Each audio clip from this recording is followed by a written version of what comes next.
Arden. No way, I muttered, staring at the letter in my trembling hand. It had just arrived in the mail, and I had been waiting for it all week. The gold imprint on the back of the envelope caught my eye, a symbol that confirmed its authenticity. It was a letter from the Elite Order Academy, or simply Elite for short.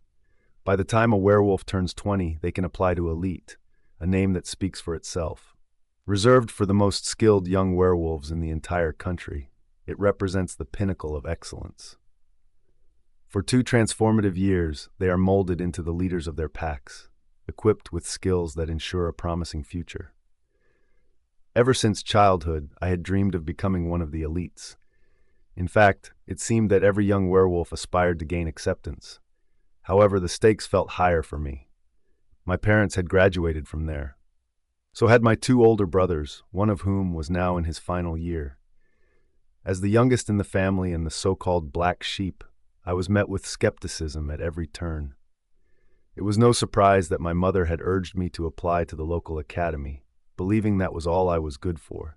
I could still replay our dinner conversation from last month in my mind. I want to apply to Elite, I announced, gathering the courage to speak up. The clinking of utensils halted momentarily, but not a single gaze turned my way.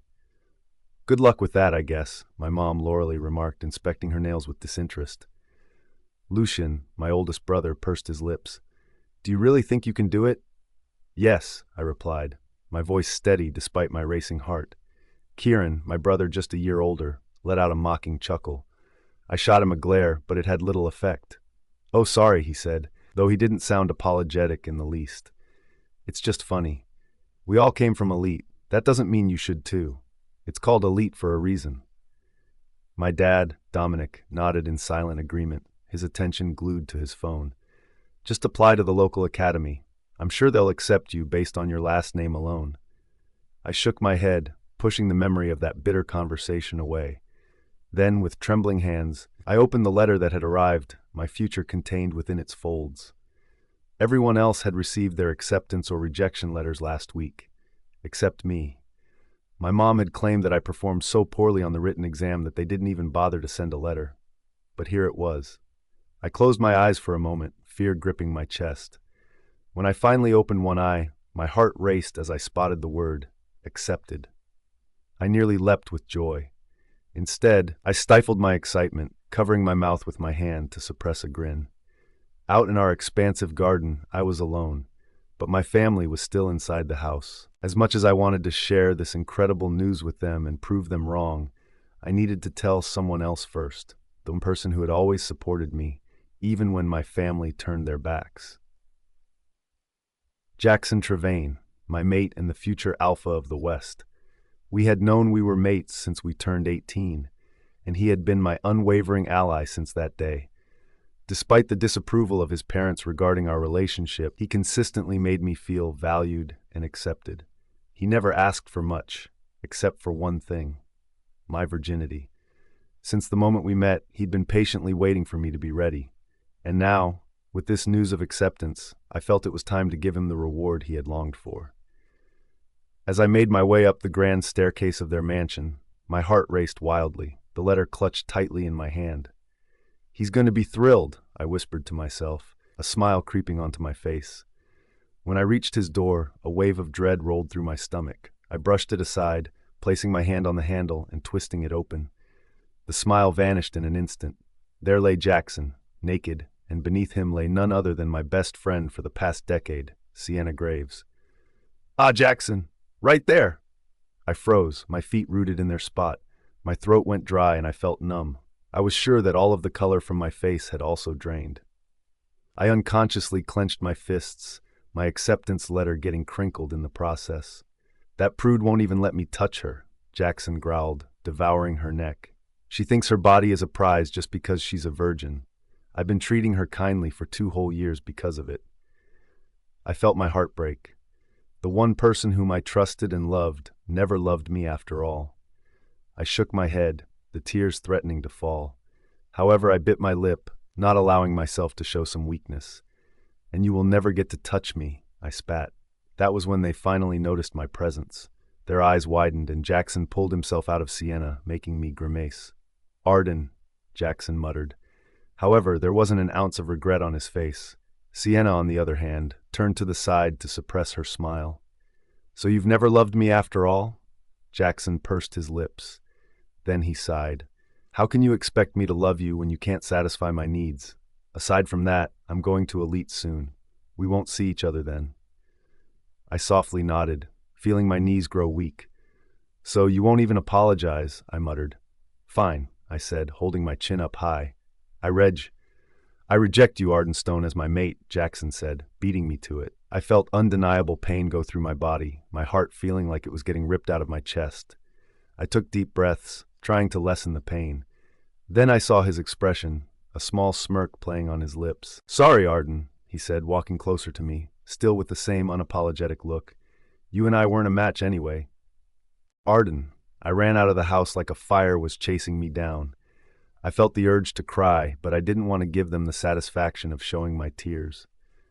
On my way out, I could hear some of our pack members discussing among themselves. She finally found out. She's stupid for not seeing it. I don't even know why she was born into that family when she's clearly talentless. Of course, Alpha Jaxon is going to choose Sienna. She, too, had been accepted to Elite Order Academy. With their words, I hastened my steps and arrived at our front yard. It was there that I allowed myself to cry. Tears ran down my cheeks as I slumped on the grass. All the kisses, stories, and memories shared were for nothing, huh? He was fooling me for 2 whole years, just because he wanted my body. Like the skies wanted to mock my feelings further, the rain poured aggressively, soaking me in seconds. However, even then, I couldn't feel anything but the ache inside my chest. It was only when the door opened and my mother saw my drenched figure that I snapped out of it. Arden, she exclaimed, what are you doing out there? Hurry inside. If you get sick, no one is going to take care of you. Her words hurt, but I had gotten used to it. I picked myself up and entered our house. My mom grimaced when she saw the wet carpet. Goodness, she muttered, why are you always causing trouble? Why can't you be like your brothers? I never had a hard time raising them. That was definitely untrue. When my brothers created trouble, she merely brushed it off as boys being boys. However, she was never patient with me. A tear fell from my eyes, making her frown. You're crying? She asked. What happened? Are you being overdramatic again? I pursed my lips and roughly wiped the tears from my eyes. Somehow, someway, I still wanted to pour out my feelings. Usually, I would talk to Sienna. However, I had lost her too. Jaxon cheated on me with Sienna and broke our mate bond, I said shakily. I wasn't expecting her to comfort me, but I was expecting her to be shocked at least. However, her facial expression remained neutral. Isn't it obvious? She asked. My brows furrowed. I couldn't believe what I was hearing. What? I managed to say. His family has never been fond of you. I have told you plenty of times that he is too good for you. You were no match for him at all. All you could have done was satisfy him in bed, but you never did that too. How could a mother say these words to her child? Besides that, she continued, tearing me down before I could even pick myself up. Sienna is going to Elite with him. You better settle on the local academy and find yourself a mateless partner. I closed my eyes and felt another tear fall. So all this time you knew? And you never bothered telling your own daughter about it. Oh, come on, Arden, she exclaimed. Everyone practically knew. You're just too blind and delusional to see it. Just then, my father came into the room, glancing at me like I was gum at the bottom of his shoe. At that moment, the wet acceptance letter fell from my hand, and his eyes widened when he saw the emblem of Elite Order Academy on top. I got accepted, I finally revealed, although I doubted they would be happy about it. My mom's brows furrowed, and she gently picked up the paper to read its contents. Oh, this cannot be, she muttered. There must be some kind of mistake. There isn't, I insisted. My dad crossed his arms in front of his chest. Did you fake this acceptance letter, Arden? Is that how desperate you are? I did not, I exclaimed. I passed. Can't you be happy for me just this once? My mom's jaw hardened, and before I knew it, she had torn the acceptance letter into pieces. No, sorry, honey, she unapologetically said. There truly must be a mistake. Someone like you wouldn't be able to survive in Elite. It's for the strongest, most influential, and smartest young werewolves of the land. That's true, my dad backed her up. And even if they somehow accepted you, Moon Goddess, forbid it, for their standard must be worsening, there is still no way you can attend the school. Why not? I stammered, looking at the torn piece of paper like it was the fragments of my broken heart. We can't afford it, he said. I looked up and glared at the two of them. Liar, I said. You sent Lucian before. Kieran is also studying there right now. Exactly, my mom said. Kieran is staying at the elite mansions because he cannot live in the dorms. That, in itself, is very expensive. Like I said, we will support you going to the local academy. No, I said before she could finish her statement. The two of them halted, disbelief on their faces. I had always agreed to their wicked plans, always the obedient daughter, hoping they would finally love me equally as my brothers. However, it never happened. I had finally snapped. No? My dad asked. Young lady, are you hearing yourself? I swallowed the lump in my throat, and I repeated, I'm not going to the local academy. Then, do you want to become a laborer? No. I cut her off again. Then, I looked into their eyes. I'm going to elite. Arden, don't push us, my mom said, not a hint of joking in her tone. No matter what you do or say, I am leaving. With that, I turned my back to them, and I could practically feel the rage radiating off their bodies. If you choose to leave, then consider yourself not part of this family. You will not gain our support, may it be financially or emotionally. You will be nothing to us, my mom spat, the words digging into my heart like a blade. I didn't hesitate this time. Then so be it. Arden. I let out a deep breath as I gazed at the tall gate in front of me. It was impeccably maintained, glinting as if forged from real gold. Given the sky-high tuition at Elite and the prestigious sponsors backing it, the theory didn't seem too far-fetched. I'm really here. I clutched the single duffel bag slung over my shoulder. It was what I managed to pack before my mom shoved me out of the door. She had confiscated my phone, claiming I hadn't paid for it. Thankfully, I had set aside some money for tuition, and despite the 100-mile journey, I had decided to travel with my wolf to reach this place. Just as I was about to step forward, I felt something hard slam into my back, sending me sprawling onto the ground. Fortunately, my bag cushioned my fall. I was ready to glare at the culprit when I caught sight of a tall, imposing man radiating an indescribable aura. My mouth fell open in shock, and I struggled to find the right words. Beside him were two women clinging to his shoulders like leeches. They didn't bother to apologize and continued walking. Frowning, I called after them. Excuse me? They halted, giving me a once-over before scoffing. The man didn't even turn around. I clicked my tongue, feeling irritated. They were clearly in the wrong. Aren't you going to apologize? How dare you? One of the girls exclaimed. You were standing there like an idiot, the other chimed in, her tone scathing. I bit my lip, frustration bubbling up within me. Just then, the man finally turned around, and my breath caught in my throat. Now that I was standing, I could see his features more clearly. Blonde hair, blue eyes, a strong jaw. It was a dangerously attractive combination, but my annoyance at him overshadowed my appreciation for his looks. You want me to apologize? He asked slowly, striding closer. I pursed my lips and took a step back as he approached. You bumped into me. I muttered, my confidence wavering slightly under his intense gaze. A small smirk danced on his lips. What's your name? He asked, brushing aside my statement. I don't think that's relevant to this situation. His eyebrows arched in surprise. Interesting, he replied, and then offered his hand. The name's Rowan. And you still need to apologize, I said, crossing my arms defiantly. He laughed, a loud rumbling sound that echoed around us. The girls beside him shot me daggers with their glares. I frowned, unsure of what I had done to provoke such a reaction. Really interesting, he murmured, then turned to leave. Well, see you around, he added with a wink, backing away while his hands found their way to the waists of the two women. Glancing over his shoulder, he planted a kiss on one of them, his tongue making its way into her mouth. Disgusted, I turned my gaze away. Did they really allow such odd people on this campus? I muttered, shaking my head. Let's just hope I never run into that guy again. Once they were out of sight, I approached the guard. Name? He asked, not bothering to look my way. Arden Stone, I replied. Look into the sensor, he instructed, pointing to an iris scanner.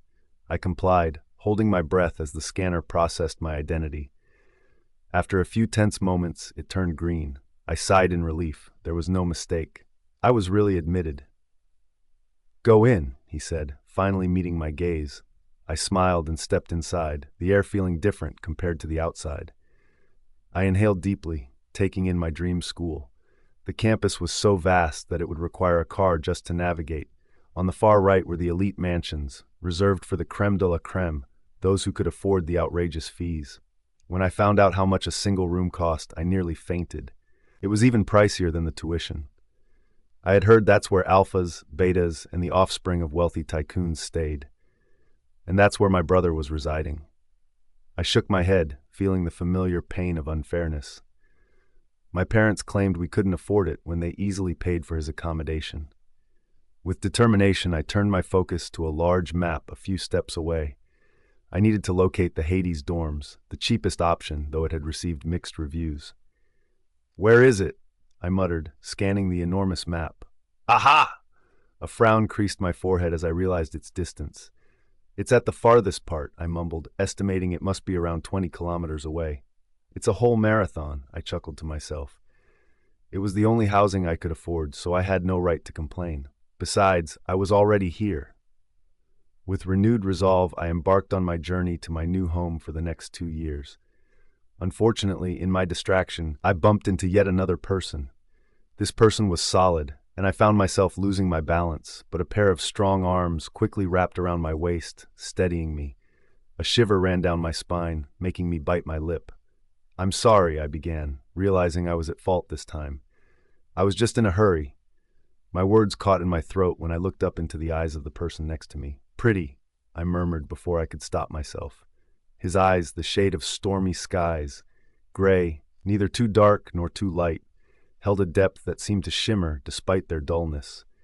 His dark hair added to his striking appearance, and for a moment, the world around us faded away. "I'm sorry again." Before I could even finish my sentence, however, he had stepped back, not acknowledging my statement. Then he walked toward the elite mansions, leaving me as a silent mess. I had barely stepped foot into the campus, but there was already a question that lingered in my mind. Did this school only accept attractive people? Arden. Finally, I sighed in relief as I reached my dorm. I gazed at the semi-tall building before me.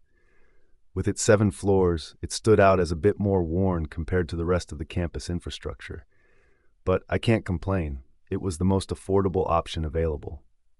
Stepping through the door, I was met with an interior that was even worse than the exterior. Torn couches and broken tables filled the shared area, remnants of what seemed like multiple fights that had occurred without any effort to repair. The woman behind the counter appeared utterly bored, meticulously doing her nails on her feet.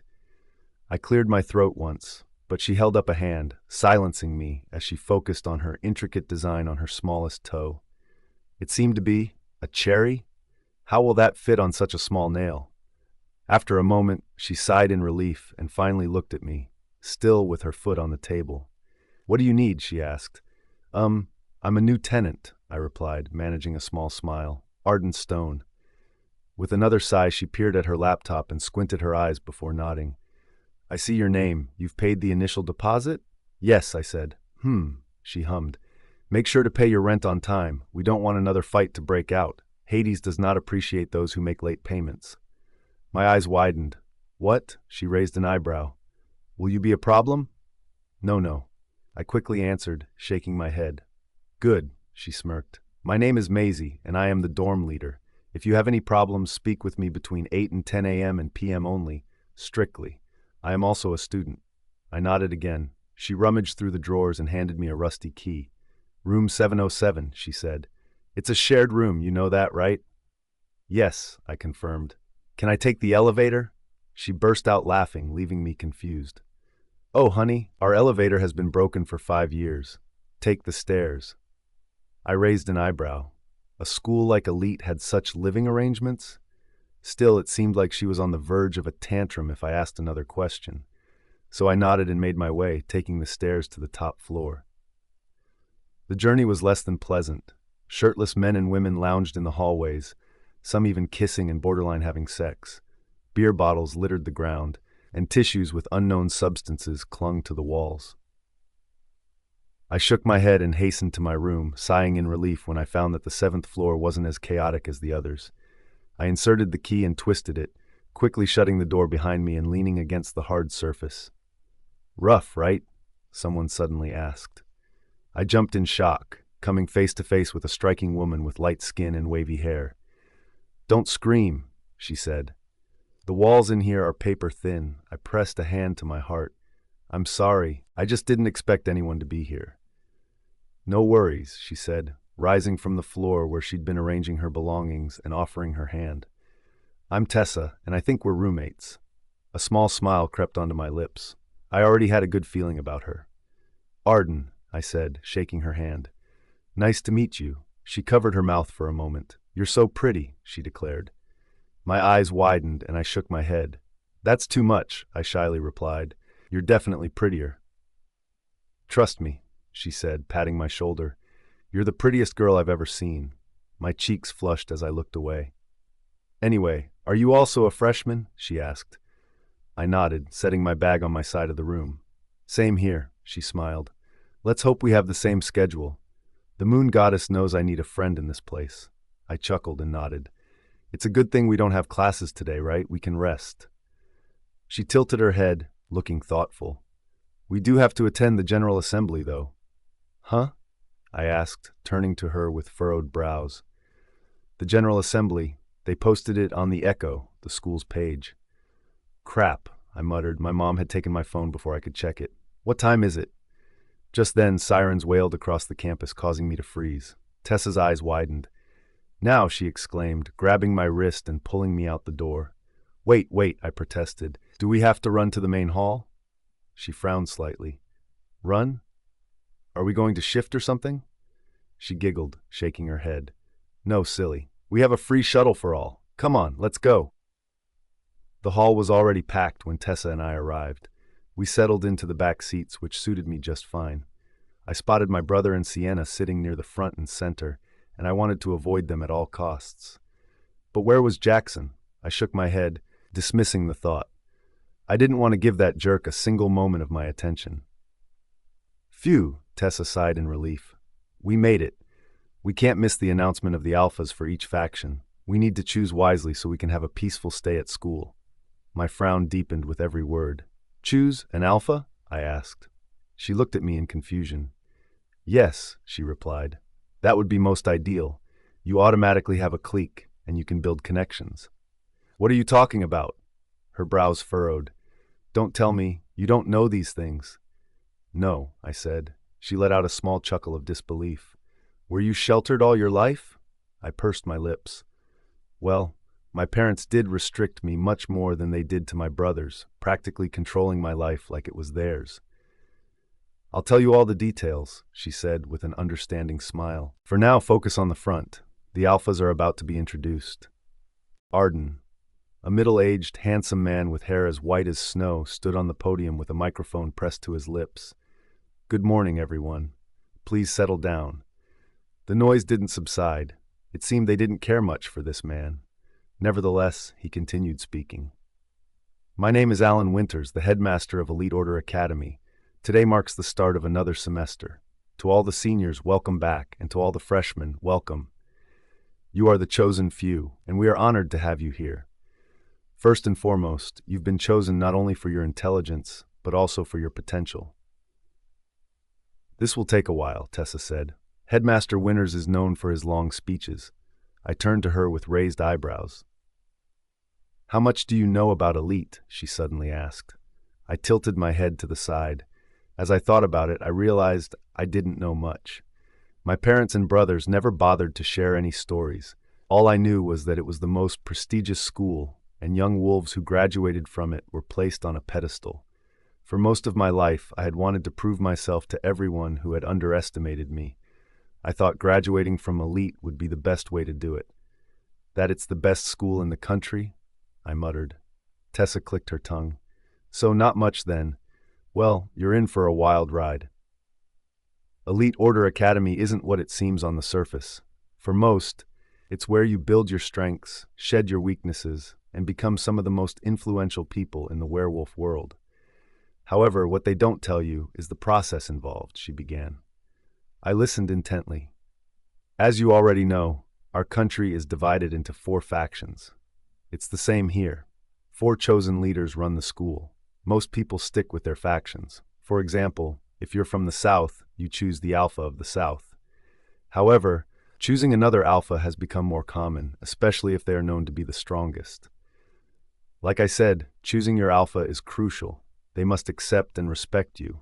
You must prove yourself to them. Otherwise, you are as good as trash and they will treat you like one, she muttered. I frowned. This sounded more complicated than I had expected.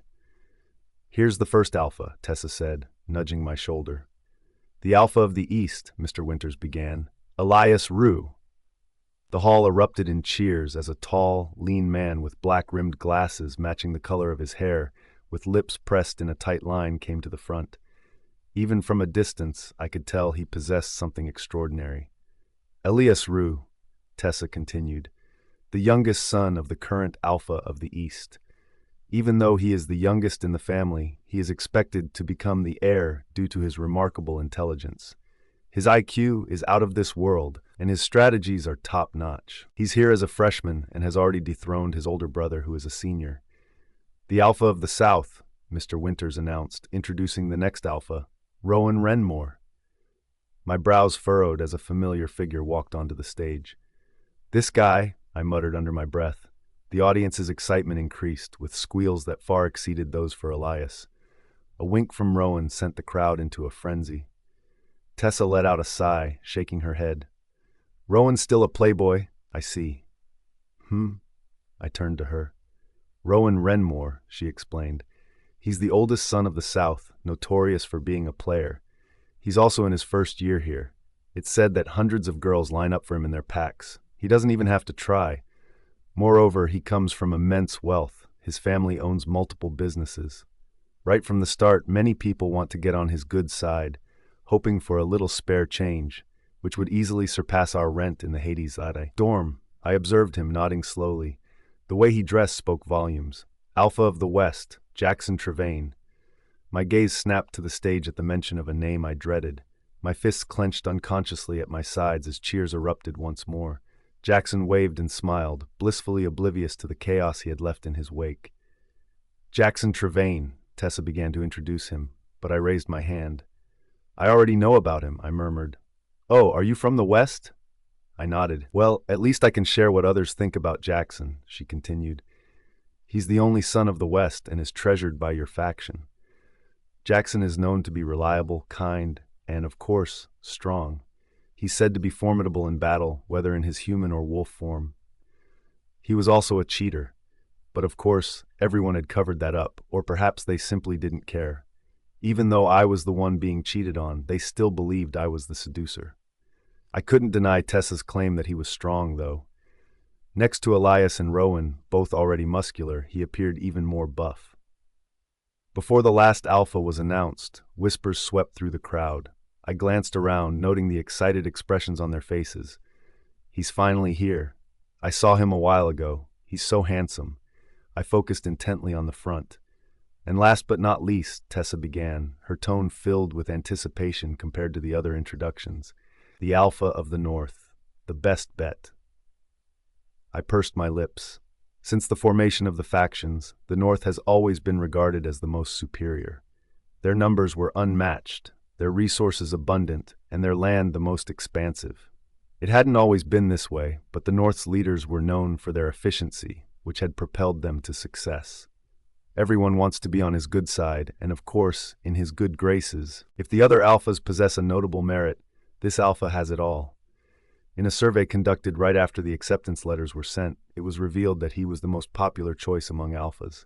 Tessa's words heightened my anticipation for his arrival. Then, after what felt like an eternity, he finally stepped into view.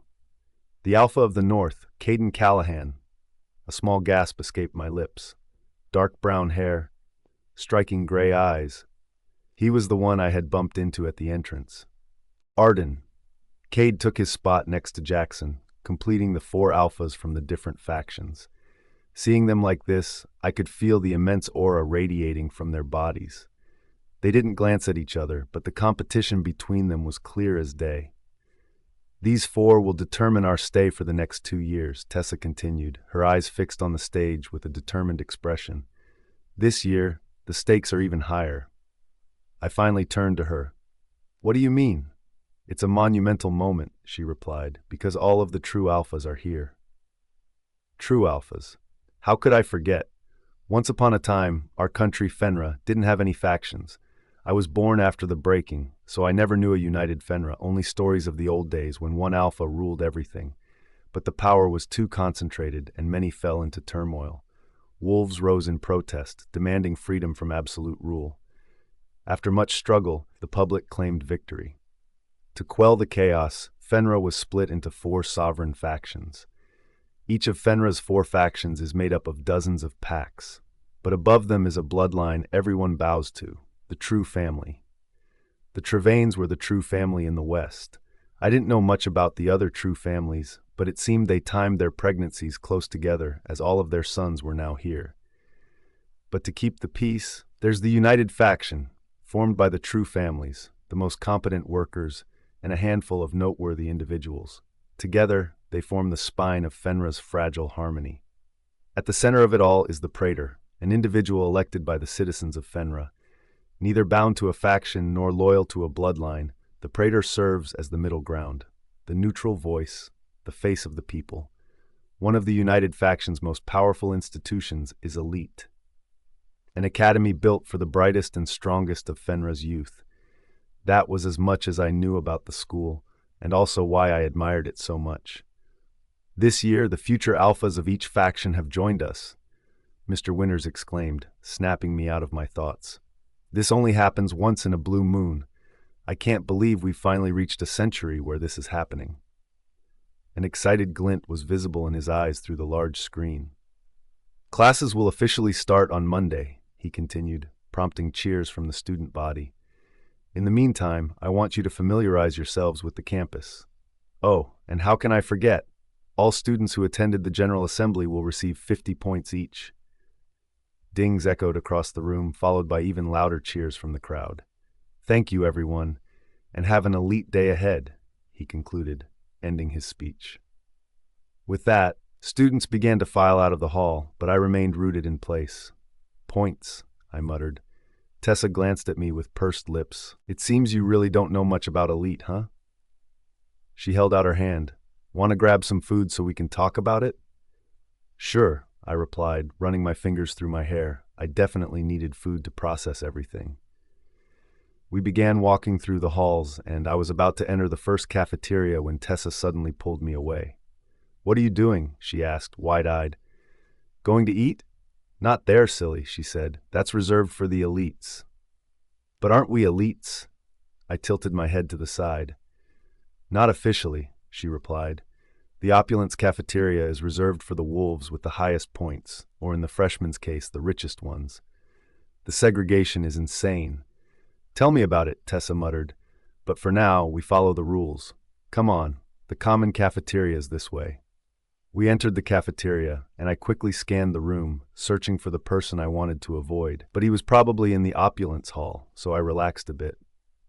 Tessa and I browsed the food options, and I couldn't help but gasp softly. The selection was massive, especially for something labeled common. If it was this good here, I couldn't imagine how luxurious the opulence cafeteria must be. I placed some steak and potatoes on my plate and grabbed a strawberry milk. A small smile formed on my lips. It had always been my favorite, even though my mom hated buying it. According to her, it would only make me gain weight. There! Tessa exclaimed, pointing to an empty seat in the corner. We quickly made our way there, but just as I sat down, nature called. As much as I want to learn more about this system, I need to pee, I said. Tessa chuckled, glancing at me with an amused expression. The restroom's to the right, she said. You don't mind if I eat already, right? I'm starving. No, go ahead, I replied. I'll be back in a sec. She smiled as I walked briskly out of the cafeteria toward the restroom. Unfortunately, the women's restroom near the common cafeteria was under construction. I clicked my tongue, tapping my foot impatiently. I really needed to pee. I spotted the restroom sign near the opulence hall just a few meters away. It wouldn't hurt, right? I muttered. Tessa only warned me about going inside the cafeteria, not the restroom next to it. With that thought, I nodded to myself. Yeah, this was public property. I entered the fancy restroom and did my business, amused by the ultra-modern toilets. After washing my hands, I stepped out, only to immediately regret it. The person I wanted to avoid the most was there. Jaxon was leaning against the wall, kissing another woman who wasn't Sienna. His tongue explored her mouth like it was a cave, and he gripped her body hard, leaving imprints on her bare skin where her shirt had ridden up. My heart skipped a beat, but not in a good way. No matter how much I denied it, there was still an ache in my chest, one that wouldn't fade, not after loving him for 2 years. But then they pulled apart, and that ache was replaced by fear. I couldn't let him see me. Not yet. I wasn't ready. Panicking, I bolted to the closest door, which happened to be the men's bathroom. I shut it quietly and locked it, holding my breath. Ah, really, I muttered. I do not want to see that bastard. A few seconds passed. He hadn't seen me. I sighed in relief, but my peace didn't last long. Are you the next person on the wait list? A deep voice asked from behind. I gasped and turned around, eyes widening when I saw another familiar face, with a woman clinging to his side. She was kissing his neck, licking like he was the most delicious thing in the world. He clicked his tongue and gently pushed her head away. Don't leave marks. I already told you that. I bit my lip in confusion. Answer my question, he said, raising an eyebrow. Did you come here for a session? You couldn't wait a couple of minutes before we finished? No, I stammered, frozen like a deer in headlights. You're unsure? I cleared my throat and straightened my posture, forcing myself to meet his eyes. I had no idea what he meant by session, but I was certain I wasn't next on his wait list. No, Alpha Elias, I said firmly. I did not come for a session, whatever that is. Arden. Leave, he said, and I quickly turned around, preparing to head back to the common cafeteria when he spoke again. Not you. I paused. You, he clarified, referring to the woman who had been lapping at his neck. What, Elias, we haven't even gotten to the good part yet. I slightly turned around and regretted it immediately. It was all too shocking. How could she touch it so casually? Elias clicked his tongue and pushed her away. I said leave. She looked annoyed but didn't argue. She shot a glare at me before slamming the door, leaving me alone with Alpha Elias. I scratched the back of my neck. My food is probably cold now. I should go. But before I knew it, he was right in front of me, his face just inches from mine, hand on the door. I reached for the handle, but it wouldn't budge. Move, I said. He raised an eyebrow, and I caved. Please? My tone was softer now, and for a moment a flicker of amusement passed through his eyes. But it was quickly replaced by something more dangerous. He moved even closer, and I stepped back. What are you doing? I stammered. So, he started, you didn't come here for a session? I still don't know what session you're talking about, I sighed. This, he said, bringing his face closer before I could react. I knew our lips were about to touch. I didn't want to kiss a random alpha, so I quickly covered my mouth, surprising even myself with how fast I moved. Instead of my lips, he pressed a kiss to the back of my hand. His eyes opened, but he didn't move away. Then he released the door and wrapped an arm around my waist, pulling me impossibly close. I placed my hand on his chest to keep some distance, but it felt non-existent by then. He tilted his head slightly, tracing my cheek before sliding down my jaw. I could sense the lust in his scent. My eyes widened.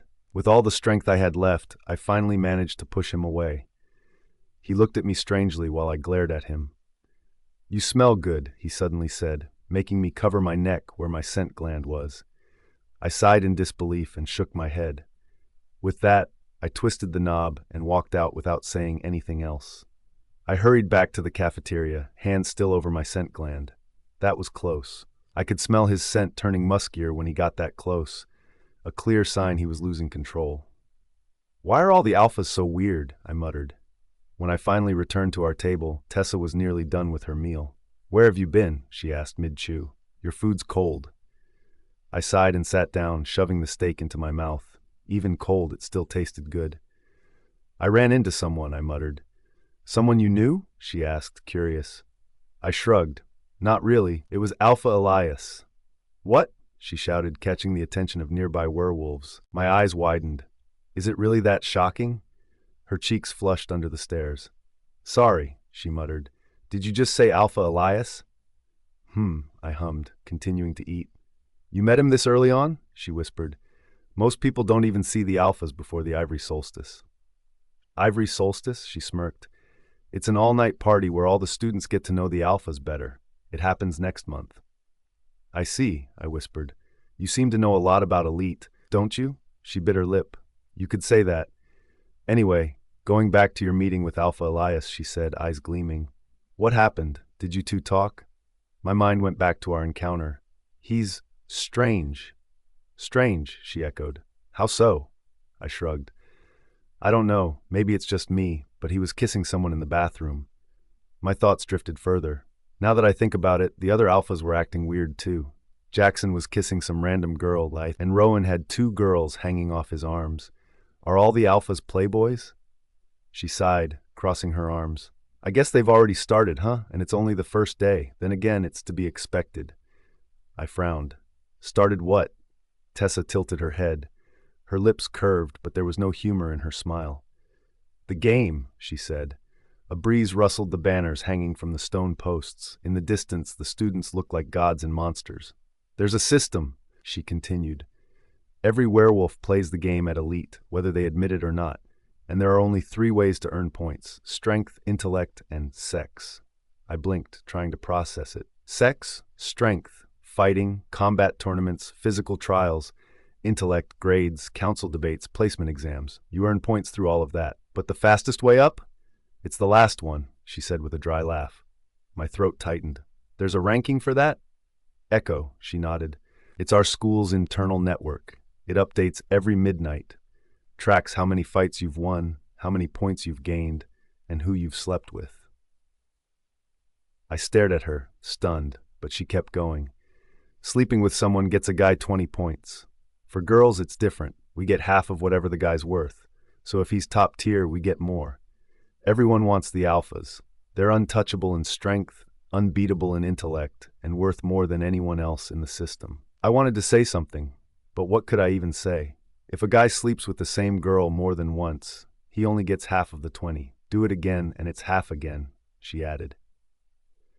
So there's no loyalty in this place. She studied me. Only the top 200 make it to the next semester. Then it's cut to 150, and only 100 wolves graduate. I felt breathless. Nearby, I heard laughter. A girl brushing her hand down a boy's arm, another leaning in too close. But it didn't feel like affection. It felt like competition. You survive, Tessa murmured, or you disappear. There was a pause, a beat too long. Then she leaned in, her voice soft.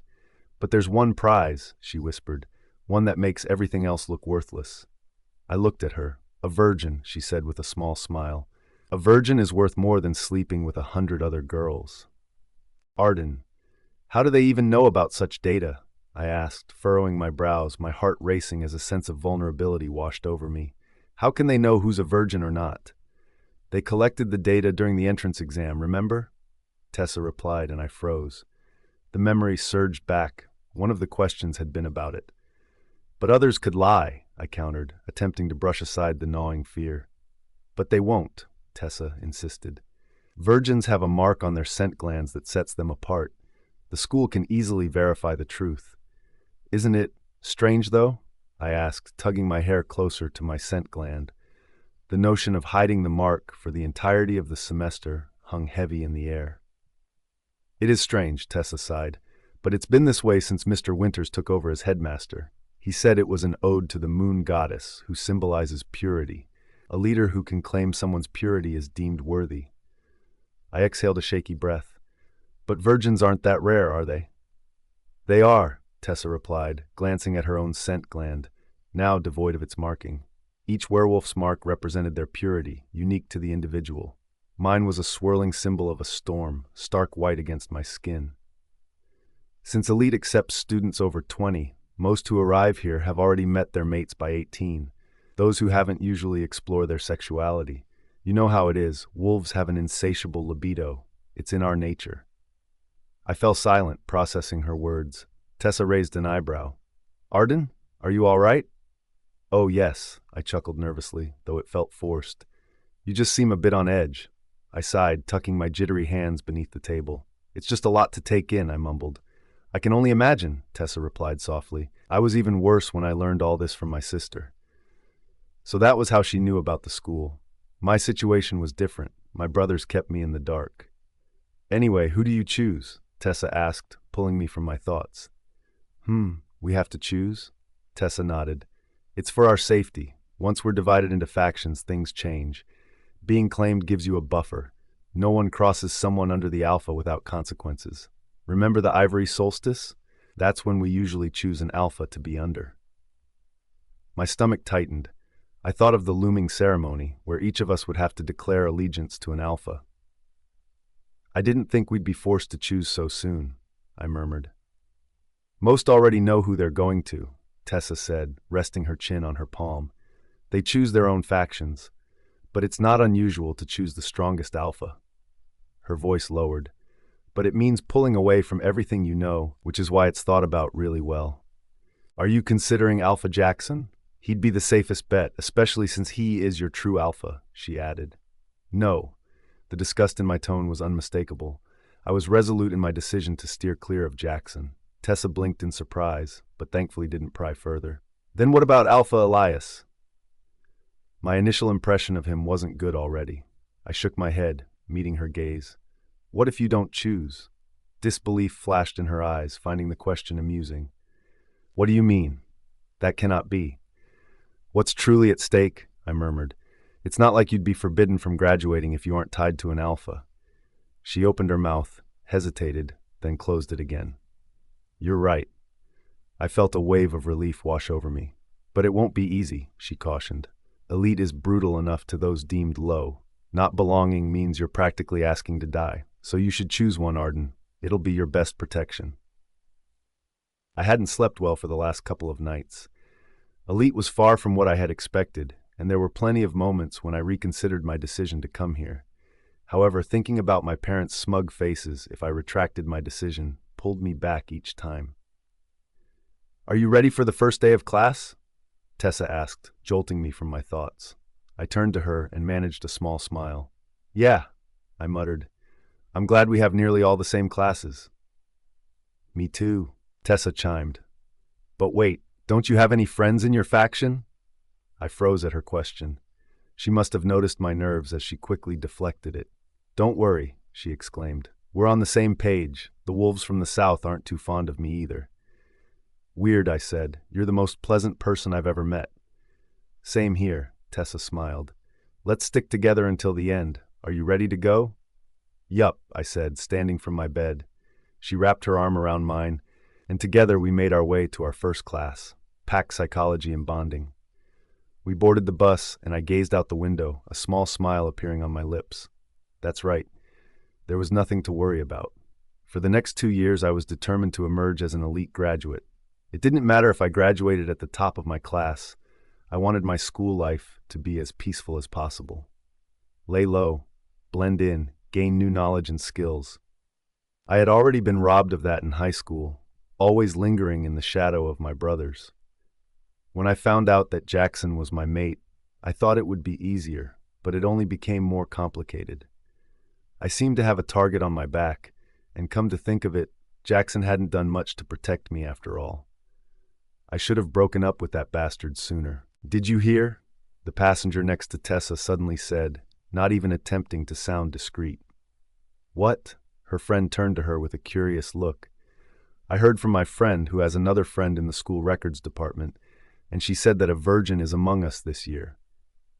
I froze, snapping my gaze to them. I had just vowed to have a peaceful life at this school, yet here we were. Has her identity been exposed? I listened to the two of them intently, my heart racing in my chest from pure nervousness. No, the original gossiper replied, making me internally sigh in relief. But I bet they're looking for her already. Since all of the true alphas are here, it's only a matter of time before she is found. Arden. I gripped my hands to stop them from shaking as we arrived in front of the classroom for our first subject. I couldn't help it. On our way here, Most of the wolves had been talking about the virgin who enrolled at the academy. "Arden, you coming?" Tessa asked, snapping me out of my thoughts. I nodded and followed after her. The classroom was even better than I had imagined. Or maybe I had just grown accustomed to the worn-out interior of the Hades dorm. It had a new yet antique feel. All the facilities were modern, but the design itself appeared quite classic. I recognized some familiar faces in the room, although it seemed they didn't care about my presence. I was thankful for that. My plan to lay low was still in action. Tessa and I took our seats at the back, both a bundle of nerves. We were about to speak to one another when the door opened and the room fell dead silent. The scent of fresh laundry mixed with sunlight and a teasing hint of musk invaded my senses as soon as he walked in. Alpha Cade Callahan. "Cade is in this class?" The others began to whisper. "We're so lucky. We have a true alpha in a subject all about mating. We could do some real mating if he wants." My gaze snapped toward the woman who spoke those words. Dang, werewolves were truly one of the most sexual beings on the planet, huh? Cade searched the room for an empty seat. There were still a couple of vacant spots, and the people next to those seats began making more space, silently inviting the cold alpha to sit beside them. As he walked, my eyes traced his features. What a dangerously handsome being. It appeared that the moon goddess had taken her sweet time in creating him. The harmony of his features looked as if it had been sculpted with devotion, every angle carved for what seemed to be hours. I snapped out of my daze, however, when he stopped right in front of me, his brows furrowing slightly. But before I could fully grasp the situation, he walked past us and took the seat directly behind Tessa. At that moment, I felt like I could finally breathe properly. However, the peace didn't last long as the door opened once more, this time revealing Alpha Rowan Renmore of the South. Gasps filled the room as his potent scent engulfed everyone's senses. While Cade's scent was tame, Rowan's was blatant, an aroma you couldn't escape. It clung to the air, bold and wickedly intoxicating. Even Tessa stilled right beside me.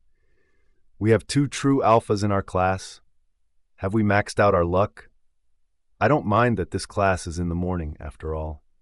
He stopped in our row once again, his eyes lingering where Tessa and I were sitting. For a moment I glanced up, and his gaze held mine. It didn't waver. The moment our eyes met, he gave me a wink, unapologetically bold, before moving behind me to sit next to Cade.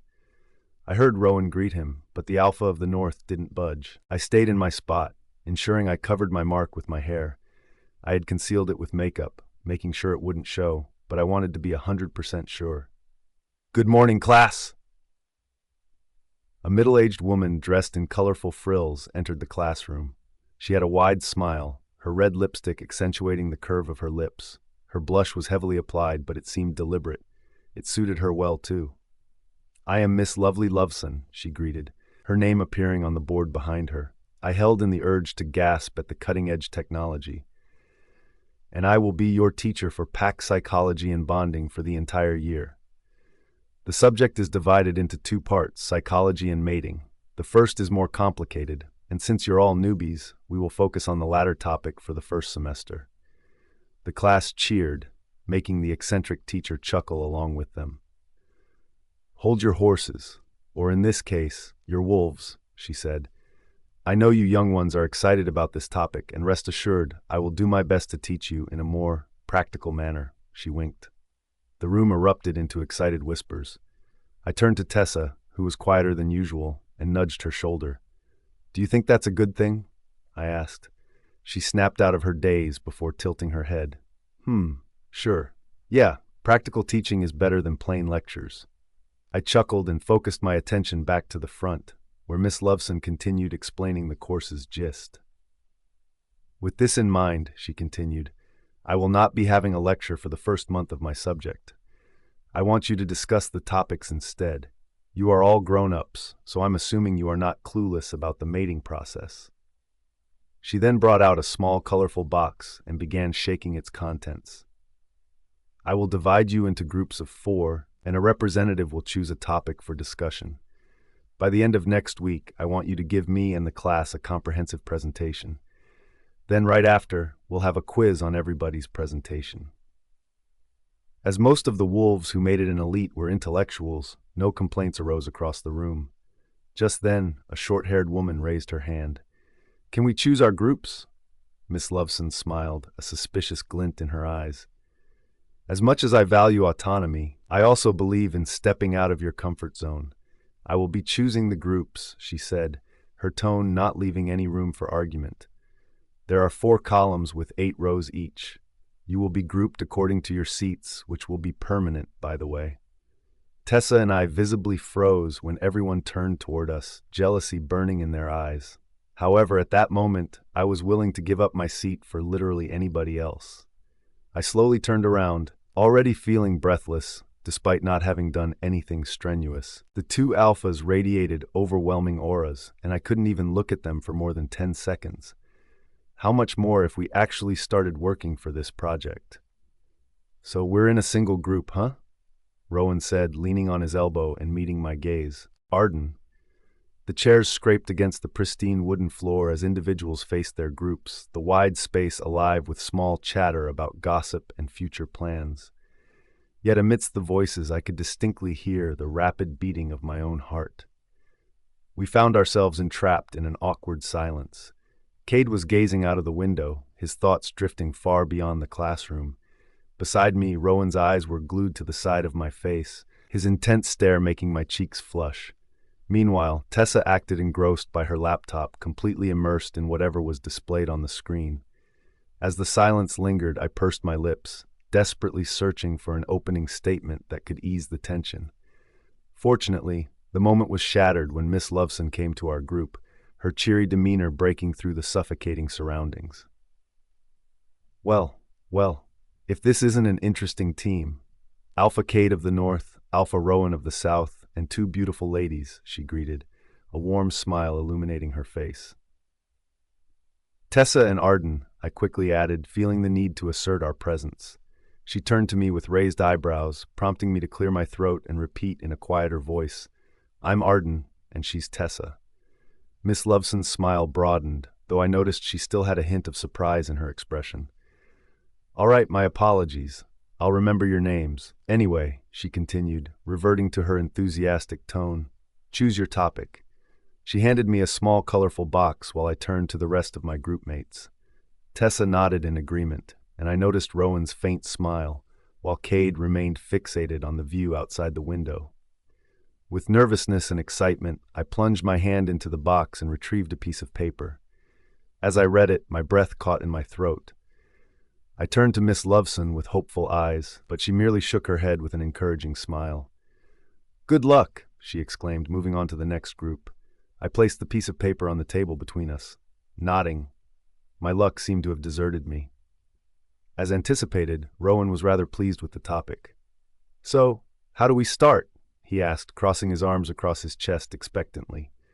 "Attention," Miss Loveson called, capturing the room's focus once more.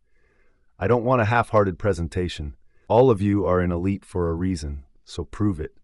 Each group will ask the presenting team a question, and every wrong answer will be deducted from your score. To spice things up, I'll give a prize to the group with the highest score," she announced, stoking the competitive fire in the room. "You'll be exempt from the quiz, and plus points will be added under your name." Murmurs swept through the classroom as wolves speculated on how best to claim the prize. I glanced at Tessa, hoping she would speak up, but she remained silently focused on her laptop. Clearing my throat, I attempted to start a conversation. "So, what are we going to do first?" Rowan leaned closer, a teasing smile on his lips as he scooted toward me. His thigh brushed against mine, and I instinctively pulled back, the heat of his skin sending a shiver straight up my spine. "You tell us, sweetheart. Do you want us to do a full-blown demonstration of it?" My eyes widened in horror. Before I could respond, Tessa's gaze darted to anything other than us. Just as I prepared to give him a piece of my mind, Cade intervened. "Let's divide the parts," Cade said, his deep voice resonating through the room for the first time. There was authority in his tone, enough to make Rowan sit up a little straighter, arms crossed tightly before him. "Choose a number," he said, locking eyes with me. My mouth fell open, momentarily at a loss. Cade clicked his tongue in impatience, muttering, "Incompetent. loud enough for us to hear. "Here are the parts we need," Cade continued, tearing out a page from his notebook where he had been jotting down notes while Miss Loveson discussed our impending rewards. "Choose what you want to do. We'll merge our ideas after 2 days." Rowan chuckled, glancing at Cade. "So the rumors were right. You despise unnecessary rituals, huh?" But Cade remained unfazed. "Fine by me, North Alpha. I'll take the third part," Rowan said, confidence radiating from him. "I'll handle the first part," Tessa quietly volunteered. I scanned the options and realized that only one remained. "I'll do the second one," Cade said. I couldn't help the small frown that spread across my forehead. "So what about me?" Cade shrugged, grabbing his bag and slinging it over his shoulder. At that moment, like clockwork, the bell rang, signaling the end of class. He stood up abruptly, pushing his chair away. Annoyance surged in me as I witnessed his indifference. There was no doubt about his competence. Tessa's assertions that he was smart and strong, embodying the essence of an alpha, were quite obvious. Caden Callahan was undeniably the son of the North, but he couldn't treat me like this. Before he could walk away, I reached out and grasped his wrist, stopping him in his tracks. The warmth of his skin beneath my palm sent a jolt through me, like touching fire and not wanting to let go. Cade focused his gaze on the point of contact between us, his jaw tense. "I can't just do nothing," I insisted. A deep breath escaped him as he forcefully removed my grip, his touch leaving my skin tingling. "Then find a way to contribute," he said before he turned and walked away, oblivious as I struggled with the rush of emotions he left behind. "And let me tell you this," he said, walking closer to me, his fresh yet musky scent invading my senses. It was fresh, masculine, and strangely intoxicating. I found it hard to breathe again as I glanced down at his lips. He leaned down ever so slightly. My gaze wavered for a moment, but I kept the eye contact, not wanting to back down. "Don't touch me." "Arden." "Who does he think he is?" I muttered as I washed my hands in the sink. I caught my reflection and grimaced at how red my cheeks looked. Did I look like this when I spoke to Cade too? I shook my head, flicking water off my fingers like I could shake off the frustration with it. "Just because he's smart and tall, good-looking, and competent." "That doesn't sound right," I whispered, annoyed with myself. "There's no reason for him to treat me in such a way when I didn't even do anything to him." With a breathless sigh, I grabbed a paper towel to dry my hands, willing my heart to calm down. I looked in the mirror and forced a smile. "Let's just eat," I muttered. "Food will make things better, like it always does." I pushed open the restroom door, only to freeze in place. There was a shadowy nook near the stairwell, dimly lit and often ignored. But now, it held something, or someone, I shouldn't have seen. I had seen werewolves mid-rut on campus before, and no one batted an eye. That wasn't what stunned me. It was him, Cade. He had a girl pinned against the wall. The shadows cloaked most of her, just a glimpse of long blonde hair and hands fisting his shirt, trying to keep him close. But he was all I could see. His lean body towered over hers, not quite aggressive, but commanding. He wasn't holding on to her desperately. No, he was too calm for that. One hand was casually shoved into his pocket. The other was planted on the wall beside her head. His mouth moved over hers with burning intensity. Meanwhile, she kept trying to speed up the kiss, but Cade didn't let her. His lips parted hers slowly. His tongue slipped inside, and the girl moaned softly into him, a sound that made my knees go weak. My breath hitched. His hand slid from her waist to her hip bone, fingers curling in, gripping tight and leaving a mark on her exposed skin. His jaw tensed, that sharp angle flexing beneath flushed skin. His brows furrowed deeper. His shoulders blocked most of her from view, but I could see how her chest was rising and falling too quickly, like she was on the edge of something. And so was I. I shouldn't be watching, but I couldn't look away. There was no mistaking the hunger in the way he devoured her mouth, taking his time to kiss her deeper, hotter. He leaned in more, his body brushing hers, pressing her tighter against the wall. Her legs shifted. Were they trembling? My throat went dry. I tried to swallow, but I was too focused on the way Cade kissed her. I bit down on my lip. It wasn't fair. Kisses weren't supposed to look like that. I thought back to mine. My first kiss with Jaxon had been sweet but clumsy. Our kisses were polite and short-lived. Even when they stretched longer, there had been no heat. I knew it was partially my fault because I was always unprepared for him. I shifted ever so slightly just to breathe, but the water bottle slipped from my hand, clattering to the floor. The sound echoed in the hallway like a gunshot. Both heads snapped in my direction. Cade's eyes landed on me first. His lips were swollen and slick with saliva. The girl's were too, her head spinning as she turned her face from his chest. It appeared like she had gotten the greatest pleasure of her life only with a kiss. I bent to grab my bottle, cheeks flaming. I was about to bolt when his voice made me freeze. "Hey, Flub." I blinked. "Flub?" I turned around, confusion betraying my better judgment. Big mistake. He was already walking toward me. He stopped right in front of me. He was too close, close enough for me to smell the warm scent of spice on his breath. His expression didn't soften. "Were you observing us?" he asked, tilting his head. Of course not," I stammered, mortified. "I was just leaving the bathroom and—" "You were there! It's not my fault you were making out in such an open area." "You could have looked away," he said flatly. "But you didn't. You watched for quite a while." I opened my mouth, then closed it. My cheeks burned. How did he even notice? His eyes had been shut. "Why?" he asked, stepping closer. His voice dipped an octave lower, rough and suggestive. "Did you want it to be you instead?" I pursed my lips. "No," I blurted, stepping back. It was an appalling sight. I couldn't look away because I was disgusted. His lips twitched like he was holding back a laugh. "Sure, Flub. Keep telling yourself that." "Flub? What even is that?" I snapped, trying to shove down the boiling embarrassment. He ignored me, gaze sweeping me slowly. "If I were you," he said, "I'd just walk away. Things like that happen a lot in Elite. Unless," he smirked, "you want to be on the receiving end." I scoffed, folding my arms. "I will never kiss you." "Good," he murmured with a smirk, but it didn't feel like I'd won. Not when my body was still betraying me. He walked back to the girl, who immediately clung to his side again. I clenched my fists, not out of anger, but something far more dangerous. Curiosity. The burn from earlier hadn't left me. I exhaled slowly, willing myself to calm down. Then I turned around, ready to head back to class, only to be stopped once more. Fate hated me today. "Arden?" I didn't turn around. "Gosh, it really is you." I thought I was hallucinating for a moment. I knew that voice. "Sienna, Arden."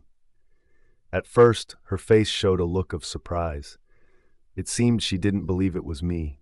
But then her eyes showed utter disdain the moment she realized it was indeed me standing in front of her. It broke my heart a bit because she had been my best friend. I had trusted her with all of my heart, ranted about my family, gushed about Jaxon, but behind the scenes, she was the one satisfying him with his body. I snapped out of my thoughts when she spoke. "You made it in?" she asked, crossing her arms in front of her chest and looking at me like I was a worthless person. "Yes," I answered. She scoffed, turning to the side. "Their standards must be worsening," she muttered. "If you have anything to say, then say it straight to my face," I said, glaring at her.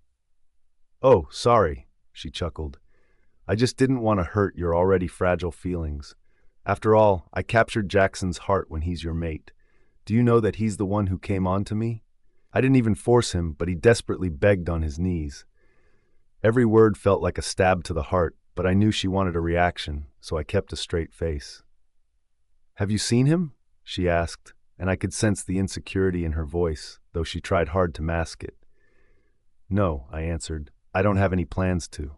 "Good," she said with a smile. "At least we were on the same page. Don't even think of showing yourself to him. He will not go back to you. The reason why he even engaged in a relationship with you in the first place was because of pity. Same with our friendship." She spat. "Just because you've been accepted into Elite does not mean that you're one of us." "Don't worry," I calmly said, stepping back. "I don't have any plans of associating myself with the likes of you." I could tell that my words had struck a nerve by the way her eye twitched. It was an honest reaction from her body, a habit I've picked up from being friends with her for years. Come to think of it, her eyes always twitched whenever she complimented me. That should have been a red flag, but I held desperately onto our friendship because, quite frankly, it was the only one I had. She smirked. "You better keep your word. Don't even think of choosing Jaxon at the Ivory Solstice." "I get it," I muttered, taking another step back. "He's all yours, Sienna." From the look on her face, I knew she wasn't convinced.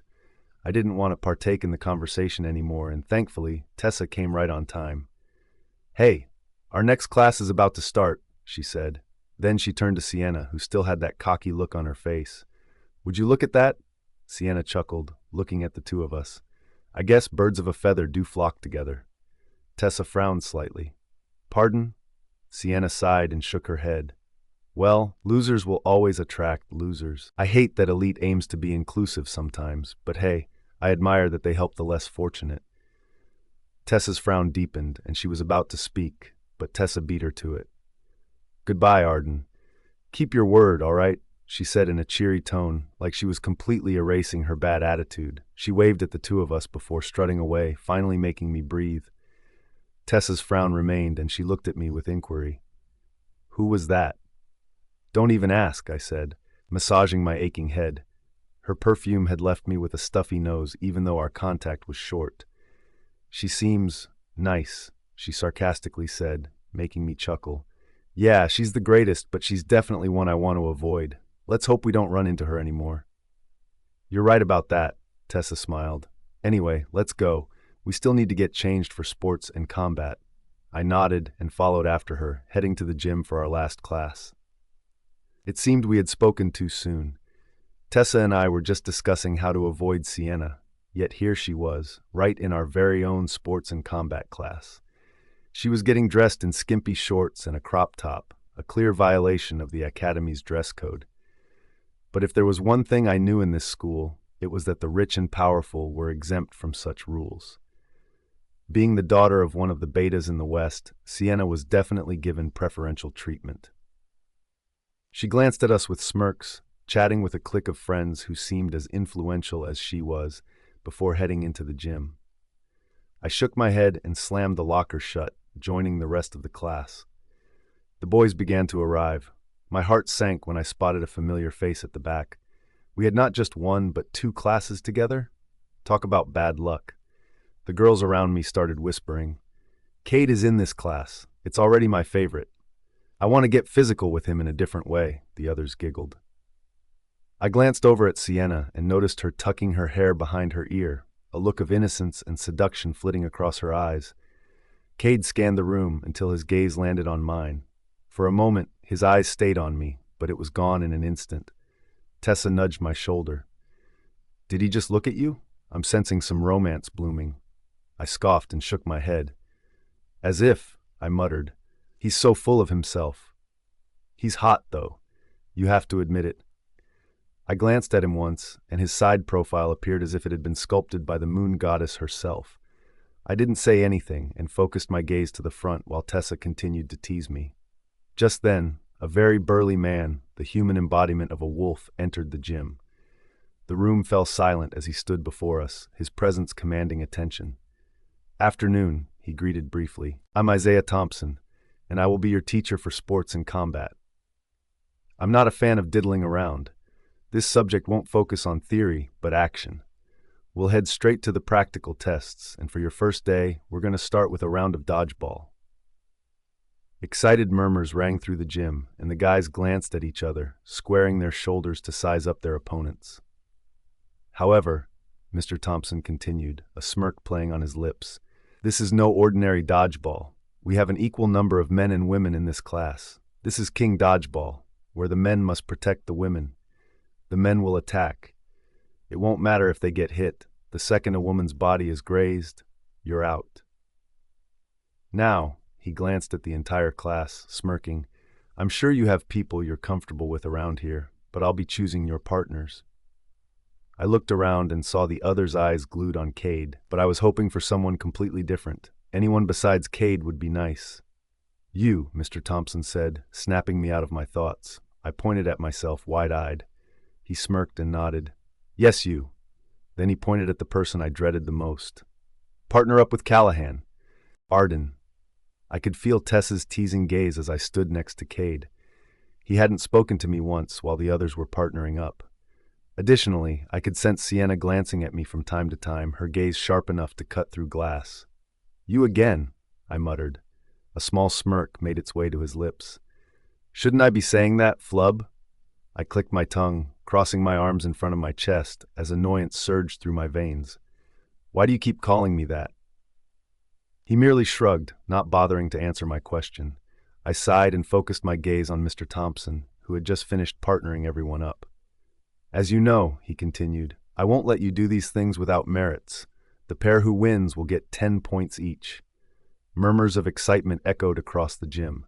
There it was again, the dreaded point system. But, Mr. Thompson added with a smirk, you will not be playing on your own. He glanced at his watch. They must be coming at any moment.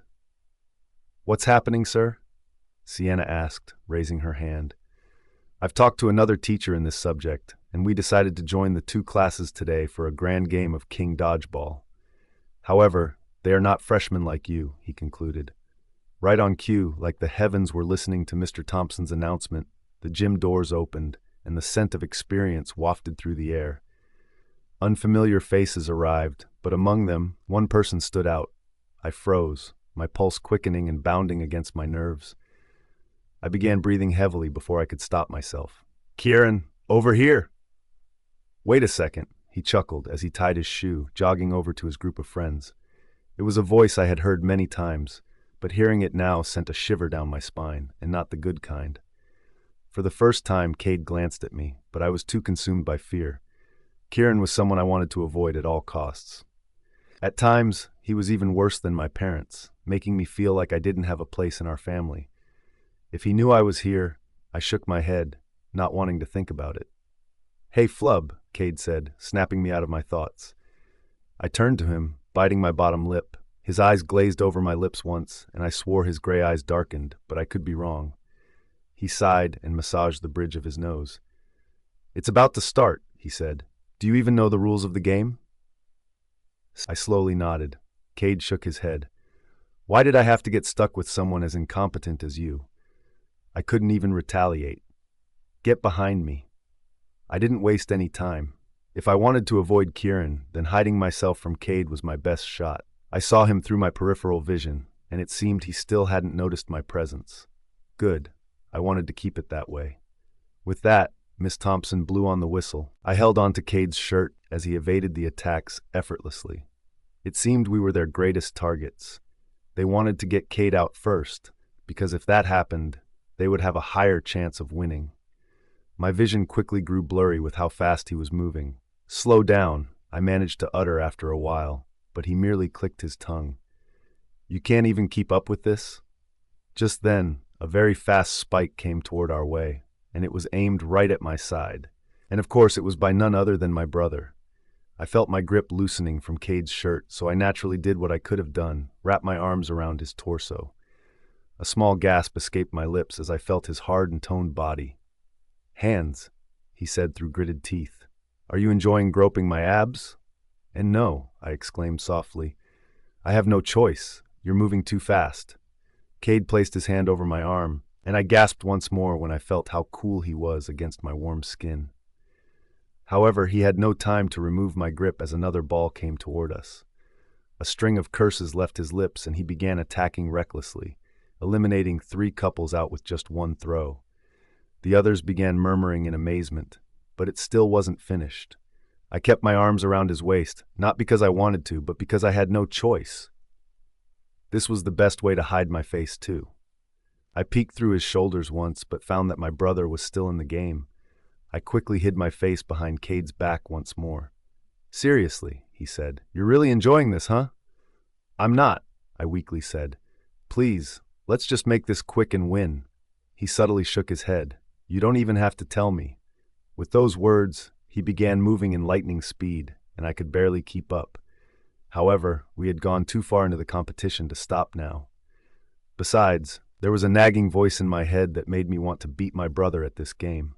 I had never beaten him before, and this could be my chance. Before I knew it, we were down to the last 5 couples, and as expected, Kieran and his partner still remained. Cade clicked his tongue. Tighten your grip, he said. What? I asked, but before I could process anything else, Cade began moving faster. It was surreal.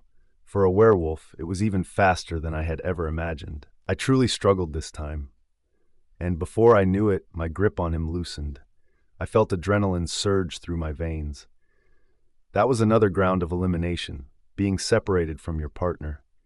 So even if my arm slid down due to Cade's speed, I still held on to him for dear life, my face pressed against his back where all I could see was nothing but black. However, just as I braced for his movement, he suddenly stopped, and my vision became clear once more. I turned to the side where the eliminated players were and saw them looking at the two of us with wide eyes. It was only then that I realized I had been gripping something untouchable, something very warm as opposed to his skin. I was holding on to his crotch. Arden. That definitely didn't feel normal. It was too big.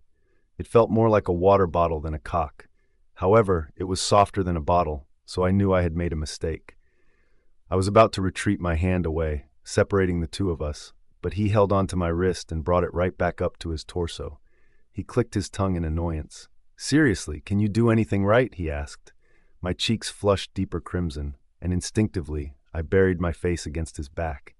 Laughter rippled through our classmates, some believing I had intentionally done the action. Peeking around his shoulder, I took stock of the situation. Only 3 of us remained. Sienna and her partner, along with my brother and his teammate. It was the worst possible combination. "Can we actually win?" I whispered, still hidden behind him. I'd done my part, dodging their relentless attacks from the very beginning. It had awakened something within me I didn't even know existed. He scoffed softly, his muscles tensing beneath my touch, and I found myself leaning closer to him. "I would have claimed victory minutes ago if it weren't for you." Kieran unleashed a lightning-fast throw towards him, but Cade caught it effortlessly with one hand. Without so much as a pause, he hurled it back, the ball moving so swiftly that I couldn't register the motion with my eyes. The same fate befell my brother. In a blink, the ball bounced off his partner's shoulder, striking Sienna squarely on the forehead. A startled scream escaped her lips as she tumbled to the ground, her partner scrambling to catch her, but ultimately failing. Laughter bubbled within me, but I suppressed it. Just then, the bell rang out, signaling the end of class. Cheers erupted as the others surged forward to congratulate Cade. It was clear most of the wolves thirsted for the opportunity to get close to him, my brother included. In the midst of the crowd of youthful werewolves, I slipped away. I grabbed my bag quickly and dashed out of the gym, only pausing when I spotted a nearby water fountain. I was parched. Winning that game demanded every ounce of effort. "You're just flustered because you touched Alpha Cade," my wolf teased within my mind. "Shut up," I muttered, refilling my bottle and taking generous gulps. "There you are." I nearly choked, my eyes widening as I turned toward the voice. Alpha Cade stood before me, his expression stern, hands tucked into his pockets. Instinctively, the water surged from my lips, drenching his shirt and splattering the underside of his chin. My heart raced, whether from fear or something else, I couldn't tell. We stood frozen for a moment, neither of us speaking. Yet as the shock subsided, I turned away, desperate to escape the intensity of his gaze. But he was quicker. In an instant, he was before me, marching forward until my back met the cold, unyielding wall. A small gasp escaped my lips as he trapped me between his arms. "Let me go," I insisted, pushing against his arms, but they were like iron bars, unmoving. "Strike 3. I frowned, meeting his gaze, but instantly regretted it. My breath caught in my throat at the sight of the darkness swirling within his pupils. He wasn't going to harm me here, was he? The school wouldn't allow it, would they? Oh, who was I kidding? They'd probably turn a blind eye. "First," he began, voice low and dangerous, "you snuck up and watched me make out with someone like a stalker." I didn't. "Second," he continued, cutting off my protest, "you groped me in the gym and ran away without a word. For someone who claims she doesn't want to take advantage of me, your actions tell a different story." I sighed, shaking my head in frustration. "It was an accident. You were moving too fast." "So it's my fault?" he challenged, eyebrow raised. "That's not what I meant," I retorted, exasperated. "Fine, I apologize. It won't happen again. There, are you happy?" "Third," he pressed on, disregarding my plea. He gestured to his damp shirt. 3 strikes, and it's only the first day. Most people don't even make it past strike 1, so tell me, how should I let you off the hook?" With every word, he closed the distance between us. But after his final question, he stepped back, studying me intently. I turned away, unable to bear his piercing gaze. He regarded me as if I had committed some unspeakable crime. Before I could muster the words to break the silence, a familiar voice filled the hallway. "Alpha Cade?" My body froze beneath Cade's hold, and a small frown etched itself between his brows as he glanced aside. I didn't need to look to know who had arrived. It was Kieran. "I've been looking for you," Kieran said, an easy chuckle escaping his lips. "I actually need to speak with you about something important." "Let go," I whispered, pushing gently against his chest in a futile attempt to free myself. Cade turned back to me, his expression resolute. "I'm not letting you go. I'm not finished with you." I bit my lip, casting a quick glance to where my brother stood just a few meters away. In mere seconds, he would discover I was here. "Someone needs to talk to you," I insisted, my heart racing at the urgency of the moment. "We can discuss this another time. He can wait," Cade replied stubbornly, his tone leaving no room for negotiation. Fear gripped my heart, causing it to race within my chest. "Please," I implored, locking my gaze with his. I knew I must have looked desperate, a sight I didn't want him to witness. Yet I felt as though I had no choice. An ambiguous expression flickered across his face for a brief moment. "Oh, you're with someone?" Kieran's voice drew nearer, urgency pricking at my thoughts. I had to act now. Cade still hadn't spoken, and in a moment of defiance against my own apprehensions, I pursed my lips and shook my head. Desperate times called for desperate measures. Summoning every ounce of courage within me, I wrapped my arms around his neck, pulling him close. In an instant, our lips collided. Arden. I didn't know what I had been expecting from that moment. It wasn't the exhilarating fireworks I felt during my first kiss with Jaxon. My heart didn't race faster, nor did fear consume my body. Instead, it felt safe. He didn't pull away, but he also didn't kiss me back. I closed my eyes tightly, anxiety swirling within me as I braced for his reaction. My palms rested on the sides of his face, drawing him impossibly closer. The thought that Kieran might recognize who I was loomed ominously in my mind. "Oh," I heard my brother say, a chuckle escaping his lips. "I see that you're busy. Anyway, I just came by to let you know that our mansion is throwing a party this weekend. All alphas are invited. We hope to see you there." With that, he turned and walked away, leaving me in a state of internal relief. I felt the urge to pull away, but before I could, Cade's arms wrapped around my waist. My eyes widened as he pulled me even closer. Without any warning, he began moving his lips against mine. At first, I didn't know how to respond. His lips were the opposite of soft. They had a rough, full quality that, to my surprise, bore an unexpected pain. Yet it felt like I was under a spell, and I instinctively began to kiss him back. He didn't use any tongue or teeth, but the intensity of the kiss made it feel like he had. My mind slowed to a crawl, struggling to process what I was doing. All I was aware of was that this kiss made me forget the chaotic situation I found myself in. But just as abruptly as it had begun, he pulled away, leaving me a bewildered mess. I looked up at him, my eyes wide with unspoken questions, yet his expression remained unreadable. I noticed a slight pulse in his jaw as he stepped back, shaking his head. Then a small, teasing smirk appeared across his lips. "Your words really do contradict your actions," he murmured. I didn't want to kiss him. It was because he left me with no choice. "Save it," he interrupted, cutting me off. "I assume you already got what you wanted. Nice try, but even then, I won't budge. You're not getting my points. Desperation is not a good look," he added, and with that, he turned and walked away, leaving me frowning deeply. What on earth was he talking about? Did he really think I was taking advantage of him? "As if," I muttered under my breath, shaking my head in frustration. With a heavy sigh of relief, I leaned back against the wall, grateful that my brother hadn't seen me. That spared me yet another awkward encounter. "There you are!" I turned to see Tessa making her way toward me, relief washing over her features. "I was looking for you." "Sorry," I said sheepishly, casting a glance at the fountain. "I was just thirsty." She let out an exasperated sigh and took my arm. "Let's go. I'm drained. Did you know that girl we spoke to before class approached me again?" "Sienna?" I asked, frowning in response. She nodded, her expression one of frustration. "Yeah, she warned me about you." I froze under her touch. nervousness coursing through me. Sensing my unease, Tessa quickly shook her head. "Don't worry," she said, offering me a small, reassuring smile. "I don't believe her at all. She told me you weren't what you seemed and to steer clear before it was too late. She's foolish if she thinks I'm going to take her side." Guilt washed over me, and I pursed my lips. "Sorry, I dragged you into this mess." "Hey," she nudged my shoulder playfully, her smile brightening my mood. "We all have our own stories. We're here for a new beginning. I have my past too, some parts I'm not proud of, but I won't judge you based on what you've done before. I'll judge you by how you treat me now." I smiled back at her, a warm sense of gratitude swelling within me. Tessa and I finally arrived at our dorm, the familiarity of the journey to our room lingering in the air.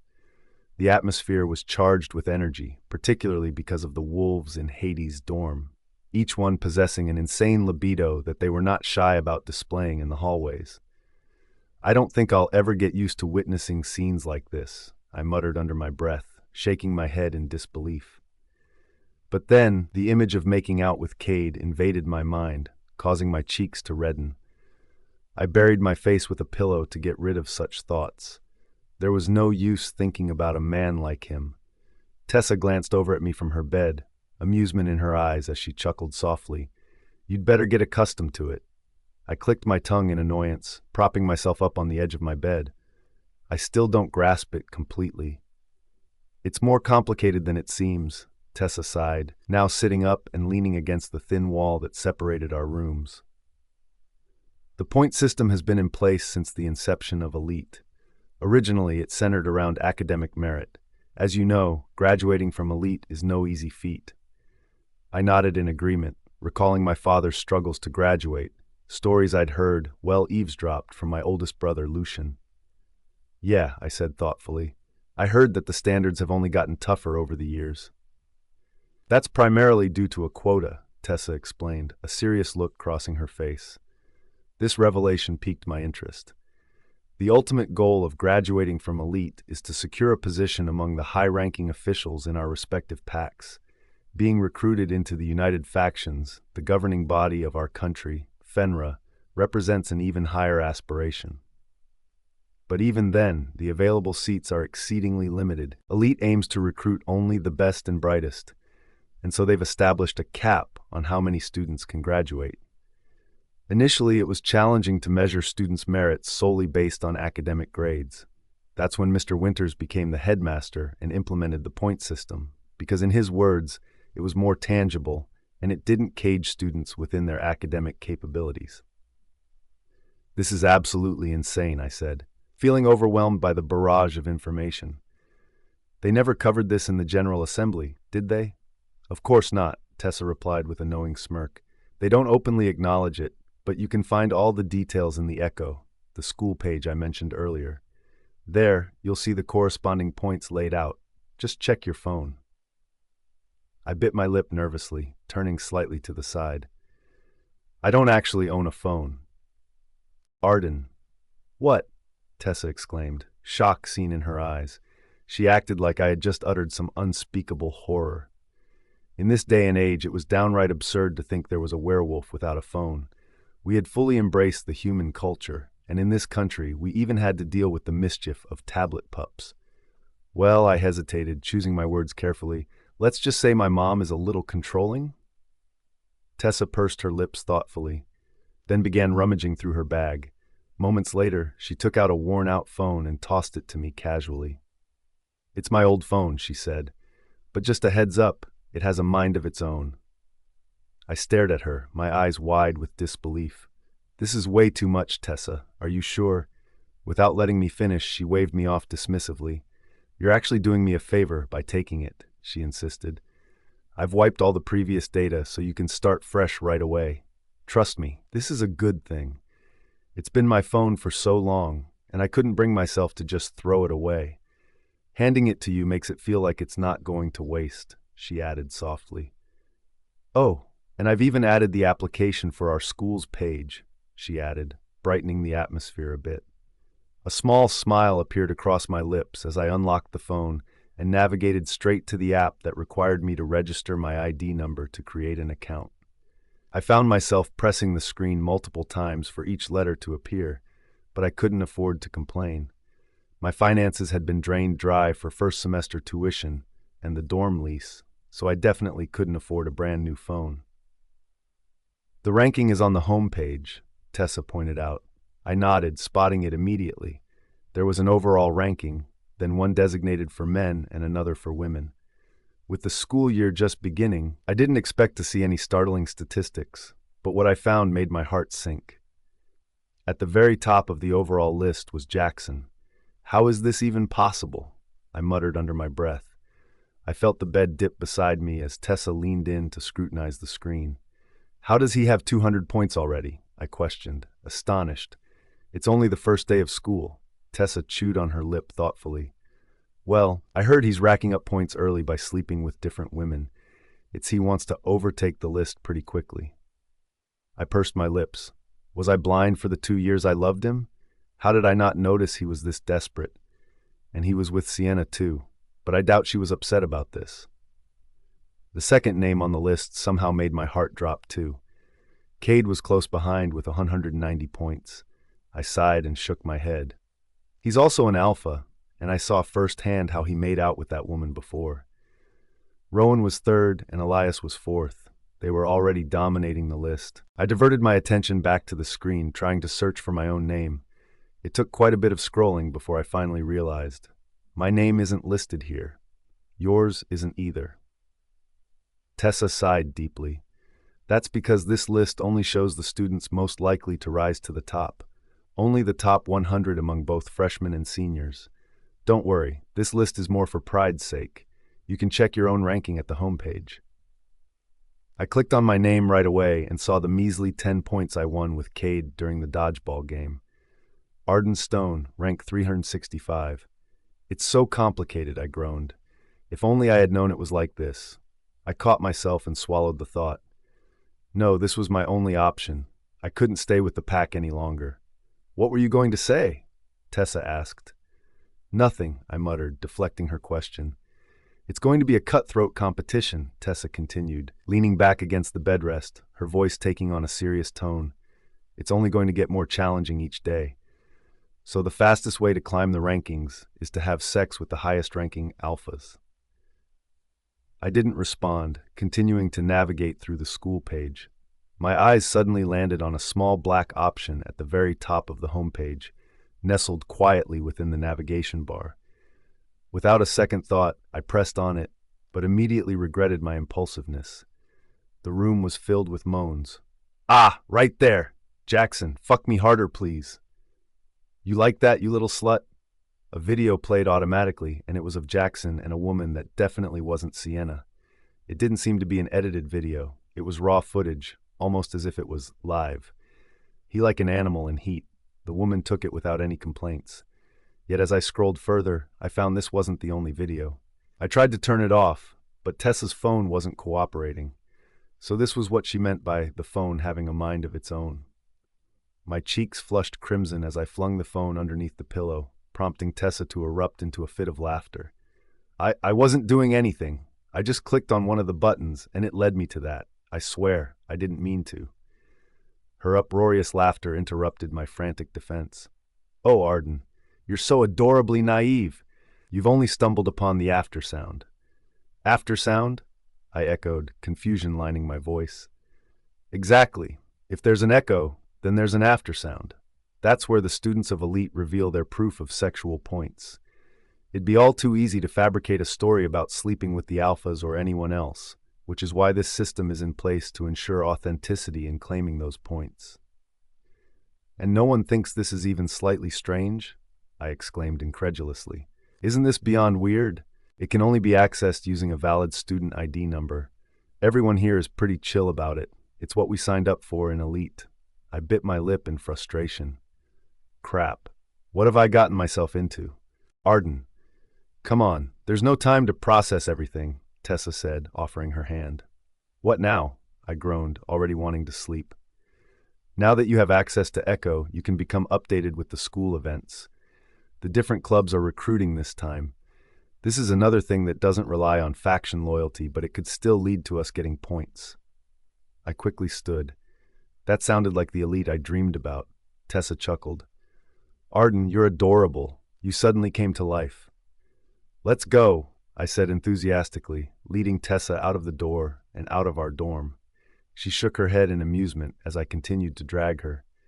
Do you even know where to go? She asked.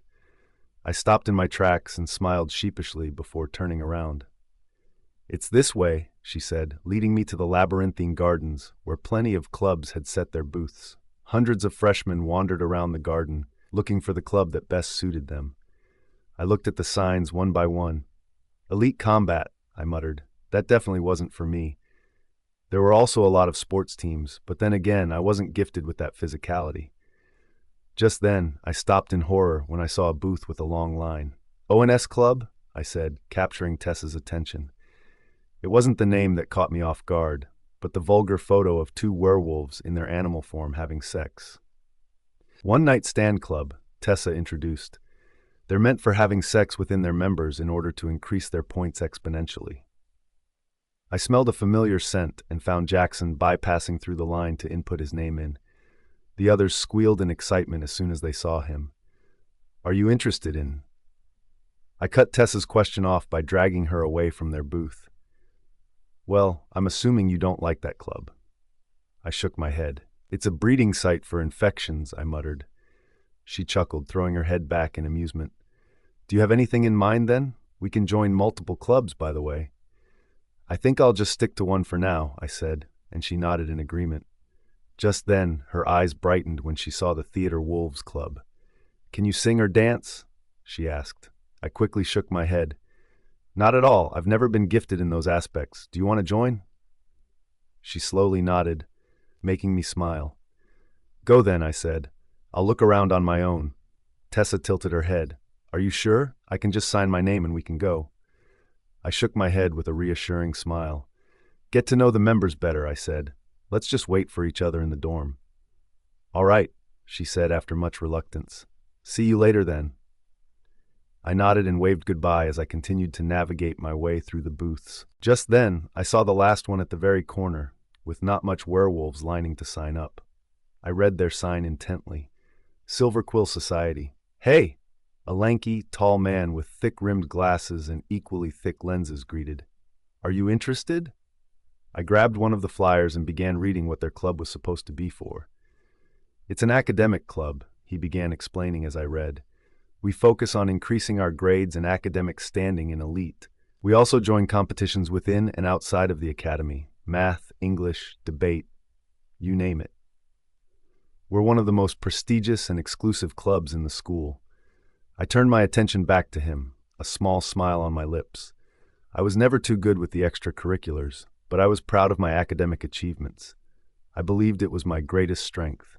I never got to show it much when I was in high school because of all the bullying I faced from Jackson's fans and my brother's supporters. My name's Fort, he introduced, holding out his hand. I took it with a small smile. Arden, where do I sign up? I asked right away. A wide smile appeared on his lips. You can write your name here. However, like I said, we're an exclusive club, so there's a screening for everyone. Oh, I muttered. That's okay. What do we have to do? You actually came right on time, he exclaimed. We have one last seat left for the screening before it could start. Huh? I tilted my head to the side. Fort placed his hands on my shoulders and began pushing me toward one of the buildings near the labyrinthine garden. It was one story but wide and had silver intricacies surrounding it. At the very top, the words Silver Quill were engraved in stone. Do your best. With that, Fort opened the door and pushed me inside a room filled with more than 50 freshmen. I froze in my spot as they looked at me like I wasn't meant to be there. I gulped and looked toward the front where Miss Loveson stood. She smirked as soon as she saw me. Well, it seems we're complete. We can start now. Start what? I muttered.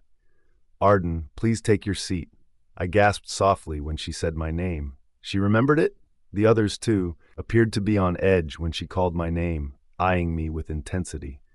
I cleared my throat and looked around for an empty seat, finding one near the very back. I quickly went and sat, letting out a deep breath.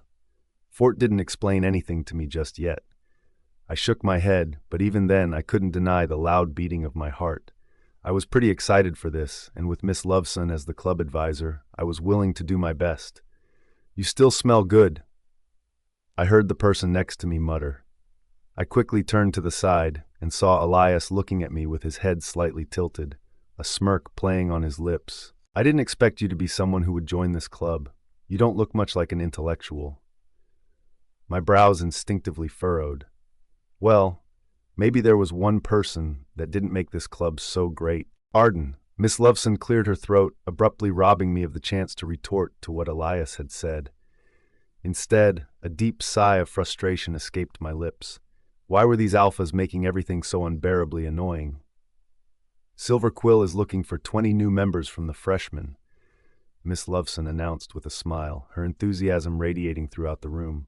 "Yes," she continued, her tone growing more earnest. "There are many eager candidates who wish to join our club, but not everyone will make the cut. Silver Quill is meant for the best and brightest minds among the elite. It's a prestigious opportunity," she added, her voice filled with pride. "We compete with numerous schools across the globe, rivaling some of the most esteemed institutions. I hope you comprehend the significance of this."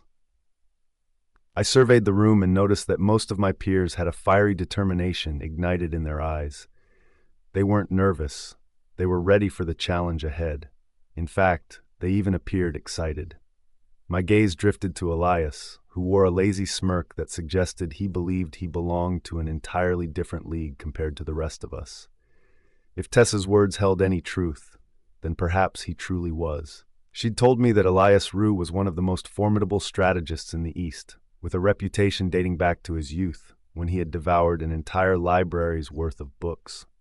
Aside from our limited number of members, we also maintain certain standards that you must uphold, Miss Loveson went on, her demeanor still inviting. "Don't worry, it's nothing too daunting. You simply need to maintain a grade of 88% in all of your classes and achieve an average of 90%. I imagine that won't be too challenging for an elite student, will it?" She chuckled lightly. "Now, let's dive right in. This will be a swift process since we have another batch waiting. I'm going to present you with a scenario, and you all will convey how you would respond if placed in that situation. Given that we are werewolves, the focus will be on our survival and harmony. Always remember to act as a leader," she concluded, the room falling into an attentive silence as the weight of her words settled in. "All right," she said, her smile returning. "Here's the scenario. You and your pack are under attack. 20 members of your group are cornered. Your mate is valiantly holding back the enemy, allowing those 20 members a chance to flee. You need to buy time. Your mate is the only one who can stall the attackers." Then, with a serious expression, she added, "What will you do? Choose your answer carefully." Immediately, one student raised his hand, earning disappointed glances from those around him, who were eager to answer first. "I'll let her stall them," he declared without hesitation. "Your mate comes only once in a lifetime, but your pack, they are your responsibility. You owe it to them to ensure their safety." A few heads nodded in agreement. Miss Loveson offered no reaction, maintaining her neutrality. Then another werewolf stood up. I couldn't help but frown as I recognized who it was. Sienna was here again. Well, the two of us were best friends for a reason, each drawn to similar interests, and she also ranked among the top students during our high school years. She stole a glance my way, clearly wanting to impress me. "I'd save my mate," she said simply, a proud smile plastered across her face. 20 pack members for a leader isn't a bad trade. In this case, it's not about the quantity of lives, but the quality of the people we choose to protect. I frowned, sensing the implications of her statement. It carried a distinctly classist undertone, suggesting that the life of an alpha held more value than that of 20 others. Yet a few individuals nodded, seemingly in agreement with her perspective. As the conversation unfolded, most followed suit, delivering variations of sacrifice and stoicism, as if spouting lines from a tragic tale where heartbreak was the noble price of power. Words like responsibility, necessity, and duty were tossed around with alarming ease. Then Elias clicked his tongue sharply. The sound sliced through the murmur of conversation, prompting everyone to turn their focus toward him. I, too, found myself intrigued by what he would say. Everyone here is still thinking emotionally, he said. Let's break this down properly. You're outnumbered. You don't have the advantage. Your mate can stall, yes, but not indefinitely. The priority is to protect the 20. That's your responsibility. And that means getting them out, fast and far. Where are they escaping to? Is there terrain you can use? Trees to mask their scent? A river to break pursuit? He took a slow, deliberate breath, collecting his thoughts. A leader is not someone who gets to have everything. A leader has to choose and endure the consequences of those choices. The enemy is coming now. You can't gamble with 20 lives to save one, even if that one means the world to you. The cost is simply too high. Then came the final blow. His voice dropped, turning colder. If you're a real leader, you don't have weaknesses. Silence enveloped the room. For just a moment, I wanted to agree, not because I truly believed him, but because he made it sound so inarguable. But my hand rose before I consciously decided to do so. My heart thudded once, loudly. People turned to look. I sensed their attention weighing upon me. I didn't speak right away. Miss Loveson arched a challenging brow. I swallowed hard, gathering my thoughts. I disagree with that. Quiet gasps rippled across the room. I could feel their shock. Who would dare challenge someone as astute as Elias? Yet, despite the apprehension, I felt it wasn't the best choice to remain silent. I understand the logic, I began, choosing my words with care. I understand the numbers. I recognize that in a battle, you measure risk and you prioritize the many. I stood now, making an effort to maintain my confidence in the face of overwhelming scrutiny. But I think this question isn't as black and white as we are trying to make it. First, what are we fighting? Are we certain that a single person is the only one capable of holding them off? If one person can stall them, then why not 20, including me? What exactly are we running from that we have already decided we cannot face? I let the question hang in the air. If we keep running and leave someone behind, aren't we just delaying the next attack? The threat is still alive. It's still out there. It knows who we are. And next time, maybe it won't even give us the chance to run at all. I turned to Elias, measuring my approach carefully. And one more thing. You said a leader shouldn't have weaknesses. I must disagree once more. Now I could feel the heat crawling up my chest, but I didn't let it drive me into a frenzy. I wanted to be heard clearly. A mate isn't a weakness. The people we care about aren't liabilities. They are the very reason we fight harder. A leader who sacrifices everything to be seen as untouchable may win, sure, but you won't lead a pack that way. You'll lead shadows. I straightened my shoulders, grounding myself in conviction. I believe that a good leader doesn't grow strong by excising their heart. They become truly strong because of it. Arden. The others stared at me as if I had committed all 7 deadly sins while they walked past. I quickly gathered my belongings and made a swift attempt to exit, anxiously trying to avoid being murdered by their piercing gazes. I clicked my tongue in irritation. I was merely offering my perspective on the topic, yet some voices in the room interpreted it as an act of defiance against Elias's words, or even worse, an audacious attempt to capture his attention. With a heavy sigh, I shook my head and hurried my steps, only to feel a sharp tug at my arm that made me frown. Turning around, I was met with Sienna's ire-filled gaze. "Let go," I demanded. She smirked, tilting her head slightly, and ignored my request. "Didn't you say you were going to lay low?" "I did," I replied. "It doesn't seem that way to me," Sienna said through gritted teeth. "What? Now that Jaxon's left you, you're targeting the other alphas?" "What are you talking about?" I exclaimed, pulling my arm away from her hold. However, her sharp nails grazed my skin in the process, leaving a stinging scratch. Before I could further defend myself, someone interrupted our tense exchange. Sienna froze and spun around, her floral scent intensifying in the air, prompting me to cover my nose. "Alpha Elias," she addressed him, bowing slightly. "What brought you here? Do you want to talk?" "Arden," Elias interjected, raising an eyebrow as he crossed his arms over his chest. "So, that's your name." I pursed my lips in response. "Yes," I muttered under my breath. Sienna shot me an incredulous glare before Elias turned his attention to her. "Can you leave?"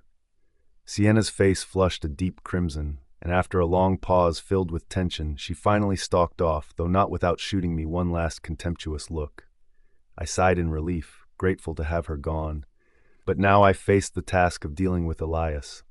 Turning around, I hoped he would let me slip away without dragging me into a conversation, but he placed a hand firmly on my shoulder, dangerously close to my scent gland. I instinctively backed away and removed his hand from that sensitive area. A smirk played on his lips as he locked his gaze onto mine. "Sensitive, are we?" "It makes me wonder what other parts you're sensitive in," he murmured, his voice dropping to a near whisper. I clicked my tongue and crossed my arms defensively. "What do you want?" "You're mistaken." My brows knitted together in confusion. He had gone out of his way just to say that? Weaknesses are precisely what lead to your heart being carved out in the first place. When you're as tough as stone, that won't happen. While I agree that by running away, you're merely stalling the inevitable, it also means you are gaining time. Time to formulate better strategies, rally strong allies, and ultimately save the majority. I didn't fully understand why he was imparting all this wisdom to me, as if he were eager to prove himself further. "But I must say," he continued, stepping closer this time. I held my ground and met his gaze head-on, refusing to back away. "You made an excellent point. I don't say this lightly, but you seem exceptionally intelligent." He scrutinized my face, cataloging every detail, drinking it in and committing it to memory with his gaze. "Intelligence is very attractive," he remarked, a hint of appreciation lacing his words. "I really think we should consider a different approach to earn those points," Rowan interjected, tapping his pen rhythmically on the table. My group for pack psychology and bonding was nestled in the library, where Miss Loveson had granted us the freedom to continue our presentations outside the confines of the classroom. "I agree," Tessa added timidly. "I heard the other groups are planning role plays, while some have even opted to create songs." I pursed my lips, contemplating the suggestions. A song or a role play based on nodding wouldn't garner much interest, would it? In fact, it sounded ridiculous. Rowan shook his head. "That won't work for us," he echoed my thoughts. "But I agree that we need a fresh idea to elevate our presentation above the rest." Cade nodded thoughtfully. "We don't know how many points are in play, but Miss Loveson is known for giving out significant points." We were silent for a few moments before Rowan turned to me with a small smile. "Have you slept with any of the alphas yet?" My brows furrowed, and I felt Tessa stiffen beside me. "Excuse me? If you haven't, then would you like to make a video demonstration of nodding? I think it would be really hot." I couldn't believe my ears. It was appalling how he would come up with a suggestion. He must have noticed the look on my face as he laughed out loud, throwing his head back. "Come on, it's not that weird. I'm assuming you've seen those videos in the aftersound. I'm telling you, people won't even bat an eye. In fact, your status is going to be uplifted the moment we share the video." "This is an academic project," I deadpanned. "Yes, and I'm sure Miss Loveson would appreciate the visual clarity a video demonstration provides." Nodding is done between bonded pairs or those with ruts and heats. It's to seed the man's essence and increase the chances of pregnancy. "That's all true," Rowan smirked, "but it's more than just biology. It's primal, raw, intense. I'm telling you, when you're knotted, it's like nothing else exists. You feel everything. The stretch, the pressure, the heat. It's addictive." I turned to the side and found Tessa with very red cheeks, which told me she had done this before. Again, Cade's face remained neutral, but it wasn't too far off that he had done something like it. "Why?" Rowan suddenly asked, leaning against his elbows. "Are you a virgin or something?" I felt my heart skip a beat, but I didn't give anything away with my expression. "No," I calmly said. "Ah," he continued. "You must be the old-fashioned type then. That's better. I can show you the wonders and pleasures of nodding. Condoms exist for a reason, and that is to decrease the chances of pregnancy. What do you say, huh? I have my rut coming the next week, so it's perfect." I didn't even know why I was still listening to this. The feeling of fullness is unmatched. It will be an ache that spreads through your whole body until you're gasping. You might even grow addicted to it if you do it with me, he winked. The table was silent, all their gazes on me. Well, except for Cade, who appeared deep in thought. Just then the bell rang, and I was finally able to breathe properly. Bummer, Rowan said, pulling out his chair. He then grabbed my phone and inputted his number before winking at me. We still have until next week. Call me if you're up for it. Arden. Tessa and I were getting ready for the day, but I could already feel a wave of dread washing over me. For the past few days, Rowan had been pestering me about having sex with him. Are you going to agree to it? Tessa asked, raising an eyebrow. I turned to her at an almost astronomical speed before shaking my head emphatically. It's absolutely preposterous to even consider. I'm not going to have sex with Rowan, much less let him knot me. I don't think we need to go that far to elevate our presentation, I replied firmly. Yeah, I understand what you're saying, she chuckled lightly, her laughter a small comfort. But honestly, I don't think he'll stop anytime soon, so let's brainstorm some alternative ways to enhance our presentation. Oh, and speaking of distractions, do you want to go to that party tonight? Tessa asked, her tone bright and hopeful. I turned to her, furrowing my brows in confusion. Party? I heard it's a welcoming party for all the freshmen, and it'll be held in one of the elite mansions, she explained, her eyes sparkling with enthusiasm. I pursed my lips, my mind racing with reluctance. That was the last place I wanted to be. Is it required? I asked, trying to sound casual. Tessa paused for a moment, studying my expression before her eyes lit up with an idea, coaxing me into considering it. Tessa, I groaned. I'm really not a party person. Neither am I, Tessa admitted, her tone softening. But can we please just go this once? I've heard there will be opportunities to earn points. I blew air into my cheeks and sank onto the bed, contemplating. Is it sleeping with the alphas and other high-ranking men?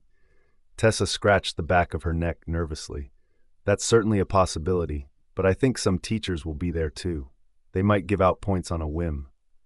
I don't know, I muttered, still unsure. Tessa pursed her lips thoughtfully. Is there any way for me to convince you to go?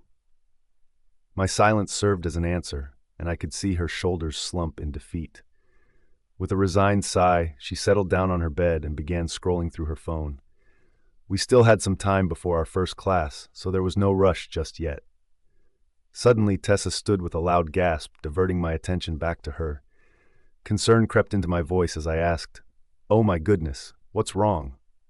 "You didn't tell me you tried joining Silver Quill," she exclaimed, her eyes wide with excitement. "Oh," I muttered, remembering back. "Yeah, I was pulled in by some guy. Fort, I think."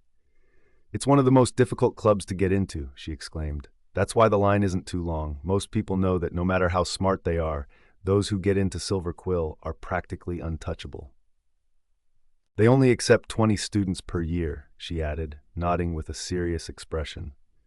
I nodded in agreement. "Yeah, that's what we were told during orientation.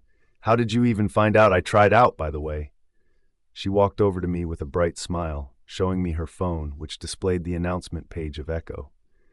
As I read through the announcement, my brows furrowed slightly until disbelief washed over me. I turned to her with utter shock. "That's my name," I gasped. "Yes," Tessa exclaimed, jumping up and pulling me into a hug. "You got into Silver Quill. I can't believe my roommate is actually a genius." I still struggled to process it. My eyes remained glued to the screen, half expecting it to change, fearing that my eyes were deceiving me. Yet there it was, my name, right after Alpha Elias. Another familiar name caught my eye, Sienna Graves. Though I would have ordinarily felt a tug of resentment at the sight of her name, I was far too happy to allow it to affect me today. For most of my life, my family had made me feel incapable of accomplishing anything. Yet here I stood, accepted into one of the most prestigious clubs in Elite. "I'm so proud of you," Tessa said, her voice filled with genuine admiration as she patted my shoulder. "Don't you think this calls for a celebration?" I glanced at her, a smile now firmly playing on my lips. It felt like I could smile the entire day without tiring. "A party, perhaps?" she suggested with a playful nudge to my shoulder. With a small sigh that betrayed my growing enthusiasm, I finally nodded. Tessa erupted in excitement, leaping to her feet, clapping her hands in delight. "Yay!" she exclaimed, her joy infectious. "You won't regret it. It's going to be so much fun." I nodded once more. In my happiness, however, I momentarily forgot that the announcement was visible to the entire student body. To my dismay, it was seen by one of the people I most wanted to avoid. I stared at my drawer and sighed. Inside were nothing but old jeans, oversized hoodies, and a handful of plain shirts that had long since seen better days. I had packed in a rush when I left home, or rather, when I was unceremoniously kicked out. Even then, it's not like I owned anything particularly fancy. Tessa noticed my predicament pretty quickly. "Don't worry," she chimed, walking over to my side and draping an arm around my shoulder. "I have the perfect dress for you. It's going to be just right. Is it really okay?" I asked. She nodded enthusiastically. "Of course it is," she replied. "I packed way too many clothes for myself." "What would I do without you?" I sighed. She smiled warmly and gently pushed me toward the bathroom, passing me my towel. "Just take a quick shower so we can get going."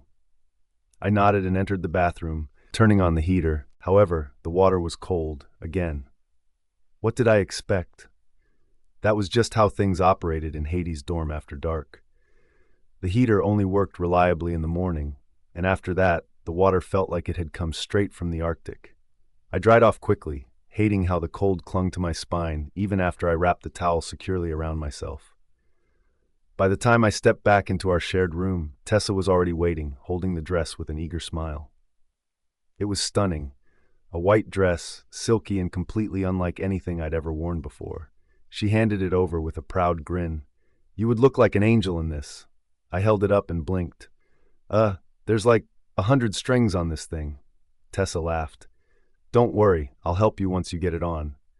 Getting it on was a struggle in itself. The fabric slipped over my skin like water, and the side opened up with a dramatic slit I wasn't prepared for at all. I stood in front of the mirror, half-dressed and ensnared in a web of strings. "Tessa," I called out, feeling helpless. "This thing is attacking me." She hurried over, still giggling at my struggle. "Hold still, you're going to look so pretty." Her fingers moved swiftly, pulling the strings across my back and looping them into place. I felt the fabric tighten gently, fitting snugly around my ribs and waist. She paused behind me for a moment. "You really are beautiful, you know," she said. "Thanks," I murmured, not accustomed to receiving compliments. "You look beautiful, too." Suddenly, I felt her hands stutter in their movements. Her fingers lightly grazed just below my right shoulder blade. It was in that moment that the realization hit me like a train. When I turned to face her, I saw her staring intently at the mark I had been desperately trying to keep hidden for the past week. "Arden, you're the Virgin?" Arden. I had always felt light when I was with Tessa. Comfort brought people freedom, which was why I let my guard down. I made a mistake. I quickly covered my mark and turned to her with wide, startled eyes. My mouth opened to speak, but shut just as fast. I was at a loss. My determination to hide my virginity was something I'd clung to the moment I graduated. Crap. Was Tessa going to reveal it to the whole school? I mean, there was no reason for her to do it, but "Please don't tell anyone," I pleaded. "That's so cool." I paused for a while, turning to her with semi-wide eyes. "What?" The smile on her face was genuine as she lifted her hand. "Can I?" she asked, gesturing to the mark. I pursed my lips and nodded. "It's a storm," she muttered. "Yeah," I echoed. "It's very obvious against my skin, right?" "It's pretty," she said, her smile widening. "Have you been hiding it all this time?" I nodded with a dejected sigh. I just don't want to deal with all the trouble. I'm sorry if I hid it from you." "Why would you be?" she asked, lightly nudging my shoulder. "You're not obligated to share these things with other people, and I completely understand where you're coming from." "Don't worry," she continued, looking sincerely into my eyes. "I'm not going to tell anyone unless you want me to." I sighed in relief, pulling her into a hug. "Thank you." "Now come on," she said, quickly shifting the topic. "Let me fix this dress for you." I chuckled with a nod, turning back around as she worked the strings of the complicated dress. After a couple more minutes, we were finally on our way to the party. Most wolves had their own cars, driving past us with luxury and style. "Bus?" she asked. I nodded without any complaint. There were a couple of students inside, and they all turned our way the moment we entered. I froze and placed my hand over my scent gland. As we sat, I turned to Tessa and whispered, "Is my mark covered well?" Yes, Tessa whispered back. The one I used is waterproof. Then why are they staring? A small smile appeared on her lips, amusement swirling in her eyes. Because of you. I tilted my head in confusion, casting a glance at the other students. What did I say? You look banging in that dress. I nearly laughed at her insinuation. I shook my head. There were way too many beautiful women in this school. They're definitely staring at you, I retorted. Tessa smirked and shook her head. Whatever you say, Arden. We arrived around 10 minutes later, and it seemed the party was already on full blast. The moment we entered the premises of the elite mansions, it felt like I was in a completely different world. It was even bigger than our house back in the West, and that was considering my dad was one of the Deltas. Each house was at least 500 square meters, and that wasn't counting the open areas. They had their own playground and fountain. Along with that, it seemed some of the houses had their own resorts. Who's throwing this party again? I whispered to Tessa. The West, she said. I believe their highest-ranking officials live here. Must be nice, I muttered, looking around. This was the type of house my parents could spend a fortune on for my brother. Yet, a penny for me was something they couldn't even spare. I shook my head with a sigh. It's packed, she said. I think everyone is here. Just then, a commotion sounded at the entrance of the house. We all turned our attention and saw Alpha Cade by the door. Even without saying anything, he had captured everyone's attention, with both men and women eager to impress him. He was wearing a very simple outfit, just light-washed jeans and a white polo. Yet somehow, he stood out among those in flashier clothes. He was accompanied by 2 other men, both equally attractive. Calm down, the one with short hair and tan skin said, smiling at everyone. There's enough of Cade to go around. Cade only nudged his shoulder, but the guy was thrown back a couple of steps. A small gasp escaped my lips. Just how strong was he? There were a couple of attempts to get close to Cade, but the 2 by his side didn't let anyone pass them. He was about to walk past our section, so I pulled Tessa to the side, walking until we were in a secluded hallway. For some reason, I didn't want him to see me after the kiss. I was still embarrassed by it, and I didn't know how to face him. Tessa turned to me with a small smile. So you're avoiding him now? I was sure my red cheeks were giving me away. Still, I shook my head. No, I cleared my throat. There were just way too many people in that area. Sure, she said, though it was clear she didn't believe me. Anyway, I continued, who are those people with Cade? Tessa shrugged. His friends, I guess. They're both betas. The one with short hair was Henry, and the other quiet one was Leo. It seems they forced Cade to be here, she chuckled. It sure looks that way, I muttered.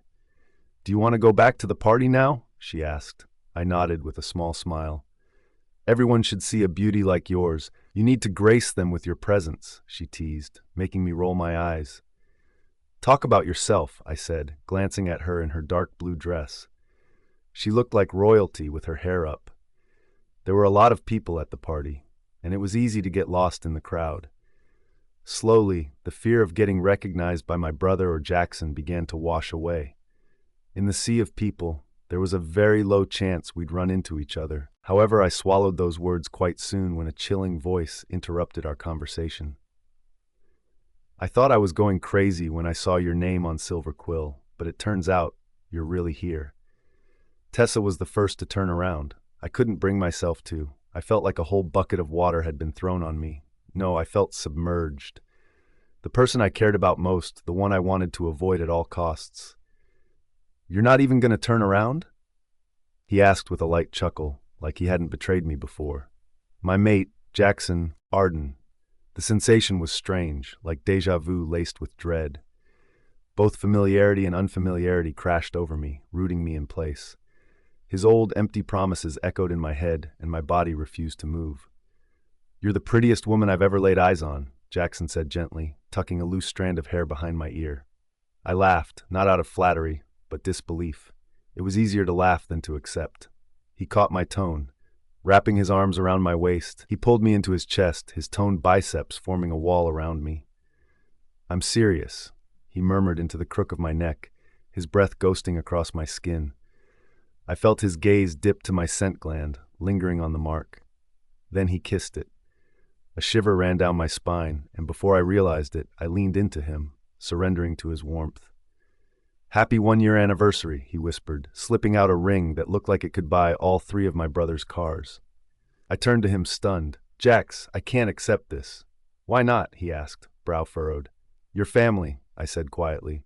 "Do they know about this?" "Do they have to?" he replied just as softly.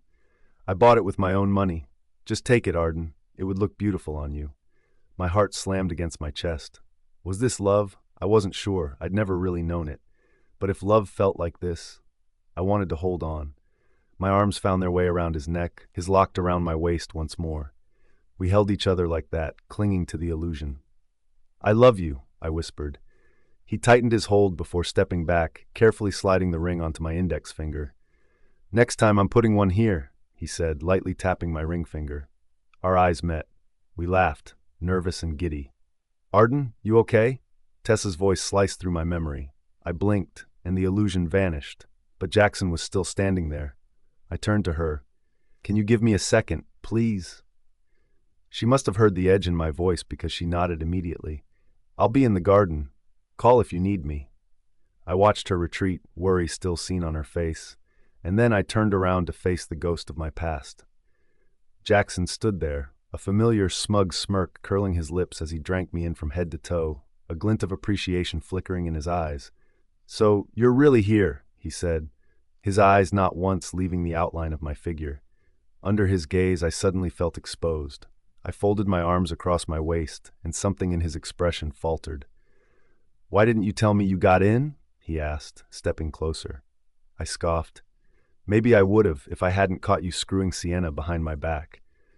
Then again, thank goodness I did. Otherwise, I might have stayed blind for another few years." A bitter laugh escaped me. "I forgot how feisty you can get," he said, twirling a strand of my hair between his fingers.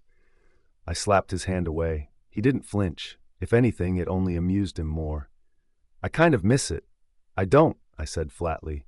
I could lie and say my heart didn't still race in his presence. But the love I had for Jaxon, that was long gone, burned to ash the day he threw me away. "Now that we know we'll be seeing each other here," I continued, "let's agree to stay out of each other's paths. You're obviously doing well with Sienna. I'm here to graduate. Nothing else matters." "But how are you planning to do that without me?" he asked, voice dipped in something sickeningly sweet and seductive. My brow twitched. "What's that supposed to mean?" "Sooner or later, you'll need my help," he said, flashing a grin. "I don't see your name anywhere near the top students list, and with the silver quill, that circle is ruthless. You won't survive without backup." He leaned in. "With me by your side, you won't just survive, you'll thrive. You'll graduate with honors. I can even get you a room here in the elite mansions, make things easy." He tilted his head, studying me. "I heard what happened. Kieran told me everything. Why'd you run away like that? Face it, you probably don't even have anything left to go back to. No money, no place to stay, no safety." He smirked. "I could fix all that for you." I looked him straight in the eyes, and whatever remnants of warmth I once felt for him dissolved. There was only one thing he wanted, my virginity. He reached up and cupped my cheek, thumb stroking the skin. "You're still so soft," he murmured, eyes darkening with lust. Before he could do more, I shoved my palm against his chest. He didn't move much, but it was enough to make my point. "Arden," he warned. "I don't need your help," I said coldly. "You made it clear. You rejected me. Let's leave it at that." His jaw tensed, and he bit his lip in frustration. "Why are you making this so difficult?" he growled. This right here is exactly why we didn't work out. You're so damn stubborn." I stepped back, nerves prickling at the base of my neck, but he closed the distance faster than I could react. He grabbed a fistful of my hair and panic surged through me. My fingers clawed at his chest. "What the hell are you doing?" I yelled. "Let me claim you," he hissed. "We'll rule this place together. No one would dare touch you. Isn't that what you want, huh?" "No," I screamed, still struggling against his grip. "I'm not a virgin anymore." His eyes flared. "Liar. We both know you'd never let anyone touch you. You didn't let me. 2 damn years, Arden. And now I'm supposed to believe you just gave it away?" "Lies," he spat. I tried to cover my scent gland, twisting in his hold, but he was too strong. In one quick motion, he yanked my hair aside and exposed the skin. He froze. His eyes darkened with something deeper. "The mark," he whispered. With every ounce of strength I had left, I shoved him backward. "I told you," I said, breathing hard. "I don't have it anymore." Arden. The look of disbelief was the first thing I noticed in his eyes. However, it quickly changed to that of betrayal, which brought an unspeakable rage in my heart. "There's nothing to talk about anymore," I firmly said, setting the boundary. "So if you excuse me." However, I nearly forgot just how persistent Jaxon was. He might have gone easy on me during our 2-year relationship, but there were times his attitude showed. Now, he had no intentions of hiding this, making fear run through my veins. He held onto the wrist, caging me in place. His other hand went and scrutinized the mark even more. Thank goodness for Tessa's concealer because it didn't get rubbed off. "What are you doing, Jaxon?" I exclaimed loudly, hoping someone would hear. However, the party was in full swing, the bass vibrating against the walls. I couldn't even call Tessa because both my hands were preoccupied. As I gazed at the man before me, there wasn't an ounce of love that I felt. "Please," I muttered, and he paused for a while, looking into my eyes. Something glazed over them before they disappeared. "I forgot just how pretty you were," he whispered, leaning in. My eyes widened, and I tried even harder to push him away. However, Jaxon was strong, probably one of the top of his age bracket. I felt helpless as I clawed at his chest. I turned my head to the side to evade his lips, but he went straight to my neck. He began lapping on the skin, biting at every chance he got. I was sure he had left a mark. Just then, he placed his hand over my chin and forced me to face him. He looked into my eyes once more, and I could see the lust in his gaze. Yes, this is exactly what he wanted. Only this. "So fucking pretty," he murmured. "Your body must taste delicious." He leaned in even faster, and all I could do was close my eyes. However, just as I was about to lose hope, someone spoke, and Jaxon stopped. "I don't think she appreciates it." Taking advantage of Jackson's surprise, I abruptly stepped back, my back colliding against the person who had interrupted us, another individual I had no desire to be involved with, Cade. He always seemed to appear at the most unexpected moments, yet for some reason I felt a wave of relief wash over me upon seeing him. Cade placed his hand over my waist, steadying my body, and in an instant, Jackson's attention shifted to that point of contact, his eyes darkening. "Cade," Jaxon said, his tone icy and unfriendly. "Jaxon," Cade replied, greeting him with an equal chill. We found ourselves enveloped in an uncomfortable silence for several moments until Jaxon scoffed, stepping back. "I see what's going on," he muttered, glancing between Cade and me with a critical eye. With that, he waddled over to Cade, placing a firm hand on his shoulder, squeezing with enough force that I could see the veins in his neck bulging. However, Cade didn't flinch. He merely stared at Jaxon as if he were an unwelcome parasite. "Better be careful with her, Cade," Jaxon warned, his grip loosening slightly. "Take it from one man to another." He glanced at me one last time before striding away, leaving me only able to breathe freely once he was gone. Turning to Cade, I slightly bowed my head. "Thank you." "You don't need to thank me," he interrupted, cutting me off with a deadpan expression. I lifted my head, confusion knitting my brows together. "I didn't save you," he stated bluntly. "You were just in the way. The restrooms are over there, but you're hogging up the space." My cheeks flushed with embarrassment, and I instinctively stepped away from him. He sighed, nonchalantly sticking his hands into his pockets. "I have nothing to do with the drama you and Jaxon have going on. Keep it to yourself, flub." He bent his knees slightly, looking me directly in the eyes. For a fleeting moment, I thought he might lean in closer, but instead, he simply stared at me with an unreadable expression before smirking. "Your face is red," he observed, a teasing lilt to his voice. "Should you be blushing like that when you have something going on with another alpha?" My hands involuntarily moved to touch my warm cheeks, and I shot him a glare. "It's just hot. Don't think you're special." He raised both hands in surrender and walked past me, disappearing into the restroom without another word. I exhaled sharply, feeling a mix of frustration and relief. "What's with him?" I muttered, shaking my head at the entire situation. Even amid my annoyance, I was slightly grateful he had deflected the tension with Jaxon. The upside was that I no longer needed to hide my identity. I just wished he would leave me alone now that he believed I wasn't a virgin anymore. Sighing, I shook my head and made my way back to the party. As I pulled out my phone, I saw the text from Tessa. "I'm near the fountain." I quickly headed over to where she was, inhaling the cool night breeze deeply. It soothed my flushed skin and calmed my racing thoughts. When Tessa spotted me, relief flooded her features. "Are you all right?" she asked immediately. I pursed my lips, nodding. "Yeah, not too bad." It was clear she wanted to ask more, so I sighed, deciding to cut to the chase. She already knew a lot anyway. "Alpha Jaxon is my mate." Her eyes widened, and she nearly toppled into the fountain. I instinctively pulled her back just in time. "Tessa," I murmured, concerned. "Sorry," she replied, her voice breathless. "That's just unexpected." "I know," I admitted. "Does he know?" she asked, glancing at my mark, still hidden beneath my clothing. I shook my head, a small smile creeping onto my lips. "You covered it really well." "Why did he talk to you, though? Did he want you back?" I bit my lip, an uncertainty flooding over me. "Honestly, I don't know." "Do you want to get back with him?" "Heck no," I spat, the conviction in my voice surprising even myself. "Not after he cheated on me with my best friend." Her eyes widened further. Just then, a wave of cheers erupted nearby, revealing Jaxon and Sienna, the other wolves practically worshipping the ground they walked on.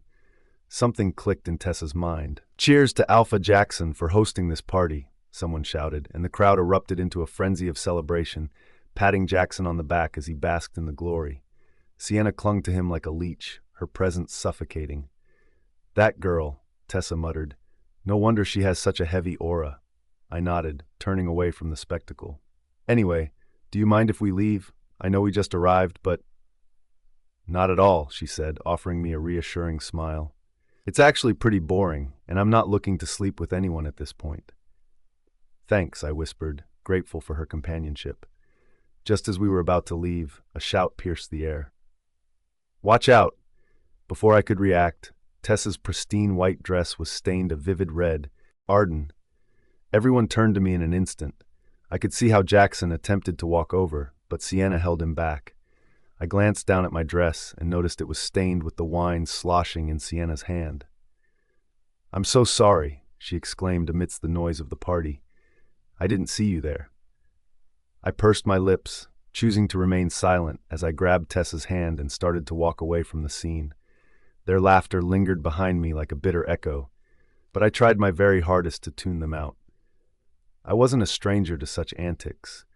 When I was in high school, I had experienced even worse bullying.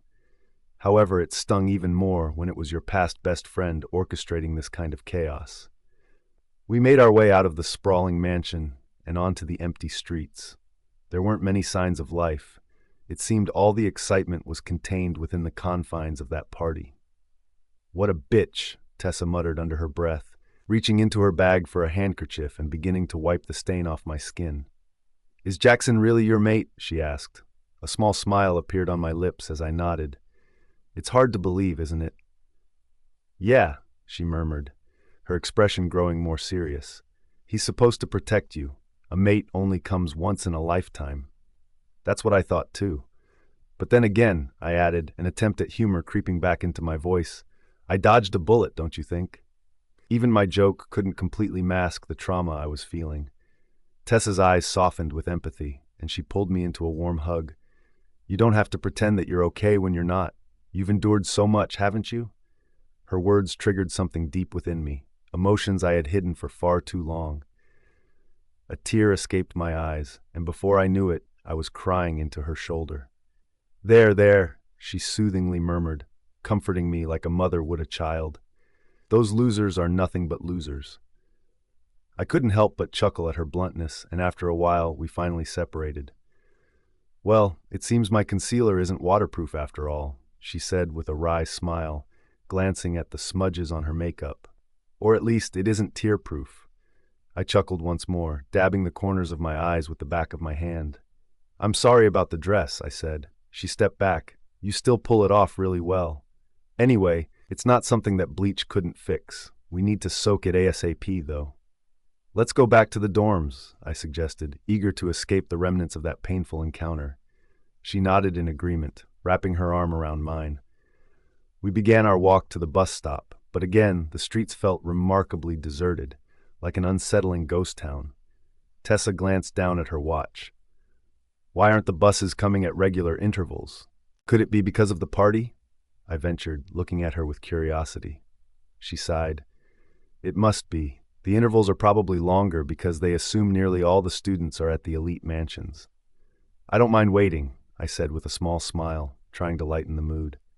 Just then, a luxurious car, a striking all-black model with tinted windows, pulled up right in front of us. I turned to Tessa, confusion etched on my face, but she mirrored my bewilderment.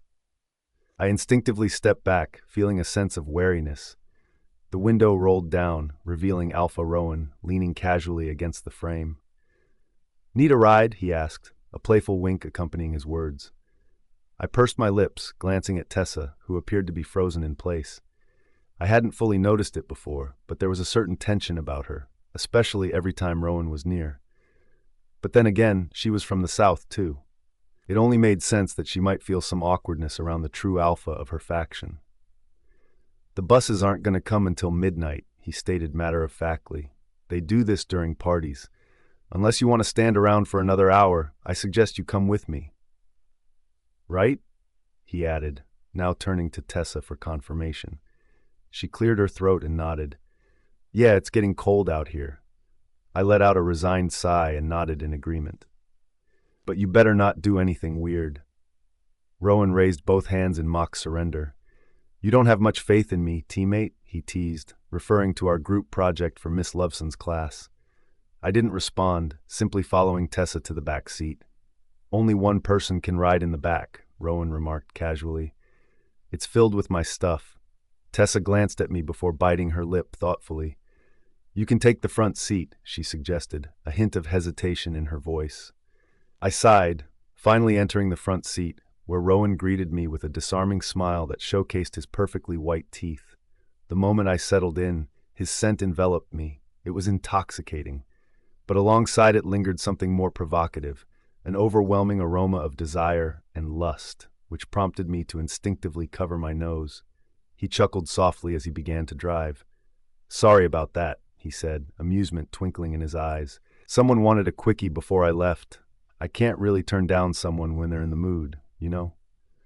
I laughed hollowly at his comment, a dry sound that only seemed to amuse him further. "Where to?" he asked. "Hades' dorm," I muttered. Rowan let out a low whistle of surprise. "You live in that place?" "Yes," I replied, trying to keep my tone neutral. "Not everyone can afford to live in the elite mansions like you, Alpha." The glint of amusement never left his gaze. "You've really got a sharp tongue, It makes you rather intriguing." "I'm glad you're interested in something other than sex," I retorted, injecting a hint of sarcasm into my voice. "Whoa," he chuckled, feigning shock. "Have I really built that kind of reputation already?" "Yes," I answered bluntly. "A playboy. Who else would suggest a knot for a presentation?" "It was merely a suggestion," he replied, the smile still lingering on his lips. "Besides, it's not my fault that others want me so much. I just can't deny them their quest for real pleasure." "It's not like I have a mate I'm tied to either," he murmured, his tone surprisingly softer now. I glanced at him, noting the tension in his jaw. I tilted my head, sensing a vulnerability there that I couldn't quite place. However, just as quickly, that vulnerable expression vanished as he turned to me, his cheeky demeanor resurfacing. "What? Do you find my side profile handsome?" I pursed my lips, suddenly feeling flustered. "We're here," I said, exhaling a sigh of relief. Tessa wasted no time in opening the door, offering a small thanks before hopping out. I attempted to leave the car as well, but Rowan grasped my arm, his touch surprisingly warm against my skin, causing me to gasp in surprise. "No goodbye kiss?" he teased, a smirk dancing on his lips. Tessa stood outside, shifting awkwardly. I nudged him away with a glare. "What's with the attempts when I'm clearly not interested?" "Nothing," he replied, tilting his head like an inquisitive puppy. "It's simply intriguing how you seem completely uninterested in me." I scoffed, shaking my head. "Of course," I snapped back. "Not everyone will like you, Alpha Rowan." "I know," he replied, the smile never faltering. "But that just makes it more fun to change those people's minds." "Arden, are you all right?" Tessa asked, her brows furrowed with concern as we sat together in the library, waiting for Cade and Rowan to arrive. I was feeling increasingly under the weather, a sense of heat creeping up on me. She placed her hand lightly over my forehead and hissed, "You're hot." "Thanks," I muttered jokingly, trying to lighten the mood. "Well, you are hot, literally," she replied, her expression shifting into one of seriousness. "Are you sick?" "It might have been the party yesterday," I suggested with a slight shrug. "Or perhaps it's the cold showers we take in our dorm." She chuckled softly, but her worry didn't entirely dissipate. "Are you really okay? Do you need any medicine?" I shook my head firmly. "We have a presentation in 2 days, and I can't afford to miss it." But despite my determination, I couldn't shake the growing heat from my body. "Do you mind if I splash some water on my face? I think it might cool me down a bit." "Go ahead," she urged. "Do you need my help?" I offered her a reassuring smile as I stood from my seat. "No, it's all right. I'll be back before the bell rings." Even though she still looked concerned, she eventually nodded. With that, I made my way toward the restrooms, compelled by a rising sensation I couldn't ignore. As I stepped into the hallway, I noticed that the first class was about to start, which meant there weren't many students around. However, those who were there shot me curious and perplexed looks as I passed by. My brows furrowed deeper, and with each step I took, I felt the heat within me intensifying. Could it be? I thought, but then I shook my head, trying to dismiss the notion. I wasn't due for another 2 weeks. I had always maintained a regular heat cycle, meticulously managing it since I first met Jaxon at 18. I'd relied on suppressants every time, determined to give Jaxon no more opportunities to desire my body. But then, as my vision began to blur, a wave of dread washed over me. The symptoms I was experiencing were unmistakably indicative of an impending heat. I glanced around the hallways and noticed that they were still populated, although sparsely. A couple of lockers away, 2 men were standing together, their eyes fixed on me. I couldn't detect my own scent, but from the dark gaze they held, it was clear that I was struggling to control my pheromones. Gathering whatever strength I had, I turned to walk away from them. Yet I could hear their footsteps growing nearer. I tried to quicken my pace, but my body had its limits. "I need to reach the nurse's office," I muttered under my breath. Unfortunately, it was located on the 1st floor, and the thought of using the elevator made my skin crawl. It felt like walking straight into a trap. I hesitated, turning around once, only to immediately regret it. The 2 men had closed the distance between us. "We just want to ask you a question," one of them said, his voice sending a chill down my spine. In the distance, I could see the teacher's lounge. "Nobody's in there, Princess. That's just a cramped old quarters filled with paperwork. The new teacher's lounge is in the other building," the second man taunted. Despite their dismissive comments, I kept moving. If I stopped now, I knew it would be over. Just then, contrary to their claims, someone walked out of the teacher's lounge. To my immense relief, it was Cade, the one person I seemingly always found when I was in trouble. I watched as he stiffened upon seeing me. Before I realized it, I had rushed into his arms. It felt like I had been wandering through a desert, and he was my much-needed oasis.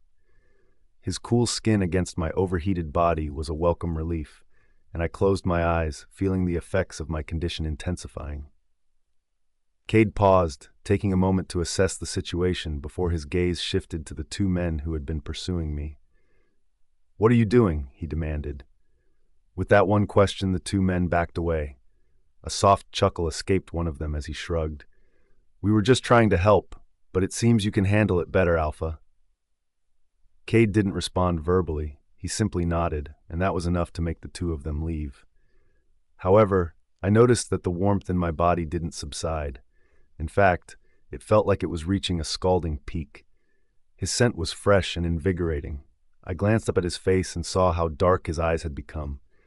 But Cade was truly remarkable. He was entirely in control of himself, and perhaps that was why I felt so safe in his presence. He rubbed the bridge of his nose, and a hint of annoyance in his gaze. "Why do you always end up in these kinds of situations?"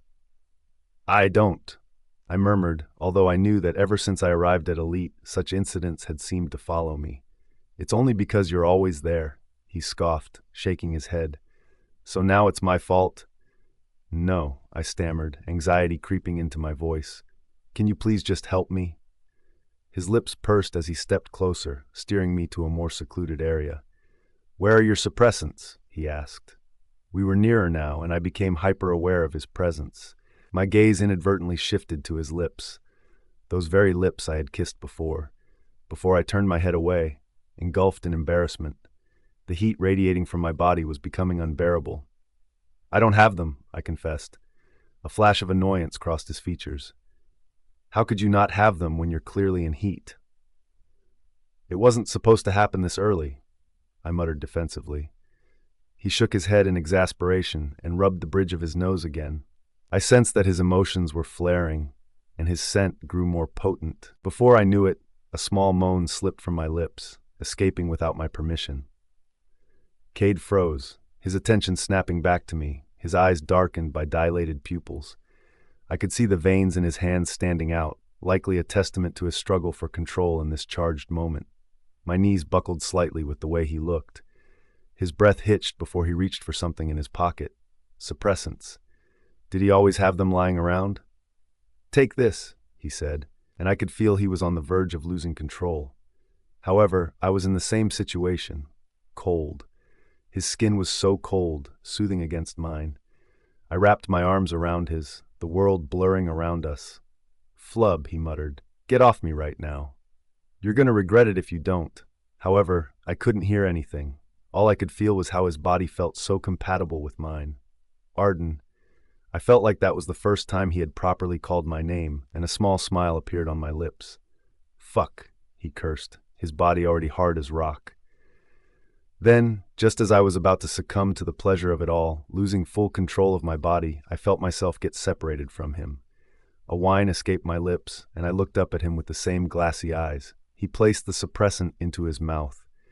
Then, before I knew it, for the second time, our lips met. Arden. My throat was parched, but it turned out it wasn't water that I needed. The suppressant entered my lips, and I quickly swallowed. I drank his lips like it was the last drop of water on this planet. I could feel the effects of the suppressant kicking in, but even then, I didn't feel like the beating of my heart was slowing down. More. I needed more. I opened my mouth, and his tongue plunged right in, massaging mine. Another moan escaped my lips, and with that, he pulled away, but not without biting my lips. I gasped before unconsciously leaning for more. However, when I saw his face, one that reverted back to its usual nonchalance, I couldn't help but move away. You're such a handful, he said, shaking his head. I told you, desperation isn't a good look. Despite the remaining heat in my body, I finally stepped away, closing my eyes for a moment out of embarrassment. Why did I do that? I must be out of my mind. It was a good thing it didn't progress to a more sensual deed. With that, I swallowed the annoyance I felt for insinuating I was desperate and let out a small breath. Thank you for your help. Cade shook his head and massaged the bridge of his nose. It was then that I noticed that his cheeks, too, had gone red. And a little lower, I noticed something once again. The tightness in his jeans. They weren't there just a few moments ago, was it? He must have noticed my gaze because he stepped back once more. You still smell too sweet, he muttered. Can't you control your pheromones better? I bit my lip, feeling that familiar sting of embarrassment. Controlling my pheromones has always been a challenge for me. Before I could muster a response, however, he stepped closer and suddenly enveloped me in a hug. For reasons I couldn't quite understand, that simple gesture sent my heart racing even faster than the kiss we had shared. Don't get the wrong idea, he quickly added, prompting me to attempt to shut down the feelings brewing within me. Just protect yourself well, he murmured, stepping back as abruptly as he had come, and without another word, he began to walk away, leaving me reeling in a daze. I stood frozen, unsure of how long I had remained that way, until the sound of the bell ringing jolted me back to reality. The first class was over. I can't read your mind, I muttered to myself as I walked away from the teacher's lounge, the hallways now bustling with other students. One moment he was kind, and the next he was vehemently denying any kindness whatsoever. To add to my confusion, it seemed he wanted nothing to do with my existence. With a heavy sigh, I decided it was best to forget what had just happened. I needed to keep my suppressants close at hand because my heat had become increasingly unpredictable. As I made my way through the crowded hallways toward the library to meet Tessa, I couldn't help but notice the curious glances directed my way. Some students whispered to one another, casting me nasty stares. I frowned in confusion, but resolved to ignore them. There were more pressing matters at hand. Finally, I arrived at the library and spotted Tessa, who was waiting for me with an anxious expression. Relieved to see me, she momentarily paused, tilting her head as she assessed my demeanor. "Is something wrong?" I asked, glancing around. Even in the supposed sanctuary of the library, I felt the other students glaring at me. "Did you meet with Alpha Cade?" she asked suddenly, causing my eyes to widen in surprise. How did she know? "You smell just like him," she added, and I felt my cheeks warm up. I decided to arrive early for our combatant sports class, hoping to take a shower in the gym to wash away the lingering scent of Cade. Throughout the day, students had approached me with completely inappropriate questions, asking if I had slept with him, and some even bluntly asserting that I didn't deserve to be with someone like Cade.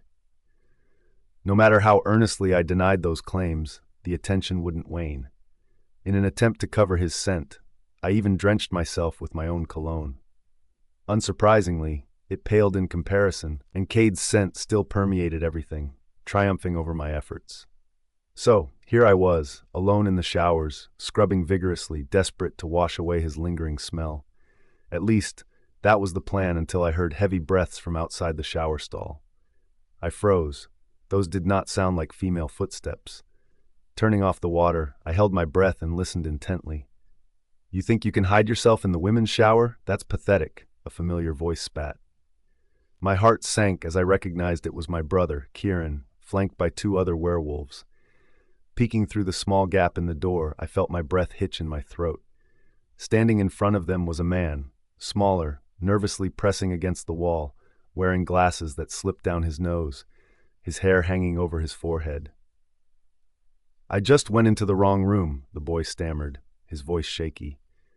Sure, let's leave it at that," Kieran replied with a mocking smirk, stirring feelings of anxiety within me. Flashbacks of how he had treated me in the past rushed back. "Now where's the money for breaking that vase inside the mansion?" Kieran demanded. "I don't have it yet, but I promised to pay it back," the boy replied. Kieran clicked his tongue in disapproval. "You know that's not the truth. You made a mistake, and now you have to live with the consequences." "The one thing I hate the most is people making excuses, or those who try to live outside their own capacity," he continued, poking the boy's shoulder with a menacing look. "If you couldn't afford it in the first place, then you shouldn't have broken the vase," Kieran said. "If you know you wouldn't fit into the part, you shouldn't have come to the party," he added, his voice dripping with contempt. "And if you do not have what it takes to be an elite, then you shouldn't have enrolled," he spat. Kieran lunged forward, sliding his hand into the poor boy's pocket, withdrawing his wallet and extracting the cash inside before the boy could even react. "See? Liar. You had it with you all along," Kieran grinned, tossing the cash to one of his goons as they all shared a laugh. "Nice transaction, Owen," Kieran sneered, "but you're going to owe me 10 times more before this debt is settled." With that, the trio sauntered away, leaving Owen to process the humiliation he had just endured. I watched him curse under his breath before hastily exiting the area. As I stood there, trying to wrap my mind around what I had just witnessed, a single thought echoed through my mind. I never thought it was possible to resent my brother even more, but somehow he had just proven me wrong. Arden. "Shit," Tessa cursed as soon as we entered our dorms. I was still a bit distracted by what had happened in the showers. I couldn't shake it from my mind, especially the look on his face. "Owen, I wondered if he was all right." "Owen, answer me," Maisie exclaimed, snapping me out of my thoughts. At first, I couldn't believe my eyes. The guy from the showers, Owen, was actually right in front of us, getting scolded by Maisie and two big, burly men who looked ready to strike at any moment. "You're behind by a month now," Maisie reprimanded. "Our funds are already low as it is. I really don't want to kick you out, but we need the money. If you can't pay for it, then we have no choice but to give it to someone else." Owen pursed his lips and scratched the back of his neck. I thought you had the money? Maisie pressed on. I did, Owen muttered, almost inaudibly. I lost it. That was when everything clicked into place. The money my brother had taken. I felt guilt wash over me, despite knowing I hadn't done anything wrong. We don't tolerate late payments, Maisie warned, and it seemed those big men were about to coerce him into something I wasn't prepared to witness. I'll give it to you by next week, he promised. I swear. Maisie bit her lip and gave him a piercing look. You better keep your promise. You've already broken the last one. Yeah, I'm sorry, Owen muttered, and once again my heart felt squeezed by guilt. With that, Owen turned and walked away from the tense scene, heading toward the door. Tessa stepped aside, but I couldn't bring myself to move. In the end, our shoulders bumped against each other. He paused for a moment, looking into my eyes. His were bloodshot, as if he hadn't slept well in ages. But aside from that, it felt like I was staring into a reflection of my own struggles. Suddenly, his eyes turned cold, a flash of disdain crossing his features, making my breath hitch. Move, he muttered, giving me a gentle push.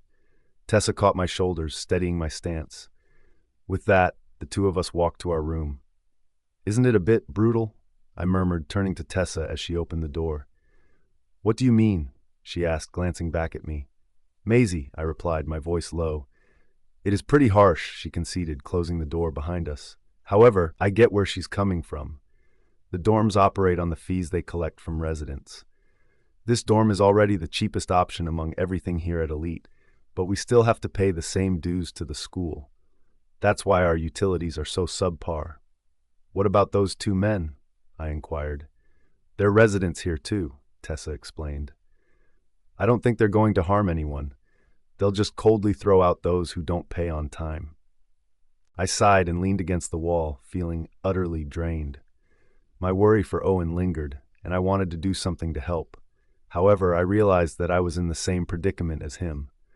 I was fortunate to have paid the deposit, so I had until next month to come up with next month's rent. But I needed to save up money now. We can work during our free time, right? I asked, capturing Tessa's attention. She turned to me and nodded. Yeah, I guess so. Do you need a job? Desperately, I muttered. Her expression softened. Don't worry. Although it's rare, it's not impossible. I think the cafe running near the premises is hiring. My ears perked up at her recommendation. Really? Yeah, it's a newly opened place. I heard it from some of my classmates from this one class. I quickly threw on a jacket before grabbing my keys. Wait, where are you going? She asked, her eyebrows raised in surprise. To go and ask if they need more people, I replied innocently. Tessa shook her head in amusement. All right, I'm cheering for you. Fortunately, it seemed that the cafe was in dire need of new employees. It was called Evermore, and it had experienced a soft opening just last week. The demand was far greater than they had anticipated. The manager took one look at me and declared that I was perfect for the role.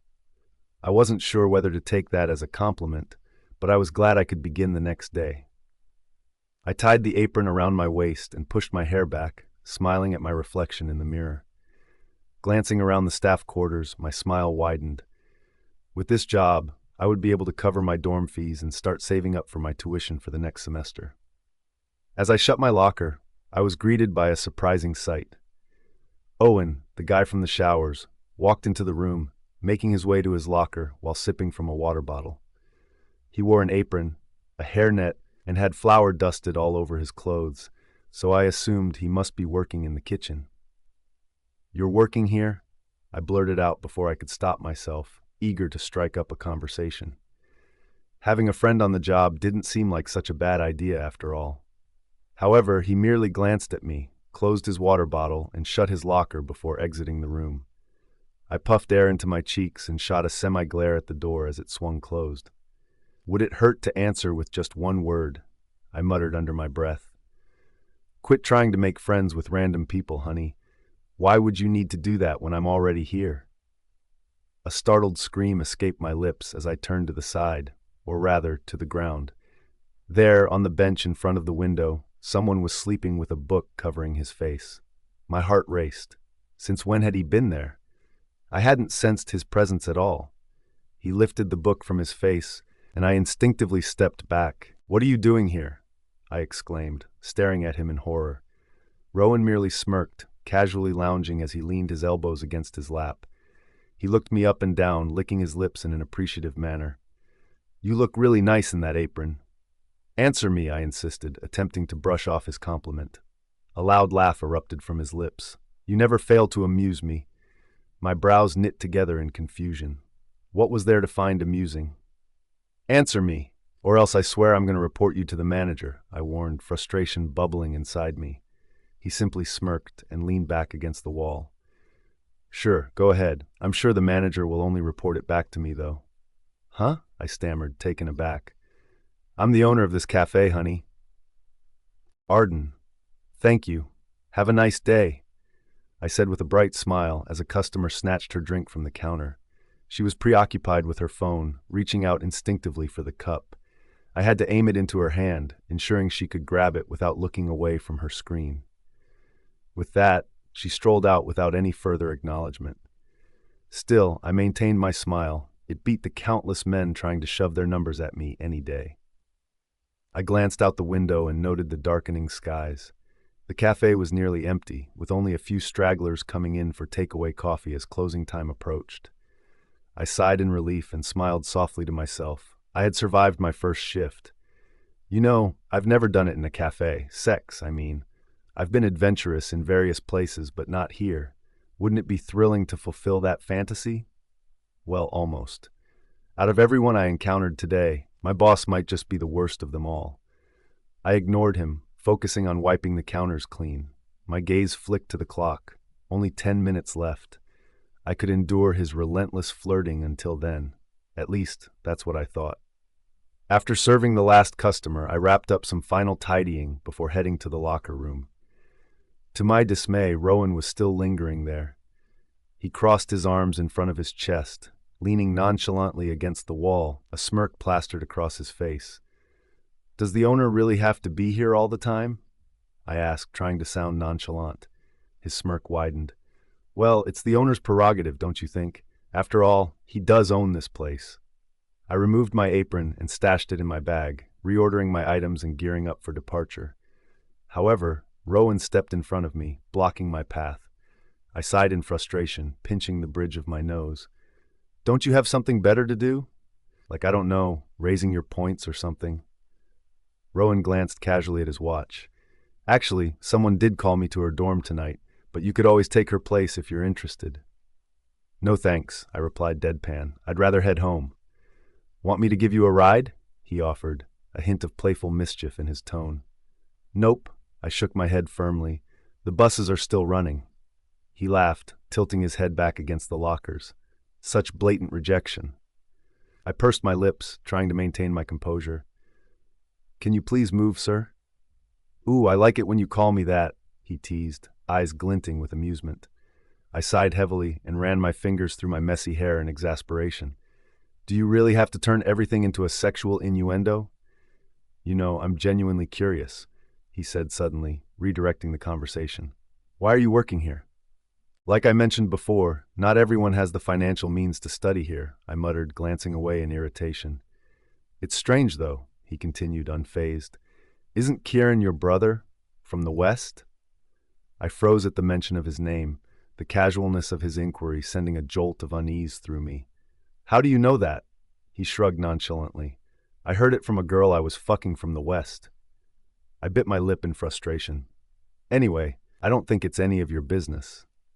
"I'm leaving," I declared, determined to exit this awkward exchange. On my way out, I bumped into his shoulder. He must have been caught off guard because the next thing we knew, his hand slipped and grazed the edge of a locker. This place was still under renovation, which meant there were a lot of sharp edges everywhere. Blood dripped from his hand, and he hissed in pain. I froze in my spot, suddenly feeling a surge of guilt, even though I knew it wasn't entirely my fault. Still, I couldn't just stand there and do nothing. With that thought, I grabbed his arm, surprising even him. "What are you doing?" he muttered. I fished out some napkins from my bag and applied direct pressure to his wound. "So now you're not hesitating to touch me?" he remarked, a teasing lilt to his tone. "Can you shut your mouth for a moment?" I snapped back. To my relief, he fell silent. allowing me to drag him toward the bathroom where I could properly wash his wound with water. "It's going to heal on its own. Just leave it," he insisted. "You're a werewolf, not a god," I muttered under my breath. "You at least need to cover it." Wounds like this still hurt. I focused intently on his wound, leaning in closer for a better look. I could feel him stiffening under my hold, but I chose to ignore it, determined to take care of him. Using my handkerchief, I wrapped it around his arm. The fabric was pink and adorned with hearts, a sharp contrast to his rugged demeanor. "There," I said, unable to hide the smile creeping up on my lips. He actually looked ridiculous wearing it. Stepping back, I looked up at him, still grinning. "You're going to wear that on your one-night stand, huh?" I teased lightly. Our eyes met, and my smile faltered slightly as I caught the intensity of his gaze. He usually wore a joking expression when we spoke, but in that moment he appeared serious. More serious, even, than when we had been working on our project for Miss Loveson's class. I puffed air into my cheeks, trying to stifle another smile, and then hoisted my backpack over my shoulders once again. "I'm really going," I muttered. "Just be careful next time." With that, I moved past him, making sure to tread carefully this time. To my surprise, he didn't say anything further. He stood there, completely frozen, as I walked out of the cafe. Once outside, I entered the school through the pupil scanner and headed to the bus stop. It was then that I noticed Owen was also waiting there. I wasn't quite sure what compelled me to speak to him, but somehow I did. As soon as I reached the bus stop, I sat down next to him and launched into conversation. "Hey," I said cheerily, trying to break the ice. He merely glanced at me and adjusted his earphones further into his ears. I pursed my lips, feeling a hint of awkwardness, but pressed on. "I think we're heading to the same dorm. Do you want to go together?" I suggested, hoping to bridge the gap between us. "Do whatever you want," he muttered dismissively. I chuckled awkwardly, turning slightly to the side. "All right, the next bus should be here soon," I continued, trying to fill the silence. "I guess we'll have to see each other more often since we work in the same cafe. My name's Arden, by the way." "You talk too much," he said suddenly, halting my spirited chatter. "Why are you even talking to me?" I paused for a moment, reflecting on the sincerity of my answer. "A friend at work would be nice," I replied. A scoff escaped his lips, and just then the bus arrived. He stood up, brushing past me without a backward glance. "I don't need such things," he said, his tone final as he stepped away. "Arden." In conclusion, Cade began, looking around the room. He spoke with authority that the others couldn't help but watch and listen. Most of our classmates were dosing off due to the number of presentations. However, the moment our group stood in front, they came alive. It was going really well. We presented without any cue sheets, and Cade, who was in charge of the presentation, created a scientific model that would simulate that of a nodding process. It was a surprise for us, too, and I couldn't believe he had done something like it while going through all the classes and leading his faction. Nodding in werewolves can be understood as a biologically adaptive copulatory mechanism, wherein an erectile bulbous glandus at the base of the phallus temporarily swells to ensure prolonged intromission, thereby maximizing reproductive success through sperm retention, an evolutionary trait optimized for species with high competition and instinct-driven pair bonding, he ended. The classroom was silent for a moment before our classmates burst into curt cheers. Just then, Miss Loveson stood up and clapped her hands together. "That model in the middle of the presentation, did the group do that?" We all turned to Cade since he was the one responsible for it. However, he merely nodded, offering no further explanation. Miss Loveson smiled in satisfaction. "I liked it. Very realistic. You may go back to your seats." We all bowed politely as Cade grabbed his laptop. I couldn't help but glance at him once more as he nonchalantly returned to his seat. The more I watched him, the more I struggled to figure him out. Meanwhile, I inadvertently bumped into Rowan's back. He turned around just in time to catch me before I fell. "Oh, thanks," I said softly, looking up at him. I expected him to make a flirty remark like he always did, but instead, he moved away and muttered something incomprehensible under his breath. I tilted my head in confusion as I sat back down. "Well, anyway, good job to all of you, my students," Miss Loveson said with a smile. I had high expectations for elite students, and you certainly didn't disappoint. As much as I would like to give each of you extra points, there needs to be a winner. I've given it a lot of thought, and today I plan to reveal it. I also spoke to Headmaster Winters about it, and he agreed to give each member of the winning team 50 points. The classroom began to buzz with whispers. 50 points was a significant boost, especially since we were still early in the curriculum. I had only accumulated 10 points so far, so this would be a great help. Congratulations to the last team that presented, Miss Loveson announced. My breath hitched, and I turned to Tessa, filled with joy. She wore a wide smile, too, and we clasped hands under the table to suppress our excitement. As promised, Miss Loveson continued with a smile, your points have been updated in real time and you are exempt from the quiz. You may use this time as a free period. The others turned to us with envy. However, they couldn't refute the decision. Tessa and I grabbed our bags and made our way out of the classroom. I heard Cade's and Rowan's footsteps behind us, but I didn't mind at all. I was too happy about the outcome. The moment we exited the classroom, Tessa and I began to jump up and down in delight. It felt wonderful to celebrate with someone like this. I had never had the opportunity to be this excited with Sienna. I opened my phone to verify the updates, and I was thrilled to confirm that it was indeed real. Are you really that happy? Cade asked, catching my attention for a brief moment. Nothing he said could dampen my mood. Yeah, I replied, a grin spreading across my face. It's great. We worked hard on it. You did a fantastic job on the model, I said, genuinely complimenting him. Cade pursed his lips and looked away.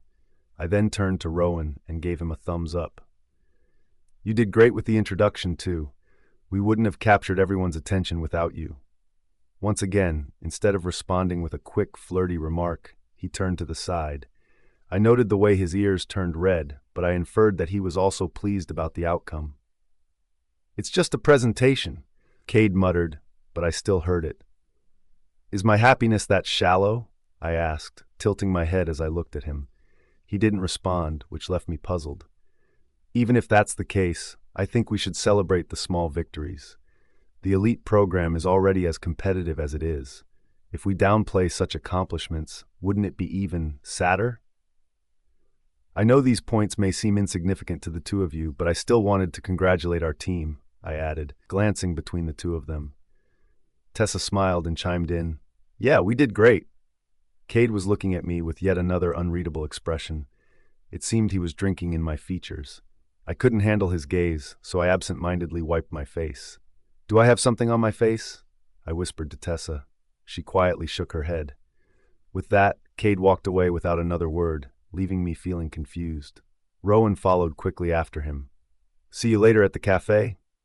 He muttered, unable to meet my eyes. Those two are acting so weird, I whispered. With that, Tessa and I decided to head to the cafeteria to grab some coffee while waiting for our next class. Just then, Sienna emerged from the restroom in front of us. I came to a halt for a moment and frowned.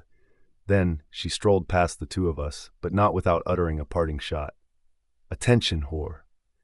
Arden. Welcome to Silver Quill, Miss Loveson greeted as she stood before us.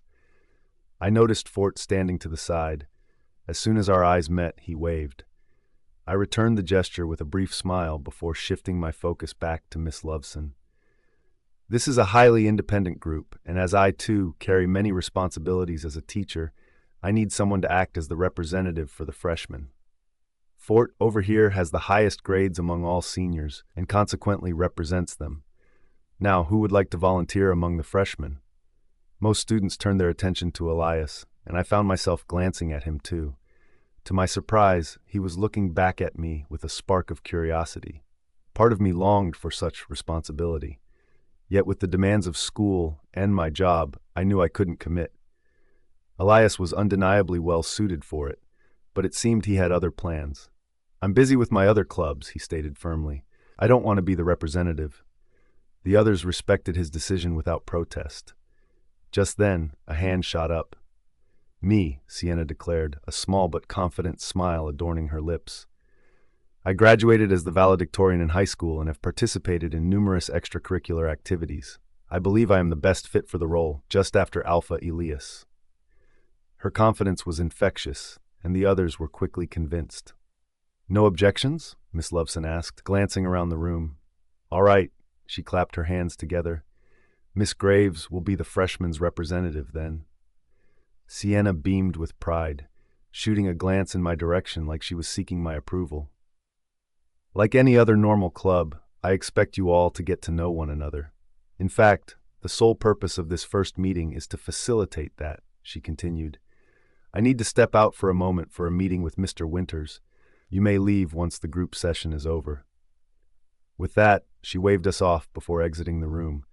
The seniors quickly took the opportunity to enliven the atmosphere. "Welcome, welcome.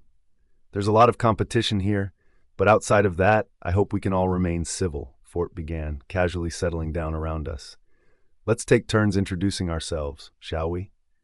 Sienna took the lead, flashing a sweet smile at the others. Elias, of course, required little introduction, as most already knew who he was. When it came my turn, my heart raced against my chest, but I managed to maintain my composure. "Hi, my name is Arden, and I'm from the Westlake Pack." "Oh," one of the older girls exclaimed, her eyes widening. "You're from the same pack as Sienna? Do you two know each other?" "Not really," I replied, noticing the smirk of amusement that danced on her lips. "Thank you for the warm welcome."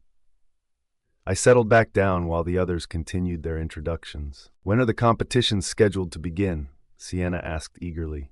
Fort, appearing relaxed, waved her question off. "It's the first meeting. Let's keep academia at bay for today. The moon goddess knows that's going to be our constant topic for the rest of the year. For now, let's discuss more casual matters," he emphasized. A charismatic senior named Cecily shook her head in amusement. "You're so carefree. Must be nice to have so many academic points." Fort shrugged lightly. "What can I say? Nothing beats the mind." Cecily sighed. "You won't surpass Elias and the other alphas, though. Their points seem to be socially distancing themselves from the rest of us." Fort raised both hands in playful surrender. "I don't have any plans on catching up with them. I'm loyal to you, aren't I?" he asked, nudging Cecily's shoulder, which caused her cheeks to flush a deep shade of red. "Oh, get a room," another senior called out, prompting groans from the others. Yet I couldn't help but smile. So, they were in a relationship? I thought it was rare in this school to witness such loyalty, yet it wasn't completely gone. "Yeah, it's hard catching up to your points," a male senior chimed in, leaning closer to Elias. He attempted to throw a casual arm around his shoulder, but the icy aura emanating from Elias made him withdraw it immediately. "It's getting harder with all the true alphas around," he continued, frustration seeping into his tone. "Nearly all the women on campus exclusively want them. My only chance here is by meeting the Virgin and securing a night with her." There it was, the dreaded topic about me.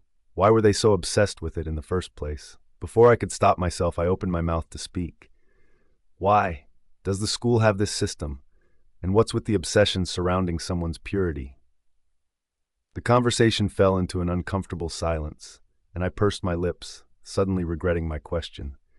Elias turned to me with a small smirk while Sienna wore her disdain openly on her face. "Well, that's a first in a while," Fort muttered. "I guess we've become so accustomed to it that we don't even bother questioning the system. It's what others thrive on." I tightened my lips. "Hasn't anyone else found it strange?" "It is," Cecily murmured. "We're defined by our points, and those who don't make the cut are brutally kicked out." "However," one of the boys interjected, "Mr. Winters claims it's merely a representation of the real world. He's part of the United Factions, so we know he worked hard to earn his position. Most of us treat him like a friend, thanks to his disposition, but deep down, the students have a strong respect for him." My brows knitted together in confusion. None of it made sense to me. "Anyway," Fort said, clapping his hands to shift the topic, "it's probably better not to dwell on the system."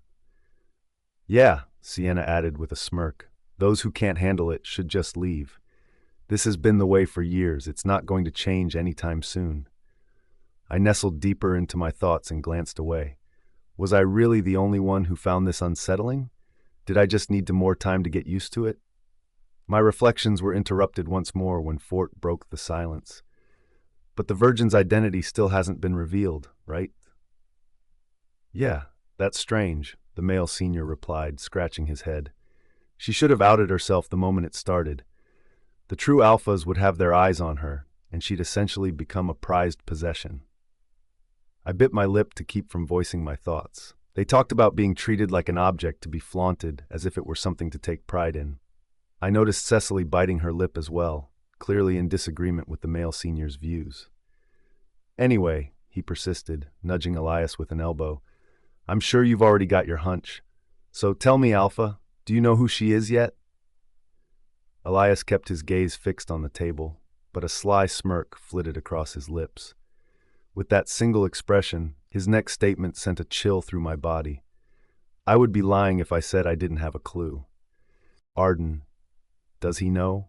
Those words echoed in the back of my mind as I made my way out of the silver building. The others had laughed it off when Elias insinuated he had a clue about who the Virgin was. I had to force myself to smile in response, not wanting to raise any suspicions. Elias didn't glance at me even once after that, yet I couldn't help but wonder if he had said it as a passing, irrelevant comment. I glanced back to see Elias swarmed by the other members, who eagerly asked for his number and fawned over him. With that scene in front of me, I hastened my steps, eager to put as much distance as possible between myself and their gaze. There was no way he could know. Aside from Tessa, no one else had the slightest clue. Kieran had never shown any interest in me, but I was fairly certain that Jaxon had already informed him of my transformation from the prude he once knew. I checked my phone and noted that I still had about half an hour before my shift began. It seemed like a good time to grab some snacks from the common cafeteria. As I made my way there, I pushed aside the thoughts of what had transpired during the Silver Quill meeting, determined to focus instead on something mundane. However, just as I stepped into the hallways, I was met with yet another unfortunate sight. Jaxon and Sienna, along with my brother and some of the other high-ranked youths from the West, were gathered around Owen. My brother had his arm wrapped around him in an unfriendly manner, dragging him toward the opulence cafeteria with an unsettling grip. I hung back a bit, concealing myself behind a post, and observed their interaction. "Have you ever been inside before?" Kieran teased, nudging Owen's side. Owen flinched and tried to pull away, but it was futile against my brother's strength. Jaxon and Sienna merely watched the scene unfold, unbothered, as they fiddled with each other's hands. "I'm not allowed in there," Owen muttered. "Can you please let me go?" "Aw, look at Owen asking oh so nicely for me to let him go," Kieran chuckled, and the laughter from the others followed. My brows furrowed in disapproval. There was nothing funny about this situation. Did their pride and ego render them incapable of recognizing the absurdity of their cruelty? "How about this? I'll let you in there for free. What do you say, huh? I'm sure someone like you would want to see the cafeteria reserved for the likes of us," Kieran continued his taunts. "No, thank you," Owen replied firmly. "I have somewhere to be."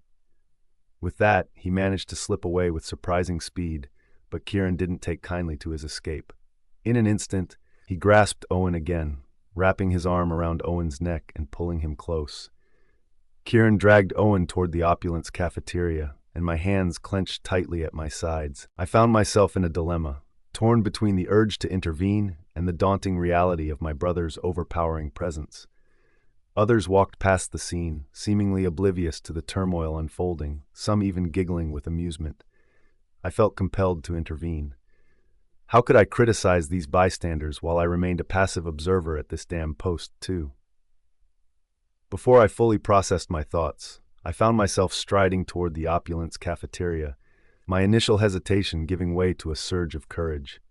As I entered, the atmosphere of regality enveloped me. However, it was accompanied by a sense of hypocrisy. The tables and chairs, a stark contrast to those in the common cafeteria, resembled pieces plucked straight from million-dollar homes. At the center of it all were Owen and Kieran, the former radiating discomfort. "You're already here, so why don't you entertain us?" Kieran chuckled. Owen pursed his lips, turning slightly away, trying to withdraw from the moment.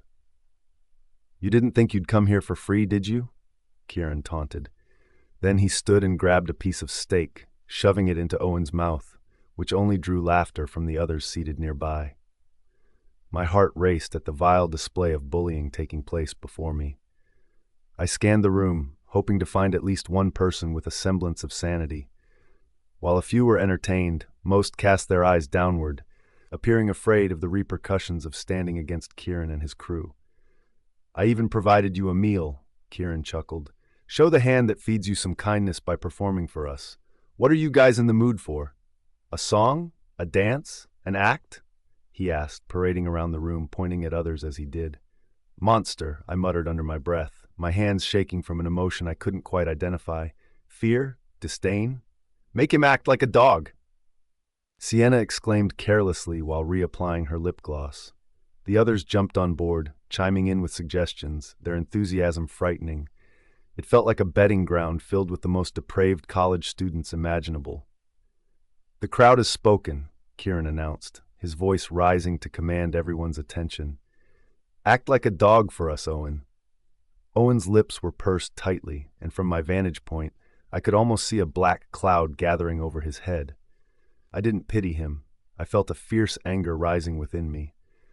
No one would want to find themselves in such a humiliating predicament, yet escaping it seemed nearly impossible.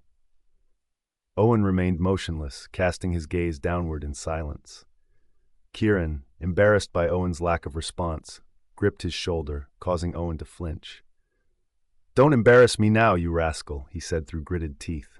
"I brought you here for a show, and you are going to deliver, whether you like it or not." "Please let me go," Owen pleaded desperately, but his words only sparked amusement among the others. "What was that?" Kieran teased, leaning in closer. "Say it louder." "Please just let me go," Owen repeated. Silence fell for a moment, and I could see Kieran's smirk widening maliciously. "No," he replied casually, "not unless you act like a dog for us first. Do it now, while I'm still asking nicely. I might even consider reducing the amount of your debt if you perform well." My breath hitched as I noticed a flicker of hope in Owen's expression. He lifted his head slightly, and for a moment I genuinely believed he might comply. No, I was certain he was going to go through with it. But at that moment I stepped forward, my voice ringing clear above the crowd. "Let him go." "Arden." The others turned to me in an instant. The opulence cafeteria grew silent for a heartbeat, only to erupt shortly afterward with whispers. "Who is that? Is she crazy? Does she realize who she's talking to? I've never seen her before, but how dare she speak to Kieran like that, especially with true Alpha Jaxon sitting right behind him?"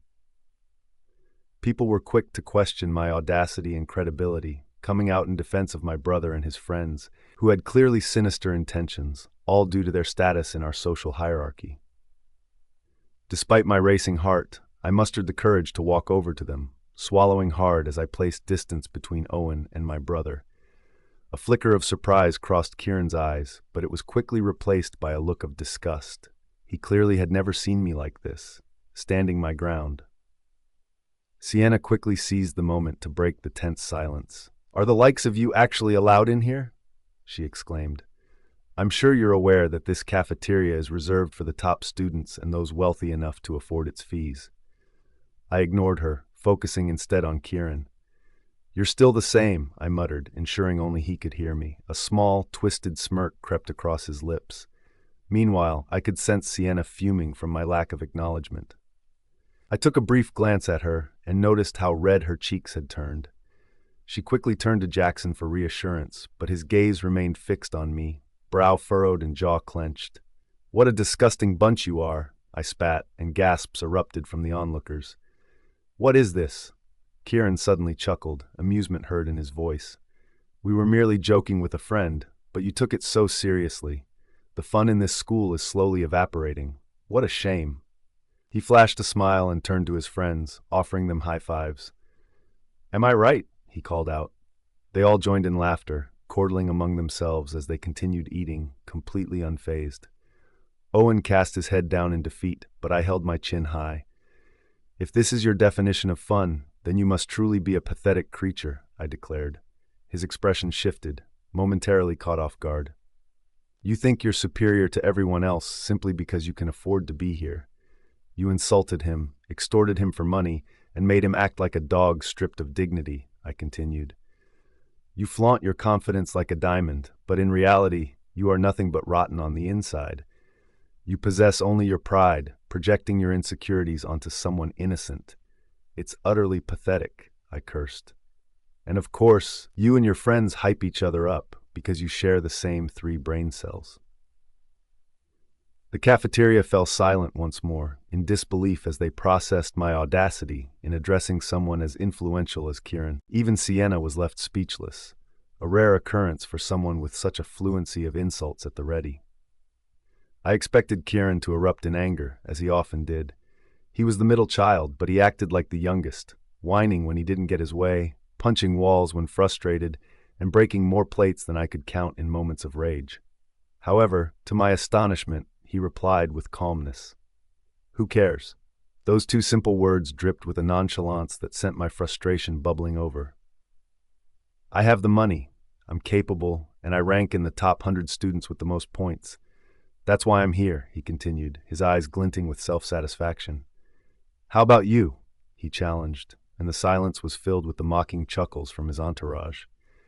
And you accuse me of something as grave as bullying? Extortion? Do you have any proof? I froze, glancing at Owen, whose unease had intensified. I wouldn't engage in such things. I'm a model student, he smirked, a condescending smile stretching across his face. If you claim to have proof, then by all means, report it to Headmaster Winters. I won't retaliate in the slightest. You see, there have been a lot of accusations about me, but none have ever been proven to be true. However, you are the first person to make a scene and publicly accuse me of such things. I have plenty of witnesses who can attest that you are actively trying to ruin my reputation. And what? I'm acting high and mighty. I have every right to do so, he continued, not giving me an opportunity to retort. I stand by my word. The elite is only for the... He turned to his friends, who answered in unison. Elite. Why else would the school be called such? There are increasingly more students who fail to meet the required grades, standards, and wealth. Despite our efforts to accommodate individuals like you, it's clear that you are ungrateful. I'm giving Owen a chance to be here. Otherwise, he would have never had the opportunity to catch a glimpse of these facilities. He's a poor... Before he could finish that thought, I snatched a banana smoothie from their table and threw it directly in his face, finally rendering him speechless.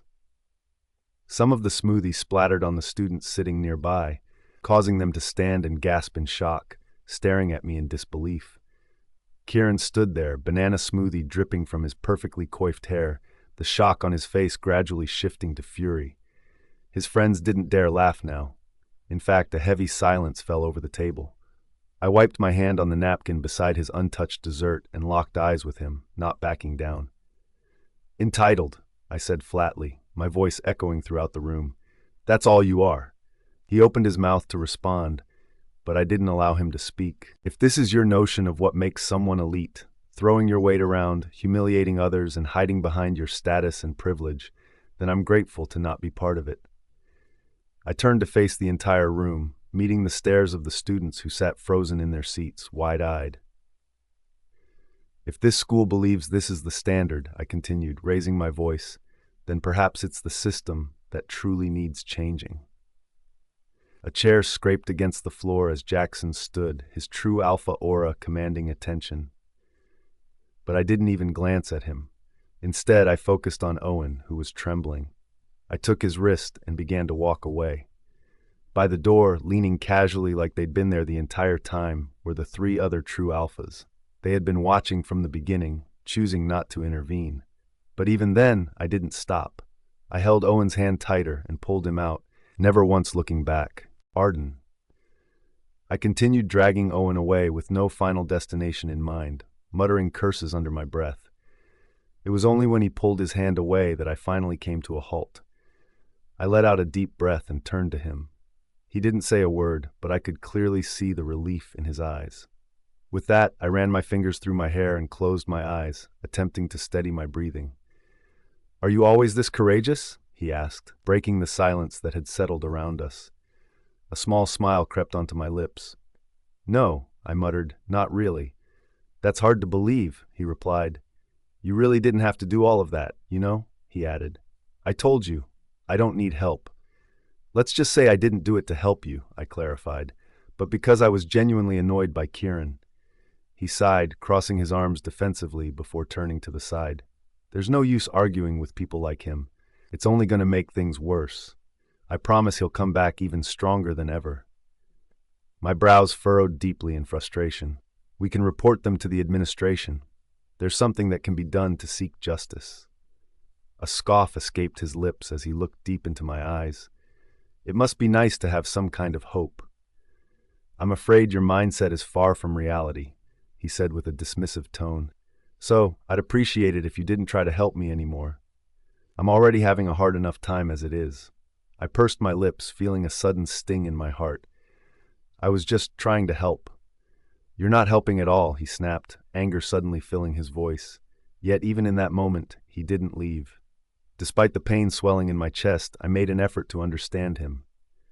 Kieran is my brother, I finally revealed. He turned to me with wide eyes, disbelief seen across his face. I wasn't entirely sure why I was sharing this with him. After all, he was practically a stranger, but something compelled me to let him in on this part of my life. He's as terrible here as he is at home. We're only a year apart, yet he has never treated me like a sister. Instead, he has turned me into a tool to make himself feel better, like he is better than me in every single way. I've tried standing up to him before, but it never ended well. My parents were always on his side anyway, so I kept to myself and bottled up all my feelings. This is the first time I've spoken up to him in what feels like a lifetime. Back then, I thought there was no hope. I believed I would be stuck in this situation forever. However, even though my circumstances aren't ultimately better, I finally have the courage to confront him about his wrongdoings. I've never lost hope, even during the most hopeless of times, and I truly hope you won't either. I looked up at him, noticing that his bloodshot eyes were even redder than usual. I could tell he was on the verge of tears, and watching him swallow the lump in his throat only confirmed my suspicion. "Did you really break the vase?" I finally asked, my curiosity getting the better of me. He swallowed once more, running a hand through his hair in agitation. "No," he muttered. "I went to the party by myself because they said everyone was invited. I was standing next to it when Kieran and his friends were playing some ball game inside the house. It bounced off my shoulder before shattering into pieces. Technically. So you didn't do it," I concluded, cutting him off. "It was their fault." "Don't worry," I reassured him. "I'll see what I can do, all right?" He didn't respond this time, so I finally smiled. I had a feeling that Owen just needed a friend, too. I felt even happier than usual during my shift for two reasons. First, I finally stood up to Kieran, and second, Rowan wasn't around to flirt with me. Some students recognized me as the one who had confronted Kieran in the cafeteria, and while some looked at me with disgust, others offered their praise. I made a conscious decision to brush aside the degrading comments. However, the next customers were people I simply couldn't ignore. "Welcome." My words caught in my throat when I saw Sienna and Jaxon striding into the cafe, flanked by Sienna's friends. They froze the moment they spotted me, and a smirk crept across Sienna's lips. I tightened my lips and forced myself to remain professional, greeting them with a curt smile. "What would you like today?" Sienna chose to ignore my question and instead scrutinized me from head to toe, her friends doing the same. "I heard there was a classy new cafe near our school. Someone must have gotten the memo wrong," Sienna began with a snarky tone. "Now I understand why she made such a scene in the cafeteria. She's clearly envious of what we have because she can't even afford to study without working." I bit my lip and glanced around, aware that I couldn't create a scene in here, especially since I desperately needed this job. With a resigned sigh, I asked, "May I take your order?" Sienna let out a sigh and finally relayed her order. I took it without exchanging any further words. Her friends followed suit, appearing disappointingly dejected. I then turned my attention to Jaxon, but I avoided making eye contact. It wasn't that I couldn't, rather, I simply didn't want to. "And for you?" I inquired. Sienna looked as if she wanted to unleash another snide remark, but Jaxon gently restrained her, pushing her to the side. I wanted to laugh at the expression on her face, but I held it back. Jaxon remained silent for a while. prompting me to let out a quiet sigh of impatience. The door chimed again, and I absently greeted the next customers, offering a smile to the old couple entering the cafe. "Welcome to Evermore," I said cheerfully. Yet my smile quickly faded as I turned my attention back to Jaxon. "I would appreciate it if you could share your order, sir. I wouldn't want a line forming," I muttered, trying to maintain my professionalism. Still, he remained silent. "You already know my order," he finally replied, breaking the quiet. I paused in my writing, letting out a deep breath of realization. A plain black Americano, his sole order at any cafe, because he claimed that all the other drinks were too sweet. I had a sweet tooth, but I toned it down when we were together because he didn't like them. "I think you're mistaken, sir," I said, finally looking into his eyes. "I don't recall knowing your order. I've forgotten about you." "Arden. Do you know that guy?" I turned to the side, startled to see Owen emerging from the kitchen, a steaming mug of coffee in his hands. He prepared himself a fresh cup while I watched him absent-mindedly. "Are you not going to answer?" he prompted, raising an eyebrow at my silence. I shifted my gaze to the table furthest from the counter and noticed Jaxon stealing glances at me intermittently. "I wish I didn't know him," I muttered softly. Owen took a deliberate sip of his freshly brewed coffee before adding, "Well, his girlfriend must feel the same way. It looks like she's ready to murder you with her eyes." I turned my attention back to the group, and in a moment of perfect timing, Sienna shot me a glare, her mouth moving animatedly as she conversed with her friends. "I don't understand," I murmured in frustration. "Why does she feel so threatened by me?" Feeling Owen's gaze piercing into the side of my face, I turned my head and raised my brows in inquiry. He shook his head slightly. "I could take a guess as to why," he muttered cryptically. I tilted my head in confusion, ready to ask him what he meant, but before I could utter a word, the front door swung open and a new customer stepped inside. Owen quickly retreated back to the kitchen, leaving me to don my professional smile. "Welcome to." But my welcoming words caught in my throat as my eyes met the newcomer. It seemed he, too, was taken aback by my presence. Cade walked in, clad in his soccer uniform, his expression as unreadable as ever. I pursed my lips and gave him a curt nod. "What can I help you with today?" I asked softly, striving to keep my voice steady. Ever since the day of my heat, we hadn't exchanged a single word, so seeing him like this made my cheeks flush. Thankfully, it appeared he had managed to put the awkward incident behind him. Cade remained silent for a moment, his gaze lingering on me, and I tilted my head in confusion. I noticed again that his cheeks bore a slight flush. He had likely just come from training. Finally, after what felt like an eternity, he stated his order. "The strawberries and cream frappuccino," he said. I fought to suppress my emotions, but it seemed that my feelings slipped through the cracks. His eyes narrowed slightly as he observed me, and I looked up to meet his gaze. "Do you have a problem with it?" he asked. I shook my head, a slight smile gracing my lips. "Not at all. What level of sweetness will that be?" He cleared his throat and turned to the side, his expression suddenly shy. "The sweetest one." He had a sweet tooth, just like me. "All right," I replied cheerily. "For here or to go?" "To go," he muttered, his voice sounding smaller now, almost timid. A soft giggle escaped my lips, prompting him to lean one hand against the counter for support. "You know, I really have a feeling that you're making fun of me," he said. I looked at him, still feeling amused by his reaction. "How did you come to that conclusion?" Cade pursed his lips, and in that moment, he looked the most childlike and innocent I had ever seen him. "There's nothing wrong with it," I added softly, enjoying this light-hearted banter. "I like sweet things, too, like strawberries and cream, although I don't think I could handle the level of sweetness you'd prefer." With that, I set about preparing his drink, ensuring I got everything just right. I even placed a few dried strawberries on top before sealing it with the lid. I grabbed a straw and handed it to him. He accepted it with a sulky expression, which only made me laugh harder, my head tilting back in amusement. I felt his gaze on me, and for a fleeting moment, I noticed a small smile begin to form on his face, too. "So you're laughing at me now?" he asked, his tone breaking through my laughing fit. "I'm sorry," I said, wiping away the tears that had accumulated in the corners of my eyes. "It's just that I didn't expect this. There's nothing wrong with it. The contrast is just pretty cute. I said those words without thinking too much about them, so when the last word escaped my lips, I froze, realizing the unexpected confession. I turned to him with wide eyes, only to find that he, too, was taken aback by my sudden compliment. I stammered, searching for the right words, but ultimately falling silent, feeling my cheeks heat up with embarrassment. It wasn't like we were friends. How could I have said that? However, the awkward tension that hung between us was abruptly shattered by the sound of something spilling.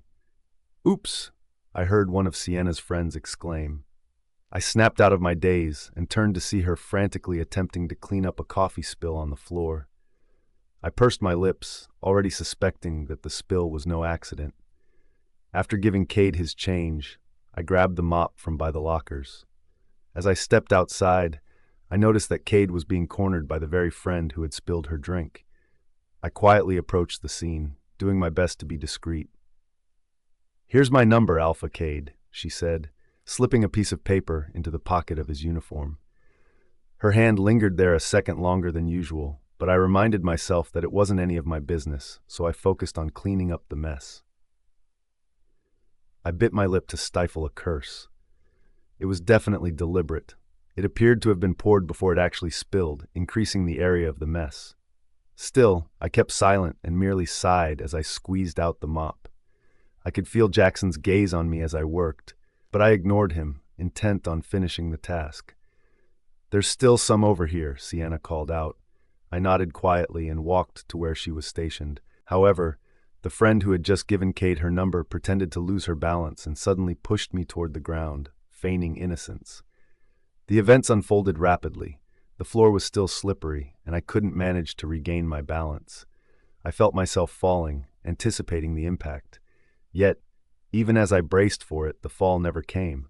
Instead, a pair of strong arms wrapped around my waist, pulling me back from the brink. A small gasp escaped Sienna's lips as I opened my eyes in confusion. To my surprise, the arms didn't belong to just one person. While Cade held me at the waist, Jaxon gripped my hips, creating a bewildering entanglement. My eyes widened as I took in the scene, the two of them tightening their grips around me. Sienna looked equally shocked, perhaps even more so than I was, though I couldn't fathom why. She was the one who got me into this predicament in the first place. I turned to Jaxon and noticed his jaw was clenched, a telltale sign of his agitation. Then I shifted my gaze to Cade, who remained surprisingly calm, smirking at the unfolding drama. "You can let me go now," I muttered, though my words seemed lost in the silent battle of their glares. "Let her go," Jaxon demanded through gritted teeth, his protective instincts flaring. Meanwhile, Cade merely tilted his head, a dangerous glint in his eyes. Then, without warning, he pulled me closer, yet it wasn't rough or bruising. It was more of a possessive gesture. He stepped back, allowing me to regain my footing. "Don't worry, I've got her." "Arden." "Oh crap," I muttered under my breath when I noticed a notification from Silver Quill. It appeared that we had an activity scheduled for tomorrow and I needed to buy a book from the local bookstore. Owen halted in his tracks and turned to me, one eyebrow arched inquisitively. "Do you know where this place is?" I asked, holding up my phone to show him the name of the bookstore. "Haven?" "It's that one," he replied, pointing towards a shop not far from us. It was only a few blocks away, which caused me to sigh in relief. "Why do you ask?" "I need to buy something from there," I explained. "You should go ahead first." I stepped back and noticed the hesitation in Owen's eyes. Confused by his expression, I tilted my head slightly. He glanced up at the skies for a moment before letting out a small sigh. "It looks like it's going to rain soon." "What do you mean?" I chuckled, following his gaze to the heavens. "The skies are dark, but they're perfectly clear, and the stars are shining bright." He pursed his lips. "I just have a knack for these kinds of things," he said defensively. A smile tugged at the corners of my mouth, and I nudged his shoulder playfully. "Why? Are you worried about your new friend?" "Don't worry, I won't take long," I teased, leaning into the banter. "If you'd like, I can text you once I'm home." He let out a deep breath and shook his head. "It's not like that," he grumbled, a hint of exasperation in his voice, which made me chuckle even louder.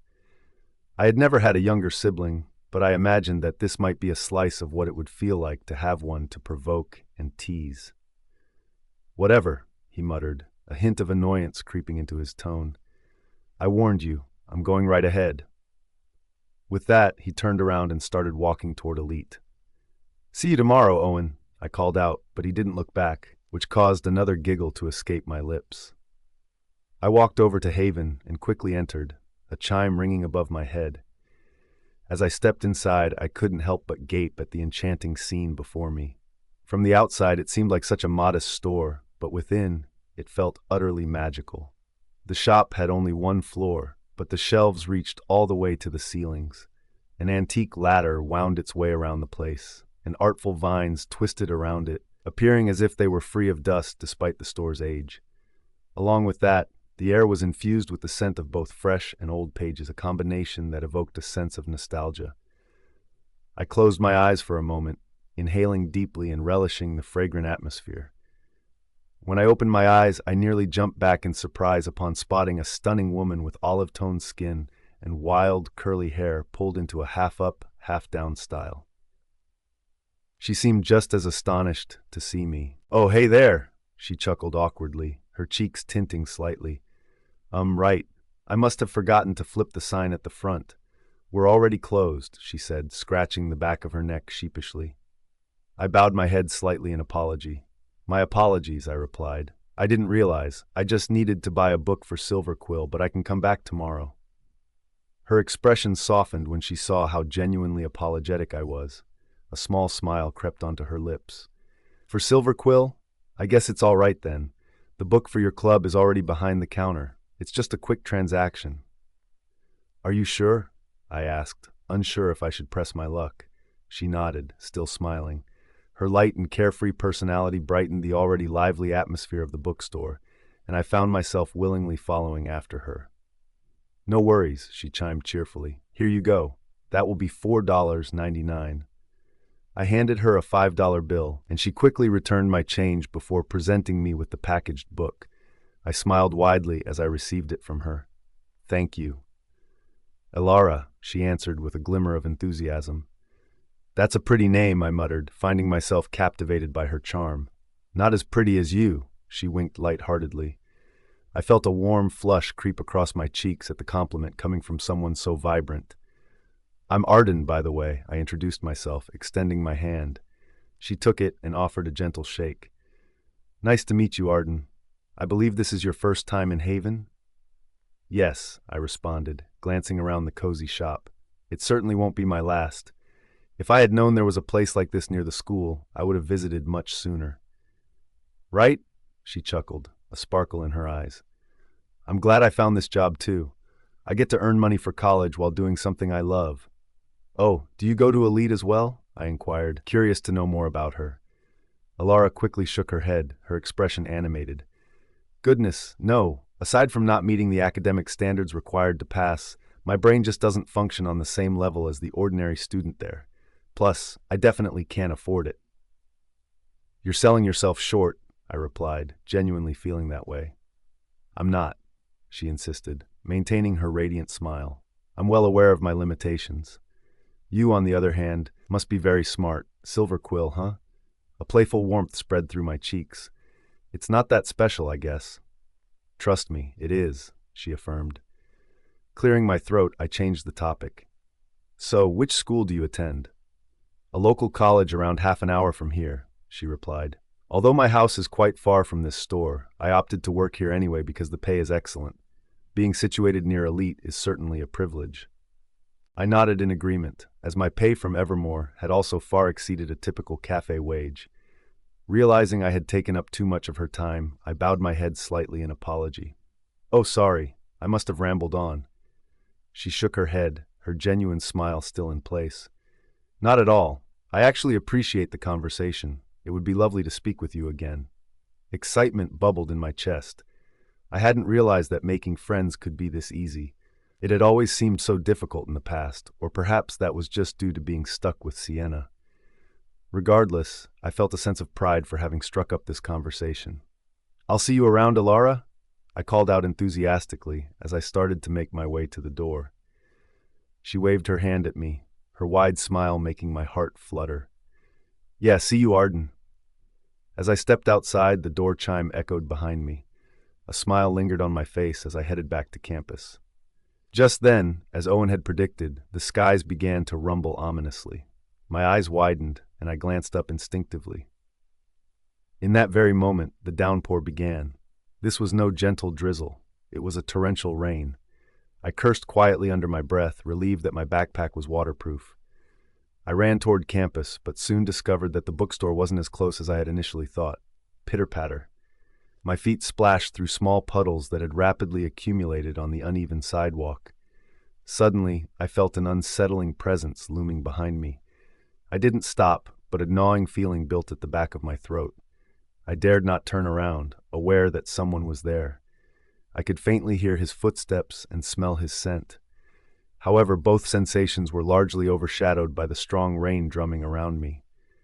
I began to walk faster, edging into a borderline sprint, but I could feel him closing the distance too. Crap. Maybe I should have asked Owen to wait for me. Relief washed over me when I finally spotted the campus gates in the distance. However, I must have underestimated the proximity of the stranger, because the next thing I knew, I felt his heavy body crash against my back. My breath caught in my throat and I spun around, instinctively swinging my right fist, only to have my wrist caught in a vice-like grip. I closed my eyes, fear gripping me, and began to breathe heavily. "Arden, what is wrong with you?" he asked, his voice familiar yet startling. I opened my eyes and there he was again. "Cade, Arden." "It's just you," I sighed. "It's always you." I unconsciously leaned my forehead against his chest, exhaling a deep breath. His fresh scent, mingled with the rain, felt even more comforting after our startling encounter. "Why were you acting like I was chasing you?" he asked. I looked up at him, a slight glare crossing my face, though it lacked any real heat. "Can you blame me?" I muttered. "You were running."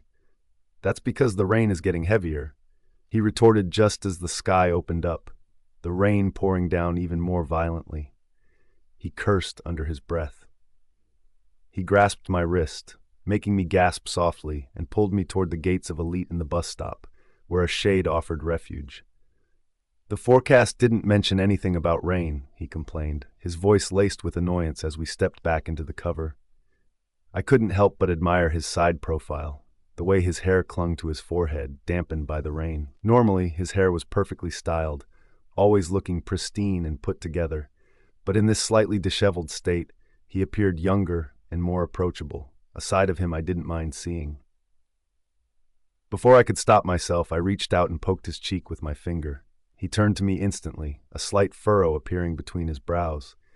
It was only then that I realized what I had done, and I quickly retracted my hand. "Sorry," I muttered, glancing away, feeling my cheeks warm despite the chill that seeped into my bones. The night was growing colder, the rain intensifying all around us. "The bus isn't for another 15 minutes, he said, stealing a glance at the schedule posted nearby. I nodded and settled onto the bench, wrapping my arms around myself in an effort to generate some warmth. Turning toward the direction of the Elite mansions, I hesitated before turning back to him.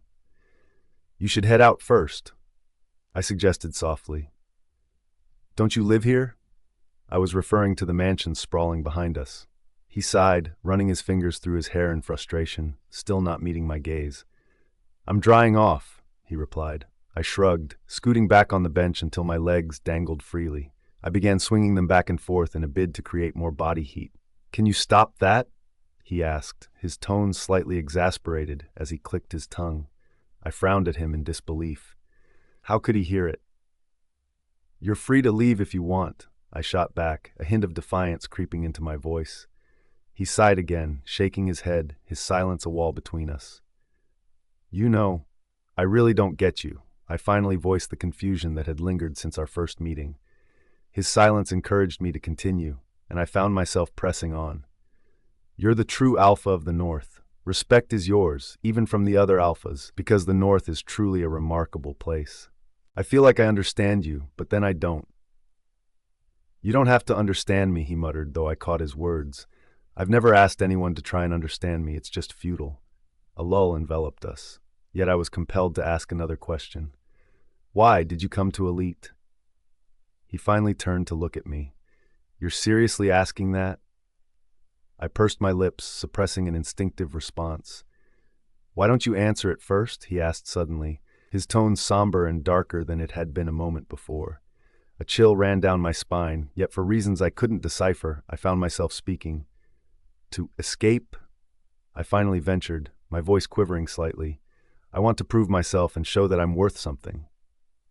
Although, I added, it's more difficult than I had anticipated. A soft, almost bitter chuckle escaped my lips. It must be nice to live in those mansions and study comfortably, I continued, the words slipping out before I could stop myself. My mind raced to thoughts of my brother, those who had bullied Owen, and of course, Sienna and Jaxon. In the end, they only worry about the points they have. Those at the top, they create a division among everyone else simply because they have the privilege to do so. I intended it as a general statement, but as I glanced back at Cade, I noticed how his eyes darkened ominously. That's what you think, huh? He muttered, shaking his head. My brows softened, and my spine unconsciously straightened. Yet before I could collect my thoughts, he was right in front of me, his hand pressed against the wall behind me. My eyes widened as his face moved closer, allowing me to see the rage simmering in his gaze. Our bodies were mere centimeters apart, and the coldness that enveloped me became even more tangible. It must be nice to think of escaping your reality when others are stuck here because they can't escape it, he said vaguely, furthering my confusion. Cade, what are? You act as if you understand me now just because we've crossed paths a couple of times. I didn't say that, I replied softly, my voice lacking the conviction I wished it held. His eye twitched, and I followed the movement as he bit his lip, drawing blood. I gasped instinctively, reaching out to stop him, but he turned away, as if I were a contagious disease to be avoided. My frown deepened, and I wondered where the conversation had derailed. I was about to speak again when I realized Cade's gaze had shifted to my neck. When he turned his head, the angle allowed him to see that sensitive spot, my scent gland. My breath caught in my throat as I noticed his dark eyes suddenly shifting to gold, intriguing yet alarming. I quickly tried to cover my mark, but I knew it was too late. There were no remnants of the concealer I had applied thickly to hide it. It had been washed away by the harsh pelting of the rain, and the friction from my hair had betrayed me, leaving my mark exposed for Cade to see. His eyes lingered there for a second too long, and we stood frozen in that moment, unable to move or utter a single word. Finally, he broke the silence, and every racing thought within me was suddenly confirmed. You're the Virgin. Summoning every ounce of strength I possessed, I placed my hand against his chest and pushed him away with all my might. He moved back but remained steady, showing no signs of stumbling. Yet the force of my action made it seem as if I were far too fearful of his presence. And perhaps I was. In that fleeting moment, I caught a glimmer of desire in his eyes, not of lust, but the fierce determination to win. That was when it hit me. In the end, my body was the prize, a possession that would elevate whoever claimed it to the top. He leaned in closer, and I instinctively shut my eyes tight, raising my hand defensively in front of me. At that instant, I felt a deep rumble emanate from him, a chuckle, but one devoid of humor, intensifying the already cold night around us. You're scared, he muttered, his voice oddly vulnerable, a tone I had never expected from him. I opened my eyes to meet his hard glare, one filled with an unsettling mixture of disdain and something unspoken. Then he stepped back, shaking his head as he ran his fingers through his hair. My heart skipped a dreaded beat as he slowly backed away. For a moment, I couldn't quite decipher the expression on his face. However, as he turned and left the bus stop without uttering another word, the realization finally hit me. Accusation. Why did Cade look as though I had disappointed him? Arden.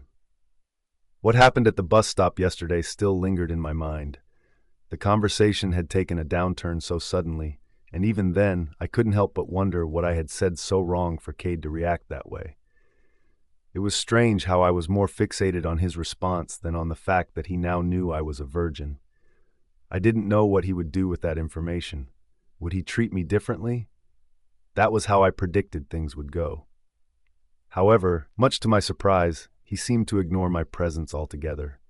Earth to Arden, Tessa exclaimed, cheerfully nudging my shoulder. I turned to her, still somewhat lost in thought. Yeah? She narrowed her eyes. All right, something is definitely wrong, she finally said. I thought you were just under the weather, but you've been in this absent-minded state since the first class. I smiled sheepishly. Sorry about that. Yeah, there's a lot on my mind. Tessa sighed in concern. You can tell me whenever you want to. Feeling grateful, I turned to her as we walked to our last class, which, unfortunately, also had Cade in it. I was about to head to the gym when I was suddenly pulled back by Tessa. Where are you going? To the gym, I answered innocently. Didn't you read Mr. Thompson's announcement? I was too preoccupied with the encounter last night that I had failed to check the new announcement.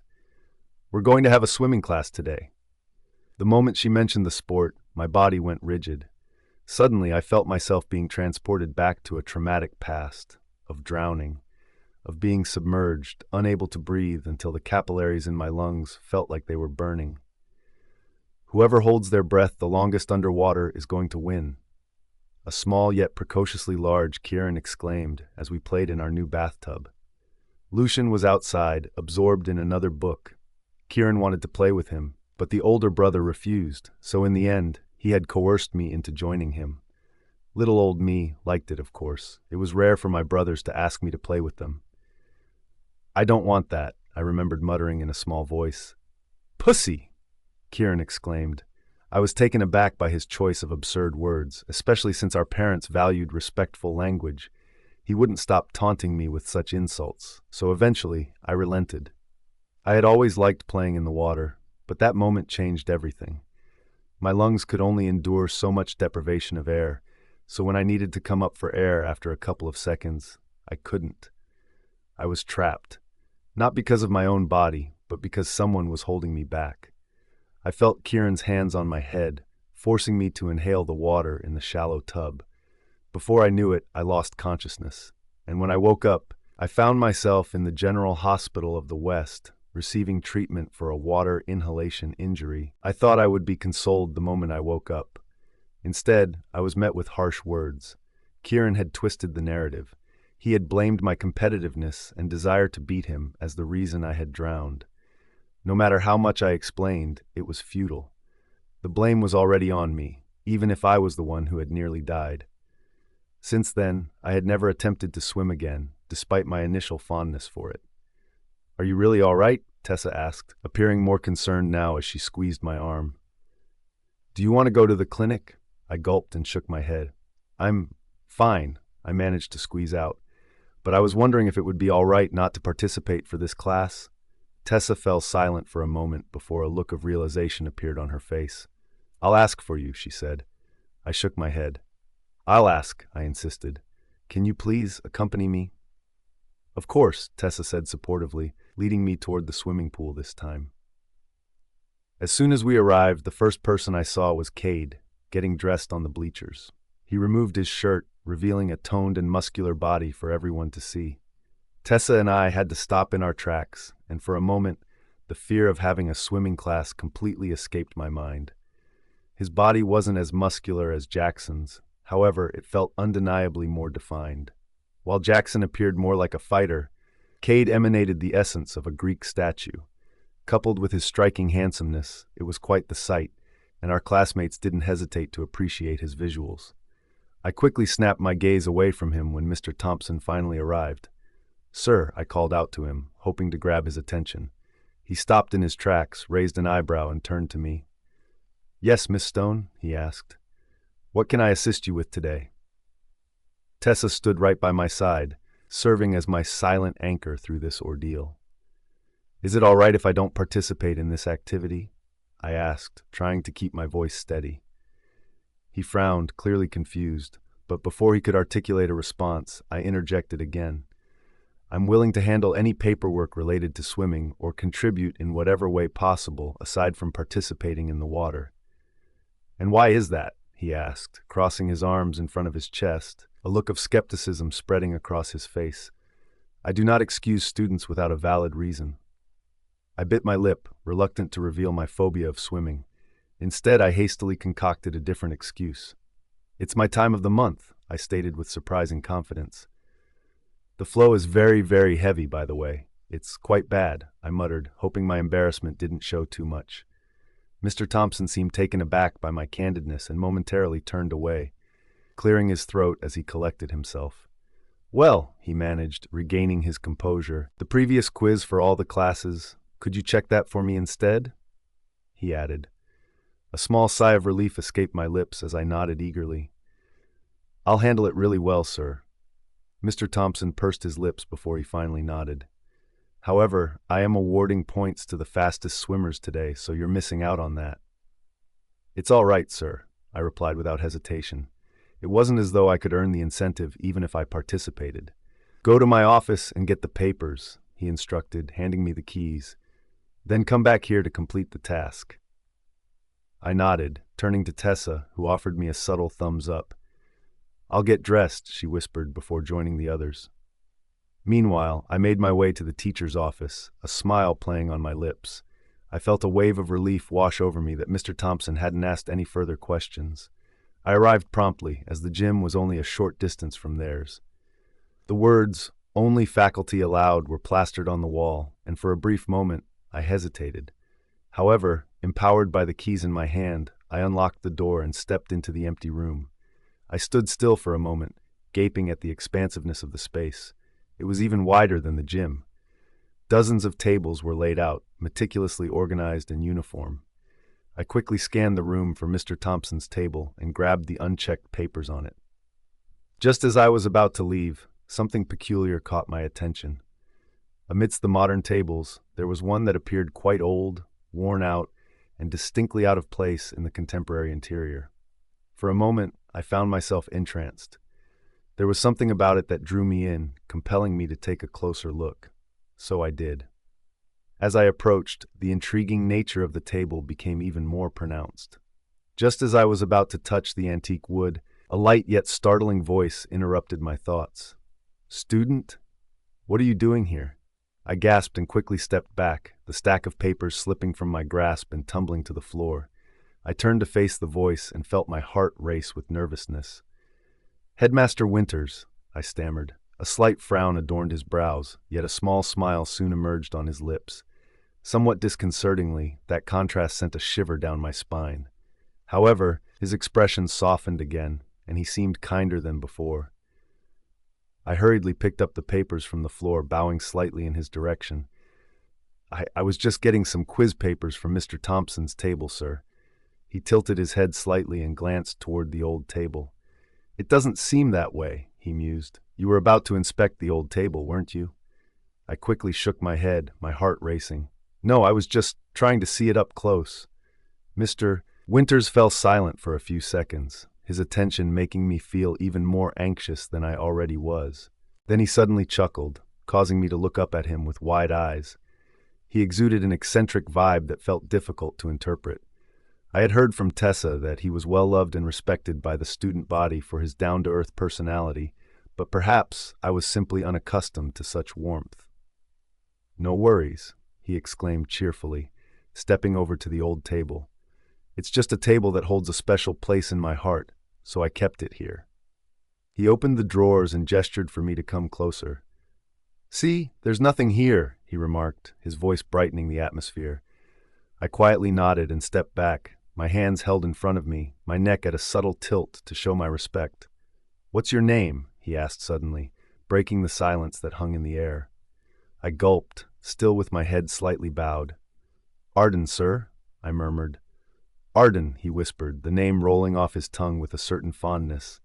"That's a lovely name for a pretty girl. Somehow it rings a bell, too. Where have I heard it before?"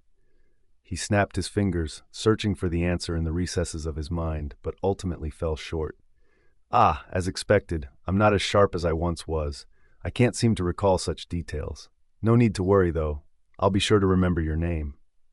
"Now, Arden," he continued, reverting back to his jolly self, "I truly appreciate your assistance with Mr. Thompson, but the sign on the door clearly states that this room is reserved for faculty members only.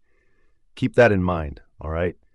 I'll be lenient this time, but the next moment I catch you in here, I might not be as forgiving."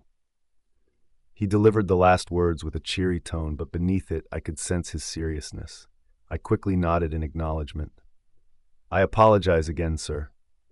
Mr. Winters shook his head and waved me off, a gesture meant to reassure. "Of course, everyone makes mistakes. I completely understand. Now off you go. Mr. Thompson must be waiting for you. Arden." I arrived at the swimming pool and noticed that the class had already begun.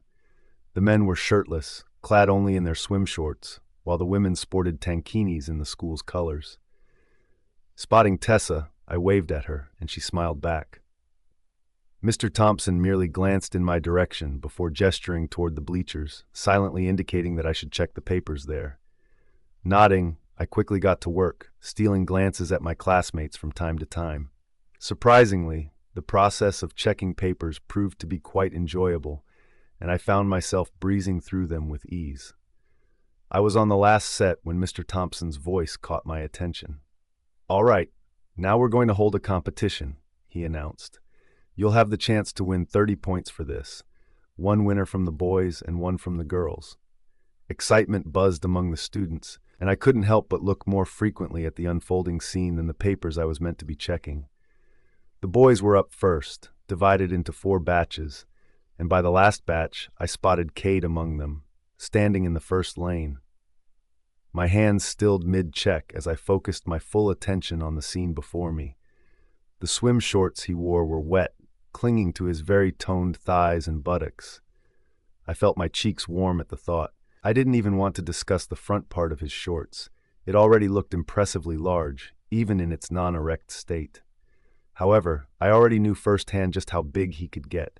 The memory of our kiss during my unexpected heat made it all too vivid. I fanned myself, attempting to dispel such distracting thoughts.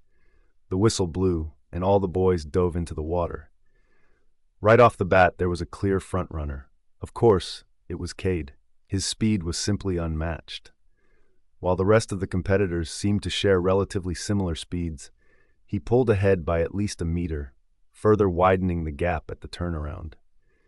Cheers erupted for him, as everyone knew he had already secured his win, despite the final competition still pending.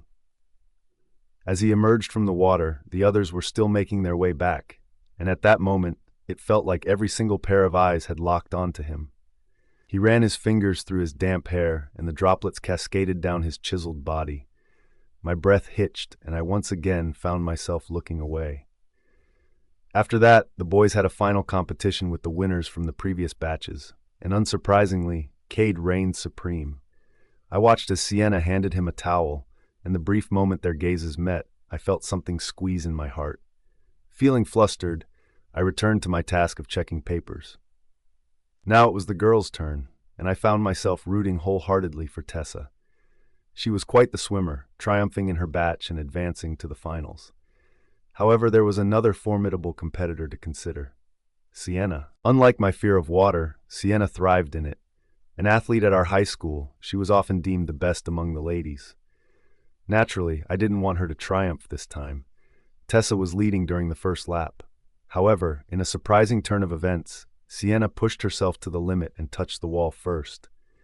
Mr. Thompson blew the whistle, declaring her the winner, much to my disappointment. Tessa glanced over at me, and I gave her a thumbs up, mouthing, "Good job." In the meantime, I had finished checking the papers.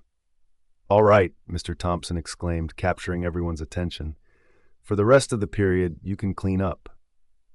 Cheers erupted from the class as they flocked toward their respective friends. Meanwhile, I stood from the bleachers and approached Mr. Thompson, handing him the completed papers. "Did you finish everything?" he asked. "Yes, sir," I replied. He smiled to himself. I am likely pleased that his workload had been significantly reduced. "You can join them now if you'd like," he said before heading toward the locker room. I made my way over to where Tessa was standing and nudged her shoulder gently. "We have our very own Michael Phelps over here," I teased. She playfully rolled her eyes. "That's an exaggeration." "You were really good," I exclaimed, leaning closer. "You lost only because you were in the last batch, meaning you had to swim right after in the finals." "Sienna had enough time to recover," I whispered. She chuckled lightly. "That is a factor, but Cade was also in the last batch, and he still managed to win." I glanced over at Cade, who was once again being flocked by our classmates, before letting out a small sigh. Well, he's a different breed. You're right about that, she chimed in. By the way, Tessa began cautiously, how long have you been afraid of? She trailed off, casting her gaze at the water. Since I was a kid, I muttered. Is it to the point where you can touch it? I chuckled lightly and shook my head. No, that's fine. I just don't like being submerged in it. That makes sense. I'm afraid of heights, by the way. Deathly afraid, to the point that I can't even ride the kid rides at amusement parks. I smiled at her attempt to lighten the atmosphere. Does Jaxon know? She asked. I froze for a moment before nodding. Yeah, I muttered. Aside from Jaxon, Sienna also knew about my phobia. The atmosphere turned a bit weird, so I quickly changed the subject with a smile. Aren't you going to get changed? She glanced down at her outfit and nodded. Yeah, now that you mention it. These things feel great in the water, but icky on land. Wait for me here. I'll be right back. I smiled and nodded, watching as she walked back to the locker room. There were still a handful of us inside the pool, since we had some time before dismissal. With that, I knelt near the water and began touching its surface, a small smile appearing on my lips. It must feel refreshing, but even then, I knew it would take a whole lot more for me to actually swim in it. However, my smile quickly fell as the familiar voices of Sienna's friends filled my ears. Why was she allowed not to participate? Isn't it unfair to the others? What a suck-up, or maybe she's just afraid? I pursed my lips and was about to stand and walk away when suddenly I felt a hard nudge against my tailbone. My eyes widened and I tumbled into the water. The sensation of drowning engulfed me, and in an instant I was overtaken by panic. Despite the muffling effect of the water, I could still hear their giggles and taunts. No way, you actually can't swim? Sienna, help her, one said sarcastically. How the hell can someone her age not know how to swim? I attempted to swim up, but I couldn't reach the surface. Someone help me, please. Hope swelled in my heart when I saw a figure diving into the water. However, dread filled my stomach when I recognized Sienna's cunning face beneath the surface. Just like Kieran had done before, she placed her hands on my shoulders while I struggled. She effectively used me as a buoy while continuing to giggle with her friends and the rest of our classmates. What do I do with her? She doesn't want to hold on, she mockingly exclaimed. I tried to hold on to her, but she pinned me in place, her hands even tugging at my hair and brushing against my neck in a slight chokehold. I couldn't speak, and I felt myself slowly losing the ability to breathe. Is this it? Is no one truly going to help me among all those who were here? Just then, before I felt I would lose consciousness, another figure jumped into the water, this time already dressed in his casual clothes. What are you doing? Cade? Cade, Sienna muttered, dumbfounded. The taunting fell silent as I felt his arms wrap around my waist and lift me to the surface. I took a large, deep breath, tears prickling my eyes as Cade carried me over to the concrete. I coughed out water from my throat, my vision still blurry with tears and fear. Just then, Tessa emerged from the locker room, her eyes widening when she saw my state. Arden, are you all right? I could hear Cade repeating my name. However, I found myself unable to answer, my hands trembling from fear. He then turned to face the culprits just as Tessa arrived by my side. What was that? He exclaimed. Sienna's eyes were wide with feigned innocence as she replied, I was just trying to help. She didn't want to be helped, she stammered. Cade clicked his tongue, then looked at me once more. At that moment, my vision began to clear, and my hearing sharpened. However, a fresh feeling of dread filled my stomach when another one of our male classmates spoke up. Wait, he said, walking closer. Arden has the mark. Then in a much louder voice, she has the mark of purity. Arden.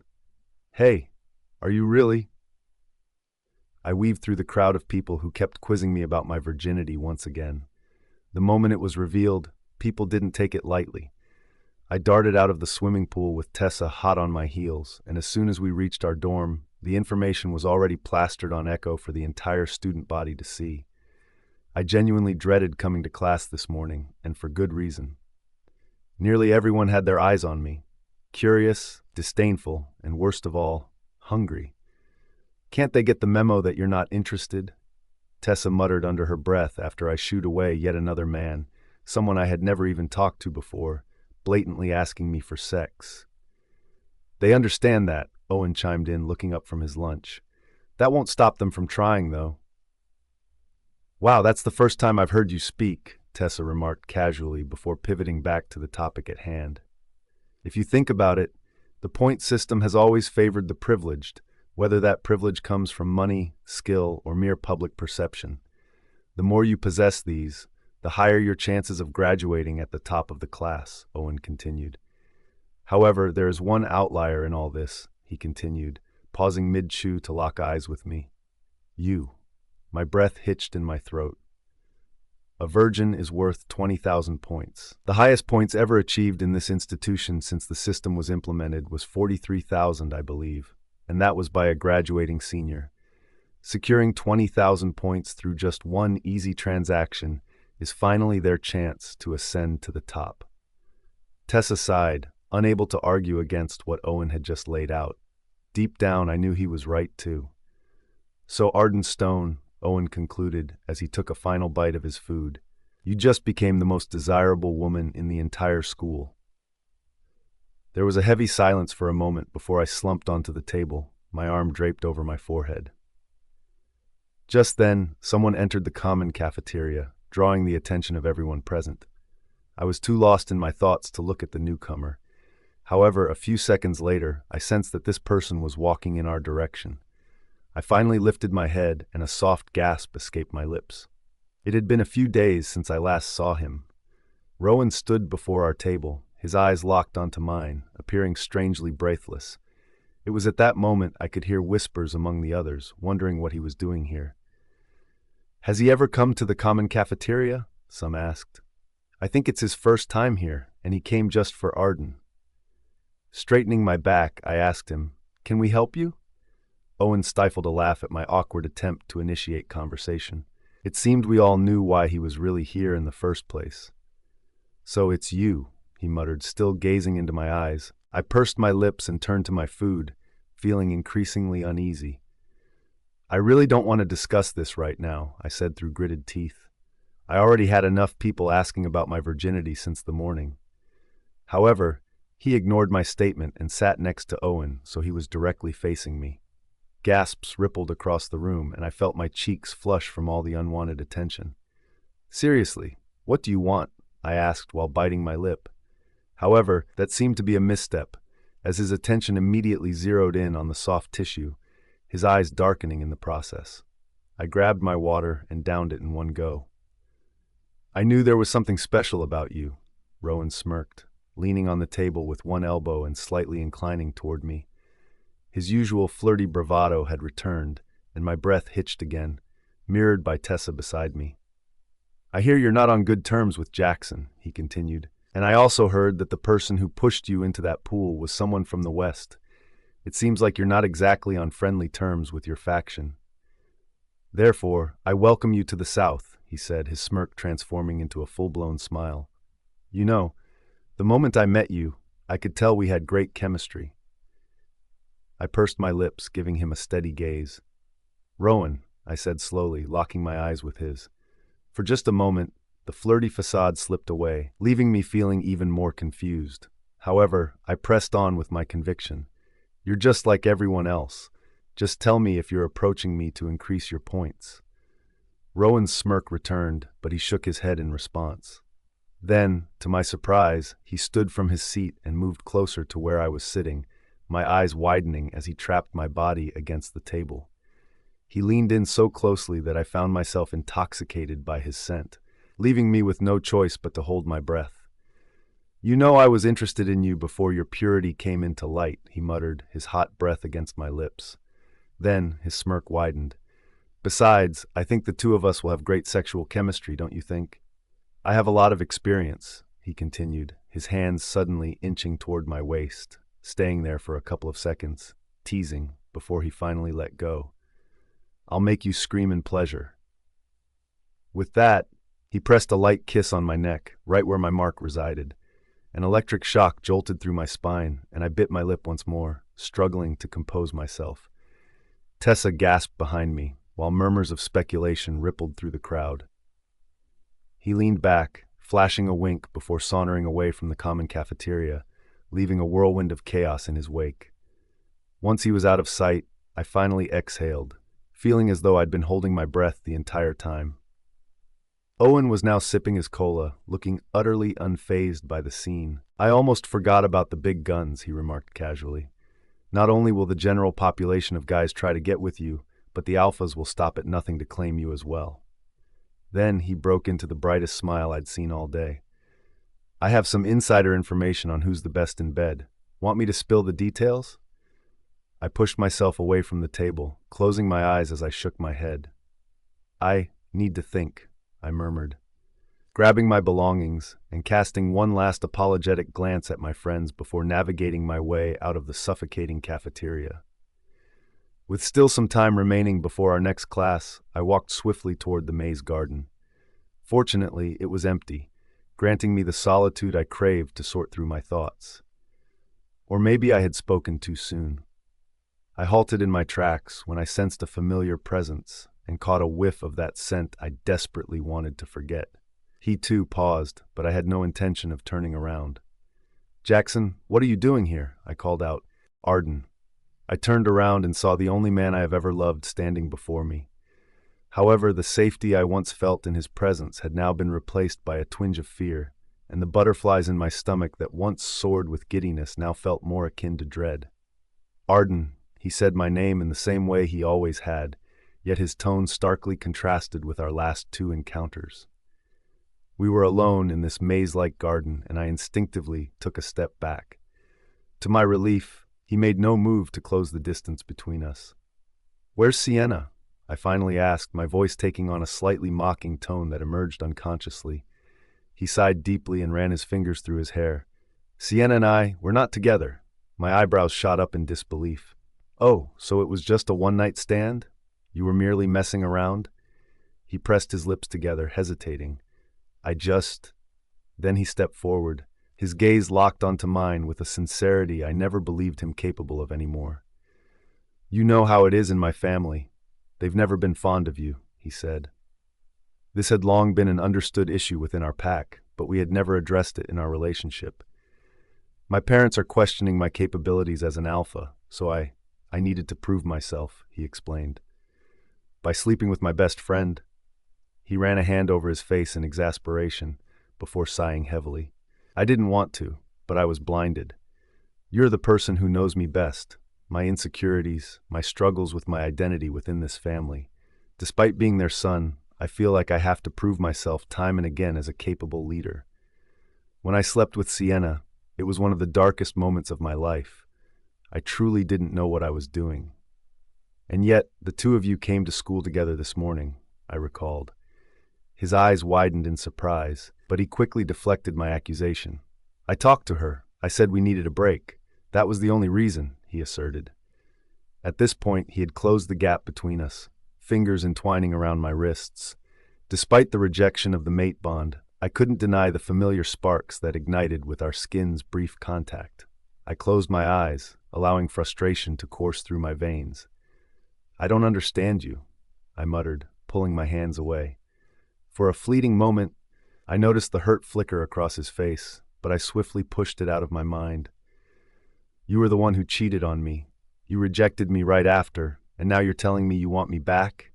It doesn't make sense, Jaxon," I exclaimed, my voice rising louder than I had intended. "I know," he replied softly, his gaze dropping to the ground, "but I made a mistake." There was a newfound calm in his demeanor, a touch of maturity I hadn't seen before. "I loved you deeply when we were together, didn't I? So let's just bury the past and return to how we used to be, he said with a tentative smile. Yet, despite the calming aura he exuded, agitation brewed within me. He continued to look into my eyes with hope, but I crushed it beneath my resolve. "You're only saying this because you discovered I'm still a virgin," I spat.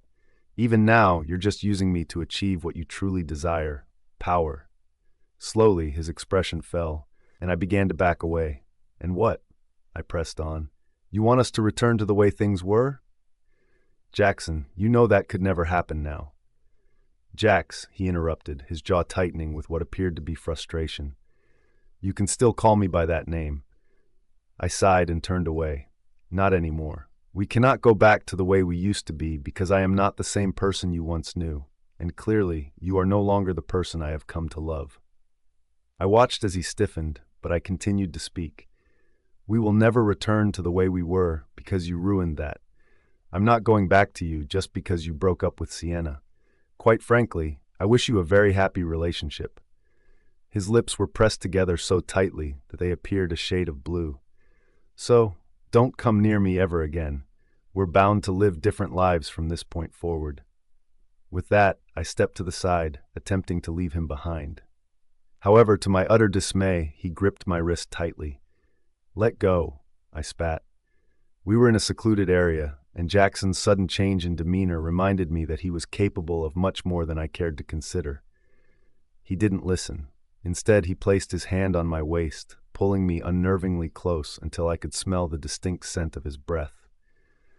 I pressed my arms against his chest, trying to create a barrier between us, but he leaned in closer, his nose almost brushing against mine.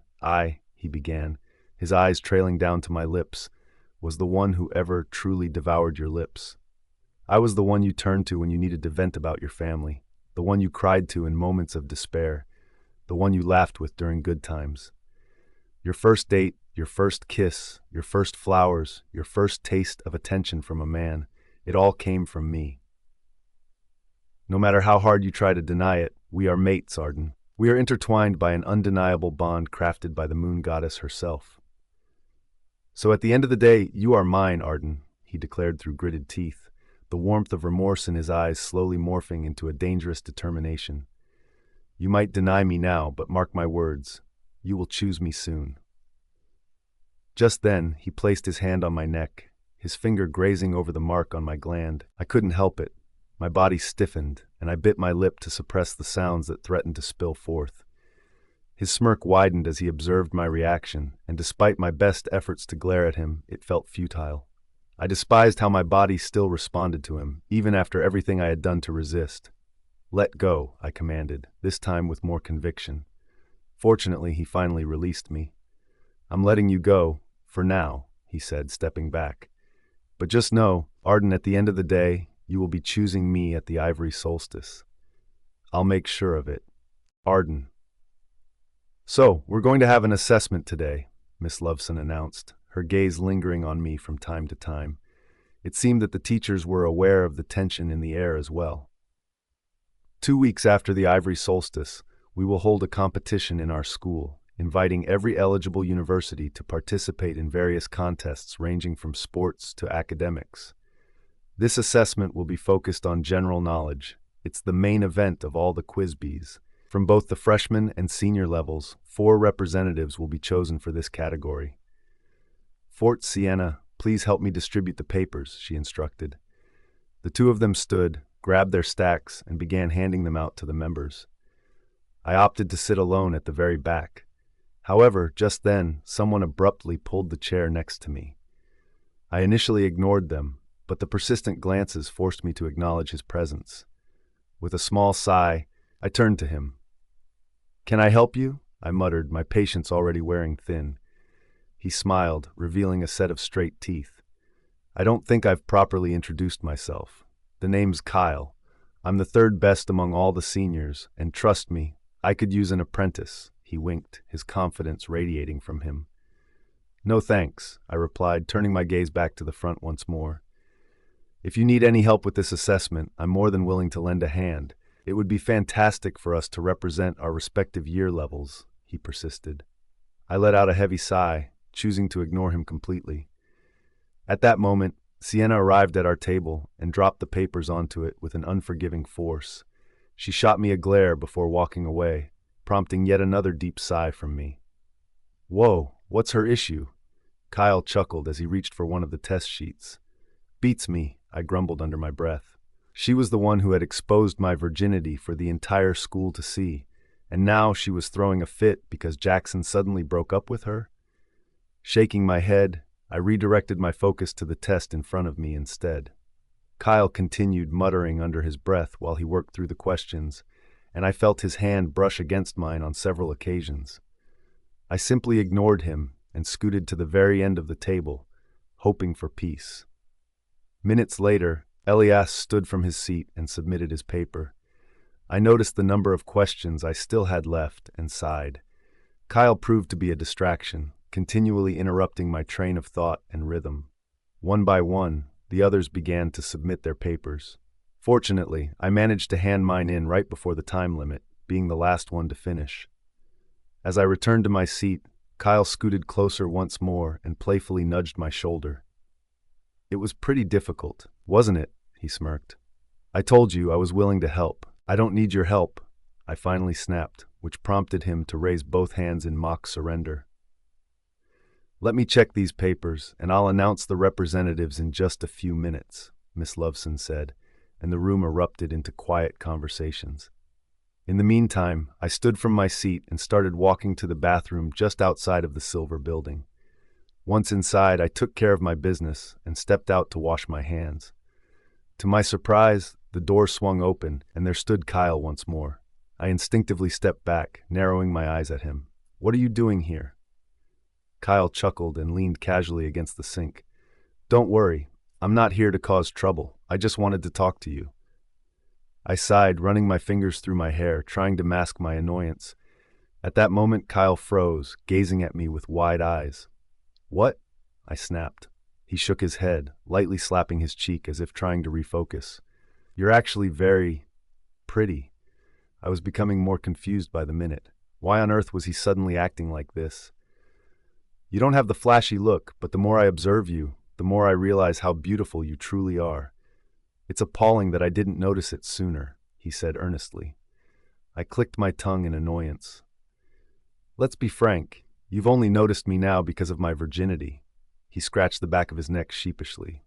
"Well, I won't argue with that point, but I genuinely mean it when I say you're beautiful." "Are you done?" I asked, growing impatient and crossing my arms protectively in front of my chest. Miss Loveson must be done by now. Kyle pursed his lips and, without warning, stepped closer. "Somehow you're even prettier when you're angry." I glared at him. "Step back," I warned, but it seemed he had completely lost his mind when he suddenly wrapped his arms around my waist. "Let go." Before I could finish my sentence, those very words came from someone else. Both of us turned toward the door to find Elias standing there, leaning nonchalantly against the door frame with his arms crossed. Kyle quickly released me and darted glances between Elias and me. A look of understanding crossed his features, and then he bowed slightly. "Sorry, Alpha," he mumbled. "I didn't realize you had already claimed her." My frown deepened. "Nobody has claimed me," I insisted, but it seemed Kyle was already convinced otherwise. "I'm going back," he stated, leaving Elias and me alone. I sighed and shook my head, intending to leave when he unexpectedly seized my arm again. He leaned in, bowing his head slightly so our eyes met. I didn't back down this time. I held his gaze, offering him the same heated glare. "I knew it," he muttered. "It is you." He brushed my hair away from my neck and poked at the mark there, his finger lingering for a few seconds before finally withdrawing. "I saw it the first time we met," he said, smiling. "What?" I asked, frustration tightening my features into a deeper frown. "You didn't hide it back then, right?" He chuckled. My head was reeling with a million thoughts. Elias had known all this time and hadn't said a word. As if reading my mind, he spoke. "Well, I knew the truth was bound to come out eventually," he whispered. "I kept quiet because I knew you wouldn't appreciate me spreading the information around. Besides that, it was rather entertaining to have this kind of information all to myself," he added, his smile lacking warmth. Instead, it felt like he had just won a game that only he knew he was playing. My heart raced within my chest. "I'm not going to give in to you," I declared with determination. "Of course not," Elias replied, his tone casual. "You're quite stubborn, I've noticed. However, even the most stubborn people have their breaking points. The treatment you received from Kyle just moments ago will be a recurring theme," he continued, his hand returning to linger on my mark, touching it lightly. "You will be the center of attention for as long as you bear this mark. However," he said, his voice taking on a serious tone, "not everyone will be as lenient as Kyle. Others will be far more relentless, persisting until you reach your breaking point. That's how it works in Elite. You either devour or become devoured." "So," he trailed off, finally letting go of me, I may not possess Rowan's sex appeal or Jackson's strength, but I can assure you of one thing, your protection. I fell silent, internalizing his words. I'm the smartest of the group, you see. I wouldn't use you the way those three alphas would. Instead, with your intelligence, you could join me in the East. What do you say? I believe we would make a pretty good match. You'd be better off with me than with the rest of those alphas. Before I could get a word out, another person appeared from the bathroom door. Miss Loveson is looking for the two of you, Fort said, interrupting our conversation. I stepped away and nodded, following Fort back to the silver building, with Elias trailing closely behind. Though I couldn't see his expression, I had a strong feeling he was smirking. As we entered, we were greeted by Miss Loveson. There you are. I've finished reviewing the papers. Please take your seats. To my dismay, Elias had taken Kyle's previous spot. While I didn't appreciate Kyle's presence, I would have much preferred solitude over any of their company. The seniors' representatives will be Cicely and Fort. Congratulations, Miss Loveson announced. Muted applause echoed throughout the room, but it seemed they were not surprised anymore. These two must have been frequent representatives. And for the freshmen, she paused dramatically. Part of me hoped to be chosen as one of the representatives, but I also understood it wouldn't be the end of the world if I wasn't. We have Elias and Arden, she continued, lifting her head to offer me a smile.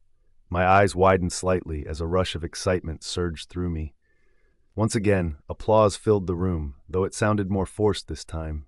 Elias leaned in with a proud smirk. I told you we'd make a good match. Arden. So, all of the alphas have approached you now? Tessa asked as we entered the assembly hall.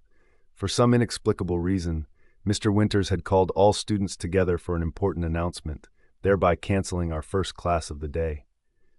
At that moment, I spotted the true alphas sitting at the front, divided by their respective factions. It was as if they sensed my presence, for they all turned to me in unison. Rowan shot me a playful wink. Jackson narrowed his eyes, projecting an air of possessiveness. Elias wore a smirk that hinted at his amusement. Cade, however, swiftly averted his gaze, appearing completely uninterested. It doesn't matter, I replied to Tessa. They're no different from the other men in this school. Even me, Owen interjected. You're different. You just want to graduate without any hassle like me. Owen shrugged, a casual acceptance in his demeanor. That's true. With that, we navigated our way to the very back of the hall. The stares of other students were impossible to ignore. There were still subtle attempts to capture my attention, yet I maintained my focus. The noise gradually subsided when Mr. Winters arrived on stage, though it didn't completely vanish. Good morning, he exclaimed cheerfully, scanning the student body with an approving gaze. It's nice to see such handsome alphas seated here at the very front. A light ripple of chuckles spread across the room. Anyway, I canceled the first class for this important announcement. As you all know, this school has a unique rule that has been in place since I became the headmaster. In a world so tainted, the definition of purity has long been obscured. At that moment, I froze upon hearing the word purity. Tessa and Owen stiffened beside me, and I couldn't help but notice the furtive glances the others shot my way. However, there exists one definition that will remain objectively pure, one's virginity. My heart began to race with a sense of dread. The stares directed toward me grew more pointed, accompanied by whispers that dug deep into my heart. It has been many years since I took on this role, yet it has only been a few where I have placed great significance on one's purity. In that span of time, I have never encountered a truly pure woman. Do not misunderstand me. I am not shaming those who have sought physical pleasure. At the end of the day, we are all werewolves, and higher education generally commences at 20. It is in our nature to seek it. I find myself utterly fascinated by this concept of objective purity. I admire it, he continued. I felt as though my spine had been paralyzed. He was speaking of me with such high regard, but his words veered dangerously close to fetishization. Anyway, that's not the primary reason I'm here today, he laughed heartily, and for the first time since he began speaking, I felt I could finally breathe. This announcement concerns the current ranking, he said, a smirk playing on his lips. Once again, this is a monumental year. Though the semester is less than halfway finished, the scores have reached unprecedented heights. It truly is groundbreaking. Moreover, the competition for the top spot is extremely close. That much was undeniably accurate. The ranks refresh in real time, with the 4 true alphas intermittently claiming the top position, often with Cade holding on to it the longest. However, the difference in their scores was merely tenths, sometimes even mere single digits apart. You all know me. I am an advocate for healthy competition. Thus, after the preliminary examinations a month from now, I will be granting a grand incentive to the individual who secures first place in the overall category. The lingering noise that seemed to always be present finally stilled, and everyone turned their attention to Mr. Winters, who was smiling so broadly that his cheeks appeared ready to rip apart. So, the day after the preliminary exam scores are revealed, the top student will have the chance to visit the headquarters of the United Factions and speak among those in positions of power. Gasps echoed across the hall, and students began animatedly discussing the incentive. However, I felt the familiar tightness coil in my stomach once more. At the end of the day, it all boiled down to points, and the reason Mr. Winters spoke about purity in the very beginning was because he knew the stakes. The points tied to my virginity still held the most value, and even the highest-ranked contenders in the preliminary examinations would not be able to reach the top without claiming my purity. That is all, Mr. Winters said, beaming with satisfaction. For the remainder of the first period, go ahead and rest. Our school, while prioritizing excellence, also values your mental health. Have a good day, everyone. With that, he descended the stage to the sound of students clapping in approval. Sensing my discomfort, Tessa grasped my wrist and pulled me out of the hall, disregarding the calls of my name. Owen trailed close behind, ready to protect me. I was grateful to have them there. Once outside, Tessa swiftly enveloped me in a hug. I used to admire Mr. Winters for this system, thinking it would be fairer than the previous one, but now I see it for what it really is, a cruel, cruel game. You are a person, not a prize. Owen bit his lip and nodded in agreement. Yeah, he muttered. Just as I thought the chaos had subsided, Owen was suddenly shoved to the side, causing him to fall hard onto the grass with a loud thud. Owen! My eyes widened in alarm, and I quickly helped him up before pivoting to confront the culprit, who turned out to be none other than Kieran. There you are, he smirked at Owen, his expression self-satisfied. It's been a while since I last saw you, so it turns out you're hanging out with this virgin, huh? I bit my lip, running my fingers through my hair in frustration. Kieran, haven't I beaten some sense into that thick skull of yours already? What mind? Kieran shot back, raising an eyebrow. I don't have one, according to your words. He then turned his attention back to Owen, who had directed his gaze to the ground in embarrassment. Are you hoping to get lucky too? Is that why you're hanging around this bunch? Well, of course, he chuckled darkly. Why else would you be friends with them? Kieran, stop it, a voice chimed from behind. We all turned to see Jaxon striding toward us with a slight frown. However, right behind him was another person I was not eager to see. Arden, Elias said, bypassing Jaxon, who scowled at the sight of him approaching me. Let's study before the next class. I don't think so, another voice interjected from my right. Rowan, accompanied by some of his friends from the south, arrived, declaring their claim to my attention. Arden needs to check my cafe's inventory with me. What is happening? Some began to whisper, glancing between us. It has started. I would give up everything to be in her shoes, being fought over by the alphas. If I were in her place, I'd surrender to all of them. It was official. The peaceful, quiet life I had longed to maintain had gone down the drain. Rowan was the first to touch me, his hand curling around my wrist with a boyish grin. We need to talk, he said, his voice deceptively light. Just the two of us. I have something important.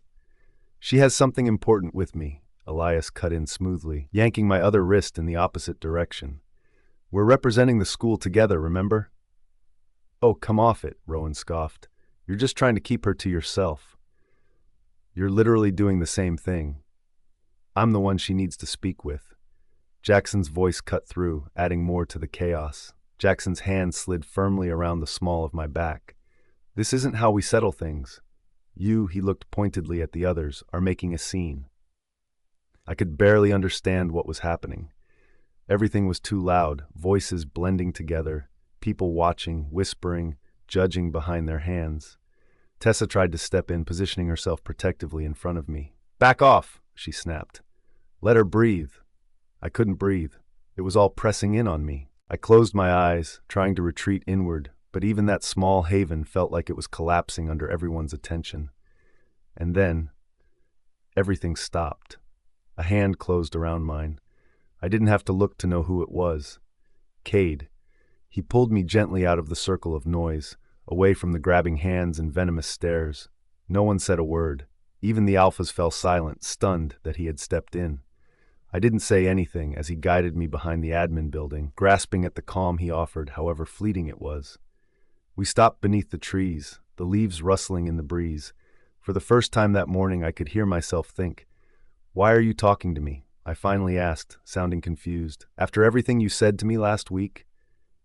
He didn't meet my eyes. He gave me a little bit of time to calm my breathing before he asked the question. "Can you sleep with me?" I froze. It was like ice water poured over my entire body. I stared at him, disbelief washing through every limb, every nerve ending. "What?" His jaw clenched, but he didn't look away. "It would benefit the two of us." I let out a soft laugh, then another, and another, until it turned into something hollow. I shook my head slowly. "I thought you'd be different." He finally looked up, eyes shadowed. "But you're all the same," I whispered, stepping back from him. "You all want my body as a prize, Arden." It was here. The ivory solstice. The day I had dreaded from the moment Tessa first introduced the concept to me. The day when the fantasy of neutrality ended, and everyone had to make a decision. Alight with a faction, or be left to the mercy of chaos. I hadn't left my dorm much the past week, slipping in and out of classes like a shadow, working shifts in near silence at the Evermore Cafe. Rowan stopped by every shift with his sunny charm and flowery words. Elias made his presence known with a smirk and a riddle I never asked for. Jaxon hovered, tense and growling at anyone who so much as looked my way, and Cade remained distant. Except for that day when he shattered my walls only to ask for something that hollowed me out. "Do you think if I break my leg, I won't have to go?" I muttered as I sat on the edge of my bed, tugging a comb through my hair. Tessa glanced at me from the mirror, already in her gown, sleek, navy, and far more glamorous than mine. "You could try, but I think Mr. Winters would just have the med team wheel you in with a bow tied around your cast." I gave a weak laugh, placing the comb down and staring at the dress on the hanger. It was simple. Ivory chiffon, sleeveless with a modest neckline and a hem that brushed just above my knees. I bought it months ago on a whim and left it in the back of my closet. "You look very pretty," Tessa said, suddenly behind me. Her hands rested on my shoulders as I stood. "You too," I murmured, offering a faint smile. "Are you ready? Do you already have a faction in mind?" "No," she admitted, "but I'll be with you. You're my only friend here." She touched my hand lightly. "Owen will probably choose where the two of us will go, too." "You are both going before me, remember?" I muttered. "It's in alphabetical order. You'll have to choose first." "I know," she whispered. Then, she took a breath, and her eyes grew firm with resolve. "I'll pick the safest faction." When we arrived at the hall, everything felt too much. Extravagant chandeliers hung from carved ceilings. Strings of moonlight shimmered through crystal panes. The floor sparkled beneath our feet like freshly fallen snow, and nearly everyone turned toward me the moment I stepped through the grand doors. Like prey entering the den, whispers rose like wind through reeds. "She still hasn't chosen, right? Who do you think she'll pick? I heard she's been avoiding them all. She's playing the hard game." I wanted to scream. I wanted to run back into the night and rip this dress apart. But instead, I smiled at no one. I kept my head held high and walked forward with Tessa's arm looped around mine. Every corner of the ballroom glistened like something out of a fairy tale. But I wasn't the princess. I was the dragon's hoard. A coveted prize sitting atop the tallest tower. The factions were already stationed in their designated corners, north, south, east, and west, each one with their banners raised and their alpha figureheads standing proud. Rowan near the south, fingers tapping his glass of champagne. Elias lounged against the east table, casual and amused. Jaxon stood rigid in the west, his gaze a storm locked on me, and Cade was barely visible, half-shadowed in the north corner, arms folded, silent. And I needed air. "I'm going to step outside," I told Tessa. "I'll come with—" "No," I interrupted gently. "I just need a moment." She nodded, worry in her eyes, but didn't stop me. I stepped past the velvet curtains and onto the terrace, where the night was cool and the stars dared to blink. My breath came easier out here. I leaned against the railing, gripping it with trembling fingers. I wasn't ready. Not for this. Not for what it meant to be claimed or aligned or chosen. Before I could complete the thought, a hand closed gently around my wrist. I stiffened, spinning around, only to come face to face with Jaxon. His eyes were dark, burning, and hungry. "You're choosing me," he said. It wasn't a question, but a command. I opened my mouth to tell him off that out of any of the alphas, he was the one I was least likely to choose. But he didn't give me the chance. He took 2 steps forward, closing the space between us, and placed his rough, possessive hands on either side of my face. Then he began kissing me against the stone wall of the academy. I hated it, not because it was harsh or rough or even surprising, but because he kissed me like he had the right, like I was already his. And the worst part was I felt a whisper of warmth bloom inside me. Stupid, stupid bond. When he pulled back, his lips brushed against my cheek, and I could still feel the ghost of his smirk as he said softly, "This is how I make you feel, Arden." I turned my face away, ashamed of the heat in my skin. He tilted his head. "Remember, I'm your first love. No matter how much you fight it, it's still me." He pressed a final kiss to my temple, then walked off, back toward the hall, leaving me standing there like I was made of leftover pieces. I wiped my face with the back of my hand and forced myself back into the hall just as the headmaster raised his voice over the gathering crowd. Mr. Winters stood at the grand podium in his silver-trimmed robes, arms open like a benevolent god presiding over Judgment Day. "Welcome, students, to this year's Ivory Solstice," he began, his voice booming across the ballroom. "The night you all officially enter the factions of our system, the foundation of our future governance, of peace and structure, begins with you." Behind him stood 4 towering columns, each carved with a different emblem representing the factions. In front of them sat 4 glass boxes, crystal clear and glowing faintly from within. "The factions are here not to divide," he continued, "but to connect. Unity in diversity, collaboration through structure. We believe that by choosing the alpha that resonates with your values, your strengths, and your instincts, we create balance and peace." He gestured to the boxes. "You must place your original badge, your neutral crest, inside one of these. When you do, you will be handed your new badge, marked with the symbol of your faction. Choose wisely, for this decision determines the shape of your next 2 years, how you live, who you learn beside, and who will protect you." My fingers curled around the neutral badge pinned to my chest, the small gold emblem with no mark. Names began to be called. Owen Alvaro. He stepped forward, running his fingers through his dark hair before approaching the boxes. His eyes darted to the east, his home. I held my breath. He bit his lip before he dropped his badge into the north box. A murmur rippled through the crow. Owen simply accepted his new badge, gave a short nod, and walked back, sitting next to Tessa and me without saying anything. Names continued to be called out until it was Tessa's turn. "Tessa Fenn." My heart caught in my throat. She looked back at me. For a moment I thought she'd choose South. It was her faction, after all. However, she didn't move toward it. She walked to the north as well, just like Owen, and dropped in her badge. Why? I turned to where Rowan was and saw him appearing bored out of his mind and completely uninterested. She looked at me as she returned, her eyes soft but determined. "Tessa," I whispered. She just smiled, reassuring me about a decision I haven't even made yet. More names followed. The majority chose their original factions, with some strays here and there. When Sienna's name was called, I was so sure she'd follow Jaxon in the west. But to everyone's shock, she walked right past the west and straight to the north. "What the hell is going on?" I whispered to myself, fingers shaking slightly. I stood still as more names echoed through the room, none of them mine. I wished it would never come, but to my dismay, my name was still called.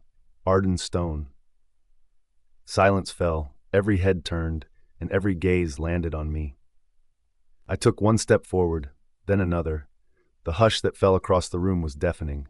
I could feel their eyes, the 100 silent judgments, with expectations thick in the air.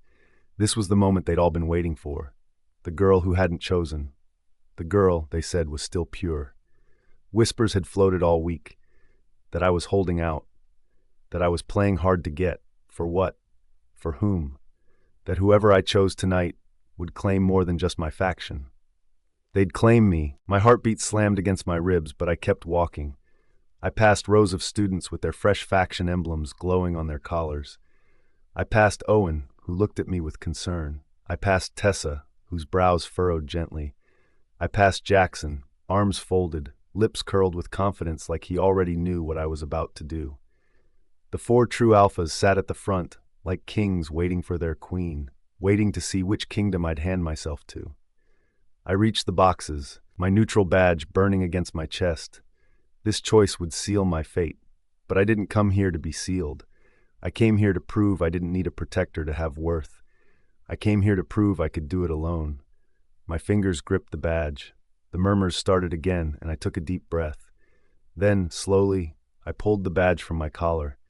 I held it up for everyone to see, and dropped it, not into a box, but onto the polished marble floor. It clattered like thunder. "I will not be choosing," I said, my voice clear. "Arden." After I uttered those fateful words, the world around me froze. The first person I noticed was Mr. Winters. I couldn't help but notice how his pleasant, polished smile faltered, giving way to confusion. The other teachers exchanged stiff, silent glances, each one a reflection of the disbelief coursing through the room. In an instant, whispers ignited like wildfire. "She didn't choose? Can she do that? She's mad. What on earth is she doing?" The crowd began to shift nervously, faces turning toward one another and then toward me. Some appeared confused, others curious, but most looked wide-eyed with shock, as if I had just torn the sacred fabric of this place in two. Out of the corner of my eye, I spotted the true alphas. Each one stood still, yet none appeared the same. Jaxon looked stunned, one hand slightly lifted, his mouth agape in disbelief. Elias narrowed his eyes, not in anger, but in genuine curiosity. Rowan wore that irritating, flirty smirk of his. But this time, it seemed he had been patiently waiting for me to take this exact step.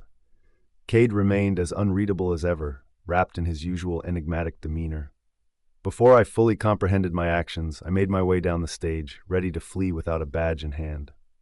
"Arden," Jaxon growled. He was already ascending the steps before my instincts kicked in, prompting me to escape, but he was faster. His hand clamped around my wrist, yanking me toward him. "Are you out of your mind?" he hissed. "Do you even understand what you've done?" I did. I understood perfectly the enormity of my defiance. "Let me go," I replied through gritted teeth. "Not until you choose someone, and that someone has to be." He pulled harder, dragging me toward the front again, toward the boxes with their gleaming faction insignias. "No," my voice shook with conviction. "Let me go." "You don't get to do this," he whispered. "You don't get to turn your back on the system, on me." That was the final insult, the last match struck against kindling. Without a moment to think, my fist swung.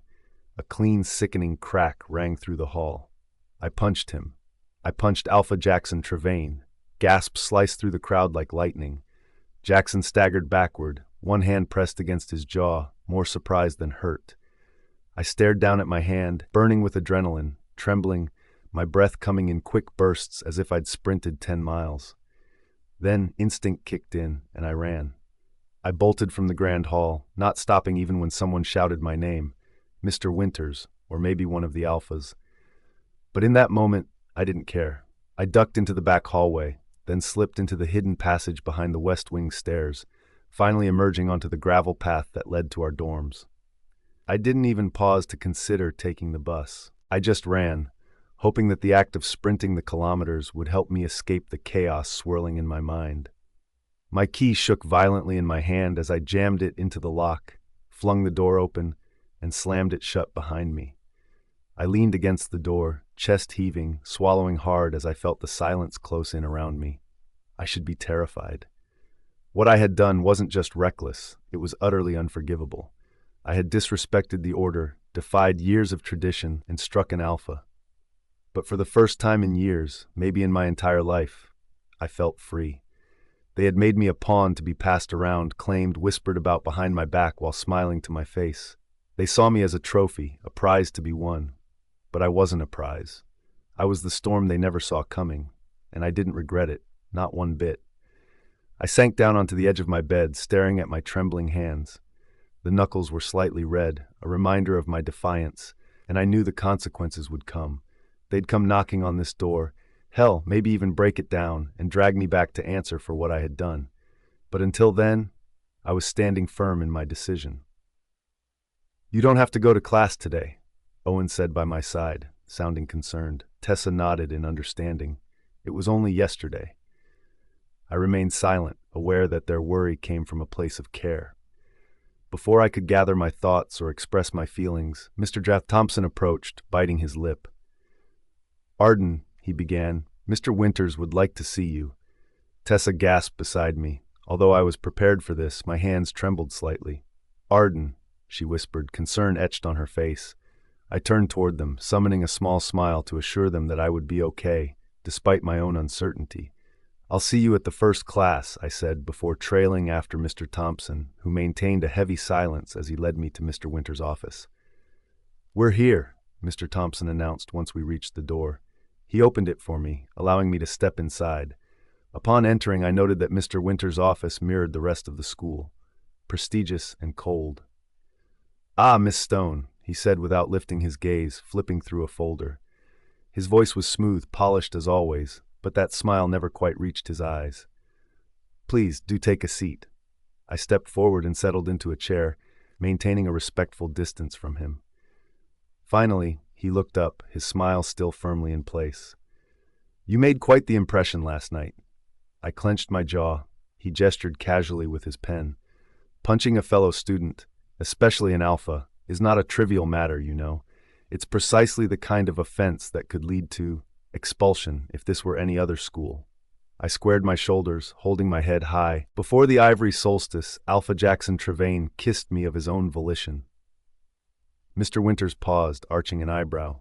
"Did he? He grabbed me, pulled me back, and kissed me. That constitutes sexual offense." He tilted his head, the corners of his lips curling slightly. "Do you have proof?" That was an odd question to pose. Mr. Winters' smile deepened. "I thought not," he said gently.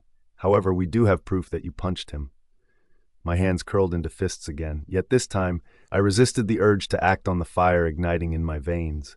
He placed his pen down, aligning it carefully with the edge of his desk. "As your punishment, you will assist in cleaning up after the Ivory Solstice after party this weekend. This includes all decorations, discarded food, and party debris.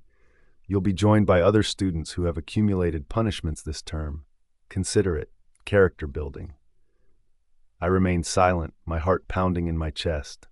He clasped his hands together in a gesture of finality. "Now, let's try this again. Which faction do you choose?" I lifted my chin defiantly. "I've made it clear. I'm not choosing." Mr. Winters' smile shifted. It didn't vanish, but it evolved into something more sinister. "Then you understand what that means," he said softly. "You are factionless. You have no allies. You have nowhere to turn. You sit where there's space. You train alone. You're exposed to everyone. And the school," he paused, his piercing gaze locking onto mine, "will not be responsible for what happens to you." My heart skipped a beat. "And I'm sure your parents wouldn't care enough to complain," he added, amusement dancing in his eyes. "Would they?" My breath hitched in my throat. How did he know? A sudden realization chilled me to the core. "Kieran," Mr. Winters leaned forward, placing his elbows on the desk. "This academy isn't built for martyrs, Miss Stone. It's constructed for survivors, those who know when to stand firm and when to yield. I suggest you make a choice, before it's too late." Arden. That kind of man was placed in power in the United Factions? I couldn't believe it. All the stories I had heard about him being an advocate for students' rights slipped through my fingers like water. It was clear he was just another man in a position of power.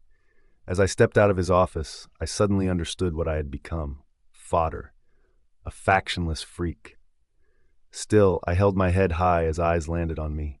The badges on everyone's collars glimmered like silent warnings, signaling that I was an outsider in a world where conformity ruled. By the time I reached our first class, the atmosphere hadn't improved. "Hey," Rowan greeted, wrapping an arm around my shoulder. I sighed, turning to meet his gaze, trying to muster as much sincerity as I could. His eyes showed something. Concern? With that, he slowly withdrew his arm. "Thanks," I muttered, redirecting my attention to the board. I couldn't shake the feeling that I was an unwanted presence. By the first break, I found myself all alone. Tessa had another class, leaving me with little choice but to grab a drink from the vending machine before escaping to the gardens. However, before I could even reach the door, a cold splash hit my back first, soaking my button up and the white tank top underneath. The sticky scent of fruit juice filled my nostrils, and laughter echoed in the halls. I turned slowly, my heart racing, to see Sienna and her friends giggling. "Sienna," I muttered. "You're factionless," she said sweetly. "Who are you going to tell?" "What's the matter?" another girl chimed in, striking a pose indicative of exaggerated pity. "You think you're better than us now? Just because the alphas want you?" "They don't want her," Sienna sneered, her eyes narrowing.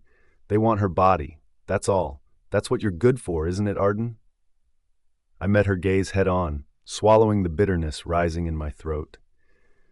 "Then maybe you should be glad to take my place." Her smile faltered, the tiniest crack in her facade, and that was enough for me to turn and walk away before things turned for the worse. My clothes clung uncomfortably to my skin. I pushed open the heavy bathroom door, relief flooding through me as I found myself alone. For a brief moment, the silence felt like oxygen, lifting the weight off my shoulders.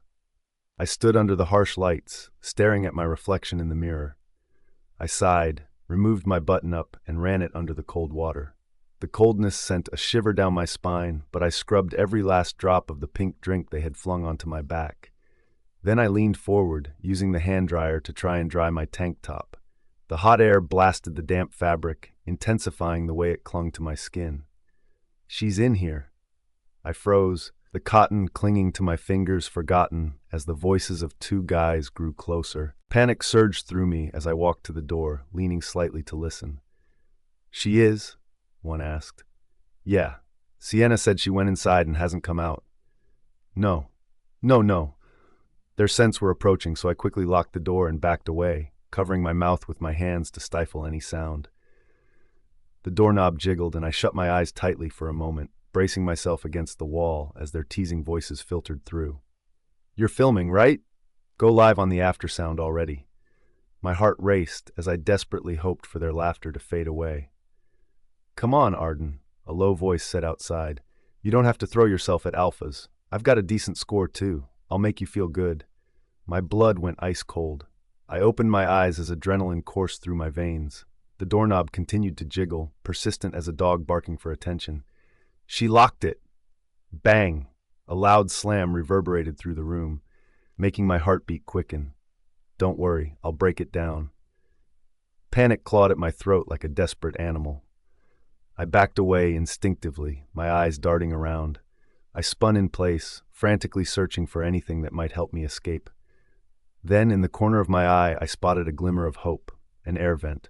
It wasn't particularly wide, but I could squeeze through. With urgency surging through me, I yanked off the cover and scrambled up, wincing as I scraped my arm in the process. Just as the door creaked behind me, I slithered into the duct, pulling the grate half shut in an attempt to shield myself from the impending intruders. Their voices echoed faintly below, a cruel reminder of the danger I was in. But I was already crawling away from them, pushing myself deeper into the darkness of the vent. The metal felt cold against my hands and knees, a contrast to the heat ignited by fear. I crawled forward, breath by shallow breath, whispering curses under my breath to keep my mind occupied. The stench of dust and regret was suffocating. My elbow throbbed from the scrape, and every tiny shift in the duct sent creaks reverberating back into the stillness, making me hold my breath. Suddenly, I passed an open grate, and my eyes widened in shock at the sight below. In a dimly lit classroom, two students were caught in a heated moment. I recoiled instinctively, shoving myself forward. It took what felt like an eternity to find another opening, but I pressed on. A few moments later, relief surged through me as I spotted a vent that opened into a shadowy room. I kicked it open, my heart racing, and dropped down, landing softly on my feet with a muted thud. The room was lined with computers, though these looked nothing like the ones we worked with in our PC rooms. They were different, custom-built with multiple CPUs and cables sprawled across the floor. "What the hell is this place?" I murmured, stepping cautiously deeper into the dimness. Just as I turned toward the glowing monitors, a hand shot out and yanked me back. My breath caught in my throat, and a second hand clamped down over my mouth, silencing my scream before I could even articulate it. Don't tell me I escaped only to land in another trap. I thrashed futilely, my elbow hitting a solid body. Nothing worked. Whoever had me was strong, far stronger than I was. I couldn't make a sound, the pressure of his hand muffling even the slightest whimper of protest. My back hit a solid chest, and I was pushed gently yet firmly against the wall behind a cluster of desks. My breath stuttered in my throat. The dim blue lights cast shadows on the floor, but he remained hidden within the dark. "Be quiet," he whispered. That voice. My eyes gradually adjusted to the gloom, capturing the outline of a familiar face. A sharp jawline, tousled hair, a scent that sent a thrill through my veins. "Cade?" I managed to whisper, my voice muffled against his palm, but he must have heard me. Slowly he removed his hand, his warmth lingering against my skin. Turning to face him, I felt my mouth part in disbelief, my heart still hammering away. "What are you doing here?" I asked. He didn't answer immediately. Instead, in that cramped, narrow space between desk and wall, he drew me into him. My body stiffened instinctively, but I didn't pull away. His lips brushed against the shell of my ear, sending a shiver down my spine. "Someone's coming," he murmured. Suddenly I heard it too. Footsteps, heavy, ominous ones. The door creaked open, and I felt my heart skip a beat as I squeezed my eyes shut. Arden. The room dimmed even further as the door closed quietly behind the newcomer. Cade stiffened beside me, his eyes narrowing in the direction of the sound. "Mr. Winters."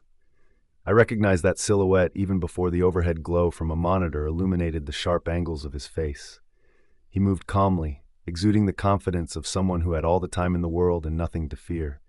Striding directly to the computer, he began typing a password. Click, click, click, enter. And then the screen came to life. A curious impulse overtook me. I leaned ever so slightly to peek through the narrow gap between the desks. My eyes widened in horror when I caught sight of a slew of thumbnails featuring naked bodies. Just then, a series of moans echoed from the speakers. Cade stiffened beside me, clutching my body instinctively. The moans crescendoed further, forcing a gasp from deep within me, a sound I could not hold back, born not of fear, but of sheer disgust. At that moment, the reality settled heavily around me. These were the students of elite. In classrooms, bathrooms, dorm rooms, I let out a deep, trembling breath before I could catch myself. But the sound was enough to make Mr. Winters pause. His shoulders shifted slightly, and his head turned slowly, scanning the space like a predator who had caught wind of blood. Crap. Without hesitation, Cade seized my wrist and tugged me away from the meager opening beneath the desks, maneuvering us around a column of shelves. We squeezed into a tight crevice behind a server rack, barely wide enough for one person. My back thudded against cool metal. Cade pressed flush against me, chest to chest, hips aligned, no space to breathe. His hand instinctively covered my mouth, silencing the sharp breath that had escaped me from the unexpected heat radiating off his body. His skin felt warm against mine, which was still chilled from wearing only a semi-soaked tank top from earlier. Now, every inch of my chest was in contact with his. I could feel everything. The tension coiling in his muscles, the steady thump of his heartbeat synchronizing with mine. My breath caught in my throat, not from the fear of being discovered, but from the way his thumb grazed my cheek, a mere accident but potent enough to send shivers down my spine. His eyes locked with mine, a silent warning in their depths. Don't move. After a few more tense moments of repositioning by Mr. Winters, his action of inserting a flash drive into the computer, he finally exhaled with a weary sigh. "Did the rats get in here again?" he muttered, shaking his head in annoyance. He moved slowly outside the door. "Better get this cleaned again," he added. I hadn't realized just how shallow my breathing had become. Cade's hand remained gently sealing my lips, allowing only the slightest whisper of air to escape. His face was so close that I could count the delicate lashes brushing along his cheekbones. Then, the doors clicked shut behind Mr. Winters. Cade's hand gradually lowered from my mouth, yet he didn't step back immediately. We remained in the intimate proximity, still too close for comfort. My lips parted, my breath finally freed, and it brushed against his cheek accidentally. My heart raced so fast I felt lightheaded. The feel of him, the warmth of his breath so deliciously close to mine, was intoxicating. When our eyes met again, the heat between us was something I couldn't quite explain. Our lips parted just slightly, and for one fleeting, foolish second, I forgot we were hiding at all. Then Cade turned away first. He stood without uttering a single word, the space between us evaporating like it had never existed. His shadow drifted toward the computer tower, and I was left sitting there, still trying to catch my breath. What just happened? My fingers twitched at my sides as I sat up slowly, the cold of the floor grounding me to reality. I blinked, struggling to snap myself back to the present. Cade hadn't looked back. I stood, brushing dust off my knees just as he reached the monitor. His fingers flew across the keyboard, pausing only to input something into the login field. "How do you know?" I asked, my voice hoarse from everything that had just transpired. "The password, I mean." "I saw," Cade muttered, not turning to face me. My brows shot up in surprise. He actually managed to glimpse the password in that brief moment. "You saw too, right? The videos?" he asked, pulling me away from my swirling thoughts. I nodded slowly, taking cautious steps toward him, but hesitated, unsure if I wanted to get too close again. He tapped again, this time on a second screen. Another password field appeared, and once more he typed with confidence. A soft beep echoed in the room, and the folder opened. What spilled across the screen made my breath hitch in my throat. Hundreds, no thousands of files. 15 years worth of data, over 2 terabytes. "Oh my goodness," I breathed. This is from the aftersound, isn't it?" Cade didn't answer. "It says the footage from the aftersound is deleted right after the live stream," I continued, my voice cracking with disbelief. "That it can't be saved or duplicated, that anyone who tries to distribute it is punished." I turned to him with urgency in my eyes. "Isn't that what they say?" Cade bit his lower lip, his fingers hovering uncertainly over the trackpad. "It's supposed to be," he replied quietly. He didn't look at me at all, simply staring blankly at the screen. My stomach twisted with unease. I reached over hesitantly, scrolling through years of footage. Everything was there. My hand froze when I spotted a file marked differently than the rest. Just a single red heart emoji. Without thinking, I clicked. A video loaded, and suddenly there was a woman, not older than me, with a pale face. Her eyes trembled and her voice was small, nearly drowning in the static that filled the room. "Please," she implored. "I have a mate. I don't want to do this." My heart raced as I shut the window immediately, the pounding echoing in my ears. "What the hell is this place?" I choked out. Cade's expression darkened completely, his jaw clenched, hands curling into fists at his sides. The same man who had held me moments before now looked like he was barely holding himself together. "Cade," I said softly, reaching toward him. "Hey, breathe. Are you all right?" A loud creak from the far wall sliced through the tension. We both froze once more. There were footsteps, but it was the familiar whistling that made me relax a bit. It was the school's janitor. Cade snapped back into motion, grabbing my wrist. "Come on." He led me away from the computers, weaving quickly through the towering structures. We ducked through a narrow gap, slipped past a metal shelf, and hurried toward the opposite wall, where a small access door was concealed behind a tangle of wires. He pushed it open, and a rush of cold air hit my face. It led to the back edge of the campus, where the maze garden sprawled in all its glory. He helped me climb out first, then followed, silently slamming the door behind him to keep our escape concealed. The skies had darkened, threatening rain. I looked up for a moment when Cade suddenly pulled me by the hand into the maze. "Wait, Cade." We weaved left, then right, plunging deeper into the dark hedges. Finally, he stopped at the center, a circular clearing surrounded by twisting vines and blooming roses. It was quiet here, hidden. Without a word, he turned to face me. And then he hugged me, wrapping his arms around my shoulders tight, like he needed something solid to hold on to. His face nestled into my neck, and the scent of old leaves mingled with faint roses, embracing me like a warm cocoon. "What's happening?" I murmured, bewildered. "Let me hold you," he said. Just for a moment. Arden. His arms didn't feel like the arms of someone trying to claim me. They didn't set my skin on fire. Instead, it felt like Cade was trying not to fall apart. Without thinking, my body moved on its own. I hugged him back. I was very careful. My arms slid around his waist, tightening when I felt his breath hitch against my neck. In that moment, I realized he wasn't the fearless figure people imagined him to be. "What are you?" I whispered against his shoulder, feeling the steady beat of his heart. He sighed deeply, able to understand my question despite its incompleteness. Then he pulled back just enough to look into my eyes.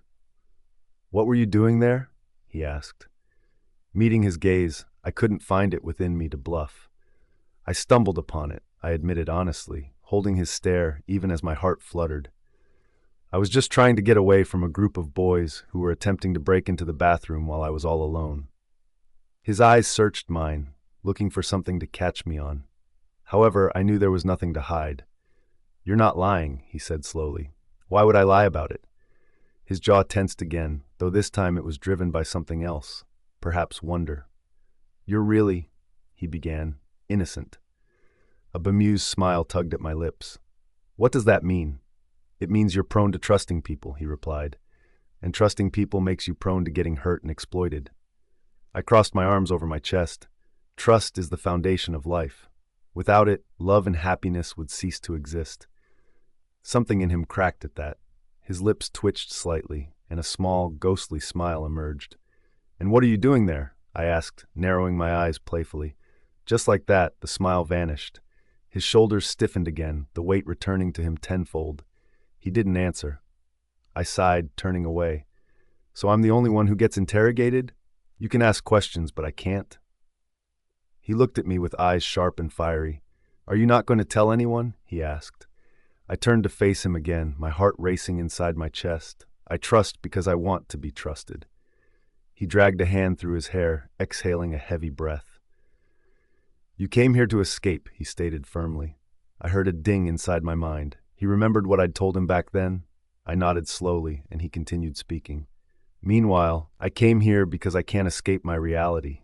I thought I could, but now I know something deeper is going on in this school. What we saw in there is just the surface. We stood in the garden, completely forgetting that we had another class to attend. No, it definitely crossed my mind at that moment, but even then, I couldn't bring myself to walk away." Cade sighed and turned to the side, his fingers curling into fists. "Contrary to what everyone thinks, I didn't come here to establish the reputation of our faction." I tilted my head, watching him closely, my curiosity piqued. "I didn't come for power, for a title, or to make myself known," he said. "I came because someone important to me." He paused, his breath catching in his throat. For the first time since meeting him, I saw a painful expression ripple across his features. My heart squeezed at the sight. "Was taken away because of this system," he finished, his voice heavy with emotion. "This broken, manipulative machine of a school, of a society." My lips parted slightly. This person, was it someone he loved dearly? I couldn't bring myself to ask such a sensitive question. However, I understood that he lost this someone in a profound way. "That's why you saw me there. I was trying to find the truth," he said, his intense gaze locking onto mine. Cade turned to me again, the fire returning to his eyes. "Now tell me," he demanded, "can you really be trusted?" I met his stare, my heart pounding in my chest like a drum. I stood there for what felt like an eternity, watching him. This boy who had just peeled himself open like a wound, exposing his vulnerabilities to me. Before I knew what I was doing, my arms were around him again. I moved more gently this time. He tensed the moment I wrapped myself around him.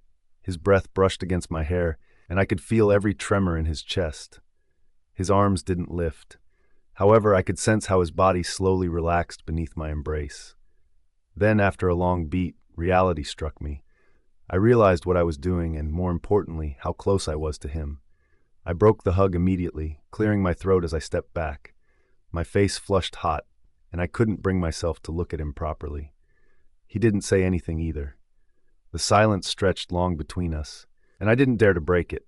I still considered whether I should apologize or pretend it had never happened when he spoke first. "Sorry," Cade said suddenly, catching me off guard. I turned my head, blinking up at him in confusion. "Huh?" "I'm sorry about what I said," he murmured. "About asking you to sleep with me." I blinked again, caught off guard. What was I supposed to say to that? He let out a frustrated sigh and looked away. "I didn't ask because I wanted your body or because I saw you as a prize." "Well," I said awkwardly, "that wasn't not the nicest way to phrase it. I mean," he rubbed the back of his neck, "it wasn't just because of that. I asked because of the incentive." I frowned, trying to piece it together. "The points," he said quietly.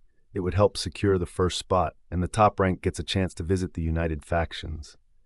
Realization dawned slowly, like the sun breaking through the clouds, "and you wanted to go there," I completed his thought, "to confirm if something strange is happening there too." He nodded. "Because Elite has always maintained a spotless record, perfect on paper. And no one believes me when I say something's not right." "Your parents are part of the united factions, right?" I asked carefully, treading cautiously on this delicate ground. "Yes," he replied without hesitation, "but they don't want me to meddle in such matters." I found myself nodding along as his words sank in. Cade looked down, guilt flickering across his features. "Still, that's not a valid excuse. I was desperate, I wanted progress, and I saw you as a way to get closer to that." "It's all right," I said quietly after a moment of contemplation. Cade looked up, surprise etched on his face. A flash of something passed over his expression, but then he said it. "The offer still stands." My brows furrowed in confusion. "Huh?" He cleared his throat and quickly cast his gaze aside, but I didn't miss the faint boyish flush that crept along his cheekbones. "I meant it when I said I could offer you my protection."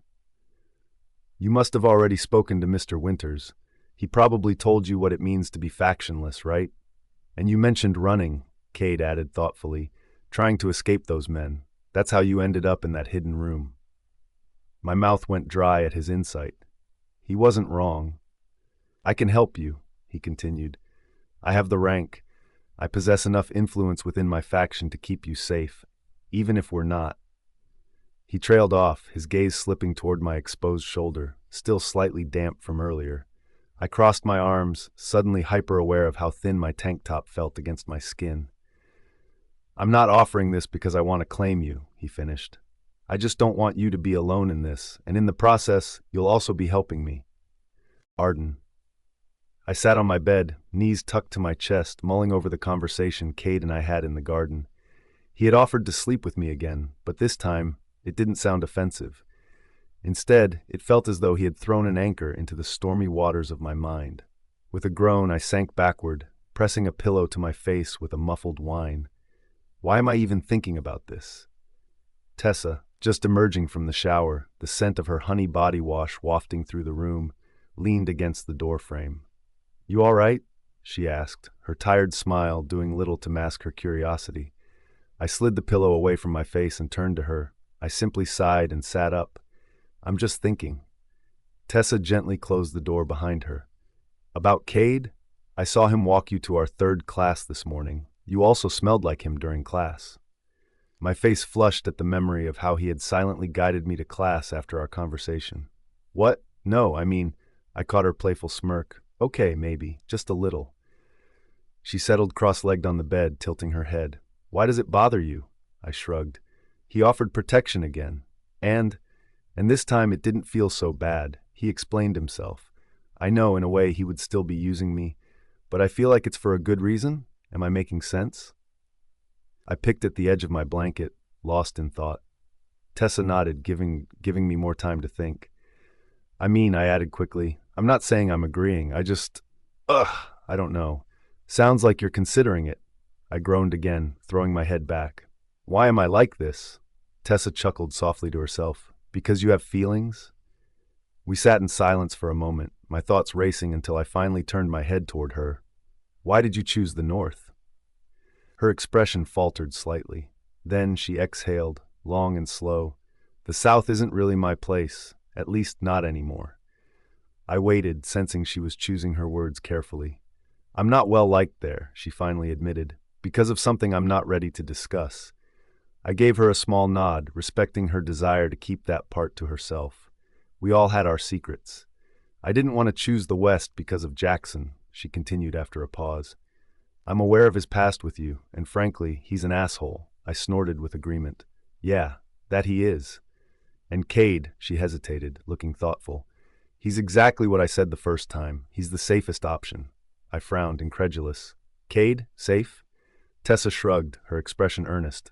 Relatively, yes. He minds his own business. He keeps his faction disciplined. He doesn't get involved in drama. And Owen trusts him. And Owen's from the East, but he still chose him. I added, intrigued. She nodded in agreement. If someone like Owen, who rarely trusts anyone, felt secure enough to switch factions and follow Cade, then Cade must be doing something right.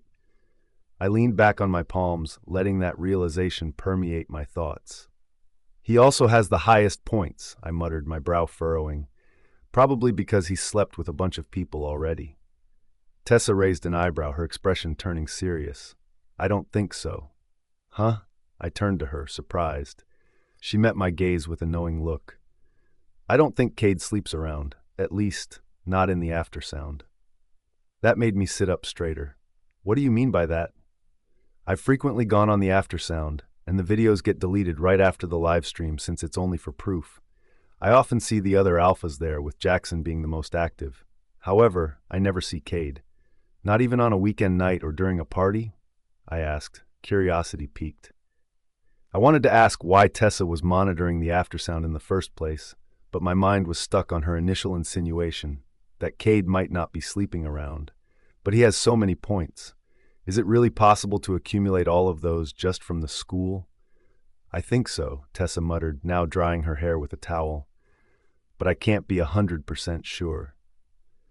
Just take my word with a grain of salt, she added lightly, and we both fell into a thoughtful silence.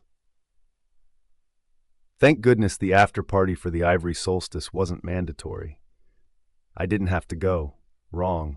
It was mandatory for me.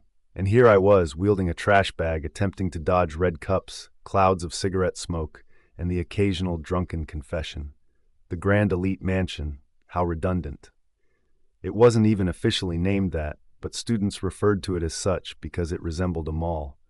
Apparently it was owned by none other than Mr. Winters himself, who graciously lent it out to the student body every year after the monumental Ivory Solstice. Gracious, my ass.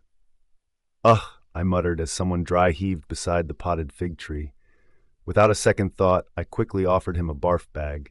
He grabbed it with desperation before staggering away.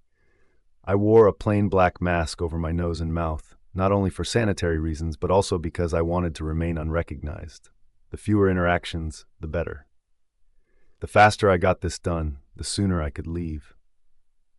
Tessa had promised to return after grabbing drinks with Owen.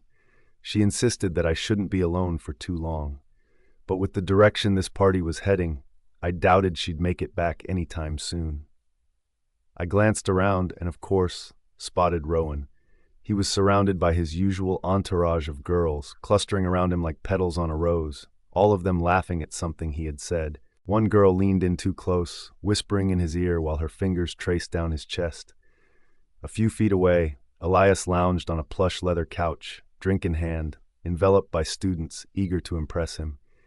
His signature half-smirk never left his face, and he observed the entire spectacle with the bored amusement of someone watching a mundane television show. I slipped through the tall glass doors onto the balcony. The night air was cold against my skin, and I shivered slightly. Leaning against the railing, I finally took a deep breath for what felt like the first time tonight. But before I could fully savor the tranquility, voices emerged from the shadows. I jerked back and ducked behind a decorative plant. Great. Why couldn't I have just 5 minutes of peace? To make matters worse, it was Sienna and Jaxon who had appeared, closing the balcony doors behind them. You're really doing this? Sienna's voice echoed through the night. You're not going to take me back? Jaxon sighed, running his fingers through his hair. You chose the North.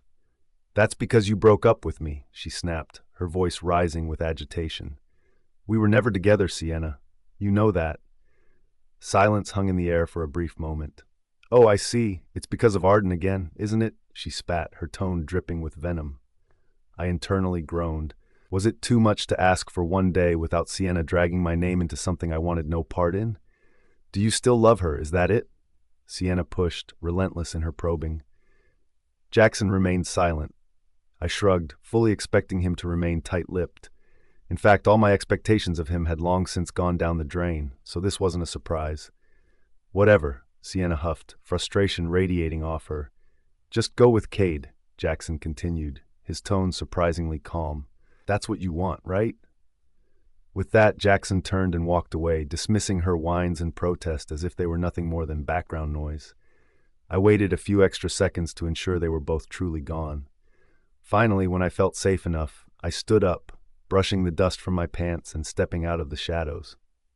Good grief, I muttered under my breath. Why do I have to be everyone's scapegoat?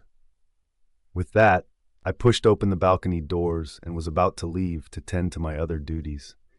However, before I could take another step forward, a sharp pain shot through my scalp. Someone yanked my hair from behind. Arden. This woman, really. I thought she'd screamed her last, stomped her foot, and left the balcony in a huff, just like she always did when things didn't go her way. However, it seemed she sensed my presence because she stayed. What the heck? I gasped as she yanked me backward, hard enough that my feet stumbled over themselves.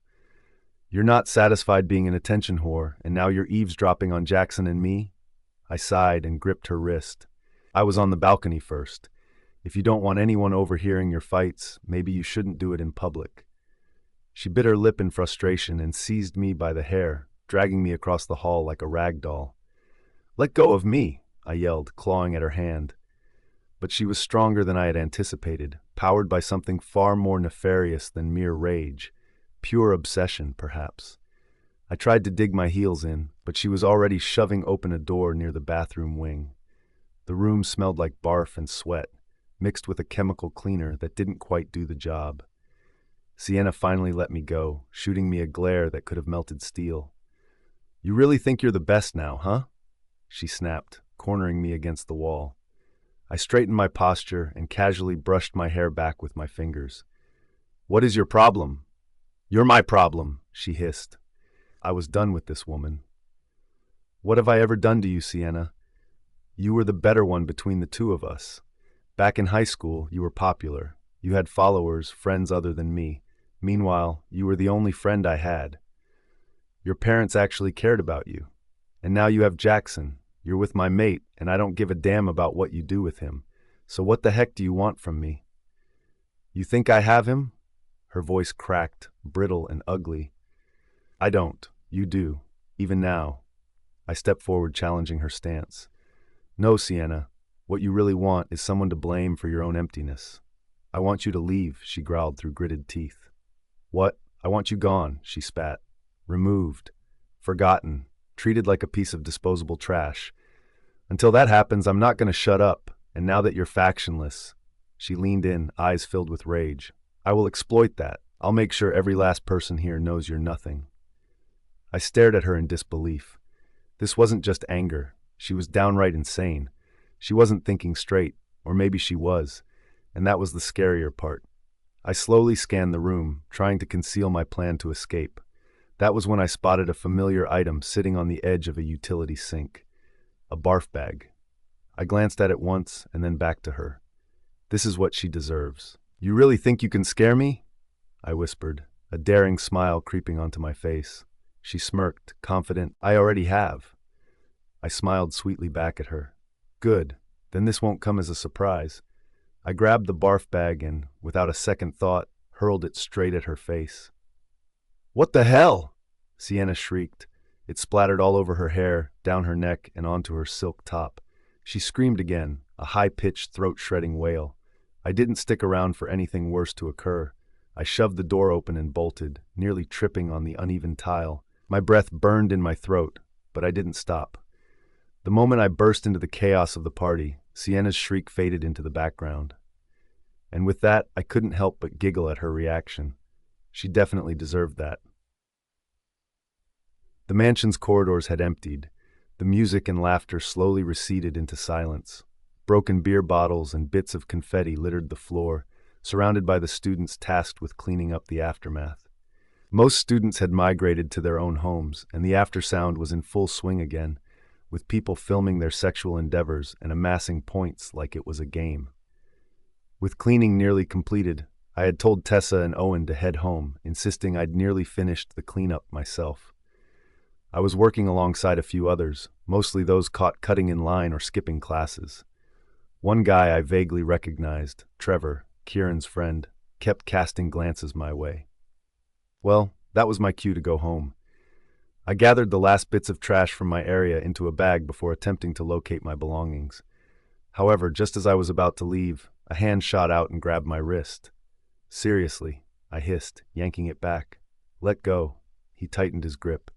Trevor, he smiled, a predator's smile. He leaned in closer under the dim light. Your brother, Kieran's friend, remember? I used to come to your house all the time. You were pretty even back then. Cold dread shot through me. This was not going to be a casual chat. I tried to pull away, but suddenly, more figures emerged. Kieran, Sienna, and a couple of others from the west. Sienna had changed into a new set of clothes, but the murderous look in her eyes was unmistakably familiar. I spun around, trying to bolt, but Sienna coldly grabbed me from the other side. Not so fast, she hissed. My mouth opened to scream, but I didn't get a sound out. Kieran stepped forward, brandishing a tiny bottle, something clear with a silver cap. Don't fight it, he said. Trust us. You want to be good for something, right? Then be good to Trevor. He pried open my jaw and tipped something clear on my tongue. I fought, spitting it out. No, my voice cracked. Trevor laughed. You're not going anywhere. They forced my mouth open again and dumped it down my throat. Warm, bitter fluid coated my tongue.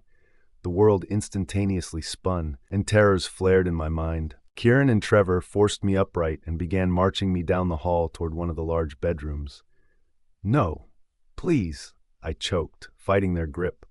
Sienna whispered in my ear, You'll thank us. Mr. Winters won't be coming back until tomorrow, Kieran chimed. Make it quick, Trevor. Trevor licked his lips as he gazed at my body. Don't worry, we're not going to get caught. I fought against them, but the drug kick-started agony in my head. My vision blurred, fingers losing grip on consciousness. Heat surged through me like molten fire. They shoved me onto a mattress, pinned me down. No, stop it, I cried, tears burning my eyes. I tasted something sweet and horrifying as another pill was forced inside my mouth. The drug hit fast, my throat closed around panic. They closed in, euphoria blooming in my limbs, heat squeezing through my veins, thoughts spiraling in every direction. A heat inducer. I thrashed my limbs around, but with the four of them there, holding me with Sienna ready to film everything, I felt myself slowly losing hope.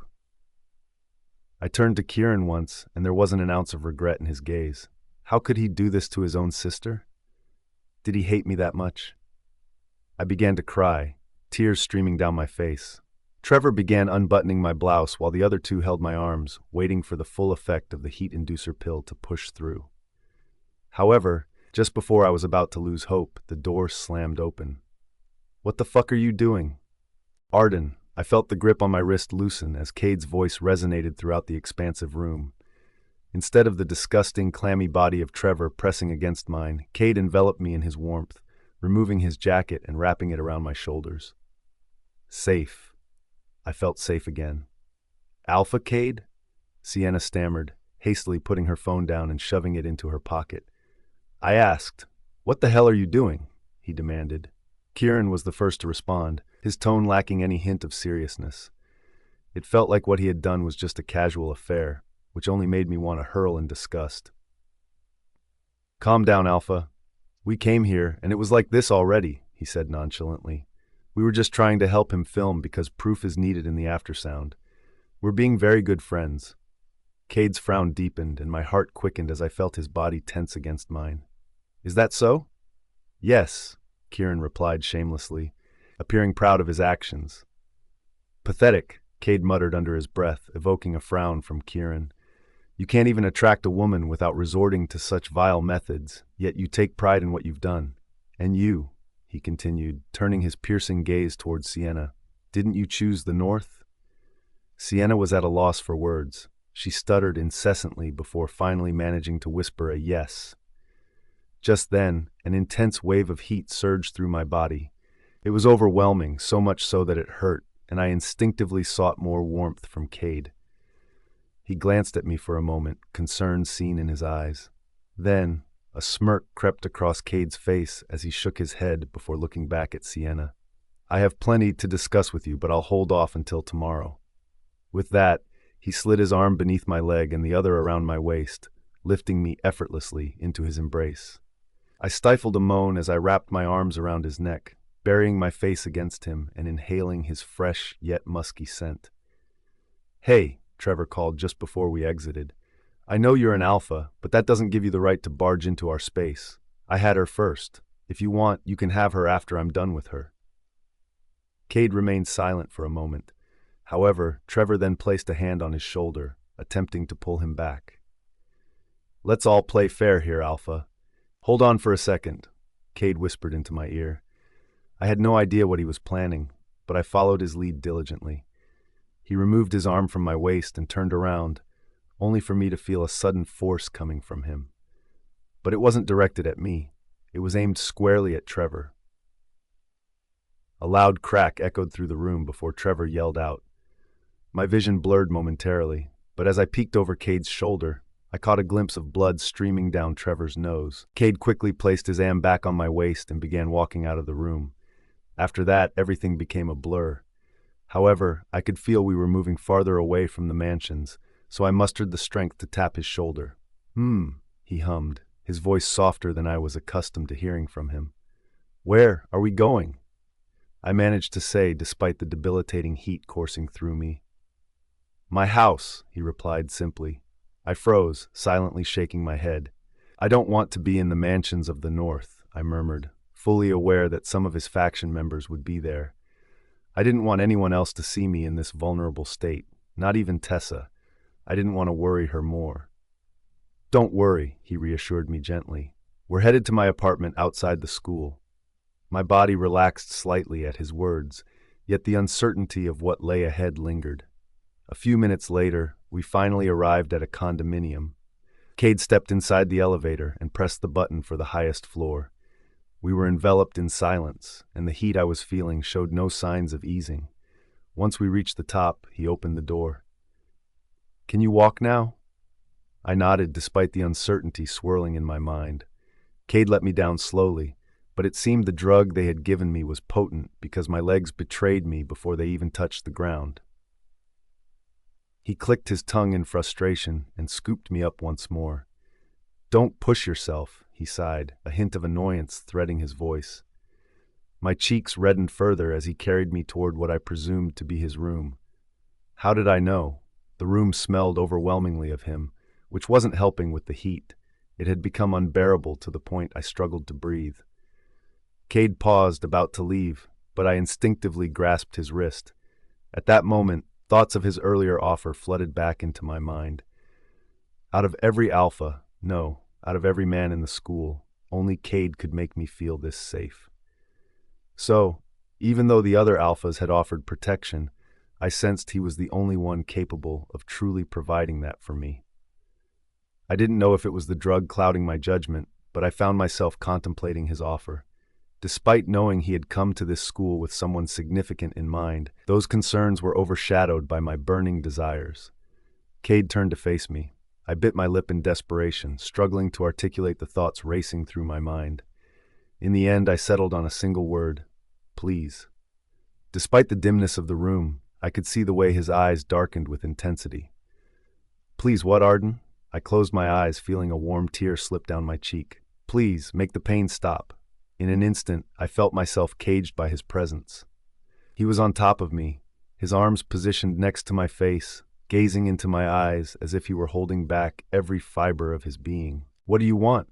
Use your words," he urged. His lips were so close to mine that when he spoke, our mouths brushed together ever so slightly. It was like a dangerous drug, more intoxicating than anything I had ever ingested, because I found myself craving more. I swallowed hard, searching his gaze. Though this wasn't our first encounter in such close proximity, I still couldn't acclimate to his striking handsomeness. It seemed he, too, was taking the time to explore my features, his gaze lingering. "Tell me, Arden," he whispered, his lips grazing against mine once more, igniting a fire within me. "I want you." Those 3 words was all it took. He engulfed my lips just enough to make me feel like he was the antidote I needed to reverse the effects of the drug. I moaned against his lips, and I felt himself losing control, biting the soft tissue. "Fuck," he whispered. "Why are you making me feel this way?" My mind was still hazy, unable to process his words, yet that made me happy, a small smile appearing on my lips.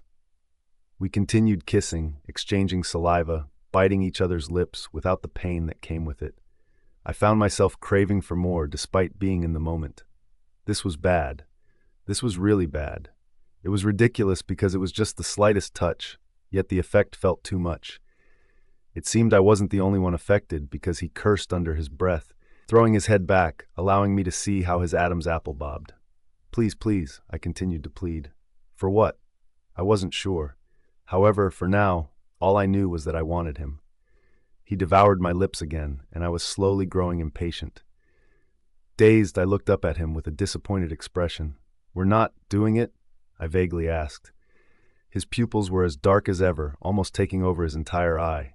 He bit his lip to the point it drew blood before turning to the side. He leaned down and encased me in his arms, making me feel confused yet still desiring him at the same time. "Your mind isn't clear," he muttered, releasing his scent into the air to calm me down. I closed my eyes and breathed him in, wrapping my arm around his neck. "I'm not going to take this as your answer to my offer," he continued. He lifted himself a bit and looked into my eyes. "Rest, Arden," he whispered. "You've had a long day." "Arden."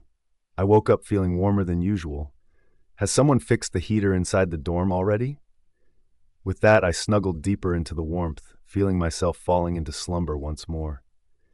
My cheek was pressed against something solid, but beneath it a steady rhythm was heard. That was when all the sleep in my body was flushed down the drain. My eyes snapped open, and I finally found the source of the warmth.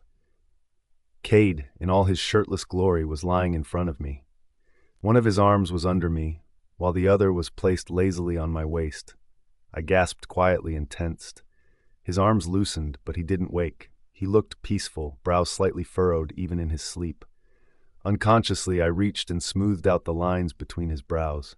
It relaxed slightly, making him appear more boyish. That also made me smile. However, when I realized what I was doing, I quickly closed my eyes and cursed internally. Oh my goodness, what was I doing? Images from last night came back, me stumbling in his arms, clinging to his shirt, my fingers digging into his back, crying against his skin, and my lips brushing his neck as I'd begged him to take me. It wasn't me. It was the heat inducer. I swear. I bit my lower lip in horror, carefully shifting out of his embrace. I was still in my clothes, wrinkled with the faint scent of the drug lingering in the fabric. I tiptoed across the massive room, grabbed my jacket, and slipped outside. The sun was already high in the sky over the elite campus. I ran through the cool morning air, darting into a bus stop, and proceeded to go to my dorm. Maisie, who was already at the front desk, looked at me with raised eyebrows, but I didn't give her any attention as I ran toward my room. I quickly opened the door, and before I could even close it, I heard a sharp gasp. "Arden!" Tessa bolted toward me, eyes glassy with panic, and wrapped her arms tightly around my shoulders. "I was so worried," she whispered harshly. "I've been calling you since last night. Are you okay? Are you hurt? Did anyone?" "I'm okay," I breathed, hugging her back. Tessa pulled back and cupped my face, checking for bruises. "How did you get away? We heard from someone in the cleanup team that Kieran and his friends tried to do something. They said something was off, and then Owen." My heart dropped. "What about Owen?" Tessa winced. "He went to confront Kieran this morning, at the elite mansions." "What?" "No!" I ran toward the closet, fumbling for a clean shirt. "He shouldn't have gone there. Kieran's insane." "He said someone had to do it," Tessa said, biting her lip. And Arden, "What? You smell like Alpha Cade." I froze. Then I sniffed my sleeve. "Damn it. Did something happen between the two of you?" I didn't see it at the aftersound. "No," I said quickly. "Nothing happened. I was in his room, yes, but he saved me, Tessa. That's all. I swear." She nodded quickly. Okay, but we need to go now. I couldn't stop Owen because I was still trying to contact you. I tugged on a hoodie, spritzed perfume to mask the scent of Cade, and threw my hair up into a bun. We burst out of the dorm, feet pounding the stone paths as we sprinted across campus. The elite mansions towered ahead, but even from a distance I could hear the shouts. Owen! I rushed forward. The moment we turned the corner, I saw it. Owen was on the ground, bruised, lip bleeding, cheek swollen. Kieran towered over him, his fist raised, aiming for another hit. Beside him was Trevor, who was kicking Owen before he could get up, and next to them was once again Sienna, appearing to be enjoying the show. What the hell? I screamed, rushing in and shoving Kieran back. He stumbled slightly, eyes red, one cheek marked by what looked like Owen's earlier blow. He started it! Kieran spat. He came into my mansion throwing punches. Owen wiped blood from his lip and tried to lunge again. I had to wrap my arms around his waist, holding him back with every ounce of strength I had. No more, stop it! I'm fine, Owen muttered, though he clearly wasn't. Tessa knelt beside him, helping him sit upright. Her eyes burned with tears when she saw the blood on his temple. You're bleeding, you idiot, she hissed. Kieran smirked and stepped forward. You freaks think you can walk in here and accuse me of… Back off, I snapped. You don't get to touch my friends, I snarled. Is that so? Trevor asked in a teasing tone. How about this? He tried to kick Owen again, but this time Tessa covered him, so Trevor's shoe scraped against her knee. What is your problem? I exclaimed, holding on to Trevor's collar. That was when a commanding voice sliced through the air. What is going on here? Everyone turned to the source of the voice. Mr. Winters. We were all seated in Mr. Winters' private office. Kieran, Trevor, and Sienna sat on one side. On the other side, Tessa and I sat stiffly, hands clenched over our knees. Owen had been sent to the clinic, barfing and disoriented. They were checking his head for signs of trauma. So, Mr. Winters began, someone tell me the story. Kieran was the first to speak, casually leaning back in his seat. He started it, he said, gesturing vaguely toward the empty chair Owen should have occupied. That dude came storming into my place throwing punches. I was just defending myself. Trevor nodded beside him, the perfect loyal minion. We were just talking. Then he comes in swinging like some lunatic. Tessa's frown deepened. It was only because of what they did to Arden. They drugged her last night when she was just cleaning up after the ivory solstice. It's sexual assault. Mr. Winters sighed, tilting his head toward our side of the room. Is that true? Kieran gave a snort. Of course not. In Elite, we value proof. They don't have proof of the assault. Sienna's lips curved into a self-satisfied smile.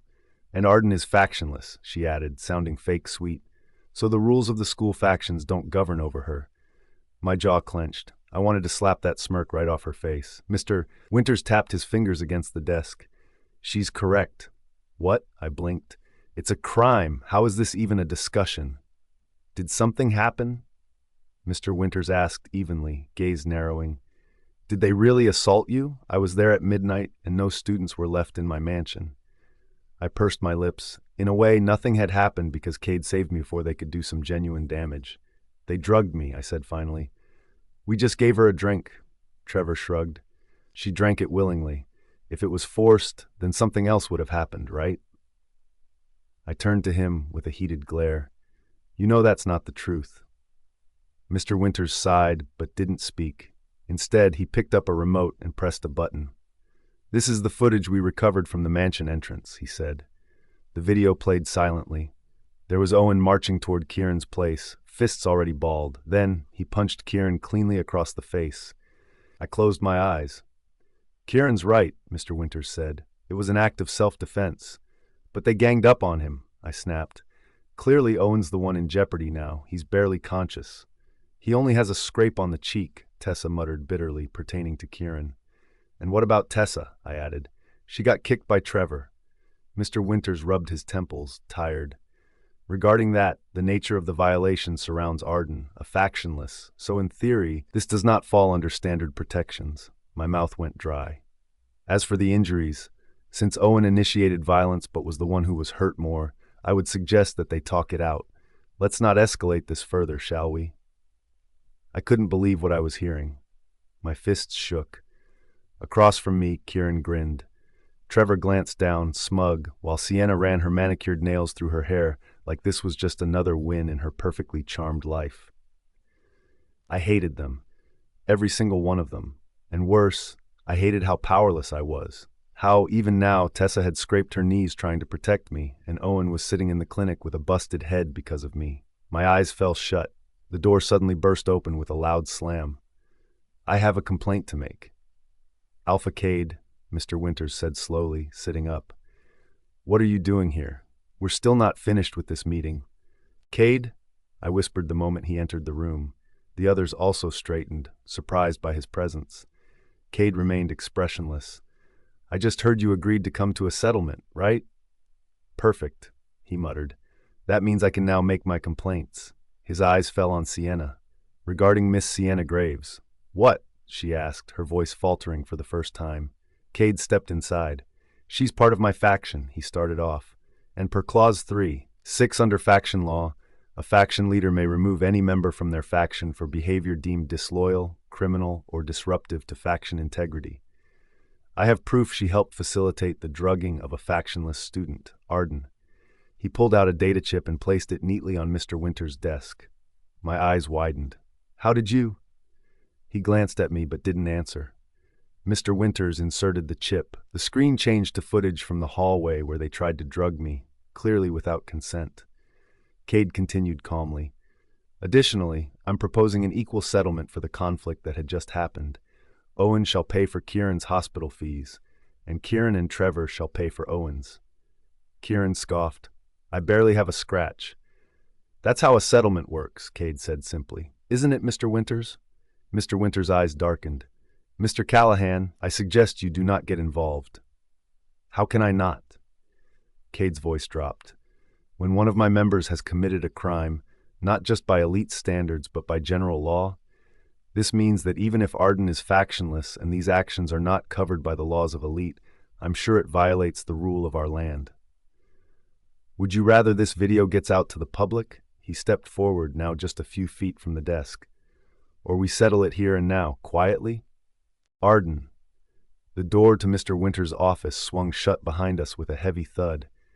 He remained inside, and the moment Cade brought up the issue being addressed beyond the school walls, Mr. Winters immediately sided with him.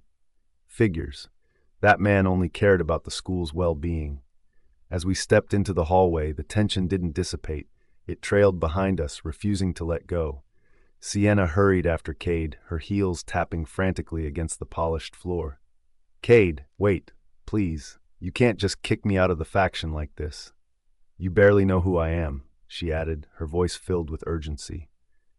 Cade halted and turned to face her. "Exactly," he muttered, irritation heard in his tone. "Why would you choose me if that was the case?" She bit her lip, and I watched as desperation clawed its way to the surface of her expression. "I like you," she exclaimed shyly. "I admire your faction very much, and I believe choosing you is for the best." Her gaze was innocent, the same look she always wore, one that even fooled Jaxon. I felt my breath hitch when Cade remained silent. Sienna had always relied on her looks and naivete to get what she wanted. "You should have thought of that before drugging someone," Cade said. I glanced between them, finding his expression unyielding, still cold as he regarded her. "The North does not accept such actions." Sienna bit her lip again, and I could almost see the gears in her mind turning. "You're just doing this because I'm not originally from your faction. If it were one of your members, I would have done the same." Cade cut her off decisively. "You should have thought twice before acting." Sienna floundered, her mouth twitching and tears brimming in her eyes. But Cade wasn't looking at her anymore. His shoulders were squared, and he strode ahead with determination. For the first time, Sienna appeared like a crumpled petal beneath a heavy foot, stepped on and dismissed. Deep down, I knew no amount of pleading would change Cade Callahan's mind. Meanwhile, Kieran was pacing along the wall, phone pressed to his ear. "Yes, I said I need it now." "Like today," he snapped. "No, I don't care what time it is. They're making me pay for some idiot's hospital bill." "Yeah, I know it's not fair, but that's what they said. Just wire it, Mom." I couldn't help but let a small, smug smile creep onto my lips. So, he was talking to our parents. They were struggling to pay for his fees. I knew that all too well. This was just another blow to their already tight budget. To be honest, I didn't even feel bad. They were the ones who allowed Kieran to become this way. The scene wrapped me in a cloak of quiet satisfaction. I had thought all hope was lost. I had believed I would have to walk away from everything. But Cade, he had come in like he always did, exactly when I needed him the most. I quickened my pace and caught up to him just before he turned the corner down another hallway. "Wait," I said, my voice soft yet insistent. He paused, his eyes glancing back at me. "Yeah?" I looked up at him, hesitating as I gathered my thoughts. "Why did you do it?" He raised a brow. "Do what?" "You know what?" My voice dropped to a whisper. "Come in like that. Fight for me like that. Was it for me?" That question lingered on the tip of my tongue, but I was grateful it didn't escape. There was a brief pause. His lips parted slightly as if he were about to answer immediately, but then he pressed them into a firm line. "It's for my faction," he said. I swallowed hard. "Right," I muttered, the disappointment creeping in. "Of course it wasn't for me. I don't want someone like Sienna in my faction," he continued. "Tessa and Owen are hurt. While we're at Elite, they fall under my leadership. That makes it my responsibility. I did what I had to do."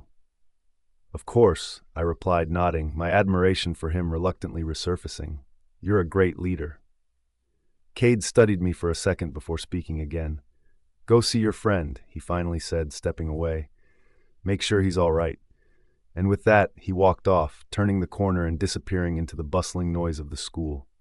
I felt Tessa approach beside me, her hand brushing against mine. "What did he say?" she asked. I pursed my lips, not ready to divulge everything. "Let's go," I muttered. "Let's see if Owen's all right." She nodded in agreement. Together, we made our way to the clinic. The hallways had grown quieter now, a natural occurrence since the after-party had happened just the night before, and it was the weekend.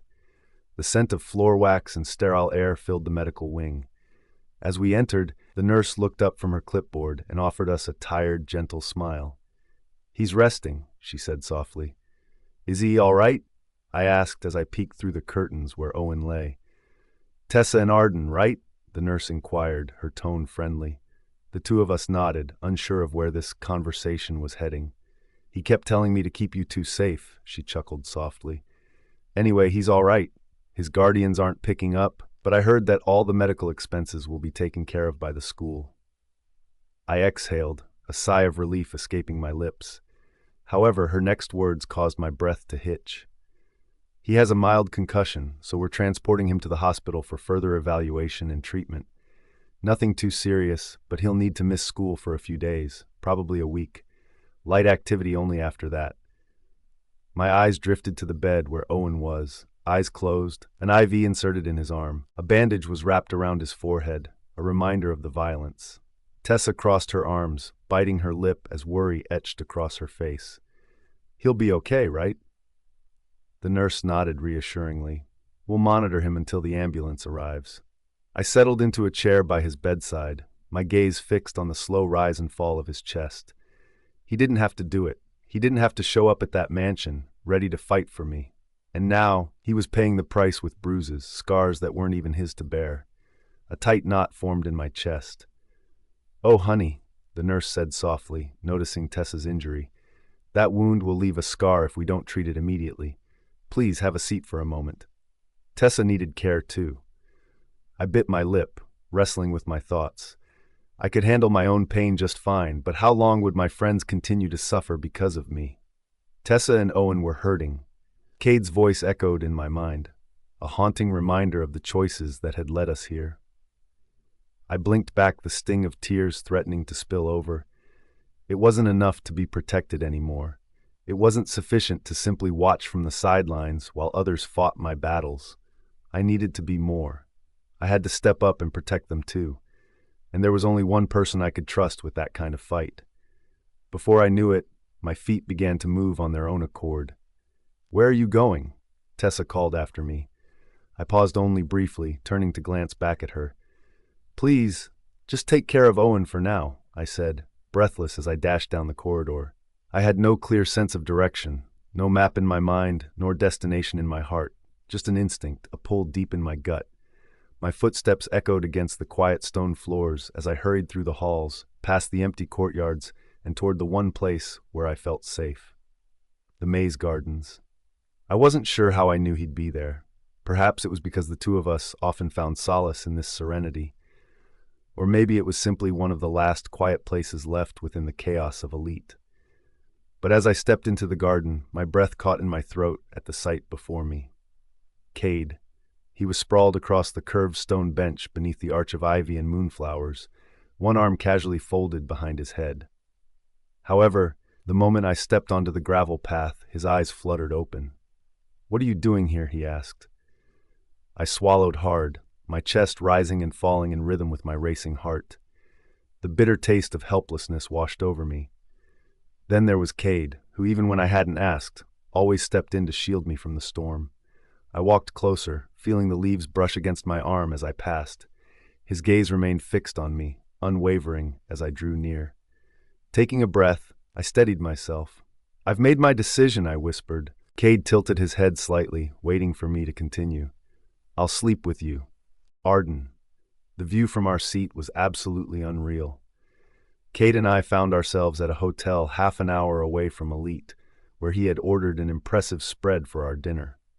As I gazed out the window, I could see Elite shimmering from a distance, its bright lights and the tall trees surrounding it making it stand out like a jewel in the night.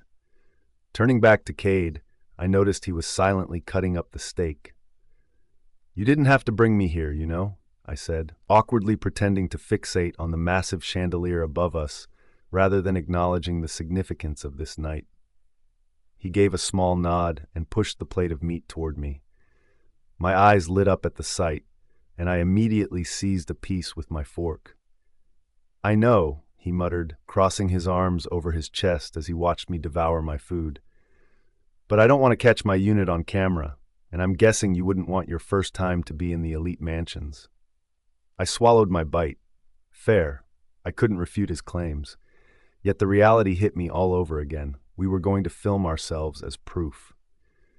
Cade must have sensed the hesitation in my eyes as he slowly turned to me and said, "You don't have to worry." "I'm not worried," I lied under my breath, though I could tell he wasn't convinced. "The video won't circulate," he assured me, "especially not to Headmaster Winters." I furrowed my brows in confusion. "What do you mean?" "I'll erase it before he can retrieve it." He spoke so casually, but there was an unmistakable conviction in his words that put me at ease. "So just be comfortable." After that, he turned away, but his words settled warmly in my chest, igniting a small smile that crept across my lips before I could stop it. "You're actually very kind, you know," I muttered mid-bite.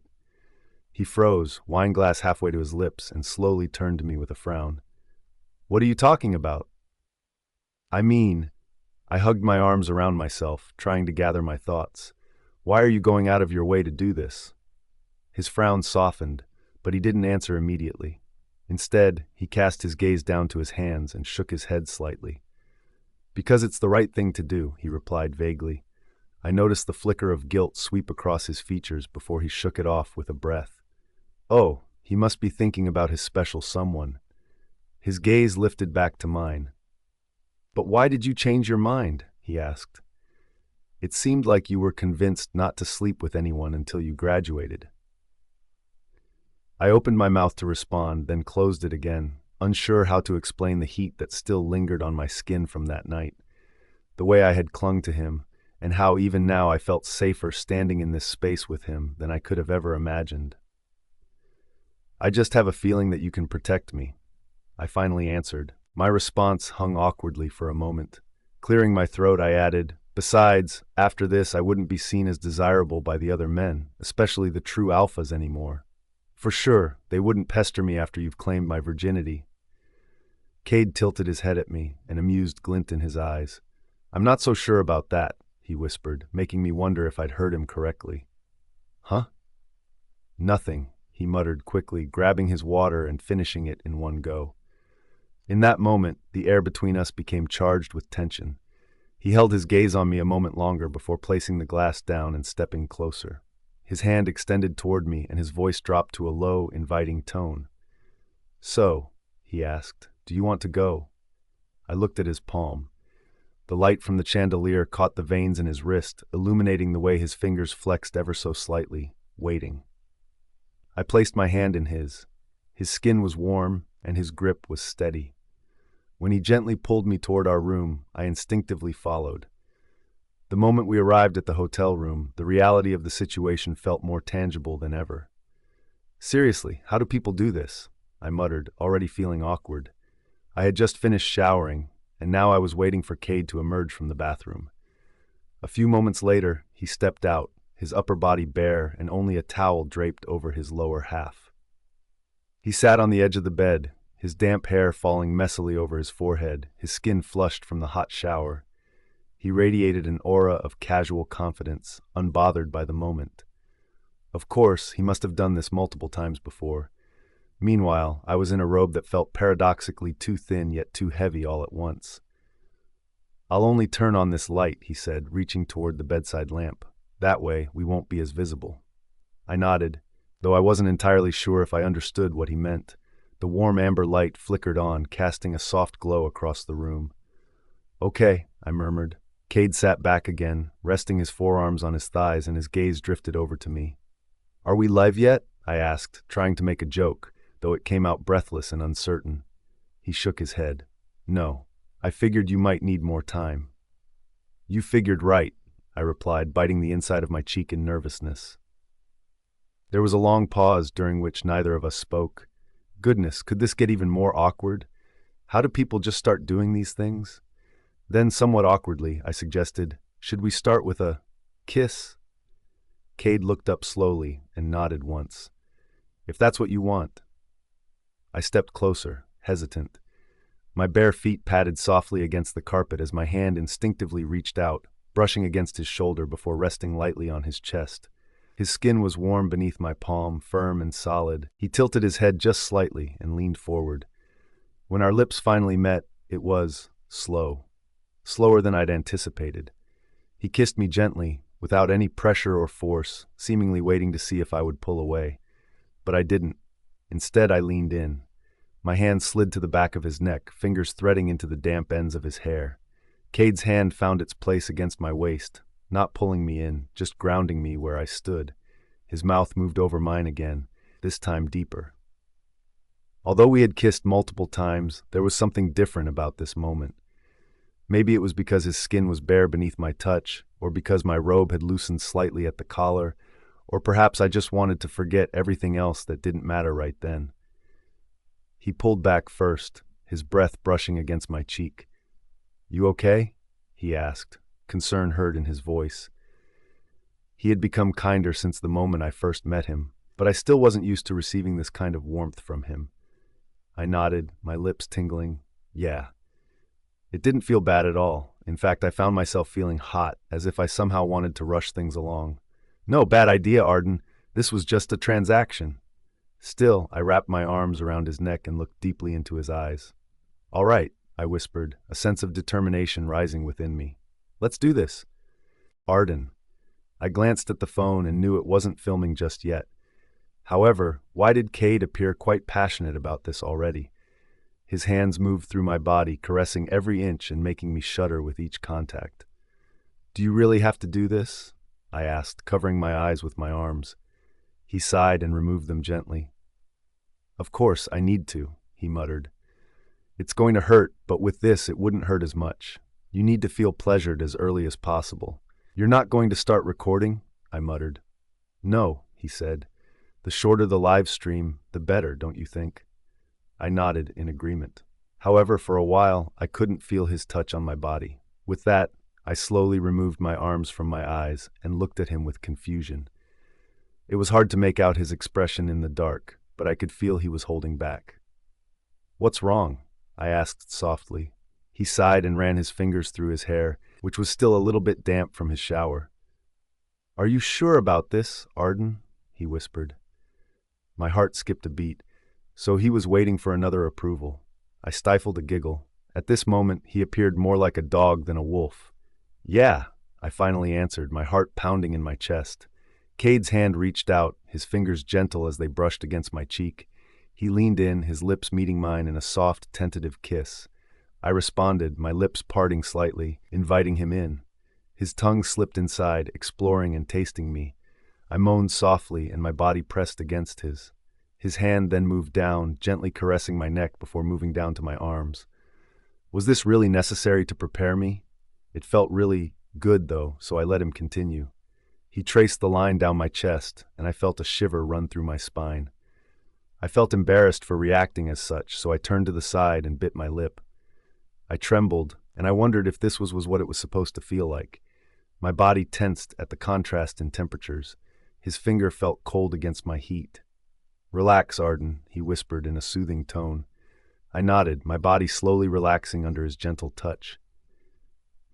He hummed, and even then, I couldn't see the look on his face. Did he like this? Was I the only one scrambling to hide my pleasure? I bit my lip and haphazardly said, "I don't want to do this anymore."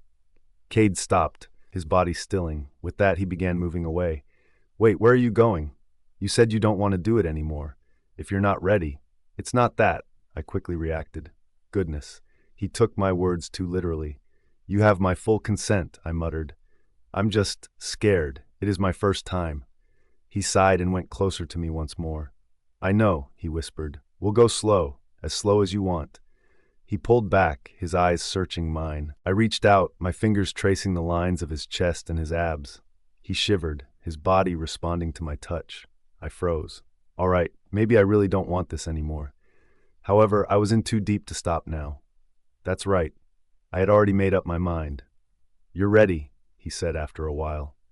I felt my cheeks heat up again. "I'm going to start the live stream, all right?" he muttered. Somehow I didn't feel as wary now. With that, I nodded. The moment he was gone from the bed, I felt cold, which was strange since it hadn't even been a minute. "Cade," I moaned, my body aching with need. However, I didn't know what I was asking for. At that moment, for what felt like the first time, Cade smiled, his eyes dark with desire. After a few seconds, I felt an electrifying shock in my body, causing me to moan and wrap my arms around his neck. I have never imagined myself doing this, but I also didn't think it would feel this good. However, with the camera on, I felt myself grow wary of the sounds I was making. I wrapped my arms around his shoulders and buried my face into his neck, muffling the moans. Suddenly, he stopped, making me confused. "Why?" I muttered against his neck. "Wait for a moment," he said and stood, making me feel cold. He then turned off the phone camera and tossed it to the floor. My eyes widened. "Is that all right? There's no rule in the book that states how long a video needs to be. That is enough proof." I felt a slight disappointment in my heart. So it was over? However, not even a second later, Cade followed through with what I said mere seconds ago. Then, Cade's body collapsed against mine, our breaths becoming one. Cade. Going to Elite wasn't entirely my choice. I've always thought that labeling a werewolf based on the institution they went to, instead of how they were as an entity, was skewed. Others automatically think higher of you because you're from Elite, and at the same time, it granted others to treat those who didn't attend it with hostility. "I'm respected enough to not go to Elite," I said to my mom, who appeared just as exasperated as my dad. "I know," my mom said, massaging the bridge of her nose. "But this is a grand opportunity, Cade, one that a true alpha cannot pass on." In the end, my fate was already sealed. So, with this sealed fate of mine, I decided to do something worthwhile instead, and that was to find out if Elite was truly as perfect as it seems. On my first day, it was already apparent that it was not. The bias, the special treatment, the point system, all of them denoted something that aimed to separate us further. I knew being on top would give me the benefit of finding out more, so I sought out her help. Her, the person who seemed so innocent yet full of fire, one who also felt the injustices in Elite. I didn't expect to run into her so many times during my stay here, and the more I saw her, the more I grew frustrated, because I began seeing her in her. However, I also couldn't deny that I was drawn. Maybe it was unconscious or innate, but I found myself wanting to protect her. And that was what tonight was supposed to be. It was a done deal, and everything should have ended after I turned off the camera. However, with her laying under me with cheeks pink from the heat still clinging to her skin, her breathing still uneven, and her body close to mine, it was difficult to pull away. I tried not to think about how soft she felt or how her fingers had curled over my chest for just a second longer. However, she had to make it worse by smiling at me.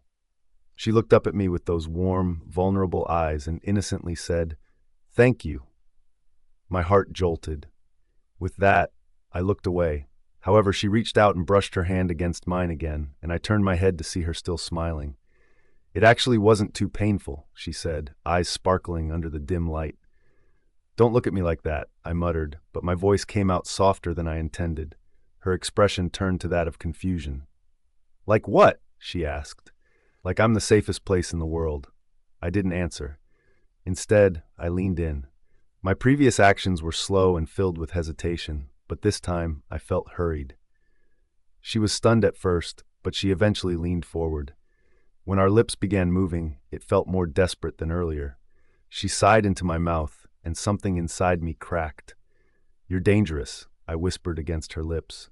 She still had that look of confusion, but along with it was an unmistakable desire. I clicked my tongue. "Fuck it," I muttered before pulling her close again, wrapping my arms around her.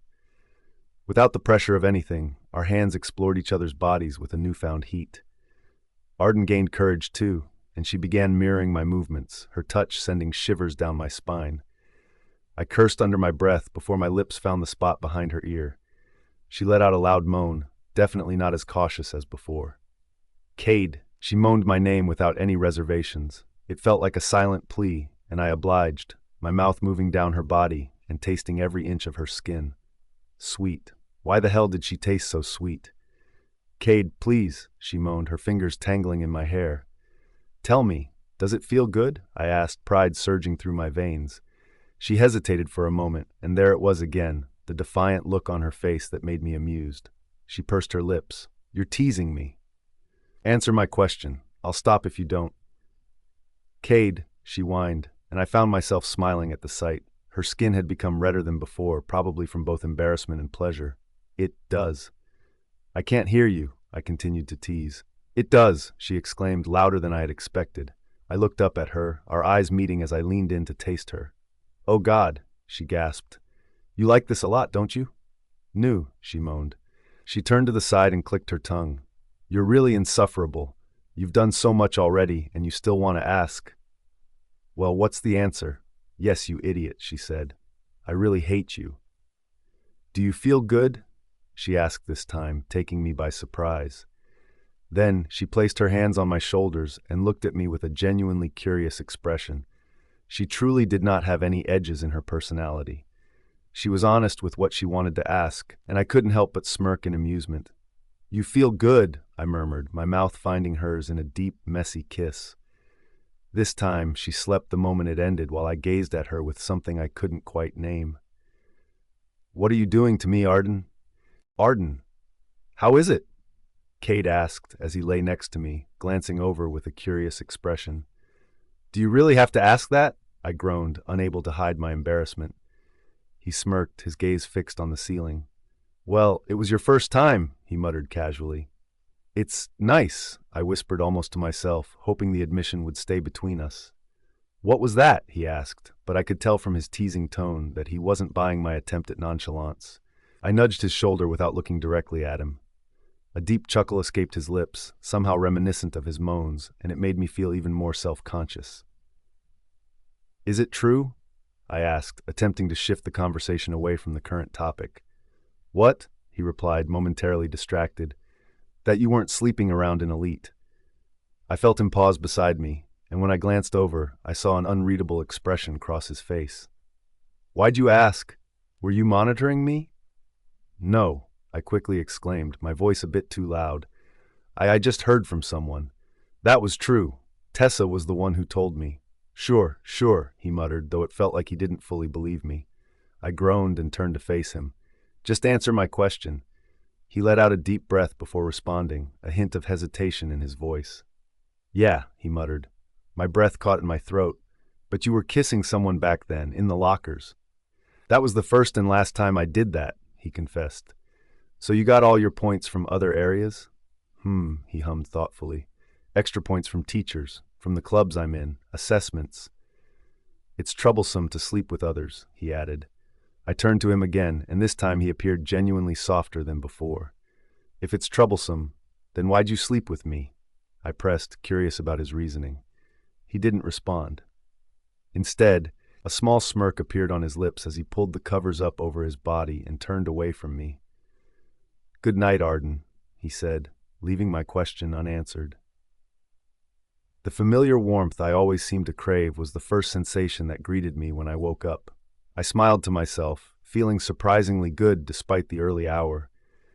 My mind was still hazy, but the longer I lay there, the more the memories began to slip back in, crystal clear. The fact that this bed was the very same where I had lost my virginity made me feel both exhilarated and on edge. Oh, moon. My cheeks flamed red immediately, and I had to bury my face into the pillow to muffle the embarrassed groan building in my throat. What had I done? It hadn't been wild or messy like the rumors people always circulated at Elite. Instead, it had been slow, almost, dare I say, sweet. Cade had taken his time, and when it was over, we did it again. That part replayed in my head more than anything else. Cade was still asleep behind me. At that moment, I knew I should get up. Despite my reluctance to acknowledge it, I knew this was supposed to be a one-time thing only. Was I supposed to sneak out, like the girls Kieran used to brag about, how they slipped away before morning came and feelings could ensue? However, something compelled me to stay. I turned slowly, my gaze landing on Cade's side of the bed. He lay turned slightly toward me, his features soft in sleep, dark lashes resting against his skin, lips parted ever so slightly. I found myself studying him intently. Was it weird to think that someone could be that handsome? Because Cade really was. Unintentionally, a smile crept onto my face, just a little. Then, suddenly, his brows furrowed. At first, I thought he was waking up, maybe sensing my gaze on him, but his eyes remained closed, and a low murmur escaped his lips, so faint I almost missed it. "Honey." I froze, my breath caught in my throat as I stared, my heart pounding fiercely for an entirely different reason. Had I really heard that right? Honey? Who was that? Why did he sound like he was in pain? The warmth from earlier suddenly felt colder, replaced by a heavy weight in my chest. I curled my fingers into the sheets and watched him intently, but he didn't stir again. Whatever dream had taken hold of him seemed to pull him even further away from me. My throat tightened, and I couldn't help but wonder. Was he thinking about his first love while we were lying together in the same bed? I stayed there, watching as Cade murmured that name again under his breath. I swallowed hard and tried to keep the pounding of my heart at bay. I should go. I needed to. I slowly began to rise from the bed when a hand suddenly reached for mine. "Don't leave," he muttered, his eyes still closed. But in that moment, I felt he wasn't directing that statement at me. Still, I stayed for a while longer. I leaned back down beside him, wrapping my arms gently around his waist and burying my face into the warm skin of his back.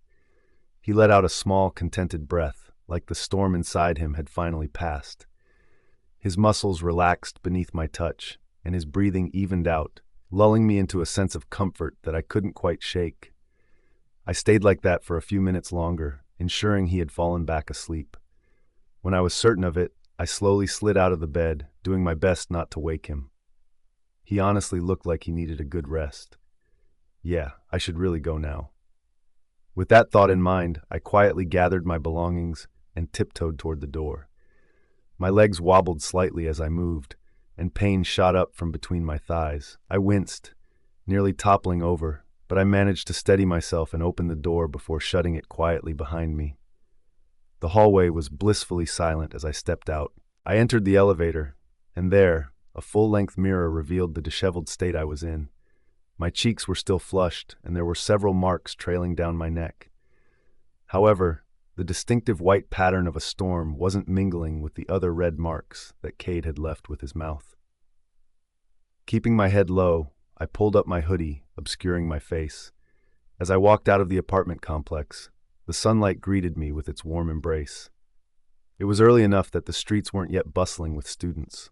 Thank the moon for small mercies. As I walked, everything felt real all over again. It was over. My virginity was gone. On the brighter side, I was with the North now. With Cade, I could protect myself and my friends much better. Along with that, I would no longer be a target of the true alphas. Life would be much quieter now. Just then, my phone buzzed in my pocket, and I pulled it out to check the screen. To my surprise, it was Elias's name flashing on the display. We had exchanged numbers when we discovered we would be representing the freshmen together in the upcoming competition. I noted that he had texted me a few hours earlier, right at dawn. Why would he contact me so early? My brow furrowed as I clicked on his message. Elias, meet me at the Silver Lounge. I have something to talk to you about. A sigh escaped my lips as I hovered my thumb over the keyboard, weighing my options. Finally, I responded, if it's about the upcoming competition, can we talk tomorrow instead? We don't have club duties today. The reply came almost instantly, surprising me once again. It felt like he had been waiting for my response. Elias, it's not that. Meet me now. I'll treat you to a meal. I stared at the message, feeling confused and intrigued. Why now? Shaking my head, I reasoned that perhaps he hadn't heard the news about Cade and me. Yeah, that must be the case. With that thought, I slid my phone back into my pocket without responding. I was about to cross the street when I felt a firm hand grasp my wrist. Startled, I turned to find myself met with familiar blue eyes.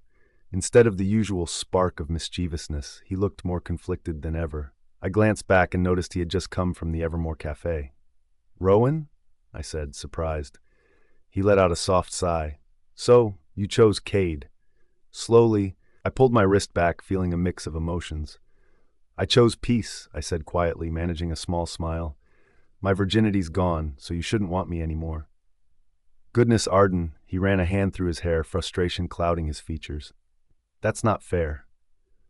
What's not fair? I asked, tilting my head to the side. He didn't directly respond to my question. Instead, his grip on my wrist tightened just a little. Go on a date with me. Arden. There was only one question stuck in my mind. What the hell was happening? After I slept with Cade, the other alphas shouldn't be interested anymore. So tell me, why was Jaxon chasing me all the way to my dorm? Arden, please, he exclaimed while I ran for my life. I couldn't shake him off, and I cursed under my breath as my heart raced. First, Elias had been texting me nonstop since I hadn't replied to him this morning, insisting that we go on a date. Second, Rowan actually had the audacity to ask me to give him a chance, and now Jaxon was begging me to take him back. Why in the world was all of this happening right after I slept with Cade? Thankfully, Hades' dorm was finally in view, so I quickened my steps despite the pain shooting through my thighs. Damn Cade and his big dick. I noticed the stares of other students as they turned to look at us, but even then, my only focus was on escaping from Jaxon. I finally reached our dorm and quickly slammed the door in his face. However, that didn't stop him. He barged in right after me. He held onto my shoulder, forcing me to face him. What do you want? I spat, jerking away from his grasp. How could you do that to me? He demanded. I frowned, shaking my head in disbelief. How can you even ask me that question? I muttered. He was the one who cheated on me, yet he acted as if he were the injured party. Listen to me because I'll only say this once, I said with full seriousness, locking my gaze with his. We are nothing now. You cheated on me. You rejected me. I've accepted that. Now, leave me alone. Yet Jaxon was truly persistent. I'm sorry, he said. I paused, turning around in surprise that those words were finally escaping his lips. That's what you wanted to hear, right? He continued, his tone pleading. I'm sorry, Arden. He probably thought I would crumble under his pathetic gaze, but instead, a mere giggle escaped my lips. His frown deepened in confusion as my giggles transformed into full-blown laughter. Why? You're saying those words when you don't need to anymore, I said, reverting back to my serious self. But during the moments when you truly needed to apologize, you didn't even utter a single syllable of regret. What? I pressed on. You want me to hear those words? Newsflash, Jaxon. I don't want to hear you at all now. He sighed, running his fingers through his hair in frustration. I know our relationship wasn't perfect. I know I was at fault too. But can you give me another chance? I really regret it, Arden. Our memories keep flashing through my mind, he continued, his voice growing earnest. And it was then that I realized you are the best thing to ever happen to me. The meals you cooked, the way you comforted me when I was sick. You're the only one who understood my dilemma in the family. Take me back. I looked at him and felt a sense of satisfaction blooming in my heart. For once, it felt like he was the one desperately seeking my affection. However, my feelings stopped there, at mere satisfaction. "Well, you're too late," I muttered, looking sincerely into his eyes. "I'm happy now." A small scoff escaped his lips. "You're happy? Because of who? Cade?" My frown deepened at his words. "Does he know that we're mates?" he pressed. "Maybe he was only after your virginity." I ran my fingers through my hair, biting my lip in frustration. "Not everyone is like you, Jaxon," I muttered. "Oh, so you're saying Cade is different now? He's the worst out of all the true alphas. You don't know him." "And neither do you," I snapped before I could stop myself. It was true that I didn't know Cade as well as I would have liked. However, in the short time we had known each other, he had done far more for me than Jaxon had throughout our entire relationship. "Do you like him?" Jaxon finally asked, his tone more exasperated than I had expected. "And what does that have to do with you?" "Arden," he said, frustration evident in his voice. "You actually like that guy?" Truth be told, I hesitated for a moment. However, I quickly shook my head. A look of relief passed through his eyes, but my next words hardened his expression once again. "I just like him more than I ever liked you." "How could you say that?" Just then, Tessa descended the stairs, stopping to look at the two of us with wide eyes. I didn't hesitate to walk toward her and wrap my arm around hers. "If you don't have anything else to say, then we're going."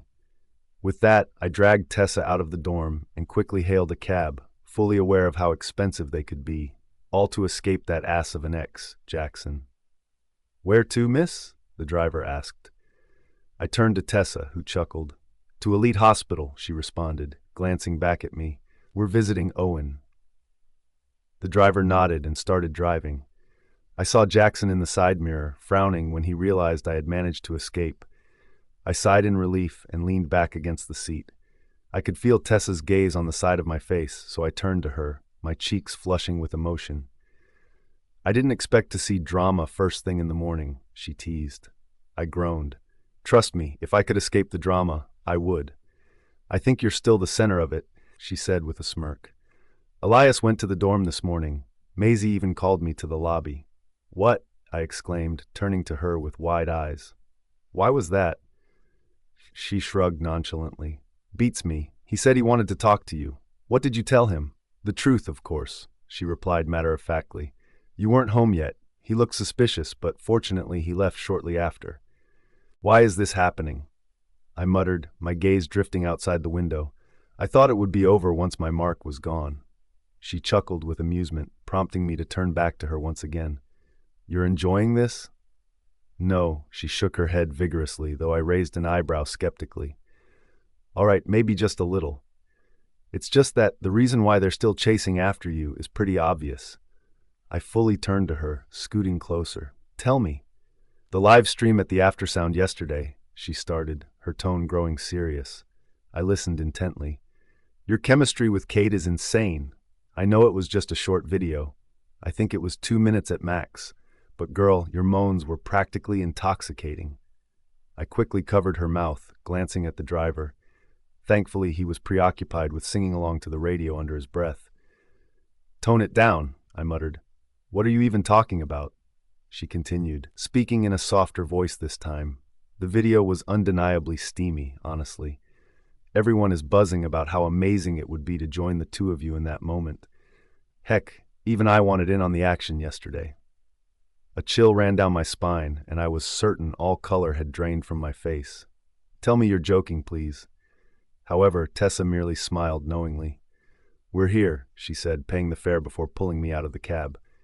She whistled happily as she continued to lead me to Owen's room. "Tessa," I whined the moment we stepped into the elevator. "What?" she chuckled, still visibly amused. "Tell me it's not true." "You can check the echo if you want," she replied, avoiding a direct answer. The elevator dinged, and I hesitated to follow through with her instruction. As we arrived in front of a large door, probably an extravagantly expensive room, I couldn't help the small smile that crept onto my lips when I remembered that Kieran and Trevor would be covering all of the fees. Tessa opened the door. "Look who's here with me." Owen, sitting while engrossed in a book, turned toward the two of us before his focus shifted solely to me. "Oh, hey, Arden," he said casually. "That short video with Cade was pretty hot," he added, a smirk playing on his lips. "Arden, how can you even watch that?" I asked Owen as I peeled an apple for him. "Aren't you supposed to be resting?" "Yeah, resting," Owen smiled. "But I'm not here to rot. I watched it because it was blowing up on the Echo, and I wasn't disappointed at all. It really was quite entertaining," he teased. I stabbed the apple with the small knife, leaving it in place as I turned to Owen, glaring at him. "Maybe you should just rot in your bed." Tessa burst into laughter, swiping the apple from my hands and continuing the task. "It's so much fun teasing Arden." "But what we're saying is true," she added. "Most of the students have probably watched it. Some people are even asking for a copy, but there's no way to reproduce it." I turned to her and quietly sighed in relief. The site was quite foolproof when it came to distribution. You couldn't even record the screen with another device, as it just showed up as a black screen. The only person who had the means to possess a copy was none other than Headmaster Winters. Despite my initial worries, I had a feeling that Cade stayed true to his word about not letting Headmaster Winters get a copy of the video. "So, when's the next live stream going to happen?" Owen's question snapped me out of my thoughts, and I turned to him with narrowed eyes. He was already munching on the apple slices with an innocent expression plastered on his face. "What do you mean?" I asked, feigning ignorance. "Well, your mark is gone. Cade's score will be unbeatable for the entire year. You've also moved up in the ranks, so I'm guessing this can happen again?" I stubbornly shook my head and leaned against the wall. "It's not going to happen again." "Why not?" Tessa asked, a hint of disappointment in her voice. I turned to her, wide-eyed. "You too?" She smiled sheepishly. "Well, the two of you have great chemistry. I think it's a waste to end it here." I sighed and turned away. Even though I benefited from this system once, doesn't mean that I want to do it again. Frankly, I still believe it's more harmful than beneficial. I don't want to indulge in it any longer. I just hope to have a peaceful life in Elite now that I'm in a new faction and my virginity is gone. It was exhausting being marginalized by the rules and treated like a prize.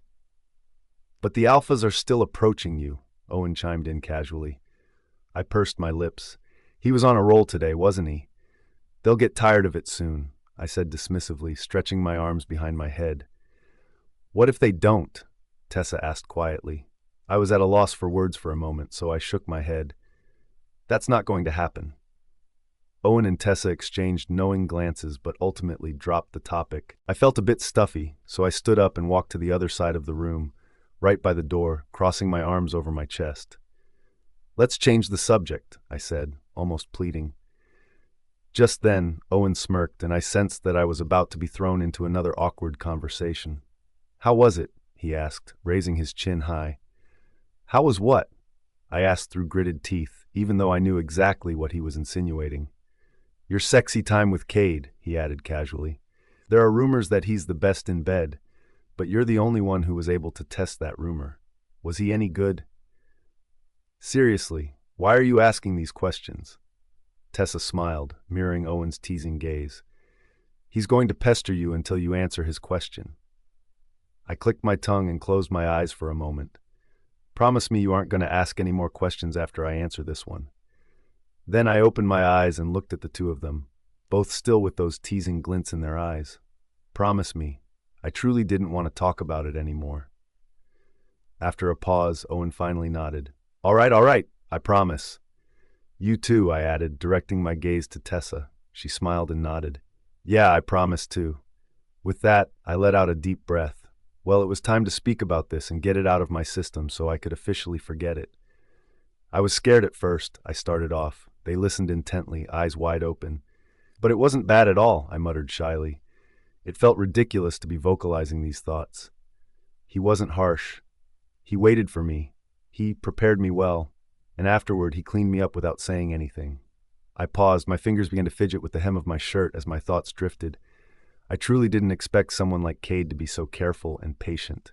But then again, maybe that tenderness wasn't meant for me. Maybe he was thinking about someone else. "Honey, I shut my eyes, shaking the thoughts out of my head.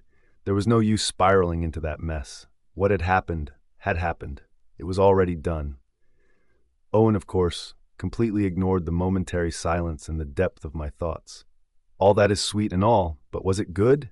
he asked, leaning forward like the menace he was. I stared at him in pure betrayal. "Owen!" Tessa slapped his arm, snorting.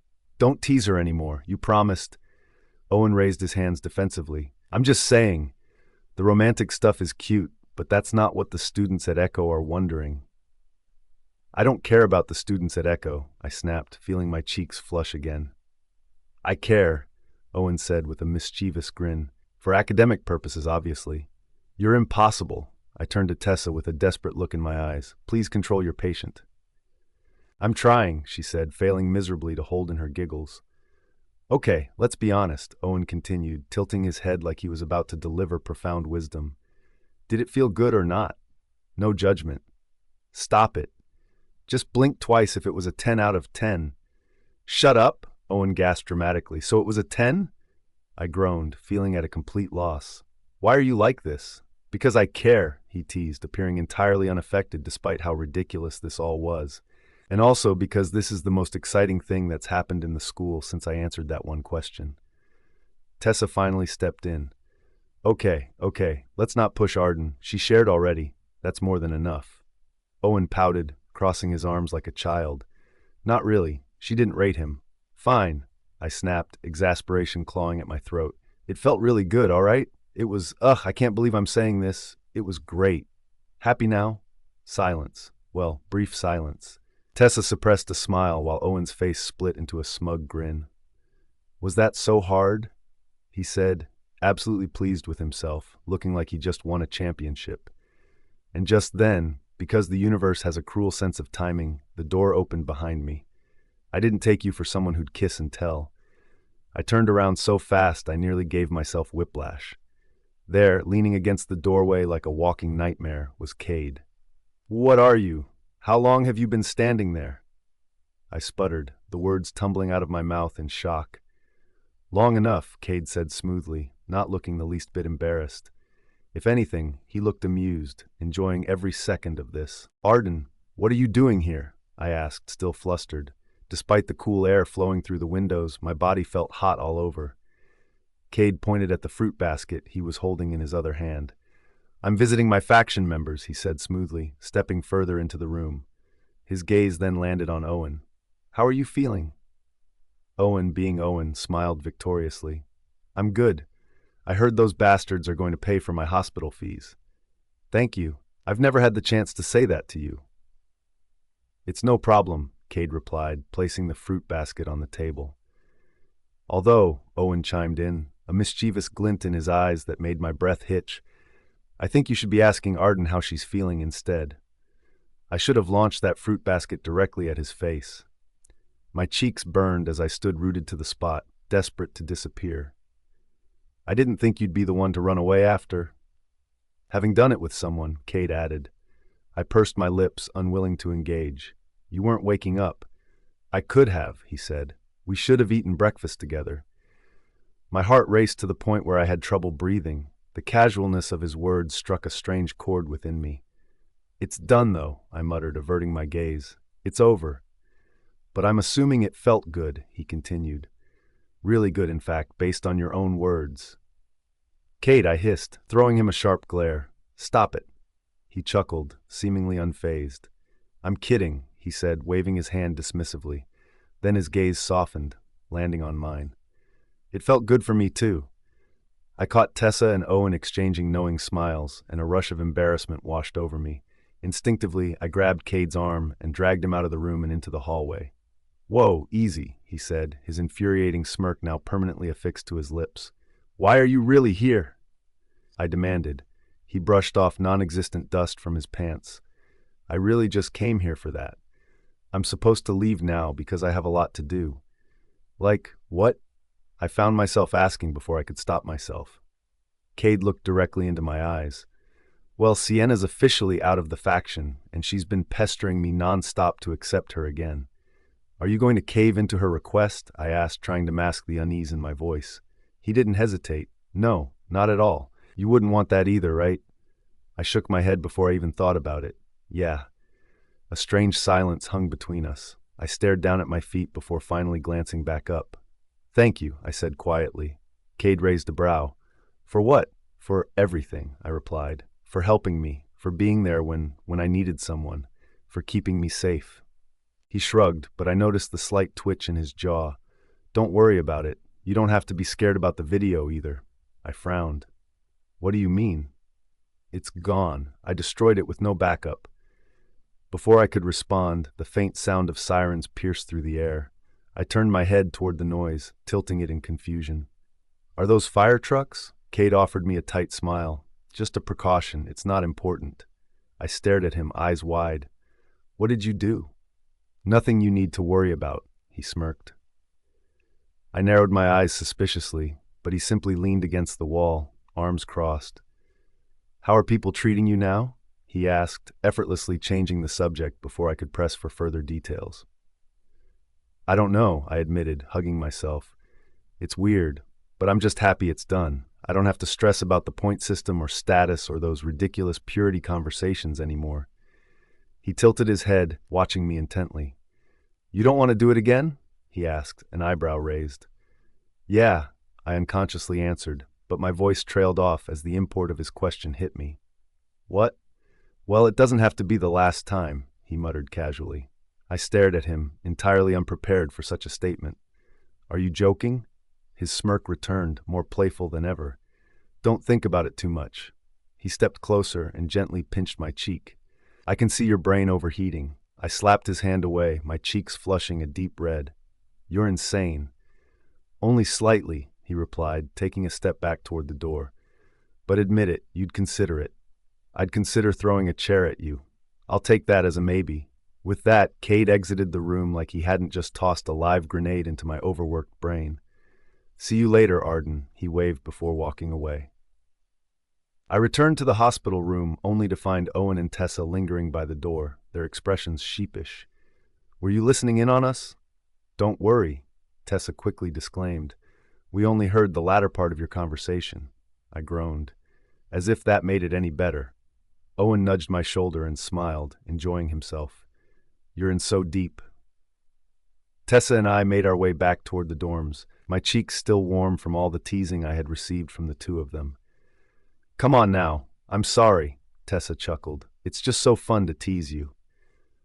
I can't wait for the day I can tease the two of you too, I grumbled, causing her to chuckle once more. As we turned the corner into the courtyard, I could feel the stairs again.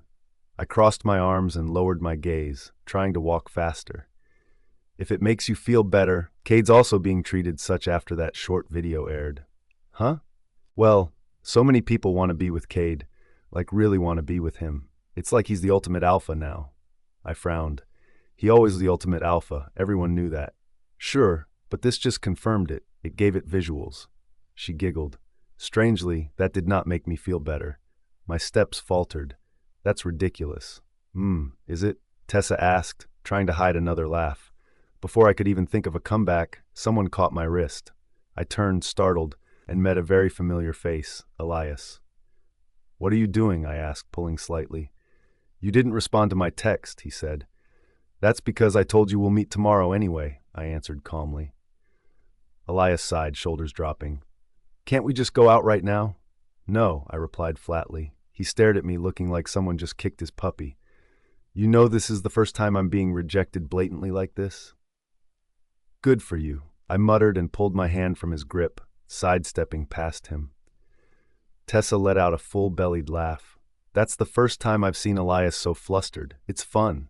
It's not fun for me, I grumbled, pinching the bridge of my nose.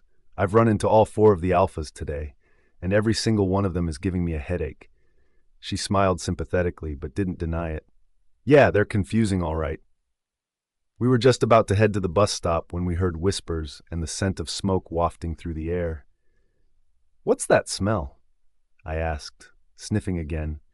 Tessa's head whipped to the side. It's coming from the direction of... My heart stopped. The Maze Gardens. Before I knew it, I began walking briskly in that direction. My legs moved, gravel crunching beneath my shoes as we pushed past students and staff moving the opposite way. The haze grew heavier, the air acrid with the smell of something chemical and burnt. The maze gardens couldn't burn. It was undoubtedly my favorite spot in this place. My heart pounded as we rounded the corner, and I immediately sighed in relief when I saw it wasn't the garden. Instead, it was the old storage building beside it, the building where I saw the files, monitors, and servers containing the videos of the students. I gasped, staggering to a stop. Thick smoke curled into the sky. Several guards were already on site, waving off students. Fire hoses trailed from red trucks as firefighters shouted orders. And right in the middle of the chaos stood Mr. Winters. His face, normally so cheerful, was twisted in rage. "Do you know how important that is to me?" he shouted at one of the guards. "You were assigned to this building. You should have seen something. You should have—" He cut himself off, seething. The whispers around us grew louder. "Wasn't that just a storage facility? I heard it had surveillance." Then Mr. Winters turned. His eyes landed on me. For a fraction of a second I saw it, pure murderous intent. It chilled my blood, but just as quickly it vanished. His expression smoothed into something collected as he faced the crowd. "Please head back to your dorms," he said, his voice a touch too polite. "Your safety is our priority." Still, something lingered in his gaze, something that made the back of my neck prickle. However, amidst this feeling, I also felt utter relief. It was gone. All of the unexported videos were gone. Just as Cade promised, Arden. I was still trying to calm my nerves. Everything that had happened yesterday, no, this entire week, felt like one long, spiraling fever dream. From losing my virginity to the incessant pestering from the other alphas and the burning building, my mind was cluttered with far too much. My wolf hadn't stopped pacing beneath my skin, restless and on edge. And now, of course, I had to deal with class. Where was life's pause button when you truly needed it? Miss Loveson stood at the front, her curls bouncing with every word she spoke. She had recently permed her hair, so the scent of the solution made my nose twitch a bit. "For your semester project," she began, "you'll be working in pairs, one woman and one man. Please find your partners before I share the details of the project." I leaned over to Tessa immediately, feeling disappointed. She chuckled softly, amusement in her eyes. "I would if I could," she replied, even though I didn't speak. "But we can't." My heart sank at her words, disappointment flooding me, when suddenly I felt two pairs of eyes land on me. My wolf bristled before I even turned around. I turned around to find Rowan gazing at me with his usual flirty smile. "Do it with me," he said casually. Before I could fully process it, a strong hand wrapped around my wrist. Cade didn't say anything at first. His gaze was just fixed on Rowan with a look that could ignite a silent battle of wills. His fresh scent also intensified. Mixed with the scent of the perm solution, it was making me feel quite dizzy. "I asked her first," Rowan said. Cade merely tilted his head in response. "She's from my faction now." "That doesn't automatically mean you have to pair up," Rowan snapped. "Let Arden decide." Both of them turned their intense gazes on me. I felt like I was trapped in the middle of their silent war. My wolf stirred beneath my skin, caught between instinctual submission to their alpha auras and the urge to flee the thick dominance in the air. "Why do you even want to work with me?" I shot at Cade. "You said I was incompetent in our last project." "Exactly," he muttered. "That's why you need me." I let out a deep breath, shaking my head in frustration. I then attempted to remove his hold on my wrist, but he tightened his grip just enough to anchor me in place. His touch sent sparks through my arm. Was it hot in here? No, it was just me. Or maybe it was him. Why did he have to be so infuriatingly handsome while saying things that grated on my nerves? "You're still not done choosing partners?" Miss Loveson asked as she strolled past us. "Since Cade is already holding Arden's arm, then you two can pair up. Tessa and Rowan, that leaves the two of you." I turned quickly to look at Tessa. Her expression had stiffened, her usual bright demeanor replaced by what appeared to be melancholy. Rowan clicked his tongue and crossed his arms defiantly over his chest. He didn't even glance at Tessa. "Let's switch," he offered, looking at me. "All right," Miss Loveson announced, ignoring him completely. "I've written the pairs down." My gaze fixated on Rowan's clenched jaw, his body tense and ready to argue again. However, Miss Loveson continued, her tone decisive as she laid down the law of the assignment. This project is about understanding, she elaborated. Pack dynamics, male and female differences, and how instincts shift depending on bonds. You are to observe your partner, interact, spend time together, and at the end of the semester, she paused, you'll write something about your partner, truthfully. Explore your differences and how they coexist as entities. Don't hold back. I stared blankly ahead, my thoughts racing. The word bonds echoed in my head, and I felt my wolf stir. Cade's proximity wasn't helping. At that moment, Cade finally let go of my wrist. Yes, he had been holding on to it this entire time. His fingers brushed down to my palm before he allowed it to fall away. This will be fun, he muttered. Next to me, Tessa pulled out her notebook, glancing at Rowan from time to time. He, in turn, sat back with a glare on his face, refusing to acknowledge her presence. As my gaze bounced between the two of them, I couldn't help but ponder their connection.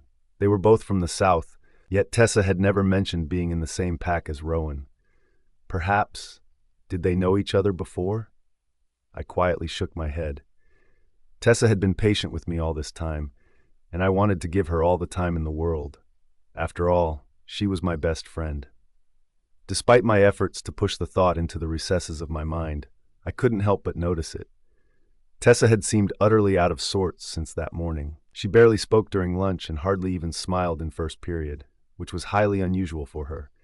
By the time afternoon rolled around, she looked pale and detached. "Are you all right?" I asked, my brows knitting together in concern. Tessa gave a small nod but bit her lip. "Is it all right if I head to the clinic?" "It's our last class," I replied, glancing at the clock. "So it's perfectly fine. Do you want me to come with you?" She shook her head, flashing me a grateful look. "Thank you, but I'll be fine on my own." I watched her disappear down the hallway, a nagging worry settling in my stomach. Something was definitely bothering her, but I knew Tessa, she wouldn't speak until she was ready. So, reluctantly, I let her go. I decided to head to my next class early, walking quietly through the hallway, allowing my thoughts to drift, until I rounded a corner and froze in place. Right there, striding out of the men's shower room, was Cade. His hair was damp, a towel slung casually over his shoulder, and he was completely shirtless. Only the gym joggers hung low on his hips, making him look like he'd just stepped out of some fantasy sequence. My mouth may have parted slightly. What on earth was he doing walking out like that? This was a public hallway, not some beach house. I shook my head, deciding to let him be, when I noticed a familiar figure trailing closely behind him. My breath caught in my throat. Sienna. She had that signature sway in her hips, the one she adopted when trying to be seductive, and her voice followed just as predictably. "Cade," she purred, leaning in. "Please, just take me back into the faction. You need someone like me." "The other alphas didn't accept you?" Cade asked. "I've always wanted you," Sienna said coyly. "Only you." Cade slowed his steps, though he didn't turn around to acknowledge her presence. "I'm also much better than Arden," she continued, stepping closer. "I can show you, Alpha. You still haven't even tasted." "I wouldn't finish that sentence if I were you," Cade interrupted, still refusing to look in her direction. Sienna faltered slightly but quickly recovered her bravado. "You're going to ignore the truth? Did you even know Arden was a total loser in high school? She had no friends, her parents barely even like her. Our pack thinks she's just lackluster. Her wolf isn't impressive. She's not strong at all." I clenched the edge of the hallway wall, my blood boiling. "I became her friend because she had no one," Sienna added, her voice filled with self-righteousness. Her next words sent a chill down my spine and prompted me to act. That's why she was even rejected by Ja. There was no way she was going to reveal to Cade that Jaxon was my mate. I was just about to move from my hiding spot when Cade's voice sliced through the tension. "Is that supposed to convince me?" It silenced her, and me too. "That just made me feel like not accepting you even more," he said. My brows furrowed slightly, not expecting him to defend me like this. However, I couldn't deny the way my heart raced at his words. My wolf, oddly, settled at the sound of his voice. "If you can't handle being factionless, then maybe you don't belong here at all," he smirked. Then, to my surprise, he turned his head toward me. "You can come out now." That snapped me out of my daze. What did he just say? Before I could fully process it, I felt a firm grip on my wrist, pulling me gently around the corner. His other arm wrapped around my shoulder, drawing me closer to him, his scent enveloping me like a warm embrace. "She's much better than you," Cade said to Sienna, fixing her with a steady gaze, in all aspects. Sienna's face contorted between humiliation and rage. In that moment, I felt an overwhelming desire to act on a fantasy I had nurtured ever since I found her tangled up with Jaxon. I stepped forward and slapped her. It was both hard and sharp, the sound echoing in the hallways. She gasped, her head whipping to the side as she clutched her cheek. "That's all I would do to you," I said, "because you don't deserve anything else." I turned on my heel, Cade's hand never leaving my shoulders, and we walked away, his expression decidedly amused. But I halted abruptly before we could step into the crowded hallway. "Wait," I said, frowning. "Why are you like this?" He glanced at me, brows raised. "Like what?" I pointed at him. "Why are you shirtless?" He smirked that infuriatingly charming grin. "Why? Are you jealous? You don't want others to see me like this?" "No," I replied far too quickly, my cheeks flushing. "Right," he said, his smirk deepening with each passing second. "I suppose I'll go get dressed then, unless you want to stare a little longer?"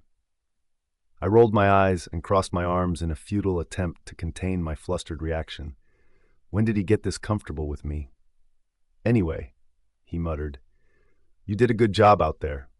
That snapped me out of my embarrassment as I looked up at him. Before I knew it, I had started pouring my heart out.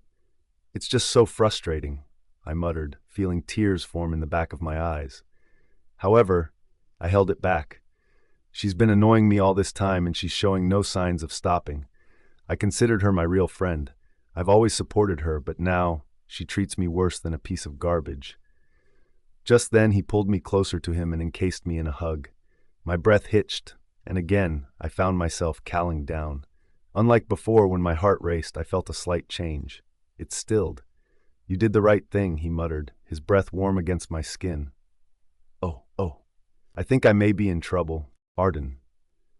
"Do you want to study at the Silver Lounge?" Elias asked as we met outside the building for my last class. We had agreed to start preparing for the upcoming competition, and despite my insistence that we simply meet at the gates, Elias had come all the way here. Without a moment's hesitation, I shook my head. No. His brows knitted together in confusion. "Why not?" I pressed my lips together. The truth was, I wasn't in the mood to run into Sienna, though I couldn't deny that the lingering sting from the slap I had given her still sent a satisfying tingle through my palm. With a smirk tugging at the corners of his mouth, Elias raised an eyebrow. "Do you want to come to my place instead?" I turned to him, my expression deadpan. "No way." He raised his hands in mock surrender, clearly amused. "Just asking." A small smile crept onto my lips as I responded, "I know a place." He looked at me with a hint of suspicion. "Where are we going?" "You'll see," I said, clicking my tongue playfully as I tugged at his sleeve, dragging him along with me. We wove through the campus, and after a bit of wandering, we finally reached the destination.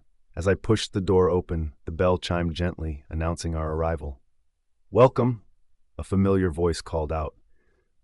Alara, buried beneath a pile of old tomes and scrolls, peeked out from behind the reception desk. Her hair was piled up in a messy bun, and she wore comically large magnifying glasses perched on her nose, making her eyes appear 5 times their usual size. A smile spread across her face as soon as she recognized me. "Arden." "Alara," I greeted warmly, making my way over to her. "What brings you here today?" she asked with genuine curiosity. "Do you have seats available?" I replied, tucking a strand of hair behind my ear. Alara nodded eagerly. "Of course. At the back. Just follow the left corridor. Are you planning to study?" Her eyes briefly flicked over to Elias, who had wandered off to a tall shelf, running his fingers along the leather bindings of the books. "Yeah, thanks," I said. "No problem." She flashed me a bright smile and waved her hand in farewell, already turning back to her pile of books. "Sorry I can't keep you company. We just received a shipment of antique books, and they're a dusty mess." "No worries," I assured her again, leading Elias toward the cozy study area tucked away at the back of the library. Once we settled in, the atmosphere was blissfully quiet. I gathered the textbooks I had brought along, The prelims were just around the corner, and the competition would follow closely behind. This was the calm before the storm, and I needed to make the most out of it. For a few moments, all was peaceful. Elias remained silent, opening his notebook and beginning to scribble furiously. I found myself diving into my reading, flipping through my notes and outlining key points. My mind began to settle, gradually taking on the necessary focus. However, just as I was achieving that focused state of concentration, my phone buzzed. Once, twice, thrice. I sighed and finally checked my messages, but just then my phone buzzed again. It was Cade. "What is his problem?" I muttered under my breath, shaking my head. His text didn't seem important. He was still teasing me about being jealous from a while ago. I bit the inside of my cheek, trying not to smile. It was ridiculous, yet he was being weirdly sweet. Then another message popped up. This time it was from Jaxon. I clicked my tongue, annoyance bubbling up inside me. How did he even get this number? I stared at the screen for a moment before blocking him without a second thought. I definitely didn't want that headache. Elias, sitting across from me, suddenly let out a deep breath, loud enough to make me look up. "If you weren't going to study," he muttered, "then you shouldn't have agreed to come with me." "What?" He turned his head slightly, avoiding my gaze. "You're just distracted the entire time." "I am studying," I said defensively, though I felt the heat rising in my cheeks. He glanced pointedly at the untouched book in front of me. "Really?" I pressed my lips into a tight line. Okay, maybe he had a point. I thought we were supposed to actually prepare for the competition. Instead, you've been texting, sighing, and smiling every 5 seconds. Elias had his arms crossed, his pen tapping lightly against the edge of the table. His lips were pulled down into a quiet frown, and although he tried to mask it with indifference, there was something undeniably childish about the way his brows furrowed. He looked sulky. I couldn't help it. A small chuckle escaped me as I tilted my head toward him. "Are you sulking?" "No," he muttered. "I'm just saying, we came here to study, but you're not even paying attention to me." I raised an eyebrow. "To you?" "Yeah," he replied, his voice a little defensive. "I'm your partner, aren't I?" Another laugh slipped from my lips before I could stop it. "You look like a kid deprived of his wants." It was meant to be a light-hearted comment. However, the moment the words left my mouth, I regretted it. Elias fell silent. His jaw clenched, and his gaze dropped back to his notes. "Oh no, did I say something wrong?" "I didn't mean it like that," I said quickly. "I mean..." Elias still hadn't spoken. "I mean, my parents don't love me either," I blurted, hoping it might lighten the mood. He turned toward me slowly, one brow raised. A small chuckle escaped his lips. "You're really admitting that out loud?" he asked, still amused. I scratched the back of my neck, suddenly feeling self-conscious. "Well, you seemed offended." "I'm not," he said, shaking his head. "I'm far too old to be offended." "We're not too old to long for a parent's love," I responded, my tone turning more serious. "But sometimes it cages us. It's not easy, but sometimes it's better without it. That doesn't mean we can't still want it, though." His gaze wavered for just a second, a flicker of understanding crossing his face. Although the atmosphere had brightened a little, it gained an awkward edge after my admission. Determined to break the tension, I reached forward and grabbed one of the review materials he'd brought, hoping it might shift the focus back to studying. As I opened it and began scanning the pages, my eyes widened in disbelief. There were diagrams, annotations, summaries, and timelines of past pack wars I hadn't even remembered. Every section was meticulously color-coded, complete with strategic commentary in the margins. Whoa. I breathed, flipping to another page. "When did you even have the time to write this?" Elias simply shrugged. "It's nothing." "It's not, though," I said, still flipping through the pages. "Your war strategies, no wonder people say what they say. Even the other factions adapted some of these, didn't they?" He remained silent, a thoughtful look crossing his face. "You're a really good strategist," I continued, my eyes still glued to the detailed notes. Still, he didn't respond. "The pack is lucky to have you," I added, glancing up at him. Elias smirked faintly, finally turning his head away, trying to hide his expression. He crossed his arms tighter against his chest. "You don't know what you're saying. Why wouldn't I?"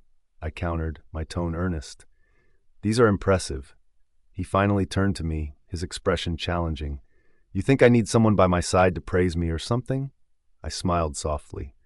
I think most people say they don't, but truly, no man is an island. I leaned back, keeping my gaze locked on him, curious to see his reaction. We all crave connection, Elias. Even the most brilliant minds need someone who sees them for who they are. Someone to say, you did well. Someone who chooses you when you don't ask to be chosen. His eyes stayed fixed on mine, absorbing my words. After a long pause, a stillness enveloped us until the corner of Elias's mouth twitched, just barely, but it was there. And then he spoke. I think I already found that person. Silence settled between us for a moment before I smiled up at him, a warm feeling blooming in my chest. That's good, then, I said, my voice gentle. Hold on to that person. You are lucky to have them. Tessa. The white ceiling of the clinic wasn't much help to my racing thoughts. It was too plain, leaving my mind at the mercy of the unwanted memories I wanted to forget.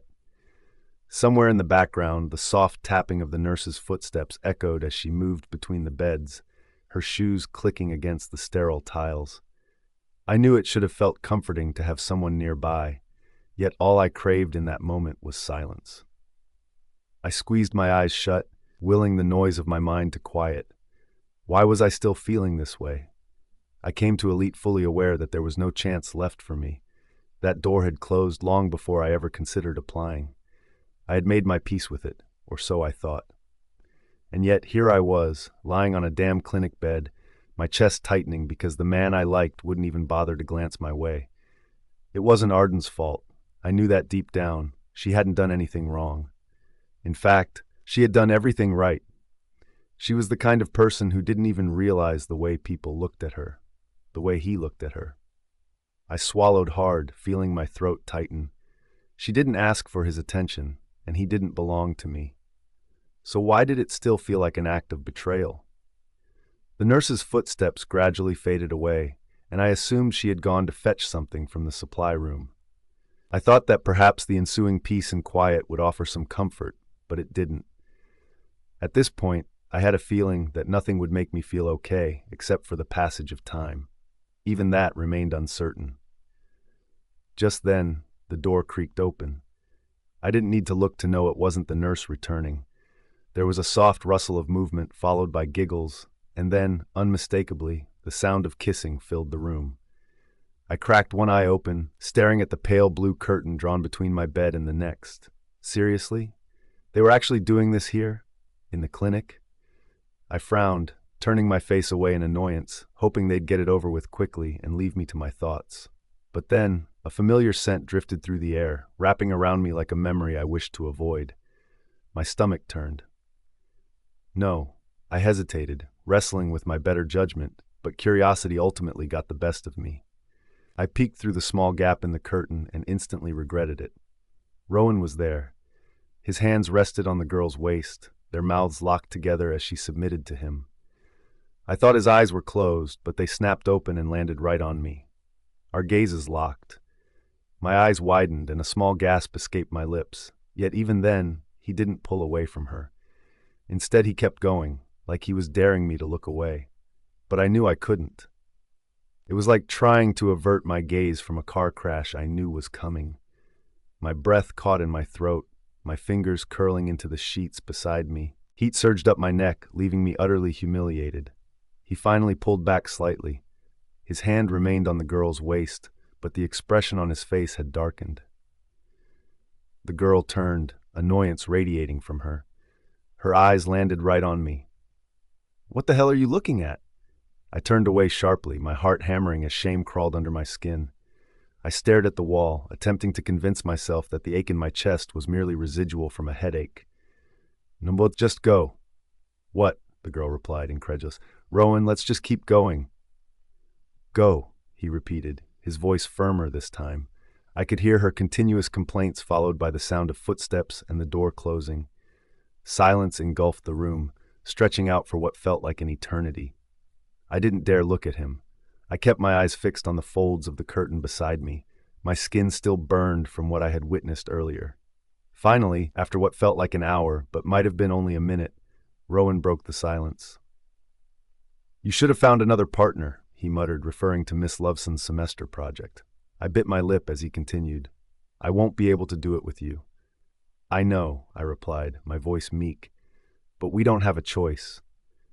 I already asked her to switch me, he said. She didn't agree. My eyes finally shifted to him. He stood by the other bed, hands shoved deep in his pockets, hair messily tousled. He looked every bit as tired as I felt. Try telling her yourself, he added, not even bothering to look at me. I swallowed hard, allowing the silence to linger once more. What if I don't want to do that? His eyes turned to me sharply, brows furrowing in frustration. You're seriously being difficult again? Difficult. I couldn't muster a response. I turned my head to the side, staring at the wall again, battling the heat prickling behind my eyes. I despised how he could still get under my skin with a single word. He sighed heavily. Why did you even come to this school? He asked pointedly. You were set to go to another one. I heard from your mom. It took me a moment to gather my thoughts. How could I respond when I knew the truth? That I came here because of him. Because a foolish part of me believed there was still something to salvage between us. That maybe, if I was here, he'd remember what we once had. Yet now, all I felt was irrevocable regret, coupled with the persistent longing that still resided in my heart. I cleared my throat, determined to steer the conversation away. Do you like Arden? That question made him pause. He turned slowly, brows raised in surprise. What does that have to do with you? I felt the words cut deep. She's my friend, I maintained, striving to keep my voice steady. If you're serious about her, then kissing someone else in the school clinic isn't a good look. Rowan clicked his tongue and looked away, contemplating his response. Arden is... He ran a hand through his hair, searching for the right words. She's different. The words hit me harder than I anticipated. I bit the inside of my cheek, tasting iron. I got it, I said, perhaps a bit too quickly. I turned my body toward the wall, desperately hoping he wouldn't notice the slight tremble in my hands. Rowan fell silent for a moment.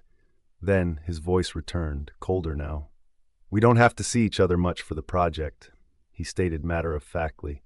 We know each other well enough anyway. We can figure it out with minimal contact. His words insinuated that I was merely an obligation he had to tolerate.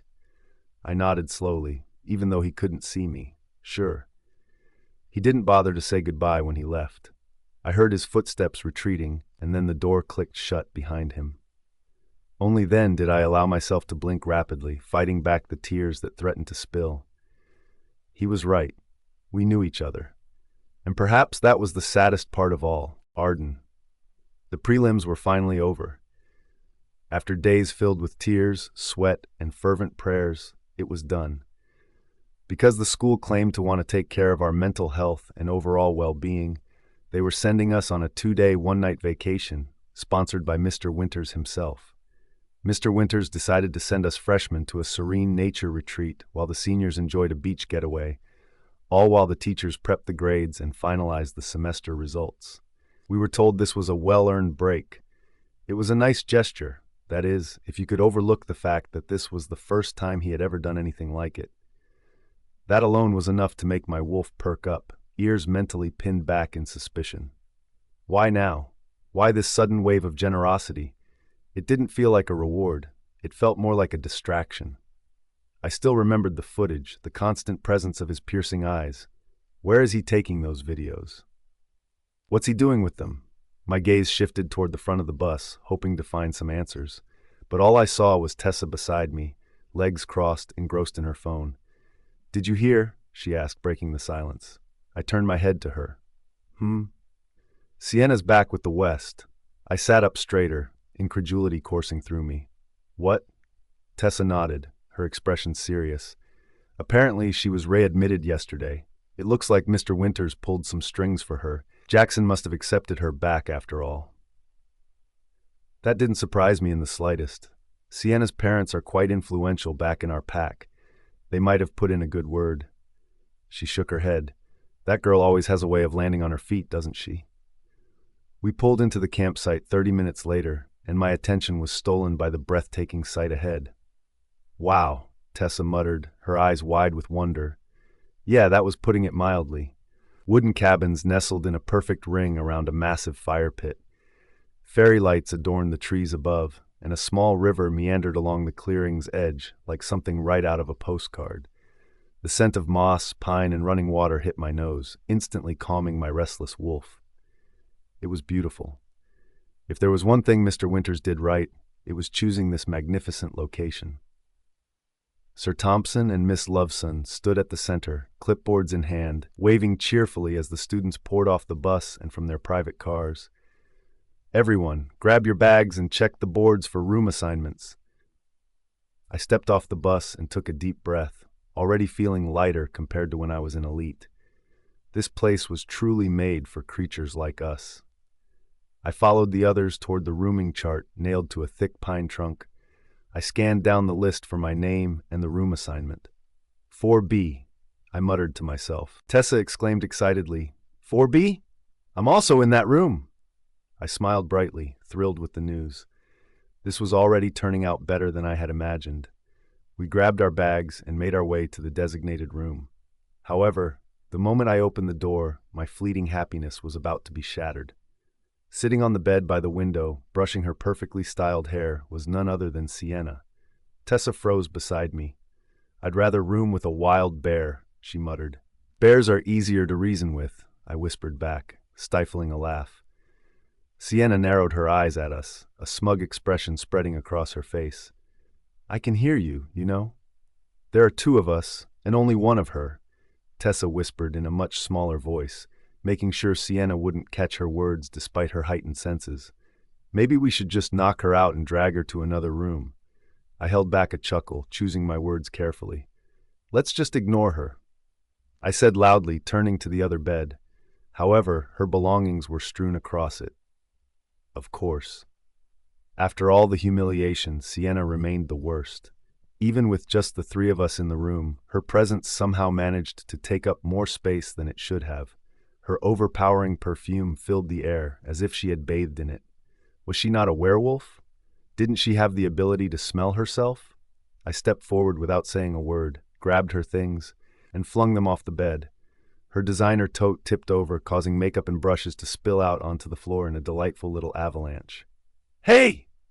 she gasped, her voice rising in an indignant screech. But I was already grabbing Tessa by the wrist and tugging her toward the door. "Come on," I muttered, eager to escape the mounting tension. We were giggling before we even stepped out of the cabin. By the time we finally reached the lake, the sun had climbed high in the sky, casting a warm glow over everything. Once again, the stunning view provided a comforting balm after all the irritation Sienna had caused. Dozens of students were already there, their voices clattering together in laughter. Some had stripped down to their swimsuits, while others lounged on blankets or walked barefoot along the rocky shore. "You can swim if you want," I suggested. Tessa shook her head and settled down beside me on the rocky slope. "I don't want to get wet. I just want to sit with you." For a while, we fell into a comfortable silence, allowing the comforting sounds of the lake to wash over us. "Are you all right now?" I finally asked, breaking the stillness. She still seemed a bit down from time to time, and I wanted to check in on her. Tessa smiled softly, the brief shadow lifting from her features. "Yeah. I just had a headache that day, probably from all the reviewing for finals. Now that it's done, I can finally relax." I nodded and gave her a gentle pat on the back, wanting to reassure her. "It would have been nice if Owen could have come with us," I said. "Yeah," she muttered, closing her eyes and savoring the calming sounds of the water. However, our tranquility was short-lived. A series of squeals erupted from the other end of the lake, and I glanced over to see a small crowd beginning to gather. I already knew what that commotion signified before I even spotted them. The true alphas had arrived. As expected, they didn't come quietly. Their mere presence commanded attention like no other. Tessa nudged my shoulder, a playful grin on her face. "They're all looking at you." I rolled my eyes, trying to dismiss her. "Don't be ridiculous." But I made the mistake of looking. Sadly, Tessa wasn't wrong. Jaxon was the first to step forward, pulling his shirt over his head and letting it drop to the grass. His chest was broad, and every muscle in his body appeared sculpted. Each of his movements screamed alpha display, and he didn't even bother hiding the way his gaze settled on me. Before I could collect my thoughts, Rowan was already shrugging off his shirt. "Let's make it fun," he called out to the others, flashing me a grin that was far too pleased with itself. Then, without a moment's hesitation, he sprinted forward and dove into the lake, sending up a massive splash in his wake. "Seriously?" I muttered under my breath, shaking my head. Elias rolled his eyes but soon followed suit. He was leaner than the others, yet every inch of him was toned and defined. He waded into the water calmly before diving in, gliding gracefully beneath the surface. Of course, Cade was the last one to join in. For a moment, I thought he might sit this one out, avoiding whatever display this was. But then he slowly removed his shirt too. Not in a hurry like the others. Instead, he tugged it off deliberately, seemingly indifferent to the attention his body was drawing, which of course only made the crowd squeal even louder in reaction. "Damn," Tessa even muttered right next to me, her tone barely concealing her awe. I'd seen his body multiple times before. I had even touched it. Yet somehow it still made heat creep up my neck. Just his back alone could make a girl faint, broad and lined with scars that told stories none of us knew. He turned his head in my direction briefly, and I quickly looked away, pretending there was something incredibly interesting in the trees. The four of them hit the water at different times, but it was clear by how the students lined the shore that they were racing against one another. Half the girls were cheering as if they were watching a championship, and I had to admit, it was oddly surreal. The true alphas of Fenra were engaging in something so unnecessary. Rowan reached the buoy first, with Cade hot on his heels. "You had a head start," Cade muttered playfully, but Rowan merely laughed and splashed water in his direction. Elias came in a close third, but he didn't seem too bothered by the loss. Surprisingly, Jaxon, despite going into the water first, came in last, cursing as he swam back to the shore. "What the heck is happening right now?" I whispered to Tessa. "This feels like a mating display," she replied casually, biting her lip and casting her gaze back toward the lake. "It's like a full-on show of strength, all for you." I shook my head vehemently. "I want no part in it." Tessa offered a teasing smile. "Thanks, though. Because of you, I'm enjoying this view." That remark sent both of us into a fit of giggles. "Sienna. Why? Why is it always her?" I stood just behind the trees, far enough away that they wouldn't spot me, but close enough that I couldn't look away. Arden sat by the lake, her hair catching the breeze in a way that made her look ethereal. The alphas weren't near her, but every single one of them kept glancing her way. It just wasn't fair. She doesn't even try. She doesn't flirt. She doesn't bat her lashes or wear anything that reveals her body.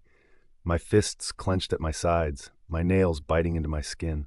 I wanted to scream, to rip away that attention from her. I had been trying so hard. I've always put in the effort, and yet it's never enough. She had dodged all of the bullets thus far, but it's time to end this. Once and for all. "Arden." Mr. Thompson stood beside Miss Loveson, appearing tired yet excited at the same time. I honestly couldn't blame them. Aside from checking papers in the middle of nowhere, where phone signal was difficult to retrieve, they had to act like camp counselors for a group of partially matured adults. "You came here to let your wolves breathe," Mr. Thompson started, "so let's give them what they want." "A battle," Miss Loveson echoed, her voice sounding cheery. "It's going to be faction-based," Mr. Thompson continued. "We will have 3 rounds. One wolf from each faction will come up here, and the true alphas will fight last." I surveyed the crowd and noticed the excited glimmers in their eyes. Tessa smirked, nudging my shoulder. "I guess we can fight without repercussions this time," she muttered. "We'll give each competitor a score, 4 points for first place, 3 points for second, and so forth. We will tally these points at the very end, and the faction with the most points wins. Every member of the winning faction will receive 100 points each." That statement definitely got everyone's attention. Students began scrambling to discuss strategy. The prelims had been brutal, to say the least. Any chance to gain an edge, even a small one, was worth clawing over. "You will shift," Mr. Thompson declared, "but this is not a bloodbath. You win by pushing your opponent out of the border." He gestured toward the stone ring. "Understood?" A few nodded, and excited hollering followed. From the east, a girl named Juliet stepped forward, already cracking her knuckles. Her glare swept straight to the south, locking eyes with a tall girl with honey-blonde hair and a vicious grin. "I heard they've got beef," Tessa murmured beside me. "It's expected that the two of them will come out." "I hope that's all they've got," I muttered. From the west, Sienna stepped forward. She walked deliberately, as if she wanted everyone to watch her. However, her eyes were focused on just one person. "Do you even need to guess?" "Yup," she was looking straight at me. "Guess you've got beef too," Tessa said by my side. I didn't even bother to respond. I already knew. The North hesitated. Mara, one of Cade's friend's girlfriends, took a step forward, but then she hesitated as she looked at the other three and ultimately stopped. In that moment of hesitation, I made my decision and stood up. "I'll go," I declared, surprising those within the faction. Cade frowned while Tessa looked at me with wide eyes. "Wait, are you sure?" Before I could answer, Cade was suddenly standing beside me. His hand brushed my arm, firm and warm.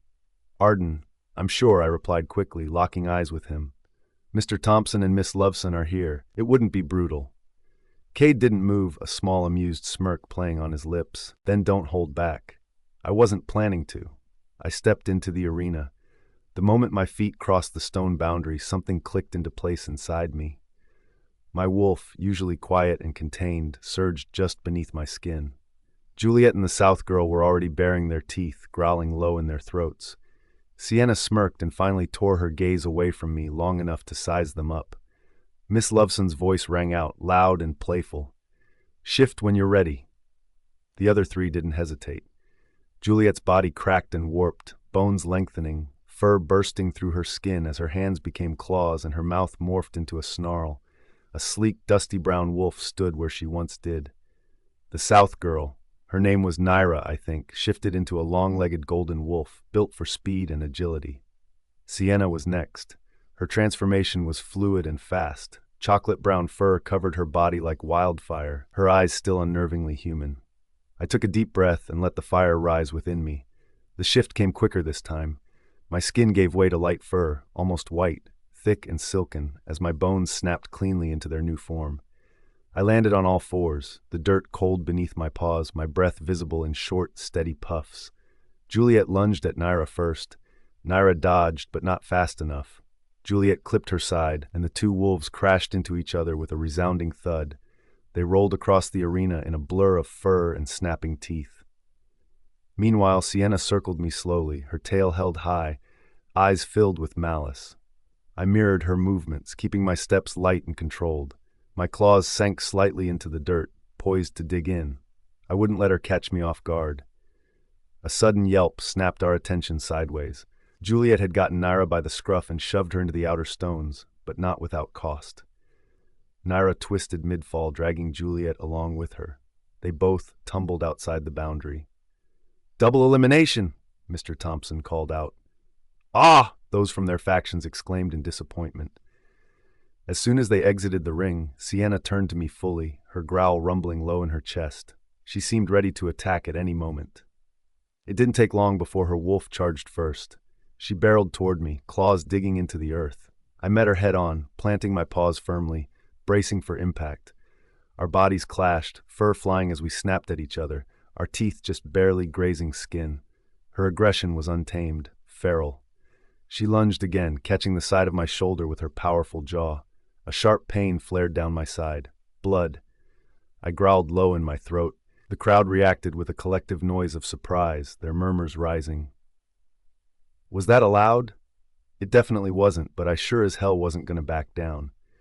I kept my eyes locked on her, matching her pace. My white fur bristled, the single black streak down my spine standing tall. She was bigger, but I was faster. Sienna came at me again, fangs bared, trying to sink her teeth into my other side. I ducked and rolled. She missed. Again, she growled, this time louder. She circled too fast, stumbling slightly as her breathing turned labored, and I could see the frustration building inside her. Good, my wolf craved a fight. It yearned to end this, but I forced myself to breathe, to slow down. If I let my instincts get the better of me, I would end up just like Sienna. There had never been a moment when I had beaten Sienna in strength. However, at this very moment, I felt like I finally could. I couldn't explain it. There was something deeper I felt within myself, past the blood, past the fear. There it was, a spark. It hit me like a sudden jolt of electricity racing down my spine. Clarity. I moved, faster than I ever thought I could. In one heartbeat, I was crouched low, and in the next, I leapt. My body collided forcefully with hers mid-lunge, knocking her completely off balance. She snarled and tried to twist away, but I landed cleanly on top of her, my front paws pinning her shoulders firmly to the ground. A thud echoed through the forest floor. She writhed. I didn't move. She clawed at the dirt. I held her down. The crowd gasped as they witnessed the scene unfold before them. Sienna's legs kicked wildly, but my weight, my grip, my rage kept her caged beneath me. She looked up at me, eyes wild and frantic, and I saw it for the first time. Fear. Because I wasn't the same girl she used to dominate anymore. I had won, and she knew it. She tried to twist again. I pressed harder. A whimper escaped her throat. "Enough!" Mr. Thompson's voice rang out. I peeled off her instantly, leaping back to my side of the ring. My chest heaved, but I didn't feel tired. I felt powerful. "Shift back!" Miss Loveson called out, tossing robes behind the trees. I turned and patted away, my tail raised high, pride swelling with every step. Behind the tall pines, I shifted quickly and pulled on the thick black robe. My shoulder throbbed where Sienna had bitten me, but it didn't hurt as much as I had anticipated. When I stepped back into the clearing, Sienna was already there. Her hair was a mess, her lips trembling. The robe hung loosely over her shoulders, and her fists were clenched tightly at her sides. "She didn't even push me out," she snapped. "Excuse me?" Mr. Thompson arched an eyebrow.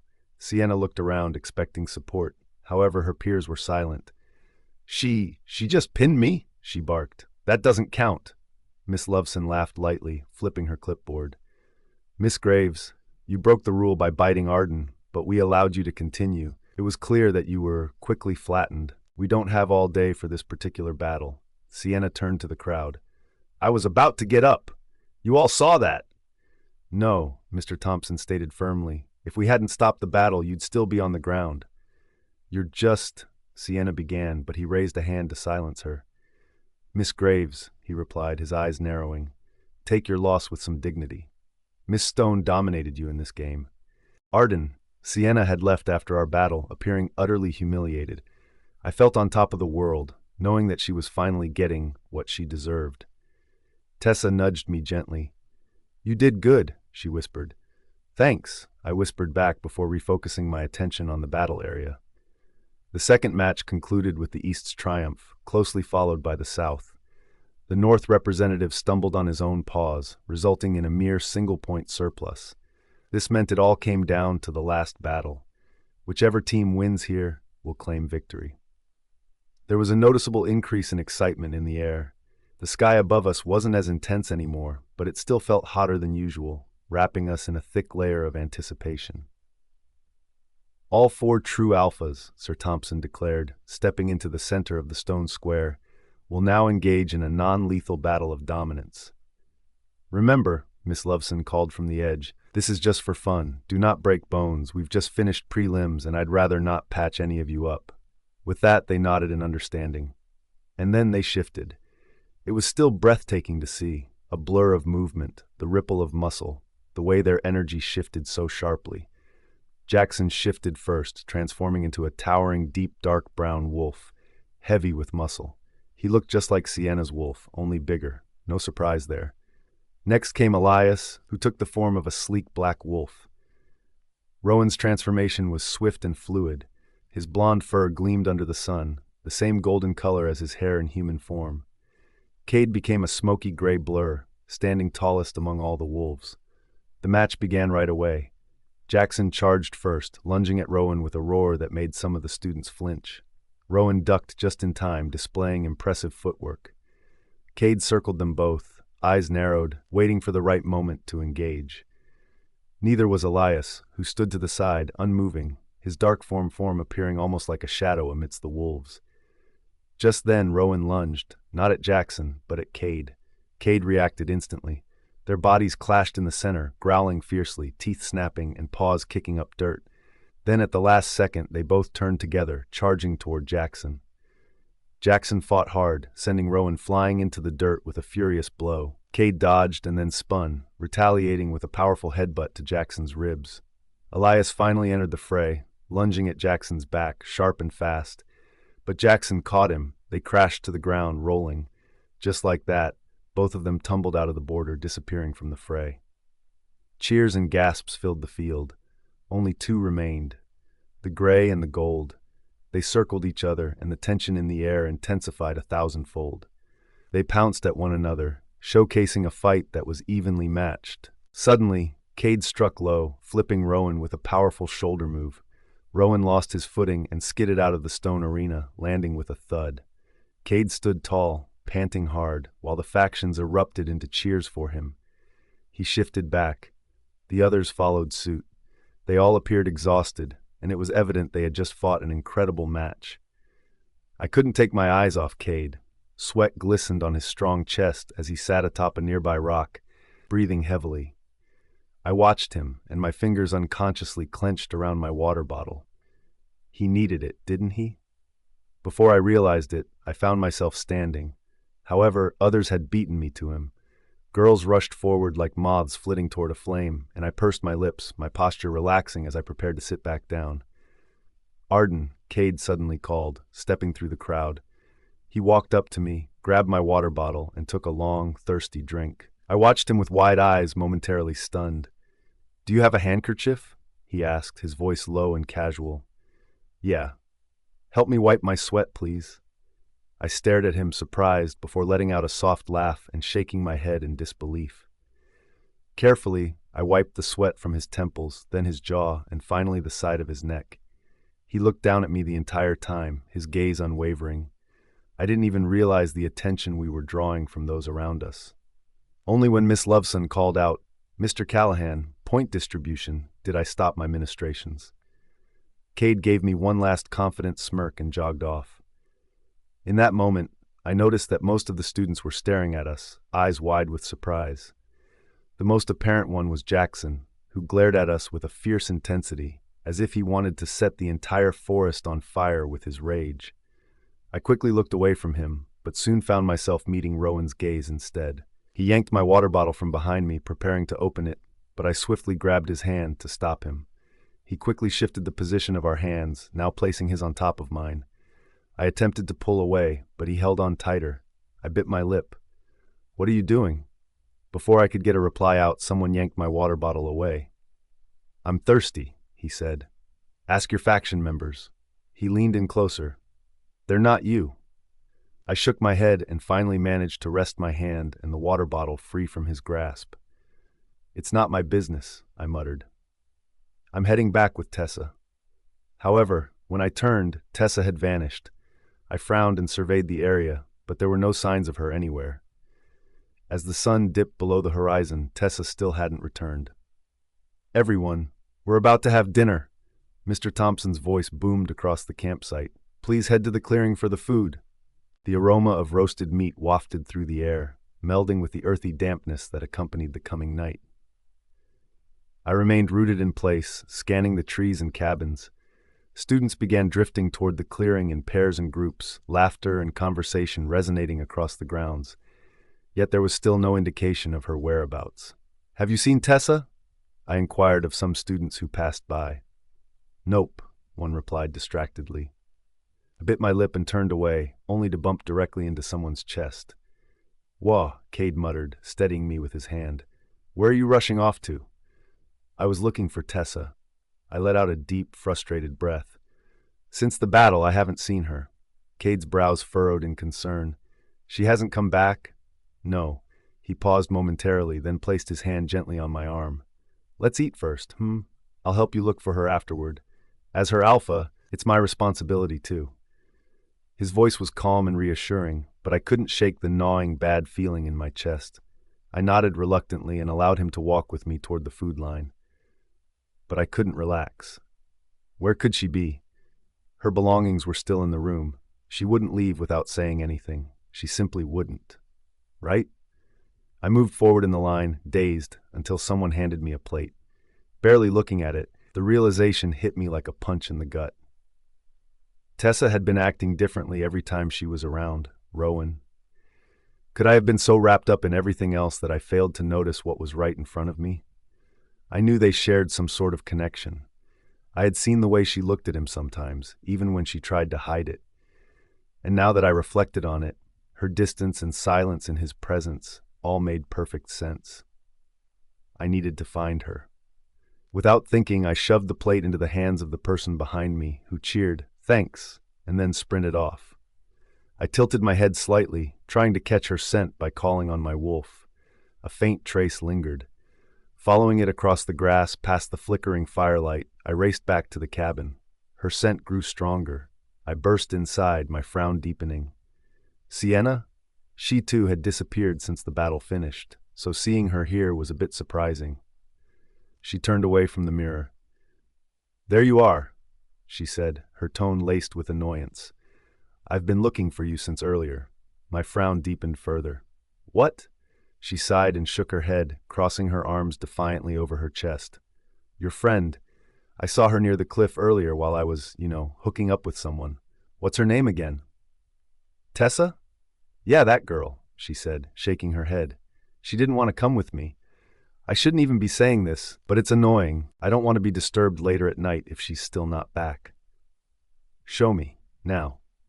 "Geez," she muttered, lazily slipping on her shoes. "Why am I even helping you?" I didn't answer. I was already halfway out the door. Above us, the sky had turned an ominous gray, low rumbles of thunder sounding in the distance. "Ugh, why are you so fast?" Sienna complained behind me. "Do you have some sort of death wish or something?" "Just take me there," I demanded.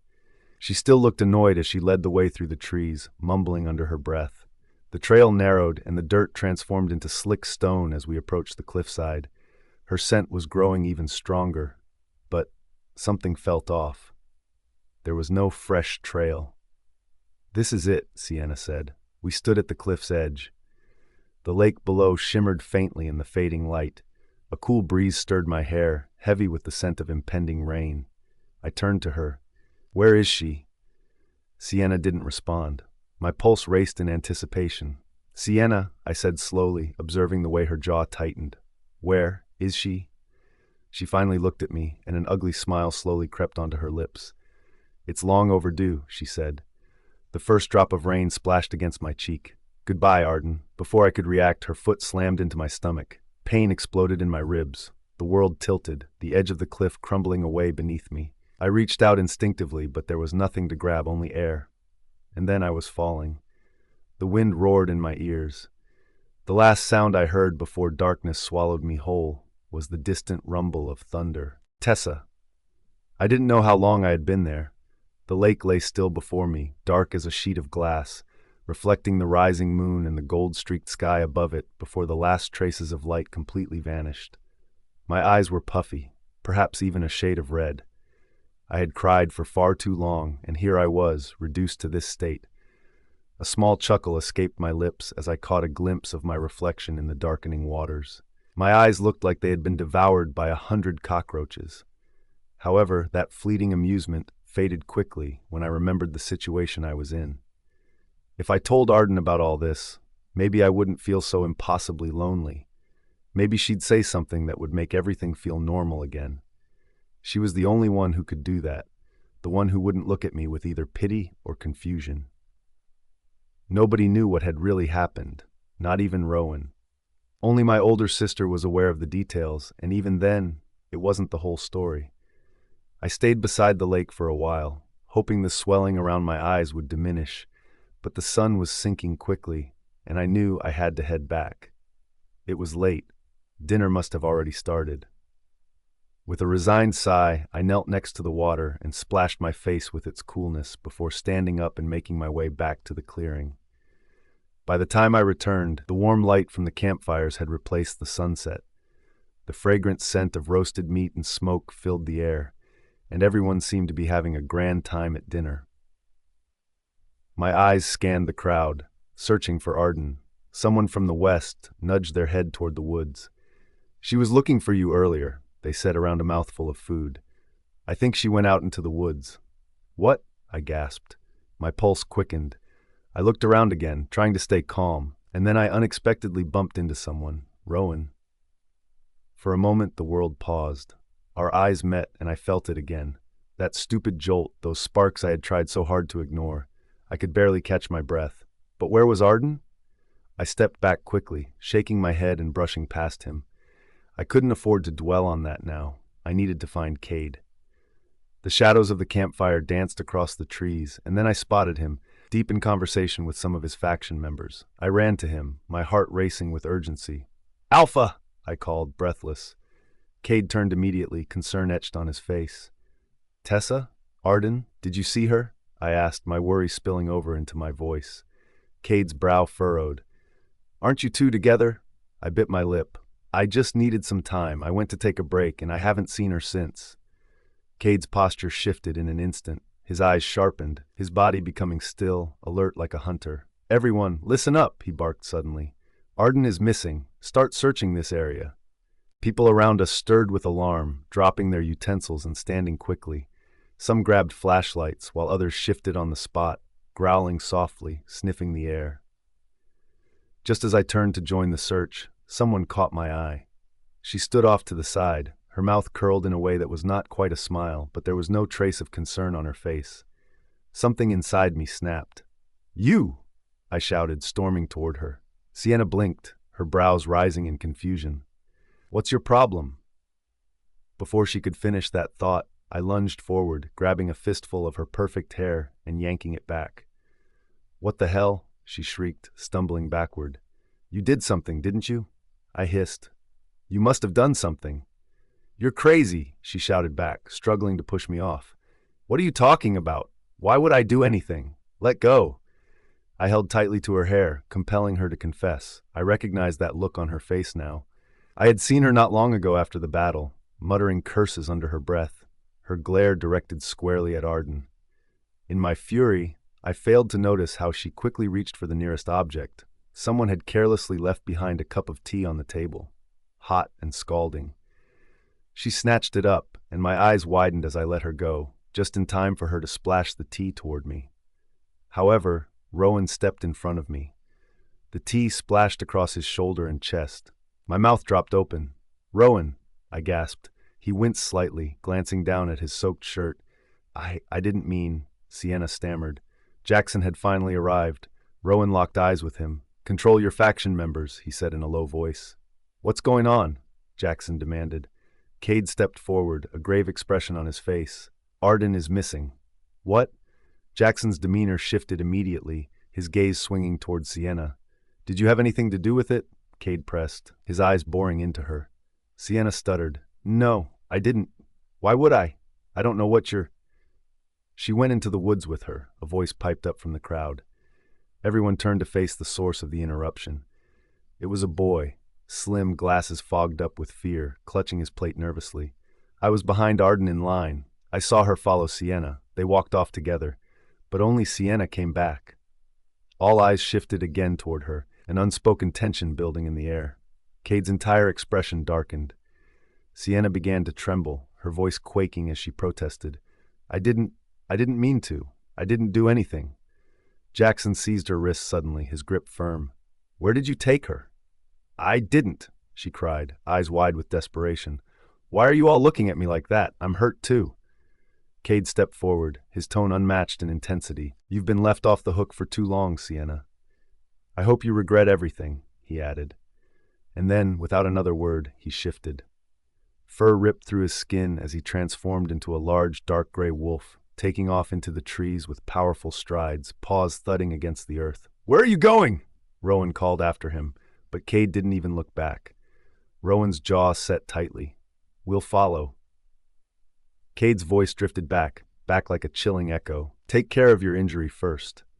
And then he was gone, tearing through the woods like a shadow, guided purely by instinct. Rowan moved to follow Cade, his feet already leaving the clearing when I called out, "Rowan, wait!" I grasped his wrist, desperate to hold him back.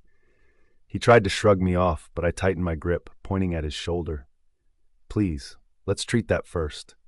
His brow furrowed, yet he sighed heavily, relenting as I pulled him toward the cabins. His steps were slow, reluctant. I didn't blame him. If I weren't so shaken myself, I'd be racing through the trees, screaming for Arden's name too. Once inside the room, the door clicked softly behind us, sealing us in. I had to hold my breath for a moment, as his scent enveloped my senses entirely. Rowan's scent had always been strong and grounding, but here, in this small space, it was overwhelming. I found myself trembling as I reached for the first aid kit in the drawer. He sat on the edge of the bed, his shirt discarded, revealing the steam of the tea burn that was now fading into angry red skin. I dabbed at the burn gently, careful with every movement. He winced slightly, but didn't complain.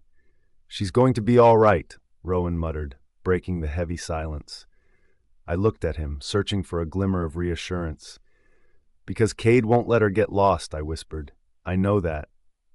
Rowan didn't reply. He merely looked away, his jaw clenched, his eyes roaming skeptically toward the window. I swallowed hard and pulled my hands back once I'd finished. "It's done," I murmured, hoping to ease the tension. Rowan stood, his body tense, shoulders still taut from the earlier conflict, or perhaps from the weight of us. "Can we talk for a moment?" I asked softly. "Just a moment, Rowan. After we find Arden, can we talk? We never got to talk after that day, after you found out." His hand hovered over the doorknob, and he didn't turn around, not even once. "I have to go look for Arden," he replied instead. And then, just like that, the door slammed shut behind him. Gone again. Arden. I blinked my eyes open. Pain immediately flared across my shoulder blades and thighs.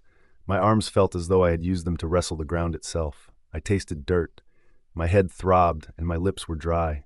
It was so dark. I groaned, pushing myself up from the forest floor, my body screaming in protest. I definitely rolled down the cliff, probably hitting every root, rock, and regret along the way. But I was alive. Thank the goddess for my wolf genes, because without them, I probably would have cracked my skull open and been left for dead. I blinked again, slowly adjusting to the lack of light. Another benefit of being a shifter was my night vision. Well, sort of. It wasn't perfect, but it still allowed me to make out faint shapes and silhouettes around me. What the hell was this place? I looked up, but the cliff edge was nowhere in sight. I must have tumbled really far. My hand instinctively moved to my ribs, wincing at the sharp jab of pain that shot through me. Yeah, definitely bruised, or maybe even cracked. I breathed carefully through my nose, trying not to trigger the pain again. That bitch. That actual certified, perfume-drenched, venom-laced bitch. But despite the betrayal burning in my chest, another worry began creeping into my thoughts. Tessa. Was she safe? Was she okay? I sat down on a large flat rock and stared into the endless dark surrounding me. At least let Tessa be all right. One of us should be okay, because I definitely wasn't. As I looked around, the trees above me swayed gently, the wind cool against my skin. Our campsite had been beautiful, but this part of the forest felt untouched. I rubbed my arms, trying to generate some warmth. As I shifted slightly on the rock, something beneath it gave way. The rock tilted suddenly, throwing me off balance. I stumbled forward, catching myself with a hiss. When I looked back, the stone had flipped, revealing something hidden underneath it. Curious and cautious, I crawled over, brushing away dirt and leaves. My fingers found the hard edge of something small and compact. I pulled it out. A chest? It was tiny, probably no bigger than my hand, but it felt surprisingly heavy. Strangely heavy for something so small. The wood looked old, worn by time, but not damaged at all. I furrowed my brow and turned it in my hands. And then it glowed. "Shit!" I yelped, dropping it immediately. A soft hum echoed as it hit the forest floor, illuminating the nearby trees. My heart slammed against my ribs. What the hell was that? I waited a second, then picked it up again with trembling fingers. It glowed once more, bright but not blinding, casting just enough light to make me feel safe. I squinted and noticed the engraving on the top, P+B. I frowned. "Peanut butter?" I muttered, chuckling dryly.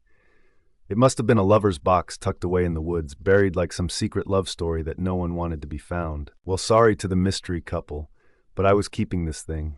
I needed the light. Holding it with one hand, I stood and began walking. The trees eventually thinned, and up ahead, I saw a body of water. A lake, finally, a point of reference. I picked up my pace, my heart thumping with cautious hope, but something was off. This wasn't the same lake as before. That one had been smaller. This one was massive. It stretched far across the valley, its water reflecting nothing but the faint shimmer of stars and moonlight. I scanned the area, searching for any familiar features. However, as my eyes roamed the surroundings, a low guttural growl caught my attention. My breath caught in my throat. I turned slowly, and there, barely 10 meters away, a hulking shape lumbered into view. A bear, a black bear. Its eyes gleamed as it sniffed the air, my blood, probably. "Shit," I whispered. "If it's brown, lay down. If it's black, fight back." I could fight. I could shift. But one look at my still bruised legs and stiff arm told me I wouldn't last 5 seconds. The bear let out another guttural sound, rising up onto its hind legs. I backed up, and the bear wasted no time in responding. Panic surged through me. My mind spun. I did the only thing I could think of. I threw my bag to the ground, hoping to distract it, and ran. My legs burned as I sprinted for the edge of the lake. The bear roared behind me, closing the distance. I had no idea where I was going. I didn't think. I leapt. The cold smacked into me like a wall, ripping the air from my lungs as I plunged into the lake's depths. The last thing I heard before going under was the bear's menacing snarl, and the way the world became muffled as it disappeared into the dark waters around me. Drowning had to be better than getting mauled. At least I would look more presentable at my funeral with an intact face. However, that thought didn't erase the fear that gripped me in the water. I thrashed beneath the surface, but it felt as though I were sinking instead of swimming. My limbs were stiff, my chest burned. Every memory of fear I had ever buried came roaring back, louder than the blood pounding in my ears. I heard a muffled growl above, still sharp and clear against the lake's heavy silence. Then, even that sound faded. Only the water remained. I wanted to scream, but the panic had already sunk too deep. Just then, something leapt into the water. Could bears swim? However, I felt a pair of arms wrap around my waist instead, lifting me as water rushed past my skin. My vision cleared for just a brief moment. I was being pulled upward. A gasp tore through me as we breached the surface, and I choked on air and sobs all at once. "Arden." That voice. "Cade," I gasped, barely able to speak between coughs and tears. "I'm here." His voice was firm but gentle. How? How had he found me? "I tracked your scent," he said, answering the silent questions in my mind.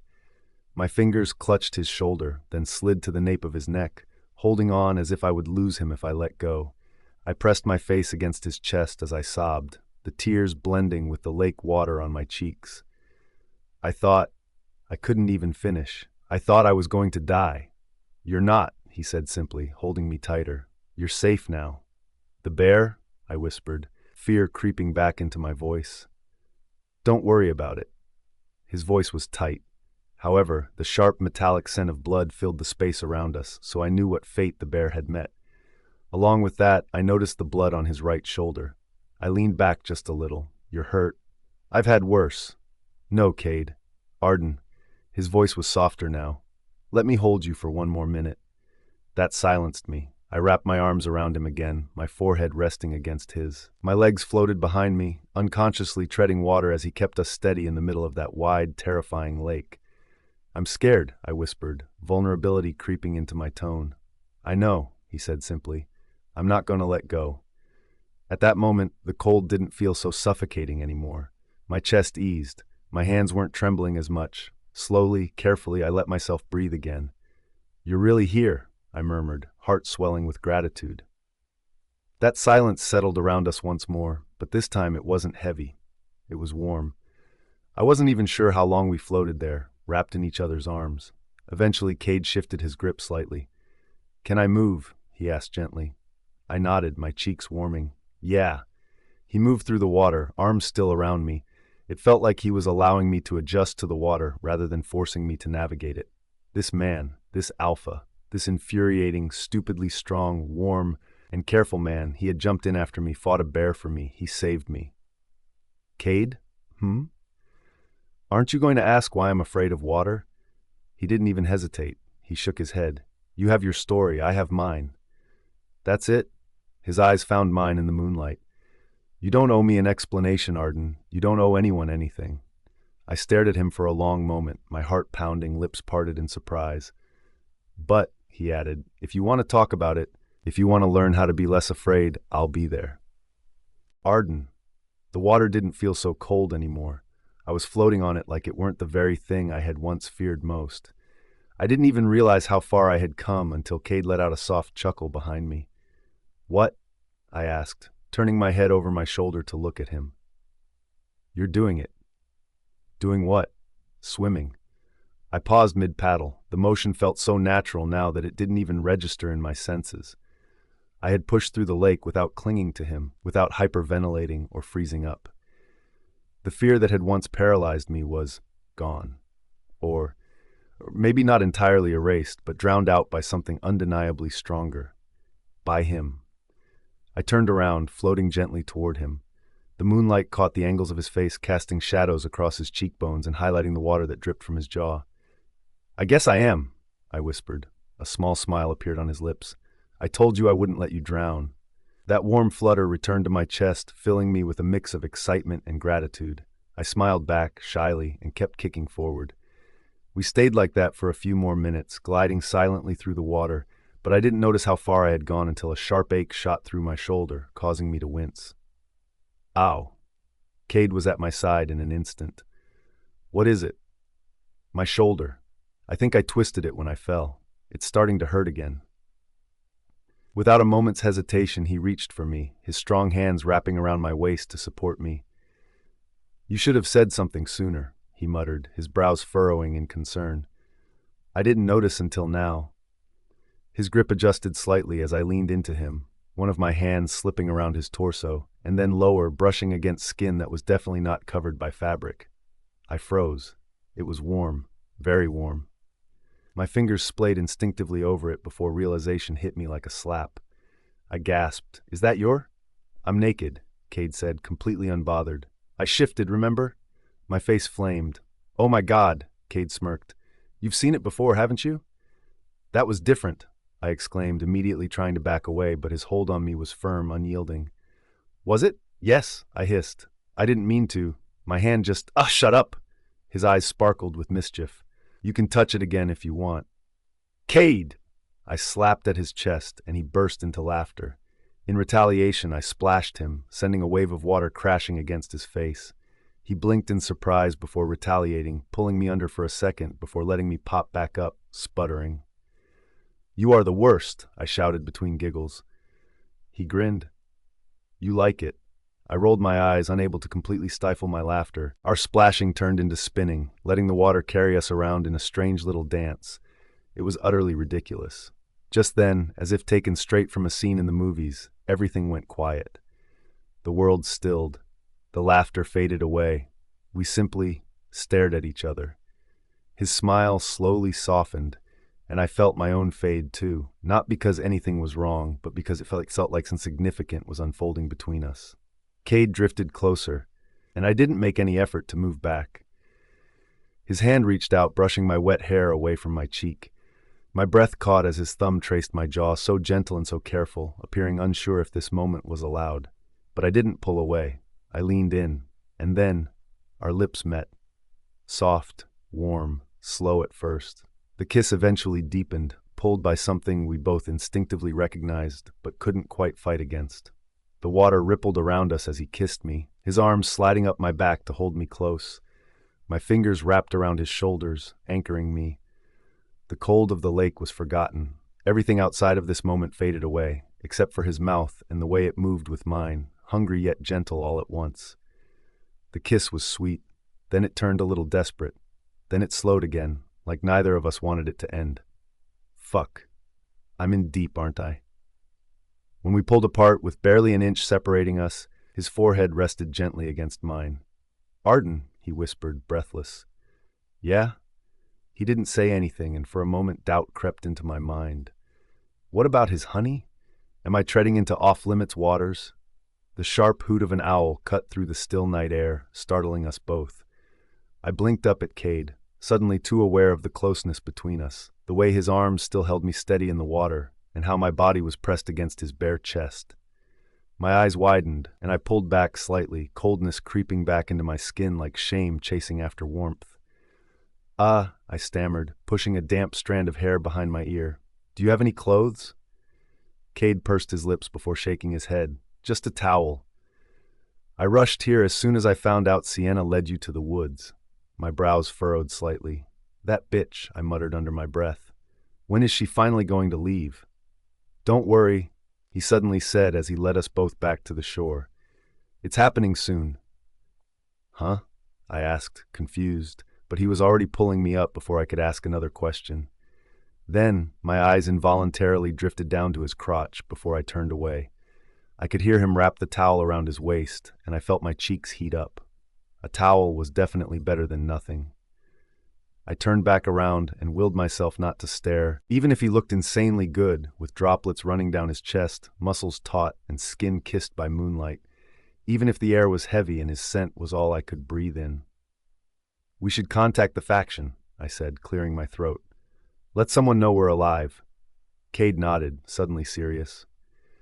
I'll link my beta, just a sec. He closed his eyes for a moment, then opened them again. It's done. They'll stop looking, but we won't move until daylight. It'll be difficult to find our way in the dark like this.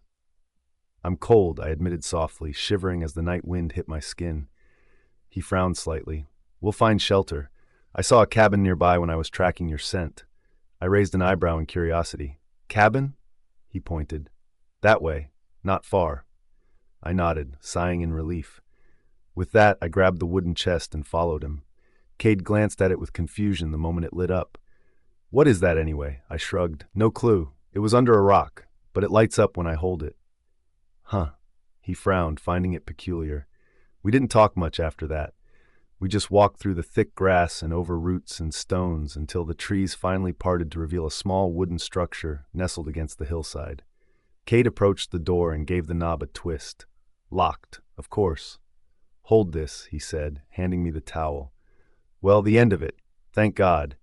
With a swift movement, he crouched near the lock, pulled something sharp from behind his ear, and picked it. Click. Where did you learn that? I asked, intrigued. Don't ask questions you don't want the answers to, he smirked, opening the door.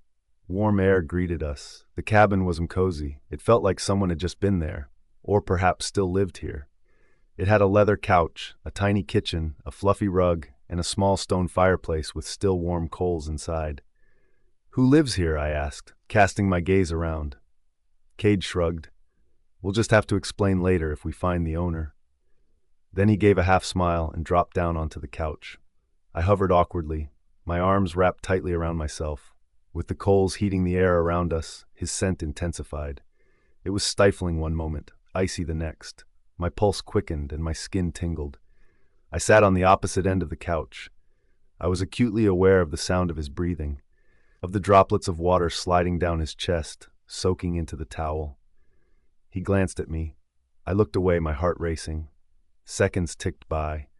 The room buzzed with tension. Or maybe it was just me, the way my fingers fidgeted against my leg, the way my eyes kept darting to his collarbone and then away, the way I tried not to think of how it felt to be wrapped in his arms just minutes ago. Cade shifted beside me, suddenly breaking the mounting tension. Fuck it. I blinked in surprise and turned my head, catching a glimpse of him standing up. He took one step toward me, then two. You're way too beautiful right now to resist. Arden. His words still echoed in the small room. You're way too beautiful right now to resist. I didn't even have time to respond. My fingers bunched in his towel, holding on to him. Cade, I muttered against his lips, pulling back just slightly. There are no cameras. It's not for points, he murmured between kisses, his forehead resting against mine. Something inside me cracked open, and I pressed my lips back to his like I'd been waiting all this time. My arms wrapped around his neck, his wrapped around my waist. His hands were rough, but gentle. In a stranger's house with a guy I was sure I couldn't stand when we first met, now here I was, holding on to him like he was the only warmth left in the world. I knew it didn't make sense. I shouldn't be, but I couldn't help it. Not when he looked at me like I mattered. Not when he jumped into freezing water and carried me out without hesitation. Not when he whispered, "I'm here," like it was a promise he'd always keep. I like Cade. I really do. Maybe I like him too much. He was cold sometimes, guarded, harsh even, but then he'd smile or say something soft, and that coldness would melt into something warm, something I found myself clinging to. And right now, in this quiet cabin where no one was watching and nothing was expected of us, I let myself fall a little harder. I didn't know what would happen after this night. But I knew what I wanted now. I wanted him. "Can I touch you?" he whispered. The man always valued consent, too. With a small smile, I nodded. "Yes," I whispered back. Immediately, his arms roamed and explored my body. I relished how rough his body felt against mine, adoring how pleasing he felt to my skin. His body was adorned with faint scars, some of which I traced with my fingers to burn them into my memory. I trembled under his touch, throwing my head back as I let out a moan. "See, Cade," I stammered as I continued gripping his shoulder for support. Each portion of Cade's body was so hot that it burned me alive. With that, he slowly traversed his fingers from my shoulder down to my legs. There was a tiny portion of my mind that longed for him to touch me with the same feelings that I had. As I panted, trying to catch my breath, I embraced Cade even tighter. I wanted to whisper it to him already. Confess the contents of my heart. I like you, Cade Callahan." Arden, everything felt too good to be true, and maybe it was. Still, I wanted to hold on to it, just a little longer. When I opened my eyes, I found myself curled up against Cade's chest, my cheek pressed to the steady rise and fall of his breathing. His arms were still wrapped around me, even in sleep. He looked so peaceful like this, his brows relaxed, lips slightly parted. He hadn't experienced a nightmare this time. A small smile flickered across my lips as I watched him. Was it selfish to hope this moment meant something? Whoever this honey girl was, the one whose name had haunted his dreams, was it too much to believe he could forget her in my presence? Something twisted in my chest. Maybe I didn't want to know the answer. I stayed there for a while, letting my fingers lightly brush the ridge of muscle on his arm, trailing softly, lazily over his skin. It felt dangerous, allowing myself to feel this much, but I couldn't help it. Then slowly, his eyes fluttered open. When they finally landed on me, his smile appeared like an instinctive reaction, a warm greeting that made my breath catch. "Hey," he murmured, his voice heavy with sleep. "Hi," I replied, feeling a surge of warmth. "It's still early," I added, glancing at the still dark windows. The sun had yet to rise, and I didn't want to leave this moment just yet. My heart thundered in my chest, and I was terrified he could hear it. I had never felt this way with Jaxon. So why did it feel like this for Cade? Why did I crave his closeness? Why did my chest ache when he looked at me like that? There was no bond between us, and yet my wolf purred inside me as like he was everything we'd ever needed. He leaned in and pressed a gentle kiss to my forehead. "You okay?" he asked. I nodded quickly. "Yeah, just thinking." He hummed softly, then shifted back a little, giving me space. "Do you want to go on a run?" That question made my heart perk up. "Really?" I asked, unable to contain my excitement. His grin widened, lighting up his entire face. "Yeah, I thought it'd be nice. We can spare a little time before we head back." I scrambled to sit up, my eagerness bubbling over. He chuckled and followed right after, guiding me out of the cabin. The rain had finally stopped, but the world still glistened with dew. The grass bent gently under our paws. The air was cool, and the forest smelled fresh and inviting. We dashed between trees, splashing through puddles, our bodies moving instinctively, harmonizing with nature. At one point, Cade bumped his head against mine and took off faster, challenging me to keep up. I growled playfully and sped up, chasing him through the vibrant greenery. For a moment, I forgot everything. Forgot Sienna, the cliff, the games, and all the heaviness weighing on my heart. I just felt free. We made it back to the cabin a while later, panting but brimming with energy. Cade shifted first behind a tree, grabbing the towel we had left out earlier. I waited and then shifted as well, quickly pulling on the same shirt and sweatpants from the night before. Thankfully, they were dry. Thank the moon for that. I stepped inside and began brushing back my hair with my fingers. But then Cade froze at the doorway. He was sniffing something in the air, his entire body stilling, muscles coiling tight. "What's wrong?" I asked. He didn't respond immediately. His nose twitched slightly, his head tilting and eyes narrowing as he focused. "I think," he said slowly, "there's something under the cabin." My stomach dropped, a knot twisting inside me. "What do you mean by that?" He looked around cautiously and then crouched low to the floor near the kitchen corner, pressing a hand against the wood. There's a draft here. I can smell something. I stepped closer, my heartbeat quickening with every passing moment. We're not alone? I whispered, dread creeping in. Cade shook his head. It doesn't smell like a person, but something's definitely there. He reached beneath the cabinet, his fingers feeling along the edges until a soft click echoed through the silence. Then, a small piece of the floor shifted. He pulled it open. A trapdoor. What the hell? I breathed, astonished. Cade didn't fully open it yet. He glanced back at me, his expression serious. Stay behind me. I nodded earnestly, at a loss for the right words to say. He opened the trapdoor slowly, and the scent hit me almost instantly. It was metallic, burnt, and tinged with something rotten. We both stared into the dark void below the cabin before we descended cautiously, Cade ensuring I was all right every step of the way. What is it? I asked again, my heart pounding harder with each passing second.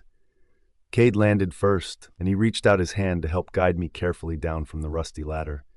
Compared to the cabin above, this space was unkempt and cluttered. As I turned around, a small gasp escaped my lips. Hiding in this hidden space was money.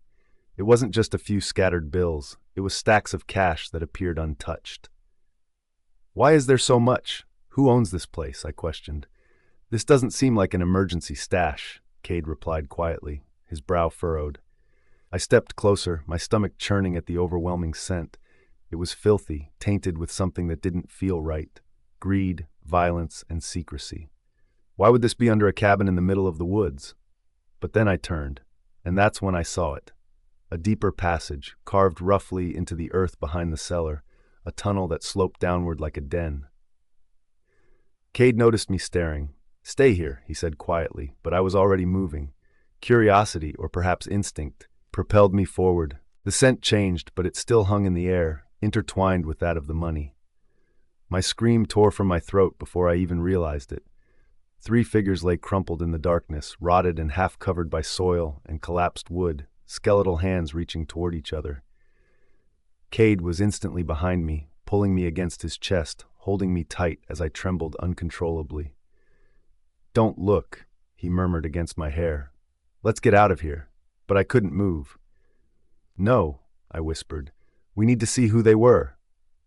Arden, he said softly, with a hint of urgency, a warning in his tone. Just a little closer, I insisted, looking up at him with wide, teary eyes. We have to help them, Cade. His jaw clenched, but he nodded, helping me step over a beam, careful to avoid disturbing anything. My gaze drifted across the remains. There was something on one of them, a glint of metal among the bone and tattered cloth. A necklace. I reached forward, carefully lifting it. The chain was tarnished, but the pendant still shone faintly beneath the dirt, an intricate small gold crest. We should take it, Cade muttered, eyeing it with suspicion. For evidence.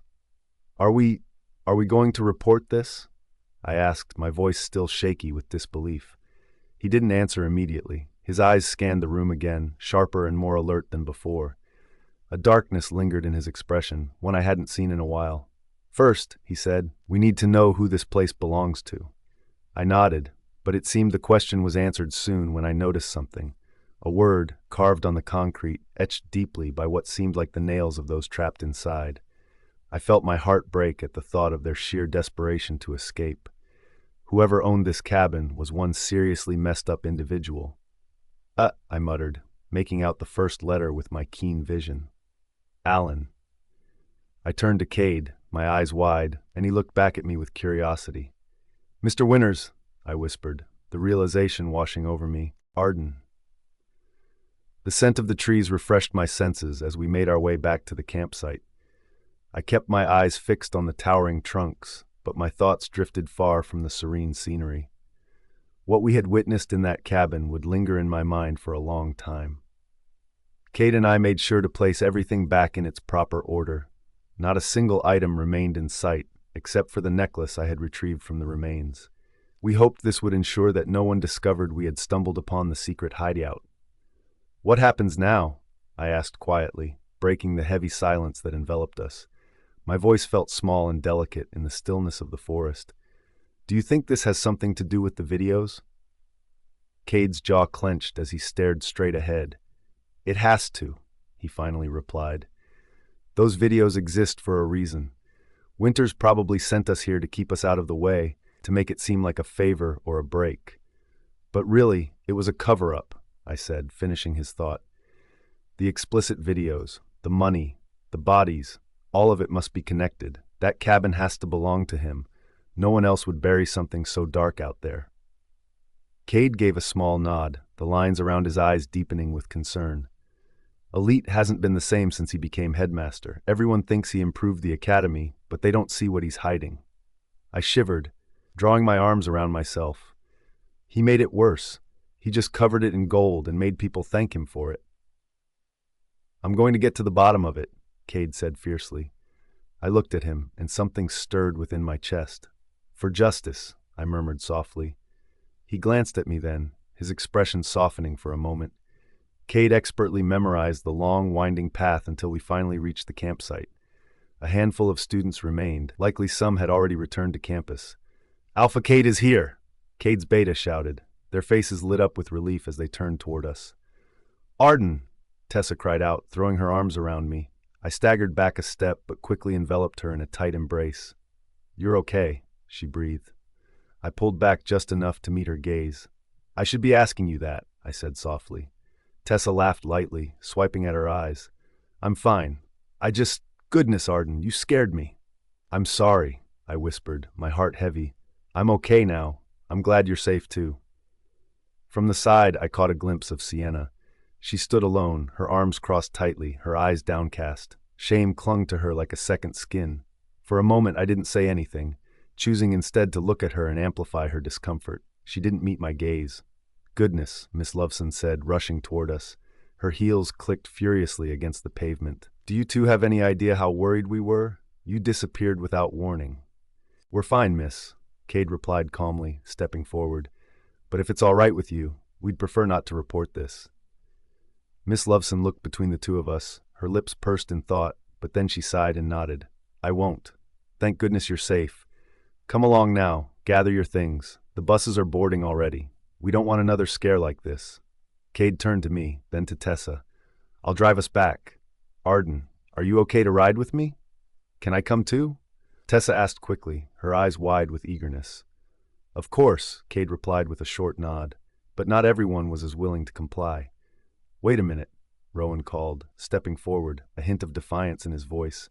She doesn't need to go with you. I can drive them both. Cade tilted his head, unfazed. I already offered, Rowan. Just go ahead.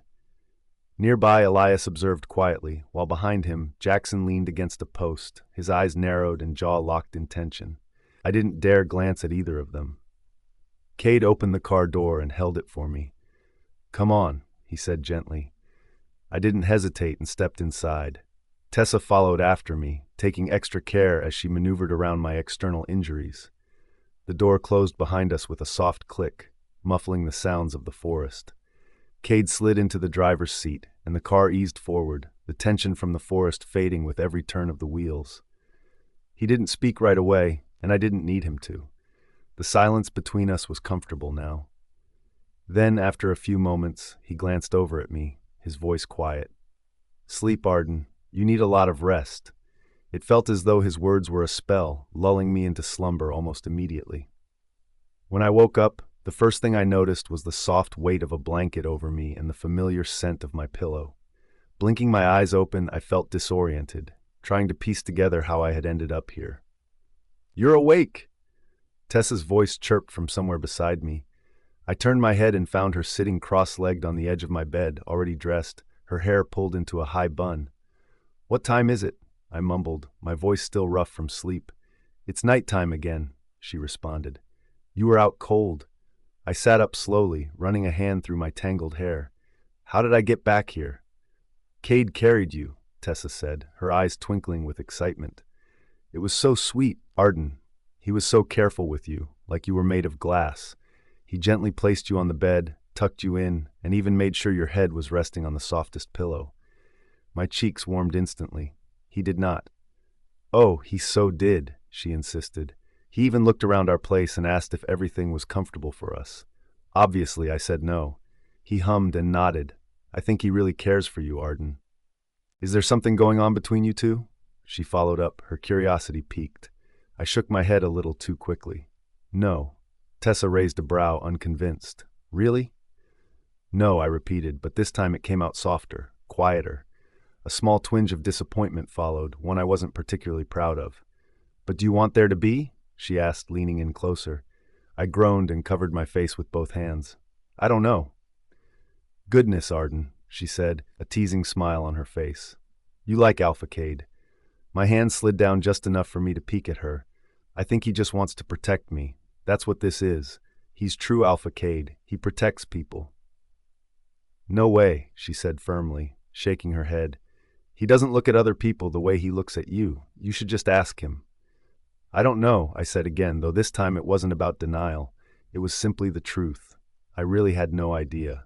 Cade had so much going on, much more than anyone really understood.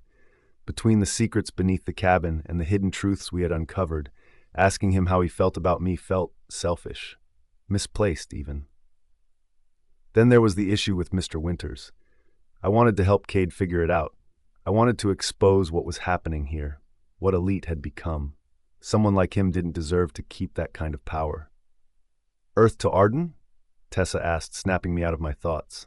I turned to her and changed the subject. How about you? Me? Yeah, I nodded. That afternoon after the battle, you disappeared. I couldn't find you anywhere. The teasing in her expression faded immediately. She looked down at her hands, picking at her nails. I just needed space. If there's something wrong, you can tell me, I said gently. You always tell me to open up, and I want you to do the same, Tessa. I don't want you to feel like you're alone in this. I added softly, hoping to convey my support. Her lips pressed into a firm line, and I could see the internal struggle happening behind her eyes. It's Rowan, isn't it? I asked softly, finally breaking the silence. She flinched, just barely, but it was enough to convince me that Rowan was the source of her distress. I reached for her hand. What do you two have going on between you, if I may ask? For a long second, I thought she might not answer me. But then her shoulders slumped a little, and her voice came out in a quiet whisper. We're mates. Arden. Tessa didn't say another word after that. I wanted to ask, had Rowan known all along? What were they to each other now? But the way her fingers twisted nervously in her lap and her eyes steadfastly avoided mine told me that pressing further would only cause her to retreat into herself. It had already taken so much for her to admit it. Still, it made my chest ache. Mates weren't supposed to be secrets. Mates weren't supposed to hurt. I had hoped she would have a different fate than mine. In the short time I had known Tessa, I had come to realize she was a remarkably kind girl, devoid of sharp edges. We didn't speak of it again, and I allowed the silence to linger. Tessa would open up when she was ready. By the time the third period rolled around, I was halfway through a textbook on the political dynamics between packs when the announcement buzzed through the speakers overhead. All students report to the assembly hall immediately. Students shuffled in their seats, hastily gathering their belongings. Tessa and I exchanged a look before slipping out of our chairs and joining the crowd heading towards the hall. When we arrived, the assembly hall was buzzing with chatter, packed shoulder to shoulder with students and instructors. Hey, glad I caught you, Owen chimed, making his way through the crowd to find us. He had been discharged from the hospital, packed, and since that day it seemed Kieran had finally backed off. Well, for now at least. I caught sight of Sienna off to the side, and our eyes met momentarily, but instead of her usual fierce gaze, there was a flicker of anxiety in her expression as she nervously scanned the room, refusing to hold my gaze. Just then, I felt a hand on my wrist, gentle yet firm. Cade.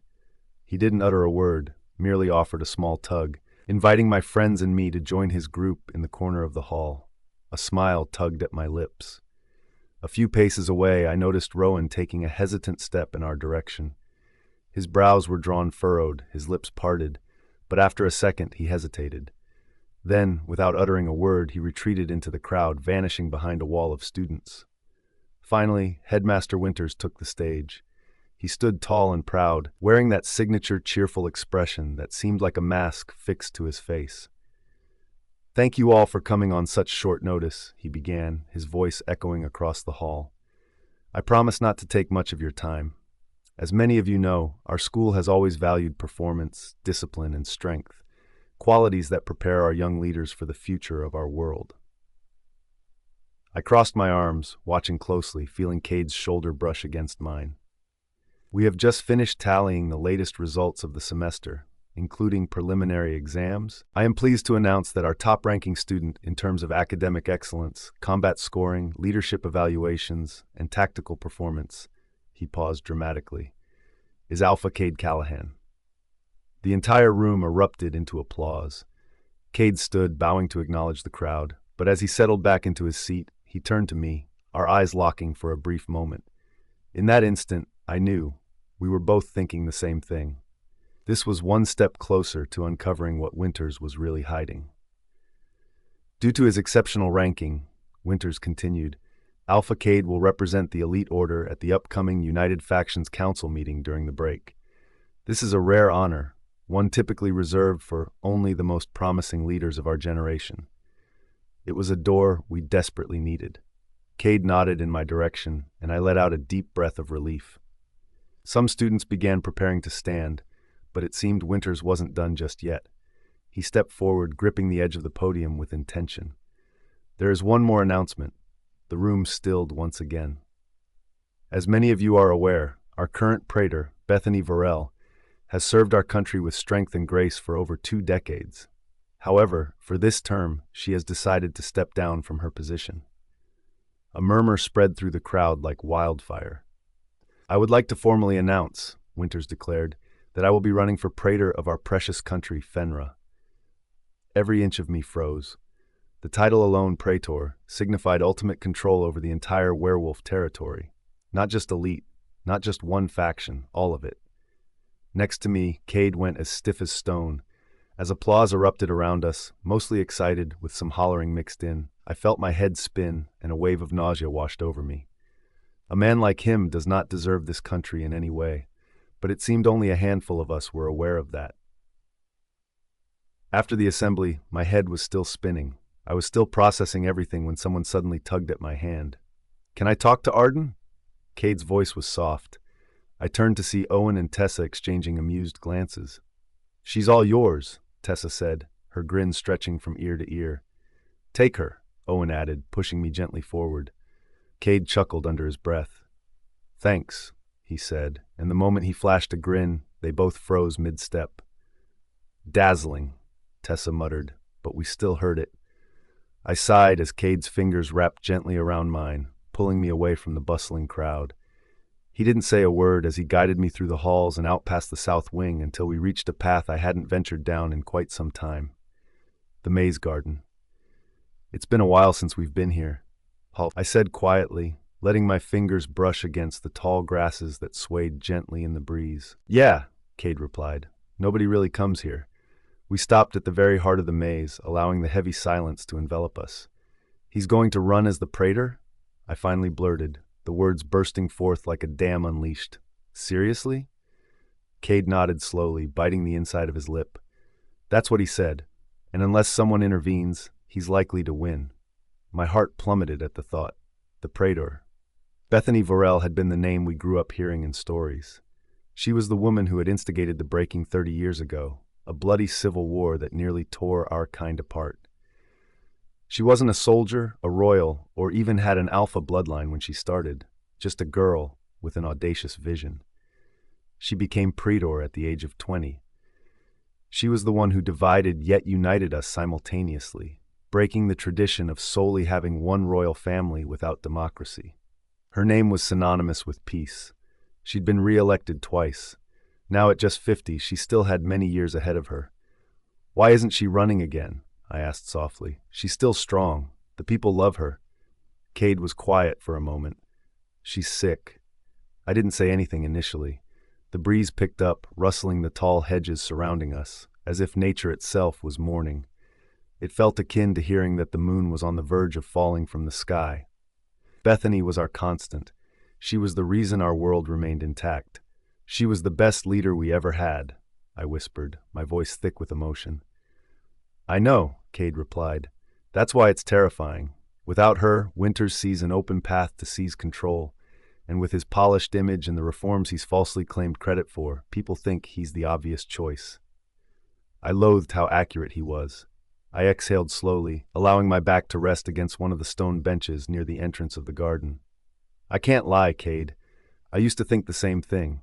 If I hadn't discovered what we did, I probably would have voted for him too. Cade sat down beside me, his gaze scanning the horizon, searching for clarity. A lot of people will, and if he wins, he'll have complete control, not just over elite, but over everything. I swallowed hard, the implications settling in my chest. We can't let that happen. We won't. He turned to me. But we need evidence, real, incontrovertible evidence, the kind that cannot be twisted or denied. I nodded slowly, digesting his words. You think you'll find something during the United Factions visit? I have a feeling, Cade replied, a determined glint in his eyes. There are too many things that don't add up. The funding changes, the abrupt disappearances, and the fact that Winters keeps pushing for centralized control over the Council. Something's brewing beneath the surface. I'll be vigilant, watching everything, every conversation, every hallway. If there's anything amiss, I'll find it. I stared down at my hands, wrestling with a surge of anxiety. Will it really be all right? Cade didn't answer immediately. Then, gently, he reached for me. His hand found the back of my head, and he pressed a soft kiss to my forehead. I froze, caught off guard. His lips lingered for just a fraction longer than necessary. My heart raced, lodged in my throat like an unsteady drumbeat. I'll make sure it is, he murmured. I'm determined to expose him. His words sank deep, steadying the turmoil within my chest. Yet even as I looked up at him, my heart aching with a sensation too fragile to name, one question refused to leave my mind. Why was he still so gentle? Why was he still so sweet? And what was I supposed to do with the way it made me feel? Arden. The library was quiet except for the occasional rustle from the front desk. Alara was busy as usual, and she couldn't even fully acknowledge our presence when we arrived. The first round of the Academy eliminations was tomorrow, and Elias and I had been going over everything from strategy manuals to history textbooks, trying to prepare for whatever was coming. My eyes ached from reading. My brain buzzed with so much information, I was sure I'd start dreaming in battle formations. I'm going to look for more books, I mumbled, rising from my seat. Elias nodded, still focused.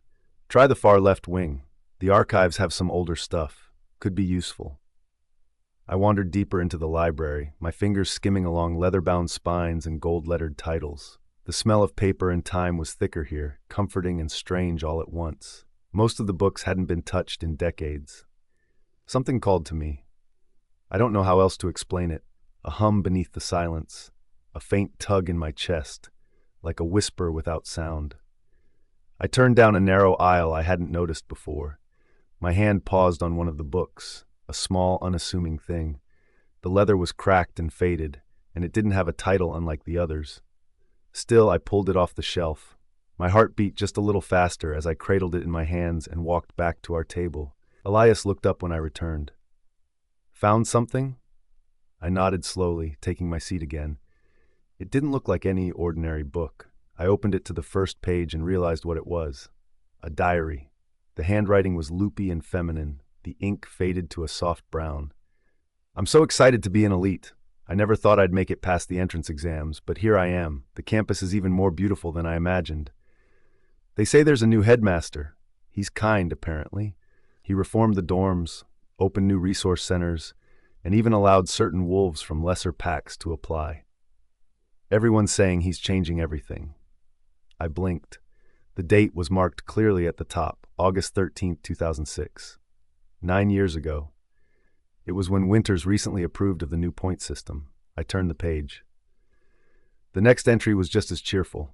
The girl wrote about her classes, her friends, and how she was planning to join the Healers Guild. There were sketches in the margins, flowers, wolves, initials. But as I kept reading, something changed. The ink got darker, more rushed, the entries shorter. There's something off. I can't explain it. I just feel watched. He was there again. I turned around and he was just standing there, smiling, but it didn't reach his eyes. I swallowed. My fingers trembled slightly. No one believes me. I told my doormate, but she said I was imagining things. Still, he's always there. I don't like it. The handwriting became messier, unsteady. I can't leave. I tried to ask for a pass to visit home, but they said I was needed for a special project. What does that even mean? Aileen is gone. They said she dropped out, but her things were still in the room. All her clothes, her photos. She would never leave without them. My breath caught in my throat. I turned another page, and something fell out. A photograph. 3 girls, smiling with arms around each other, standing in front of the main elite gates. The girl in the middle wore a small gold necklace, delicate and familiar. No. I dug into my bag and pulled out the necklace we'd found in the hidden cellar. I held them side by side. They were identical. I flipped to the final entry. My eyes darted across the words, nearly unreadable now. The handwriting shook. He told me to stay quiet. He said it was for the good of the school, that I was special. I don't feel special. I feel like I'm being watched every second. The others are gone. Please, I don't want to go. I still want to meet my mate. Whoever finds this, please don't let him win. The last page was blank. Hey, Elias said quietly. Are you all right? I hadn't noticed how tightly I was gripping the pages until he reached across and gently pried one of my hands away. My voice shook. Yeah, I need a second. He studied me, concern in his features. We don't have to keep going today if you're tired. No, I said quickly. No, I'm okay. But I wasn't. This was proof. It was not solid, undeniable proof, but it was enough to know that the rabbit hole went even deeper than we thought. These girls, these victims, had been trapped for nearly 10 years, and no one even remembered their names. I glanced at Elias. If there was anyone who knew more about this country, it would be him. And as much as it terrified me, I knew I had to ask. I turned to him. He was back to flipping through one of the preparation manuals, focused again. I cleared my throat. Elias? He hummed, still scanning a page. What do you think about Headmaster Winters?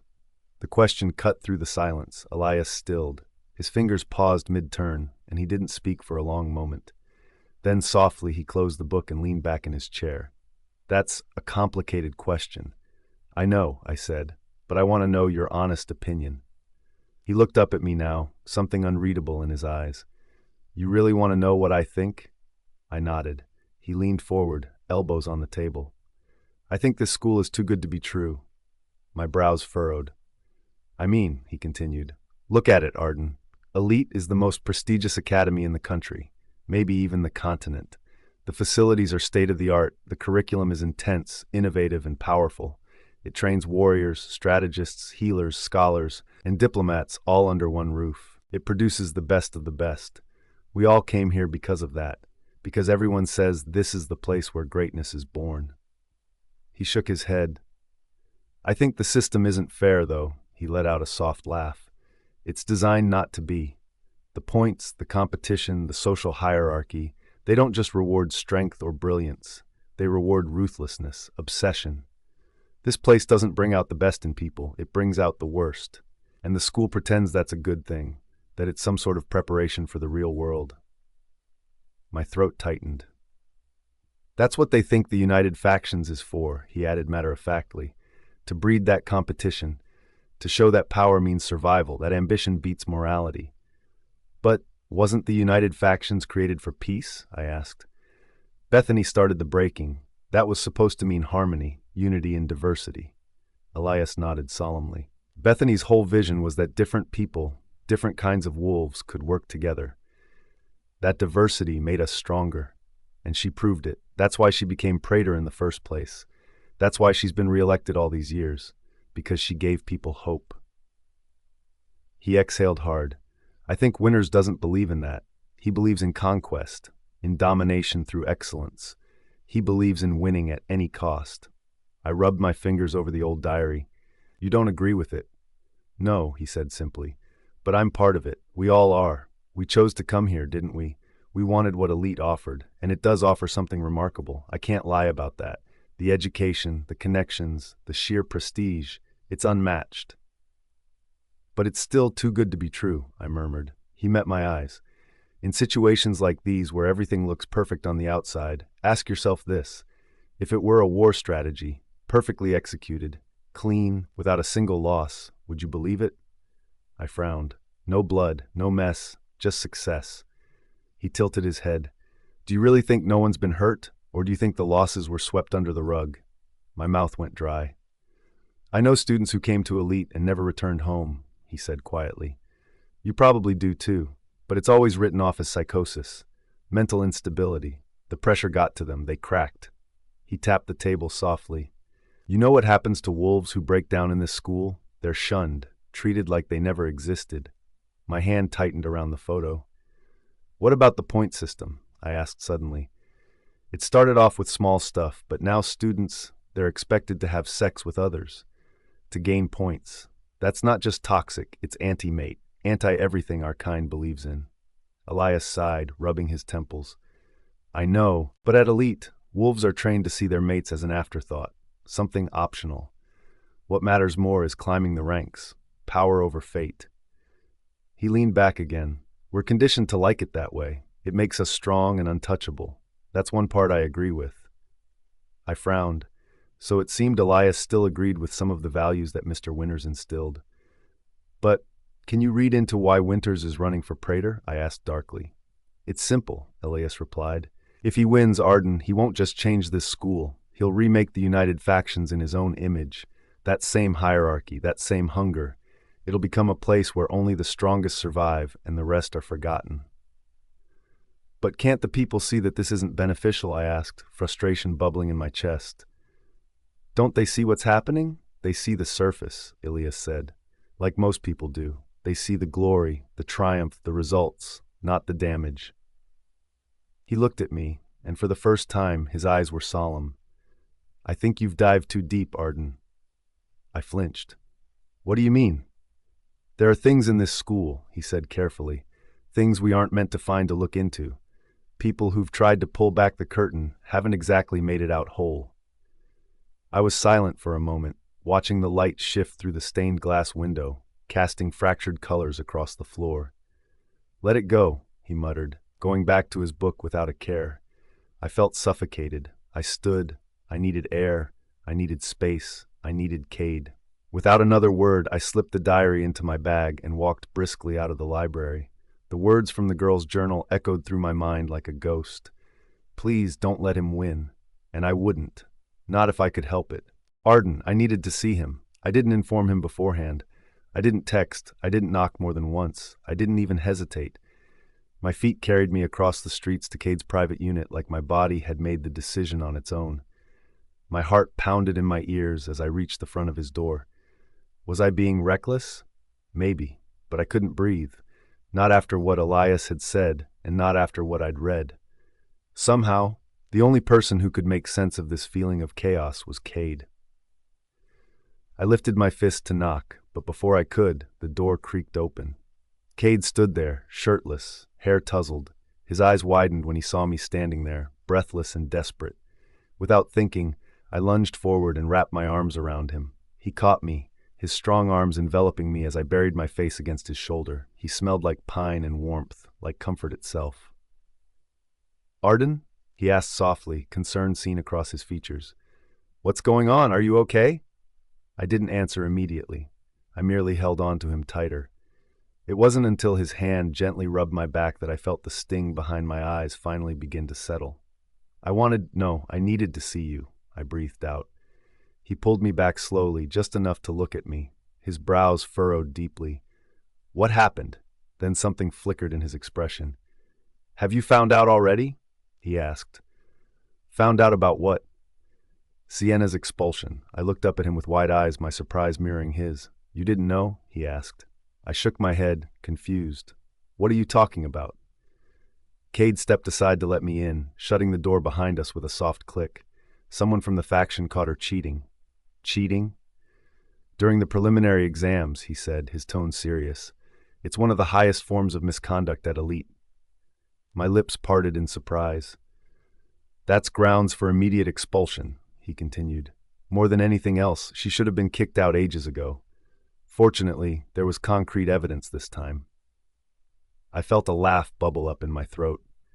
I looked at him again, this time with something lighter in my chest, and hugged him once more. He smiled against my hair and gently guided me toward the couch. We both sank into the cushions, the quiet hum of the setting sun wrapping around us like a warm blanket. "Thank you, Cade," I muttered after a while. "I didn't do anything," he whispered back, still holding me close. "She did this to herself." We lay in silence and warmth for a while before it snapped back to me why I had come here in the first place. I reached into my bag and carefully pulled out the diary and the necklace I had tucked away. Cade's brow furrowed as he noticed them. "I found this in the library," I murmured, setting the weathered journal on his lap. "It belonged to one of the students, from nearly 10 years ago." He turned the cover gently, his eyes scanning the first few pages as if searching for clues. "It starts off hopeful," I said, easing into the memory. "She talks about how excited she was to be at Elite, how great Winters was. But then, as it goes on, her entries change." I held up the photo. The image faded, but the girls were clear, smiling happy, completely unaware of the darkness that was coming. "She and her friends," I whispered. "The same ones we found. Cade, I think they were the ones buried beneath the cabin." His jaw tensed. He ran a hand down the page, murmuring, "This all lines up." "I think it started with the point system," I speculated. "The way she wrote about it, it felt new back then, but there were lines between the entries that made me feel sick. I think Winters wanted to participate directly at one point." Cade's eyes darkened as he flipped to another page. "Winters is a pervert." "Yes," I muttered, anger bubbling beneath the surface. "He built this system to feed off his fantasies, and we all bought into it. We let him make us believe this was normal. Who knows what he's doing with that footage?" Cade remained silent for a long time, processing the gravity of it all. Finally, he set the diary aside, his face hardening with resolve. "The United Factions meeting is next week." "I'm going to infiltrate Winter's office," he declared. "What?" I sat up straighter, alarmed. "You can't do that alone." "I have to," he said firmly. "It's the only chance we'll get. He's letting me in because I'm the top student right now. It's a reward, technically. I can use that." "Then I'll come with you," I insisted. "No," he replied, shaking his head. My breath caught in my throat. "Why not?" He looked at me then. "Winters only gave permission for me, and besides—" "Besides what?" I demanded, my voice sharper than I intended. "I don't want you to get hurt, Arden," he whispered, his gaze locking onto mine. "Anything but that." I was rendered speechless, the sincerity in his eyes leaving me momentarily without words. After a pause, I finally managed to find the right questions to ask. "Why? Don't you want me to get hurt?" He hesitated, his lips parting to answer. "Because—" My heart stilled, my breath caught in my throat, and every part of me craved to hear what would come next. "Because what, Cade? Because you care about me? Because this means something to you too? Because you like me too?" But just as he was about to speak, his phone buzzed violently, shattering the moment. Cade glanced at the screen, and I saw a shift in his expression, a subtle change that made my stomach twist. "Wait for me, okay?" he said, his voice dropping to an unexpectedly soft tone. "Just stay right there. I'll take this." He was already striding toward the balcony, pushing the glass door open with a soft creak and stepping into the tranquil embrace of the night. I remained seated, my hands folded tightly in my lap, still reeling from our exchange. My chest rose and fell a little too quickly, a rapid rhythm that felt out of place. I found my gaze lingering on the diary on the coffee table, the photo beneath it. The necklace lay beside them, its shine dulled in the warm glow of the light. Just moments ago they had held my focus, but now my thoughts were miles away, racing in circles. The words "because" echoed endlessly in my mind, an unresolved riddle. But he didn't finish. He didn't say it. Compelled by something inside me, I stood slowly, as if pulled toward the balcony by an invisible thread. I didn't mean to eavesdrop, yet here I was, unable to resist the pull. My bare feet padded softly across the floor, and I paused by the door, standing just far enough to remain out of sight but close enough to catch the sound. "Honey?" Cade's voice drifted in, light and familiar, wrapped in warmth. "Yes, I'm fine," he said. "I'm heading home." "All right? Yes, I promise. Please, honey, don't do this." I flinched, backing away from the door. The name rang in my ears like a cruel reminder, a sharp intrusion. Honey. Again, that name. The one he called out in his sleep, the one that haunted his dreams. I sank onto the couch, the air suddenly thick and suffocating. My heart clenched painfully in my chest and my hands turned cold. So she was real. He still called her that, still spoke her name with tenderness, with love. Please, honey, don't do this. I pressed my hands against my chest, trying to hold back a tide of emotions that threatened to overwhelm me. But it was already too late. The floodgates had opened. All the thoughts came rushing in, relentless and cruel. Was she his mate, someone from his past, a love lost that he couldn't let go of? Was I merely a placeholder, just someone convenient to hold until the real one came back into his life? Arden. Cade's voice snapped me out of my spiraling thoughts. He burst back through the balcony door, urgency carved into every feature of his face. I need to leave. I'm so sorry. I stood up slowly, refusing to meet his eyes. I can take myself back. Cade reached out slightly. Are you sure?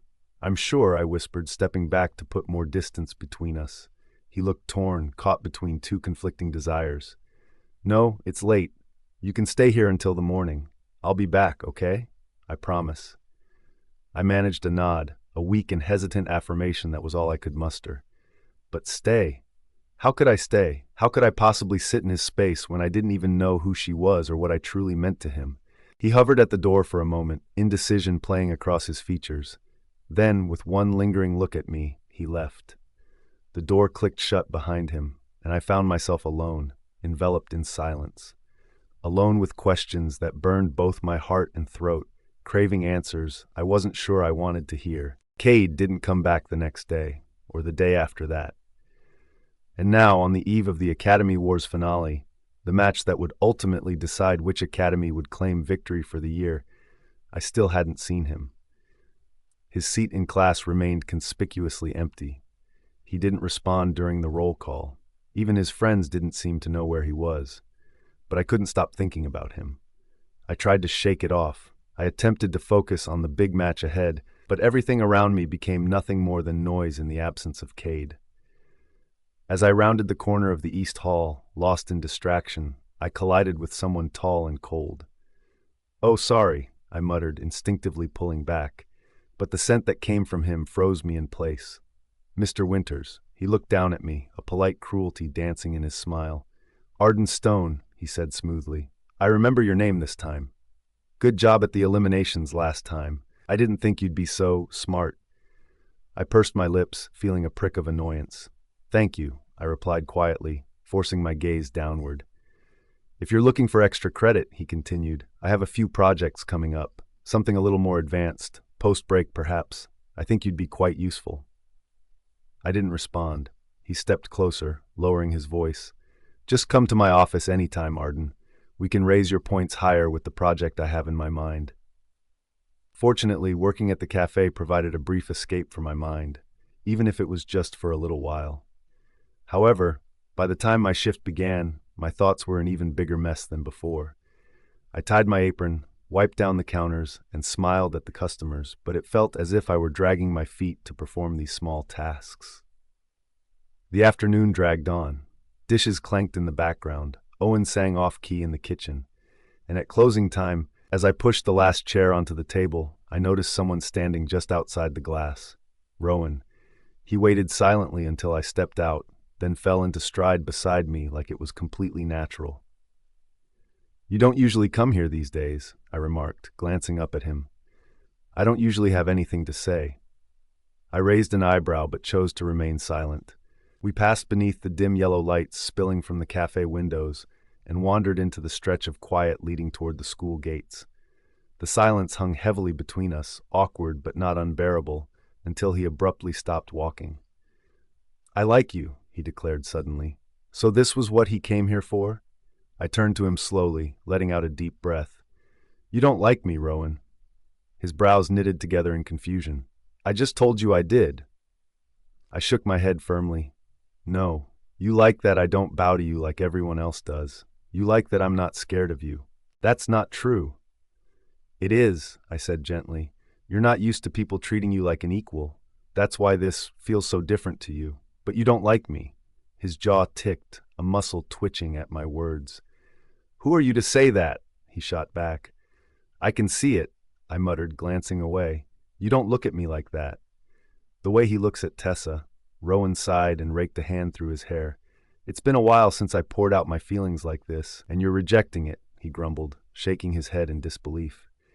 Then, to punctuate his frustration, he pulled out a cigarette, lighting it while leaning against the cold surface of the concrete wall. I coughed when the smoke wafted into my nostrils. See? I hate this. I hate the smoke. You wouldn't be doing this if you actually liked me, I pressed, hoping he'd take pity on me. He didn't put it out. With crossed arms, I felt the cool night air wrap around my bare skin. You don't like me, I stated more firmly this time, challenging him to respond.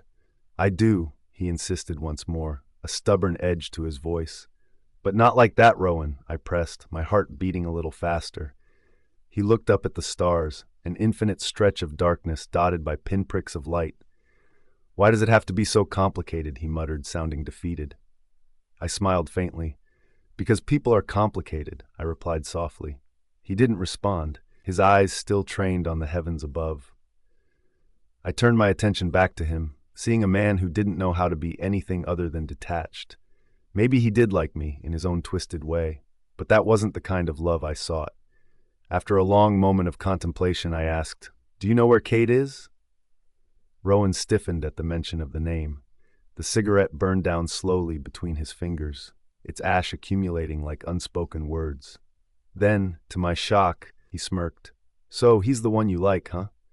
I was taken aback, momentarily speechless. "What?" I stammered, trying to process his casual revelation. "Cade," he said easily. "Figured as much. Elias is going to be heartbroken, not to mention Jaxon, but that guy's an asshole anyway." I stared at him, bewildered. "What are you talking about?" He turned to me fully, his eyes locking onto mine with an intensity I hadn't encountered before. For once, there was no teasing, no smugness, only an unsettling honesty. "To answer your question, I don't know where he is." I let out a deep breath, feeling the cold air sting my lungs. What had I expected? He took another drag from his cigarette, and the smell made my nose crinkle, but I stayed silent. Then he spoke again, his tone shifting to one of subtle seriousness. "But just know, out of the true alphas, Cade's the one I don't mess with." "What do you mean?" Rowan met my gaze. "Because he's the one I respect the most.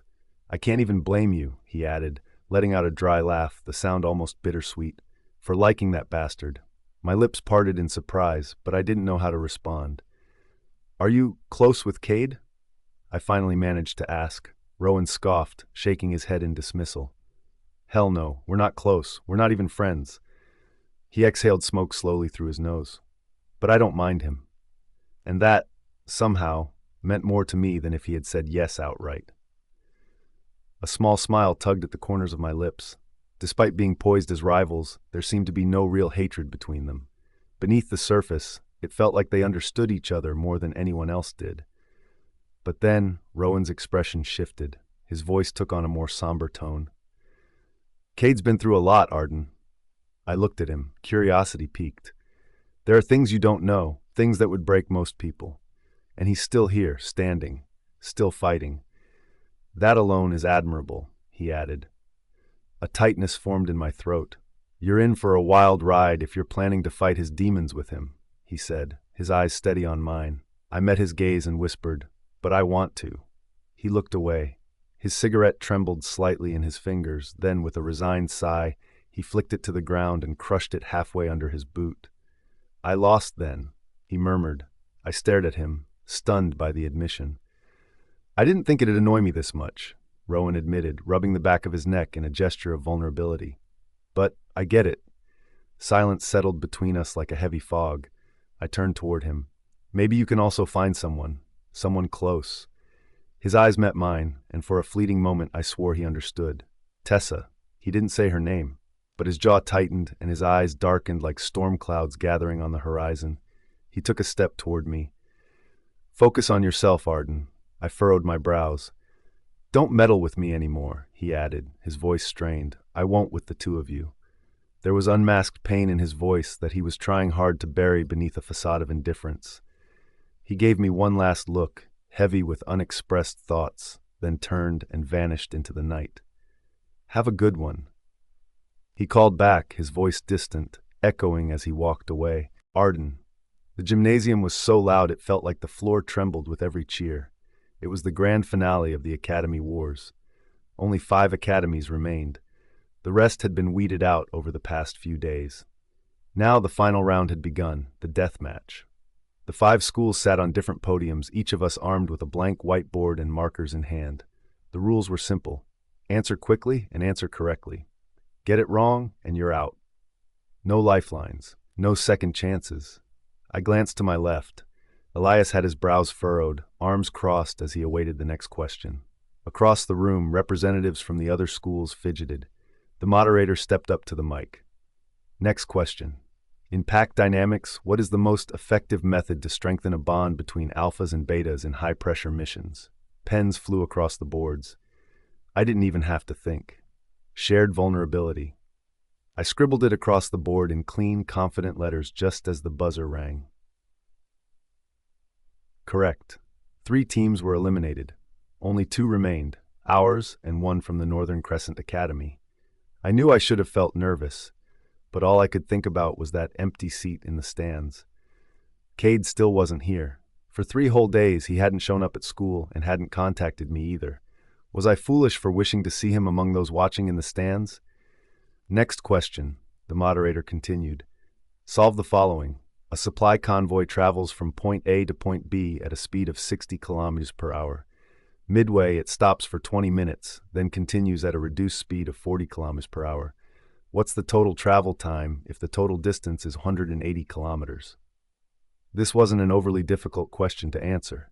However, we only had 30 seconds on the timer, and that wasn't enough for some to even write out all the variables. I could hear the next team panicking, frantically writing at the same time. Elias, too, was scribbling on the provided scratch paper. Some students had pulled out calculators, while others simply waited for the answers. I studied the question closely and recognized that I wouldn't finish solving it on time if I wrote out everything. Half of 180 is 90. At 60 kilometers per hour, that's an hour and a half. Then a 20-minute stop. The next 90 kilometers at 40 kilometers per hour, 2 hours and 15 minutes. Add it all, 3 hours and 65 minutes. Wait, I corrected myself at the last possible second. 4 hours and 5 minutes. My hand trembled as I wrote it down. Elias turned to me with wide eyes. He was only halfway through, but the buzzer had already rang. I quickly raised the board high into the air. North Crescent couldn't finish it in time. Elite Order Academy takes the victory. The crowd erupted around us. Elias lifted his arms in triumph. Tessa and Owen screamed from the stands. The cheers thundered against the walls, echoing wildly. But I just stood there, my fingers tightened around the marker, and my heart wasn't in this. Cade still hadn't shown up. Even with all this, even with the win, I couldn't feel the pride I longed for. Not with Mr. Winters clapping slowly in the crowd, his eyes fixed on me like a hawk circling its prey. Not with this sick feeling in my gut that something larger was unfolding, something just out of reach.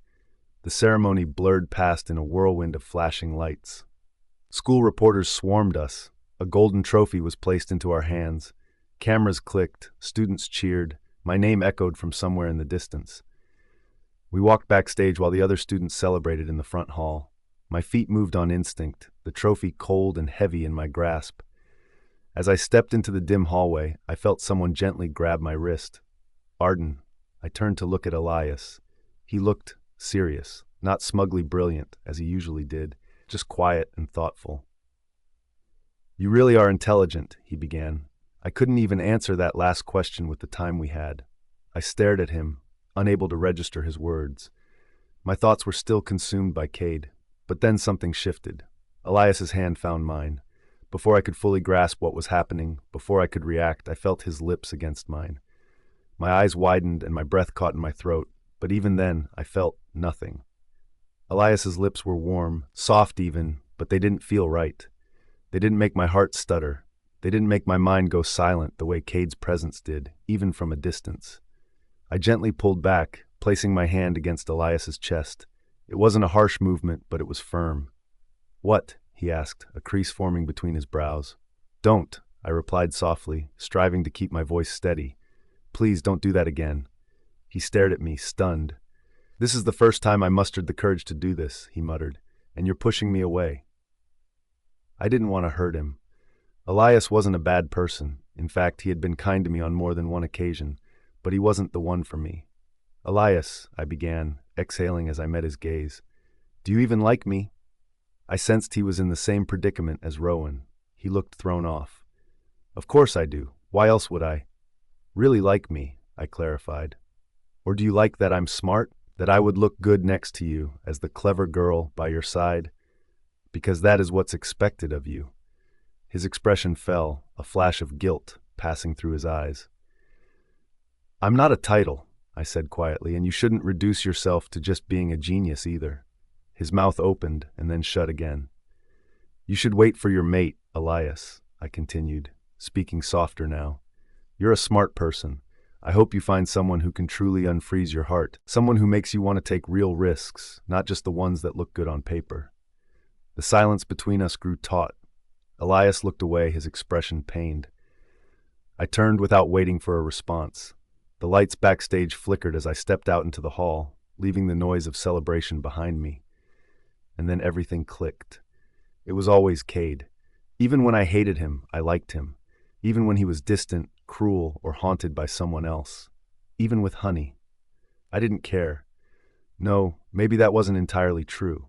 I did care. It hurt, and it made me feel like I was walking toward a fire with no protection.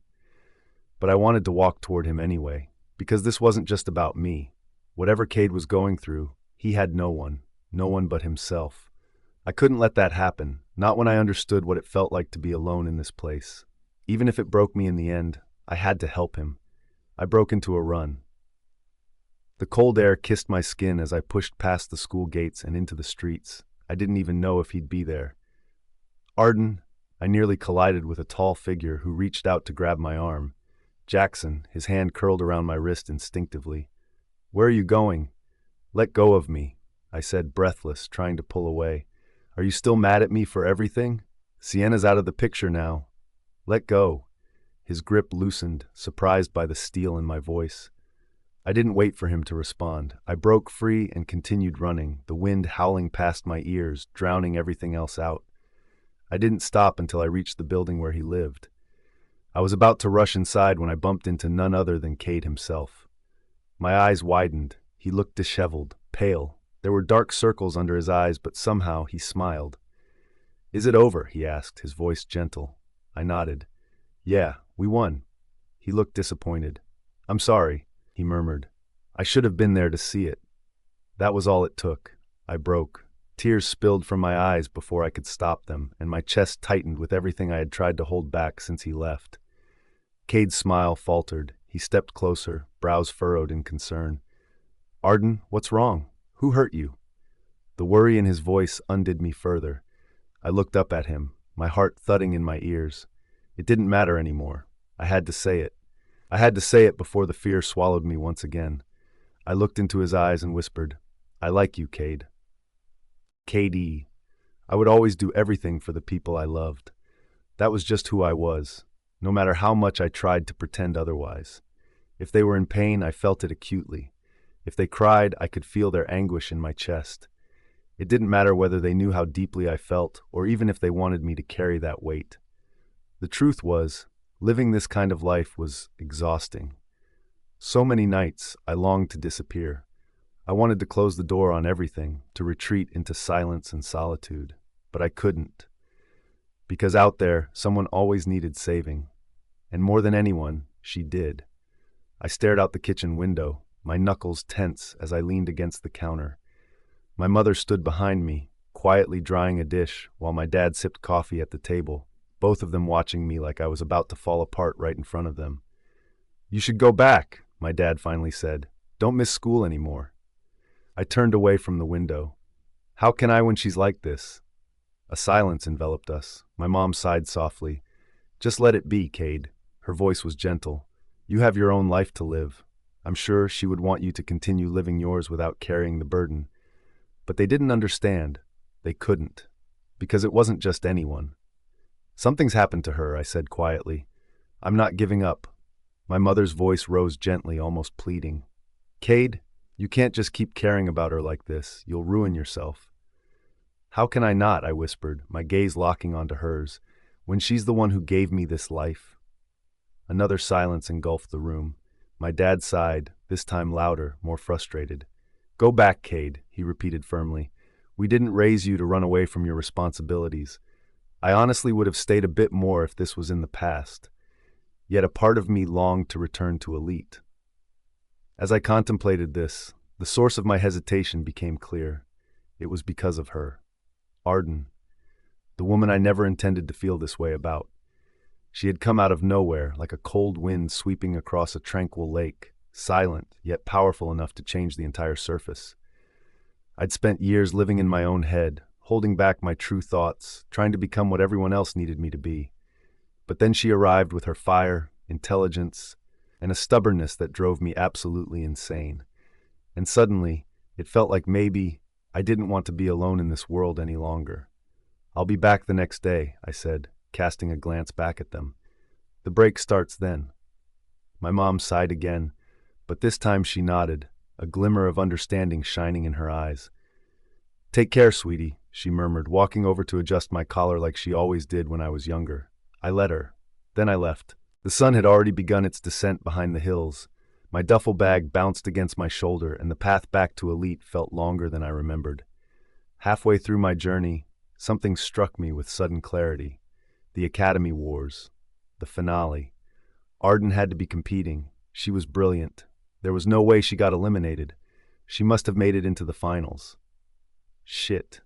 I parked my car inside the building and quickened my pace. I broke into a jog. If I moved fast enough, if I arrived just on time, maybe I could witness her victory. I wanted to see her shine on that stage. I was near the gates when suddenly she crashed into me. Literally. She was running so fast she didn't even notice me until it was far too late, her shoulder colliding against my chest with enough force that it knocked the air from her lungs. Instinctively, I reached out, steadying her before she could stumble backward. My breath caught in my throat.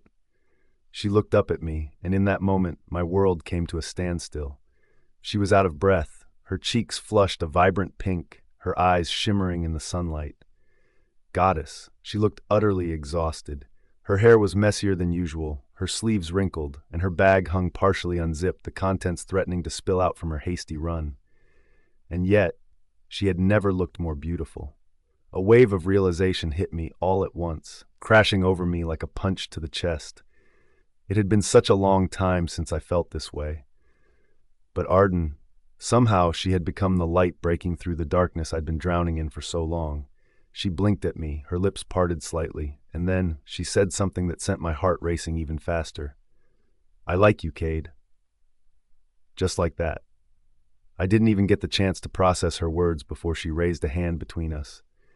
Don't say anything just yet. She rushed, her eyes wide and her face flushed with embarrassment. Please, I didn't move. I didn't speak. I simply smiled. Of course she'd say it like that. Direct, brave, stubborn. Taking a deep breath to steady herself, she continued, You frustrate me. You're always so quiet when I want answers, always disappearing just when I think I finally understand you. You carry too much and say far too little. I never know what's going on in your mind. You're like a storm I can't read. I opened my mouth to respond, but she didn't allow me the chance. And you must have someone already, she whispered. There's always been someone in your heart, I can tell. Maybe that's why you act the way you do. Maybe that's why you don't let people get close. She bit her lip hard. But even if you do, she said, her voice trembling with emotion, even if you love Honey so much, I just wanted to say it. I'll be waiting. Not to get picked, not like that. Her gaze shifted away, her arms wrapping around herself in a protective manner. I'll be waiting in case you need someone, even if it's not for what I want, even if you never feel the same. Honey, I echoed, my brows furrowing in confusion. How do you know about Honey? Her gaze faltered, and she chewed anxiously on her lip again. For a fleeting moment, I was at a loss for words. She wasn't supposed to know about Honey yet. But maybe it didn't matter. Maybe this was simply how it was meant to come out. I like you too, Arden, I said, my voice low but certain. She froze, her eyes locking onto mine, wide and unblinking. What? I like you, I repeated, stepping closer, closing the distance between us. So much that I didn't even realize how far I'd fallen until I found myself searching for you in places where I knew you wouldn't be. Her breath hitched in her throat. You make me want to stay, I admitted, my feelings pouring out. You make this place feel less like a cage and more like something worth waking up for. I've been in the dark for so long, Arden, and you... I shook my head, struggling to finish the thought. You're the light, I whispered softly. Her expression crumbled. But will Honey be all right? She finally asked after a moment, her voice laden with concern. She's important to you, right? If you're still together, I'll support you from afar, I promise. I'm just happy to get my feelings out of the way. A small, pained smile tugged at my lips as I reached out, taking her hand in mine. To my surprise, she didn't pull away. Honey is important, I said. And you are too. Both of you matter to me, Arden. She looked up at me, confusion flickering across her features. I never wanted to keep secrets from you, I added earnestly. But things are complicated. They always have been. A heavy silence fell between us. I could feel her gaze lingering on me, searching for the answer to the question hanging in the air. What now? So I asked gently, would you like to meet her? Arden. Cade didn't say much as he took my hand and began leading me away from the school grounds. Where are we going? I asked, my voice a whisper, careful not to shatter whatever fragile space we occupied. It's far, he murmured, but I want you to meet her properly. Her. Honey, my heart thudded at the thought. I swallowed the sudden dryness in my throat and followed him in silence. He opened the passenger door of his car and waited until I climbed in. The interior smelled faintly of cedar and his scent, which comforted me instantly. He didn't speak at first as he started the engine. Instead, he reached over and gently pressed my head back against the headrest, his palm lingering there. Rest, he said quietly. We have a long drive. I turned to him and said honestly, Cade, I don't think I can. His hand moved to tuck a loose strand of hair behind my ear. You can, he assured softly. Just for a little bit. I'll wake you when we're there. How was I supposed to rest when I was being taken to see the person he loved? My heart raced, not because I was meeting someone else he clearly held dear, but because everything about Cade still felt like a puzzle I was desperate to solve. The car rolled down the highway, golden afternoon light slipping through the trees. My mind spun with questions, each one louder than the last. But then at a red light, something unexpected happened. Cade reached over, lifted my chin with 2 fingers, and kissed me. Just like that. The kiss didn't taste like goodbye. It tasted like a promise. When he pulled back, I searched his face with wide eyes. Everything's going to be okay, he said, his voice calm, his thumb brushing gently against my cheek. And somehow I believed him. I exhaled slowly, and my body relaxed. The ache in my shoulders softened. My fingers, which had been anxiously fidgeting in my lap, fell still. I hadn't even realized how sleep-deprived I'd been these past few days, how heavy everything had begun to feel without him. Just like always, Cade's presence was the strange paradox I couldn't explain. He made my head swirl with questions, but he also made me feel safe. Sleep tugged at my lashes despite everything I told myself. He was still driving. He looked tired too, and I wanted to tell him to rest, to pull over and sleep for a while, but my mouth didn't manage to form the words. Before I knew it, everything faded to black. The brush of something warm on my forehead stirred me awake. A kiss. I blinked, my eyes adjusting to the soft late afternoon light. Cade stood by my door, already outside the car, holding it open. His expression was soft but not as gentle as his eyes. Hey, he said, we're here. I sat up slowly, my heart still tangled in sleep. How long was I out? About 2 hours, he replied, offering his hand to help me up. I took it, bewildered by how steady and sweet he could be. Was this how he treated all the girls he liked? Was this how he treated Honey? The thought twisted something deep in my gut. I stepped out and inhaled deeply. We were surrounded by trees. The building behind him resembled a wide, beautiful facility, neither too modern nor too sterile. It looked like a countryside manor. There were people strolling around, quiet and calm. Some were accompanied by nurses, while others sat on benches beneath flowering trees. Everything felt peaceful. Where are we? I asked, my brows furrowing. Cade looked ahead, then back at me. It's a treatment home, he explained. Not exactly a hospital, more like a place for people who need time, to feel okay again. He paused, then nodded toward the path. Come. And so I followed. Not because I wasn't scared, but because he asked. Because I wanted to know everything, even the parts he never spoke about, even the parts of him that belonged to someone else. The place looked like it belonged in a painting. Trees swayed gently in the breeze, casting shadows across the cobblestone path. Everything was quiet, peaceful in a way that made your thoughts settle, like all the noise of the world had been put on pause. Cade led me forward until we reached the front doors, a soft chime echoing as we stepped inside. The scent of fresh linens and lavender welcomed us. It was pristine without feeling cold. Cade, a warm voice called out. An elderly nurse emerged from the hallway, wiping her hands on her apron. Her gray hair was tied in a low bun, and a softness lit up her expression as soon as she recognized him. Cora, Cade greeted. Oh my goodness, Cora gasped, stepping closer. You were just here 3 days ago, weren't you? What brings you back so soon? Cade offered her a sheepish smile. I needed to see her again. Well, she's fine now, sweetheart. Her condition has stabilized, the nurse said with a nod. She's been talking non-stop about you. Oh.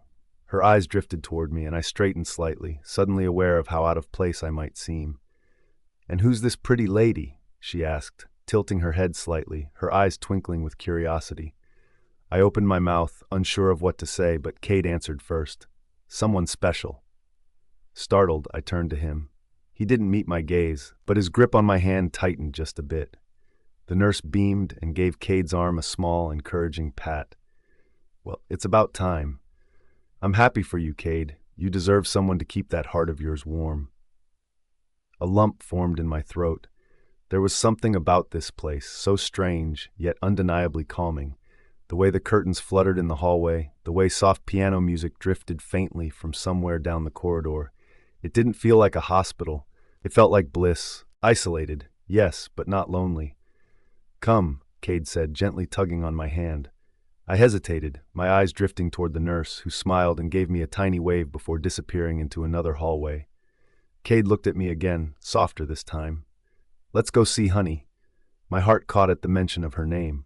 Honey. He spoke her name with such familiarity and warmth that it made something ache deep within my chest.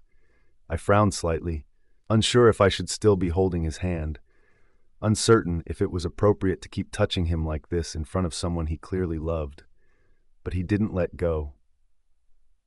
He kept walking, and I followed. We stepped into a room that looked nothing like what I had imagined. It was bright and colorful, with soft white curtains that let sunlight pour in like melted gold. There were drawings on the walls, a vase of fresh lilies on the bedside table, and pillows adorned with mismatched, cheerful patterns. And standing at the window was a girl. No, not a girl. A woman, probably older than we were. She was beautiful. Delicate features, skin smooth with the color of mahogany, and wide eyes that sparkled with a kind of innocent joy. Her dark hair was braided down one side, and she wore a lilac cardigan over a simple dress. As soon as she saw Cade, her face lit up. "Cade!" she cried out.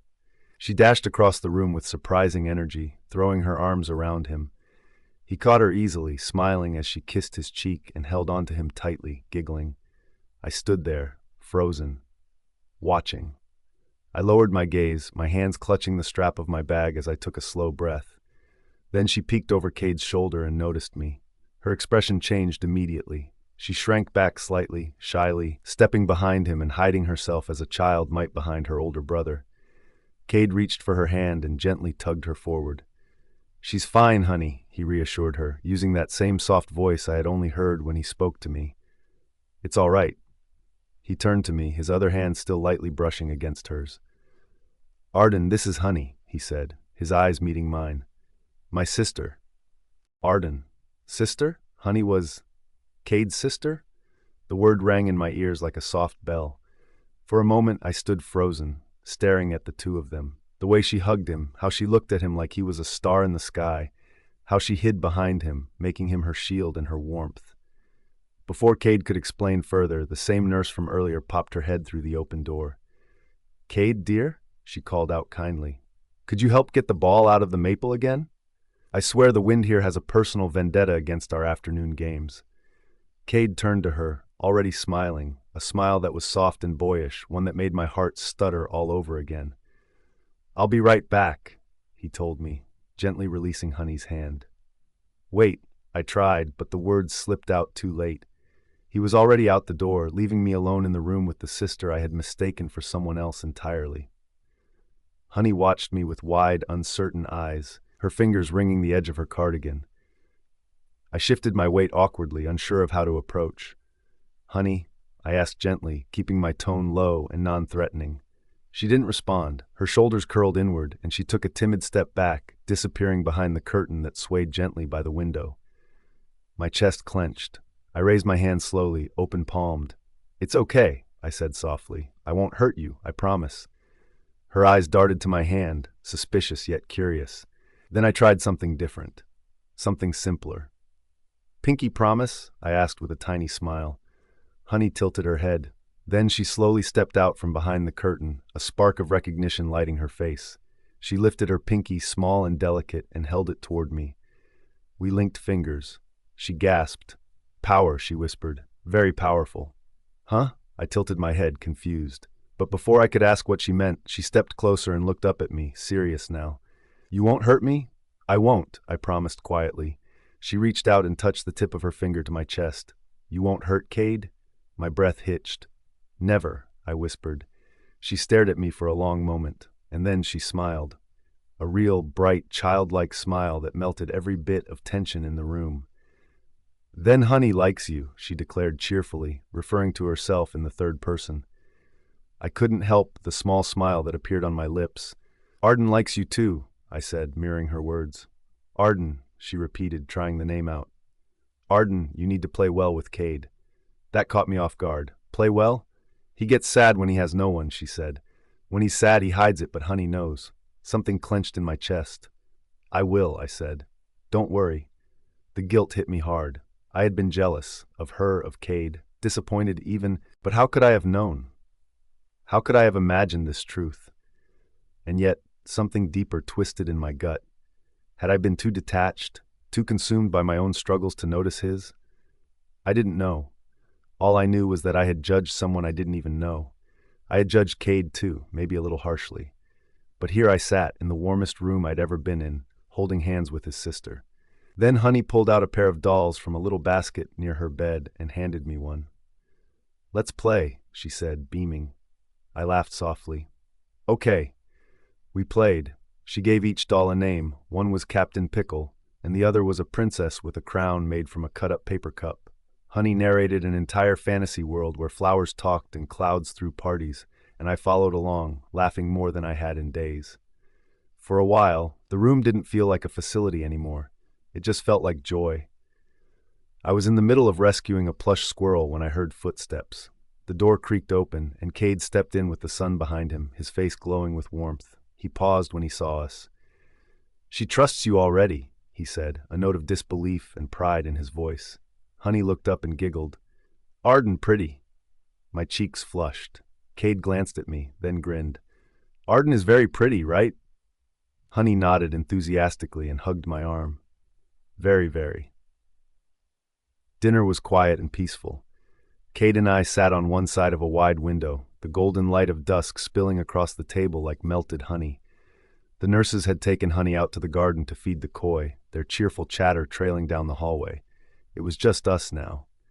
Still, I couldn't bring myself to touch the brownies, our dessert, sitting in front of me. Cade noticed. He leaned back in his chair, his hands loosely clasped in his lap. "I'm sure you have a lot of questions," he said. There was silence between us before I finally blurted, "I'm sorry." His eyes widened slightly, but there was no anger, only concern. "You don't have to say sorry," he replied. "You must have felt bad about being left in the dark." "No," I responded quickly. "That's not it. I mean, maybe a little, but not like that. Cade, I misjudged everything. I thought you were hiding some tragic love story, or that you still had feelings for someone who wasn't me. I got jealous, and I thought—" I cut myself off with a breath, realizing I was rambling. My hands were shaking slightly, so I pressed them into my lap. Cade didn't interrupt. He simply stood up from his chair and came to kneel in front of mine. I looked down at him, confused, my breath shallow. Then his hands were on either side of my face. Before I could stop the rush of thoughts trying to pour out of me again, he kissed me. This time it wasn't soft or questioning. It was steady. When he pulled back, he didn't let me go. His forehead rested lightly against mine, and his voice came low and sure. "You and Honey," he said, "are both important to me in very different ways." I swallowed. My hands moved without thought, finding his wrists and holding on tightly. He continued, "Honey is my sister. I love her more than I can ever explain. She's been through more than most people can survive. I've spent most of my life trying to protect her, trying to keep her safe in a world that doesn't know how to be kind." I nodded softly, my heart squeezing in my chest. He took a breath. "And then you came along." His voice cracked a little, and it made my throat ache. "You brought something back into my life that I didn't think I'd ever feel again, Arden. Light, not just sunshine and smiles, but warmth. You don't fix me, you don't need to, but you make the dark quieter." Tears blurred my eyes. "I like you," he said, "because you remind me what it feels like to truly live." I opened my mouth to speak, but he beat me to it. "And because of that," he murmured, "I'm ready to tell you everything." He pulled back just slightly to meet my eyes. Everything. I saw the hesitation there, a guarded kind of hope. "Just," he said, "I hope you won't hate me after this one." A tear slipped down my cheek. "I could never hate you," I whispered, my voice cracking. My hands slid up to cradle his face, my thumbs brushing the sharp lines of his jaw. "I could never hate you," I repeated softly, as my lips met his once more. "Arden." It was silent for a while. There weren't any lingering people in the garden, and the lights began to flicker off one by one, casting the space into deeper shadows. Finally, he looked up at the moon and said quietly, "I'm different from my family. I think you can tell." I nodded, my eyes searching his profile, illuminated by the pale blue cast of the night. Cade sighed, then added, "I think you could have guessed it from our features and skin color. I look like I'm not related to her." He paused, and I took that as my cue to lean a little closer. "That's because they aren't my real family," he confessed. My breath hitched, but I remained silent, allowing him the space to speak. "I was born far north of here, in a place I don't even want to remember the name of," he continued. "I was 5 when I witnessed my dad kill my mom right in front of me. We were starving, and he decided that dying together was the best way to escape our life. He tried to kill me too." A sharp sting prickled behind my eyes, but I refrained from speaking. I wanted him to continue because I knew how difficult it was for him to share this. I ran. I had no idea where to go. I was barefoot, with the blood of my mother staining my shirt, and I just kept running. He let out a dry laugh. And then there she was, Honey. She was only 13 at that time, and it seemed she had wandered far from her own home. When she saw me, she didn't hesitate. She grabbed me, hid me, and cleaned me up herself. She made me eat the snacks she had in her pocket and wrapped me up to keep me warm. My stepmom, the Luna, had become barren after having Honey through a complicated pregnancy. They longed for a son, so they took me in with open arms, he explained. Cade looked down, his voice softening. "I owe her my life, truly."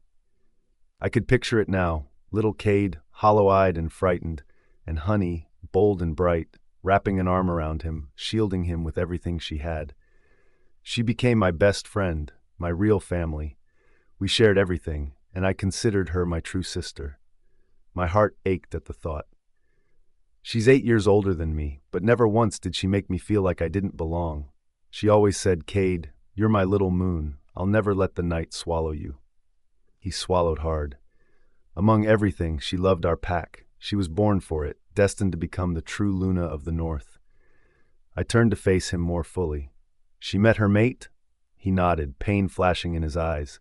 "Yeah, when she was 16. He was the same age, and they were perfect together. He used to say that Honey made him believe in the stars again." A breeze rustled through the trees, carrying with it unspoken memories. Cade's voice dropped to an almost whisper. "But then she came to Elite. Something changed. She stopped calling as often. I tried to reach out to her, but she always said things were fine. Still, I could tell something was off." "What happened?" I asked softly, drawing closer in curiosity and concern.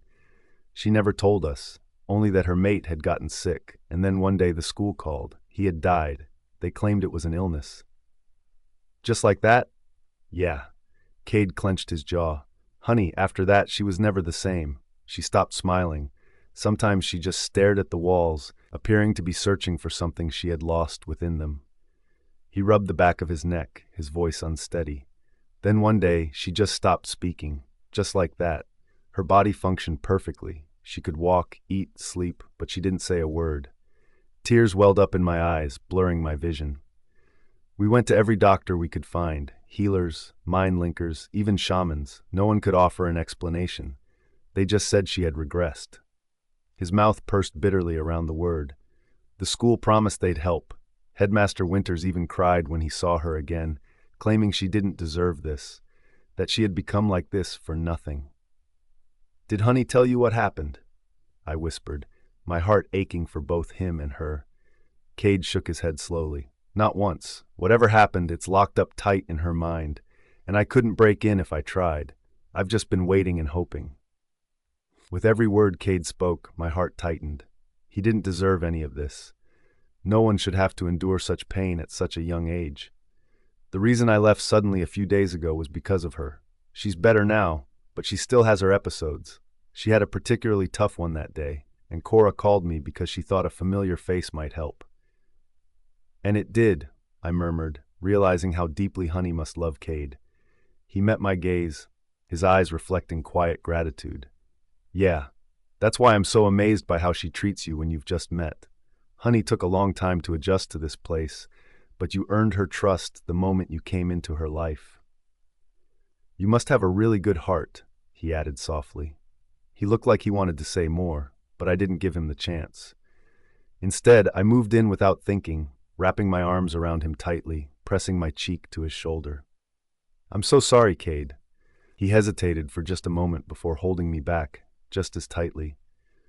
She's part of me, he whispered, just like the life she lost, just like you. Cade bore a heavy load of grief, and I wanted to be someone who helped him carry that weight, not someone he had to shield from it. I clung to him like he was the last thread keeping me grounded in a world that felt overwhelming. I wasn't sure how long I stayed like that, but with each second, I felt his pain resonate beneath his strong heartbeat. It must have been incredibly tough for you, I whispered, my voice breaking.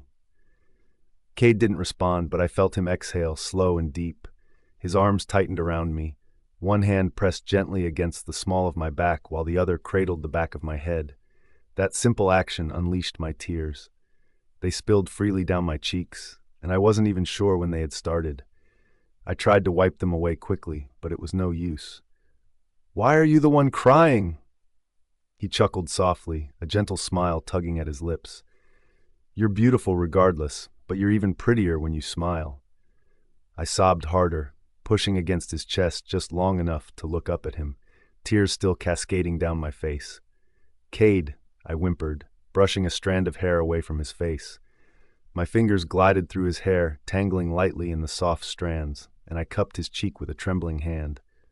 Little Cade must have had a rough time, I whispered. You did, didn't you? He didn't answer, but the softness in his eyes spoke volumes. There was so much grief hidden within them. He had learned to live with it, but that didn't mean it didn't ache. I leaned forward, resting my forehead against his, my fingers still stroking his cheek. You deserve everything good, I told him sincerely. You're not alone. His hand tightened around me gently, not possessively. I closed my eyes, savoring the moment. The night air outside was cool, but in this space, this quiet little room, everything felt warm and safe. For a long time, I murmured, I felt like I didn't belong in my family, like I was trying to fit into a mold that was never made for me. He opened his eyes at that, curiosity sparking within them. I'm not perfect, I continued. We're not perfect, but that's okay. Cade nodded slowly, resting his chin against the top of my head. I'll take care of you, Arden, he said earnestly. No matter what happens, I'll protect you. My heart clenched at the promise in his words. It felt like a vow whispered beneath a blanket of stars. Me too, I whispered back. I'll take care of you and Honey, both of you.